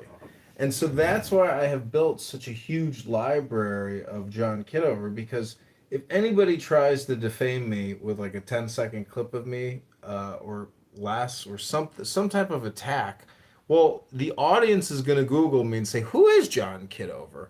What are his positions? Because I'm on X, this is just one app that I use. And a lot of people take me for granted, but they're not looking at my other platforms that I'm operating on, which are much bigger than this little insignificant fart app. So, if I'm being attacked on a major platform, like I asked Grok, I said, who is John Kitover and what are his positions? And it gives me my positions. And it just refutes what the accusations How are. accurate. It was very accurate because it's just using my history. Yeah. Well, you put up like about 15 years worth of material. Yeah, you're super accurate, man. Come on. Well, that's great because really, I after having run for Congress, there is no reason to ever really talk to media because it really is true that the media is the enemy of the people or the enemy of your campaign. They only exist to basically invert what you have to say. And if you look at my NPR interview, it's so fucking good. Like, it's like when I look back at my college papers, I'm like, I could never write that today. Like, I can't believe I even wrote that. But when I look at my interviews for my congressional campaign, the NPR interview specifically, or even this other one with this big fat pig named George Dinehard, I'm like, wow, like I'm totally accurate. I know the numbers on the books, and it's a crisis. But we are being spammed to death. AOC and Mamdani jumping around with their little cutesy faces. That's the new communism, which is basically a cutesy scam. It's a crisis. We're living in a high crime, high murder, high violence, low security apparatus, and we have domestic terrorists. The same stuff that's happening in Europe with the rape gangs and all the Islamic terrorism, we have the same problem here with the 50x black on white crime epidemic. It's dangerous out there. People are shocked when they witness violent crime. They're like, I can't believe this is happening every weekend. 50 people shot every weekend in Chicago. 20 murders every weekend. I've been really excited about being accused of being John Kitover until like the last week or so. I've been kind of worried, and so yeah, it's been great being accused of John Kitover. That's like the high point of my Clubhouse career. But then like I'm really scared because you do some serious stuff, and I didn't plan on getting that scared.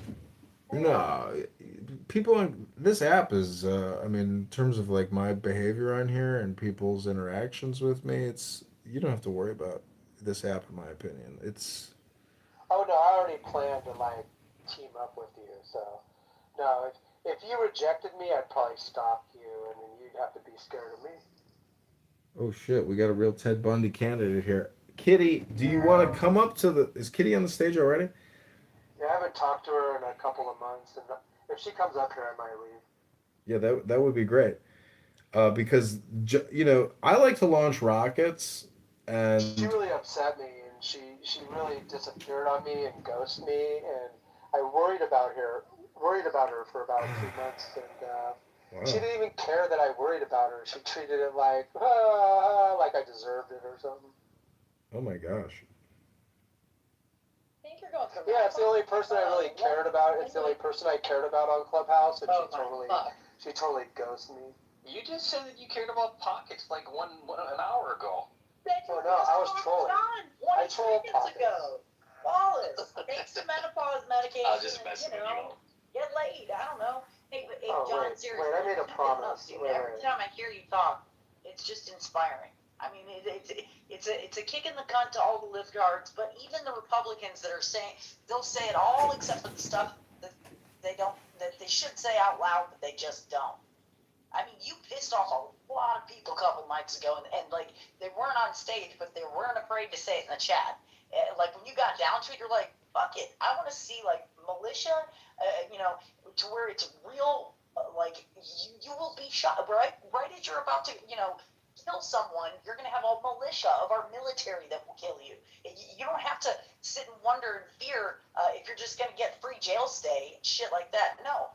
The murdering fucking stops here. And as soon as you said that, it was like a shot heard around the entire clubhouse room. Because, like, I swear, if you got to read the chat, you had either severely pissed off, and they were mainly black, but, like, a lot of people, like, screaming that you were a fascist and all this kind of shit, or it was the softer conservatives that were like, well, we want, us to be safer and stuff like that, but I really don't want to go as far as, like, penalizing people that for doing the evil shit that they do.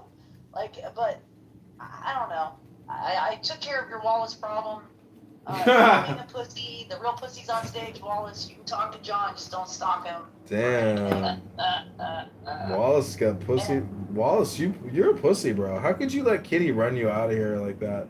Look, man, I put him down in the audience, so I'm not even a mod. See, Kitty, I guess the thing about, like, deploying the U.S. military into major U.S. cities is, it's really basically, in my opinion, I don't know. It's just such a complicated issue, and it's so political and so, like, dangerous to even comment on. But in other countries, they have a FAFO policy, and they're very rigid. America, because of the elite liberal intellectual Democrat judges, we've created like this cesspool of really low value spawning, and I would just say that, like, if I was murdered by an illegal alien or a African American male, I would hope that my recording would actually somehow in the future get my soul the justice of capital execution. Because without capital punishment, there really is no true equal justice. And we have to make the punishment fit the crime. I personally would be willing to be the state executioner. I want it to be on television. I want them to be shot publicly. And I was like, oh, shit, he just went there.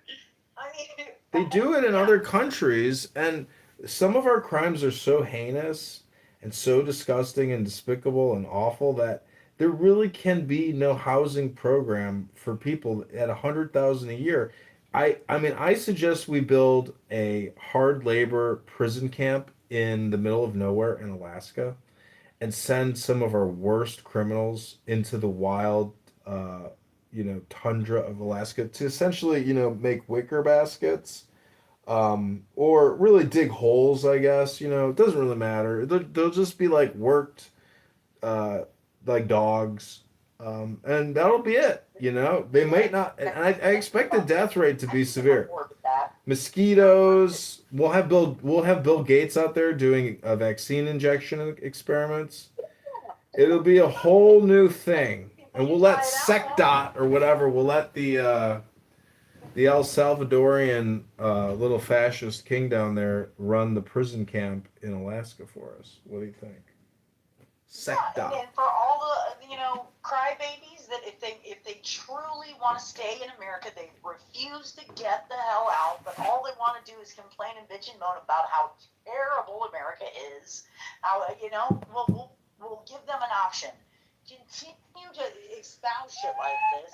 Have these groups that's like Antifa hiding underneath common, like, as though they're a part of the community and for preventing I know ICE from Mandani doing does their have to be job. like a New York City Instead of embarrassment. just a punishment, a little slap on the wrist, no, send But Brandon them Johnson there. is a Chicago Like, embarrassment. and have it in certain kind of camps. Like, just have the kind of camp where it's all ran by Muslims, like super extremist groups. And so if you're like an ultra like stage 4 feminazi, sweet. Don't wear the whole head thing. You better not take that off, bitch. And if you're LGBTQ plus W to the fourth power, and then you just want to just hate. Rabboni Shalom, you know, I mean, like, Kitty, really, despite all my rhetoric, you know, I'm still a big believer in taking a deep breath and, you know, being mindful, because your problem, Kitty, is I'm creating content with every single, you know, hyperbolic statement that I make. And part of my strategy of communication. See, Kitty, you don't have a strategy with your communication. I know, but that's okay. That's okay. I'm just trying to tell you to reconsider the way that you spend your time, because the truth is Motown never would have been successful unless they were able to record. And so what I'm trying to say is everybody gets 2.5 billion seconds to make the best recording possible. And I don't think you're really mindful enough to know that, in my opinion, you're kind of wasting some of your seconds. Could be a better recording. That's all I'm trying to say now. Hello? I'm gonna start calling you Ike Turner. I'm feeling a little beat down now, but I mean, on a serious note, this app is shit, John. You know that. Come on, man. It used to be cool, but it's not anymore. I mean, if you find like-minded individuals in the same talking thing, even like the theology stuff now. It's how you treat it, Kitty. You treat it like shit, and it's gonna, treat you like shit. Look, man, I don't know what happened with you and your wife and kids and stuff. I hope you're doing okay. I'm talking about a friendship you and I had that you treated like shit. Dude, I deleted social media. I was like fucking done with it. I needed to start making real money, pay taxes, and do well. I was done like being in this like post-pandemic bullshit. Good excuse. Good job.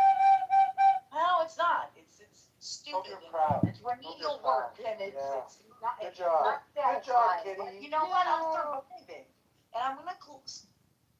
Okay, Rabboni Shalom, we're moving on. You're not dead, because I thought you were dead. We're moving on to the ASMR portion of the Pepe Show Part 3, the final countdown.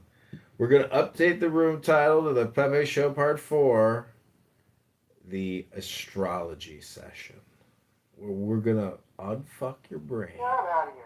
Fuck you guys. Uh-oh. We had a rejection from the program. That's okay. The hypnosis will continue. He can come back to the replays and see what he missed. Kitty, when is your birthday? What is your zodiac, Kitty? Hello?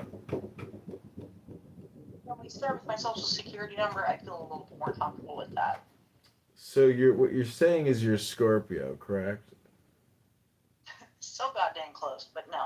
Are you Sagittarius? Libra? Yeah. You're Libra. Huh? You're a Libra. Oh no, you're Virgo. You are Virgo. I'm the most anal retentive, detail oriented, and I see. Here's the thing: I don't get down with all that shit because, like, I mean, I think that honestly, of all human beings that are here on Earth, we're all going to be born at a certain time at a certain place.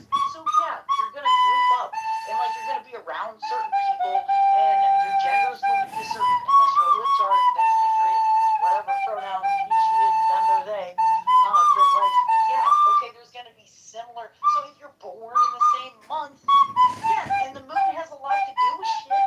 Okay, what I'm saying is, John, it's just a little. I mean, at face value, there's no real science behind it. There's not even like faith behind it. It's just a feeling that just happens to correlate with a bunch of other similar feelings.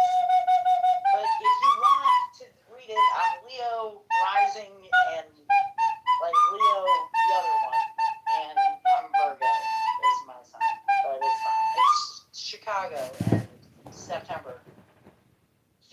6:04 a.m. Little Hospital of Mary. Oh my God! Delete this. I hate you, John.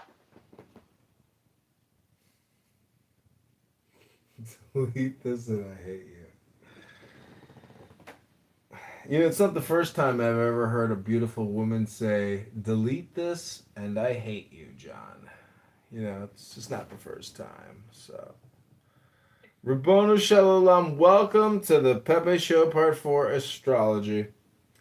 This is your ASMR hypnosis before we go to bed. I hope you're enjoying the live stream here on YouTube. We are here with our friend, Kitty. Meow. I'm trying to think of some of the stuff I saw on Fox News today that was interesting. There was one thing that they were talking about as far as, what was it that that kid, that 19-year-old kid, how crazy is that? I mean, 19, it's like measly couple grand, I mean, more than I got, but he gets like 2-3 grand to graduate high school. And what does he do? And this is not like a small scale. This is full brain rot. And thank God that the mom turned him in and said, look, my son's a psychopath. And I just thought about it. I don't have children. I mean, like, I don't even know if I can. I'm pretty sure I can't. I've got a lot of IVF and shit. You know what I mean? But if I did, and I just happened to walk in his room, and it wasn't just something gross, John. It was like, oh, shit. He's going to be one of the nut jobs that, like, kills a Charlie Kirk. Puts a, bullet in the president's head. So I think I'd better turn this in. Would I have the lady goodness to turn in my own son? Yeah, I think I would. Oh my God, did you hear about that? Alright, didn't interest John as much as it did me. The targeting thing and the whole, like, I got a couple friends that are Republican, they're like, yeah, but I'm not about defunding the police, I'm not an idiot or anything, but I still think that this is like an extension of, like, the government having way too many liberties after the, what was it called, the Patriot Act? Yeah. And I'm like, well, I don't know. They're saying they're just using it to keep an eye on and spy on illegals, coming and goings of people that are trying to hurt our country and bad people. I think. Okay, you got 30 more seconds, my friend, before I have to mute you. I'm gonna go, John, unless you're gonna talk about something interesting. I mean, like you're saying all this. No, it's getting very late here. It's almost 3 in the morning. It's almost 3 in the morning. I was going to shut this down 50 minutes ago. I'm exhausted. Like, I don't even know how I'm still keeping my eyes open at this point. I literally just clicked in on the app and I went, this is shit. This is shit. I think I'm going to delete the app. Oh, there's John. William Wallace is in there. He's probably going crazy. But I love you, John. You take care of Chicago. Let me ask you this, kid. If you were the president of the world, what would your 3 priorities be for we the people?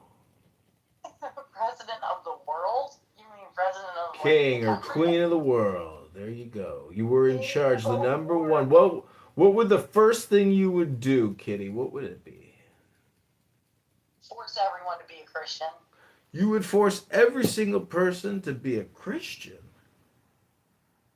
Yeah. You think that's going to work? How do you force people to be a Christian? I'll say, hey, Jews, listen, if you can, like, stand in court and give me 5 reasons why you absolutely still want to crucify the man, I'm putting you back in camp. I'm going to put you back in that camp, and John's going to run it. And guess what? He's probably going to like it because he's sick, all right? It's gonna be cold. What's your number 2? What's your number 2, Kitty? What's your number 2? We got the number 1. What's your number 2? Number 2, I think that I would set aside a priority for a whole rework of where we stand with the whole spending and hiding money and allowing for lobbyists to distort and lie about shit. Like the whole, like I was so fucking turned on. Like it was one of the first things that Trump was gonna do. He's like, guess what? I'm just gonna terrorize the shit out of libtards, like and GM and you know what was what oh God, I can't think anymore. Why don't you give them a spot in your room just to leave this fucking replay? When you turn it off, then I become normal again. But I'm also tired. But the Okay, what's your number 3 plan as the ruler and queen of the world? you're gonna take out you're gonna want to take out the people that lie about where tax dollars go. I don't care that they say, well, we need more transparency. Great. Republicans say that we need more transparency, and they say that they put it out there.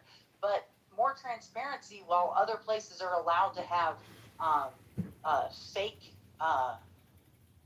spending, like literally, it was still just happening now, and they're probably not going to do anything to Tampon Tim. Like Tampon Tim is like on my hit list of people that I really want to like.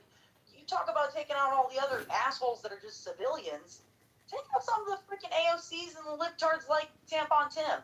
I'm saying if you make Tim Walz like a or Kamala Harris, if you make them a object of ridicule, like for real, not just like little Facebook internet memes. I'm saying like they go to prison like they were trying to do to Donald Trump, but you actually like eliminate them for legit reasons. Like if he was turning a blind eye and even lining his own pocket, clearly it was up into the millions of dollars in his state. I'm just clarifying what you're saying today. When you say Jesus reached out to you, Jesus as the human being? Yes, as his spirit. As his spirit? Okay. And it was so crazy because I thought I was going crazy as a whole thing, but he made it so clear that he is with me in my life at some point. I had an aneurysm, I lost everything, I was borderline homeless, I had to sell off all my assets, and I only survived through all of it. He took me to such a level I could see nothing but him. Mm-hmm. And back in the old days, I would have called it manifestation or perfect timing or alignment. But this time it was like, no, he was letting me know, no, it's not that. That's real. That is real. You can still do all that. But there is me. I am here. And like I'm walking you through it. It was crazy. So now I still believe like the universe is alive, but I think God. Okay, Kitty. Final closing statements. Last words. What would you like to say, Kitty, before you get Irish goodbye? Love more, drink less. USA. And also, fuck you, Bears. You haven't won a Super Bowl since 1985. If you want to leave, I don't blame you. Good night, John.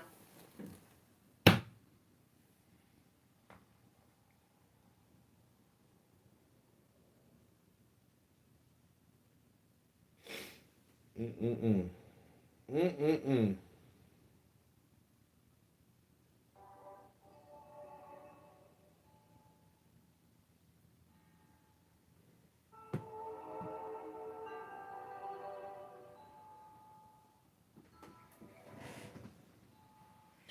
Hit that like button and subscribe.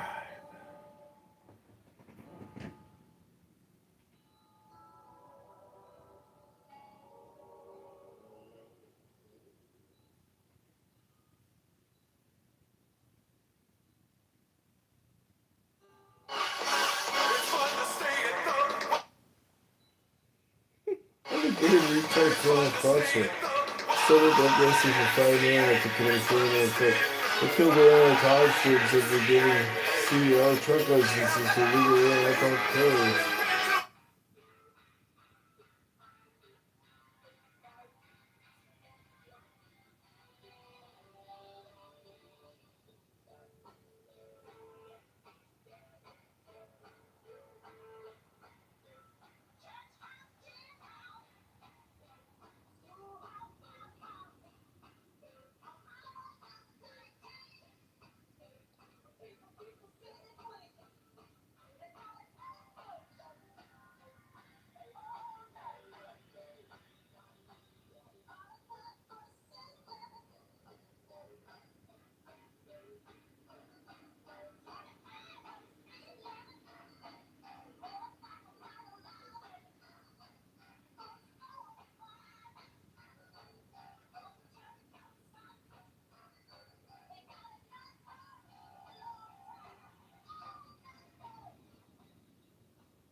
I'm a gay retard criminal fraudster.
Hey, everybody.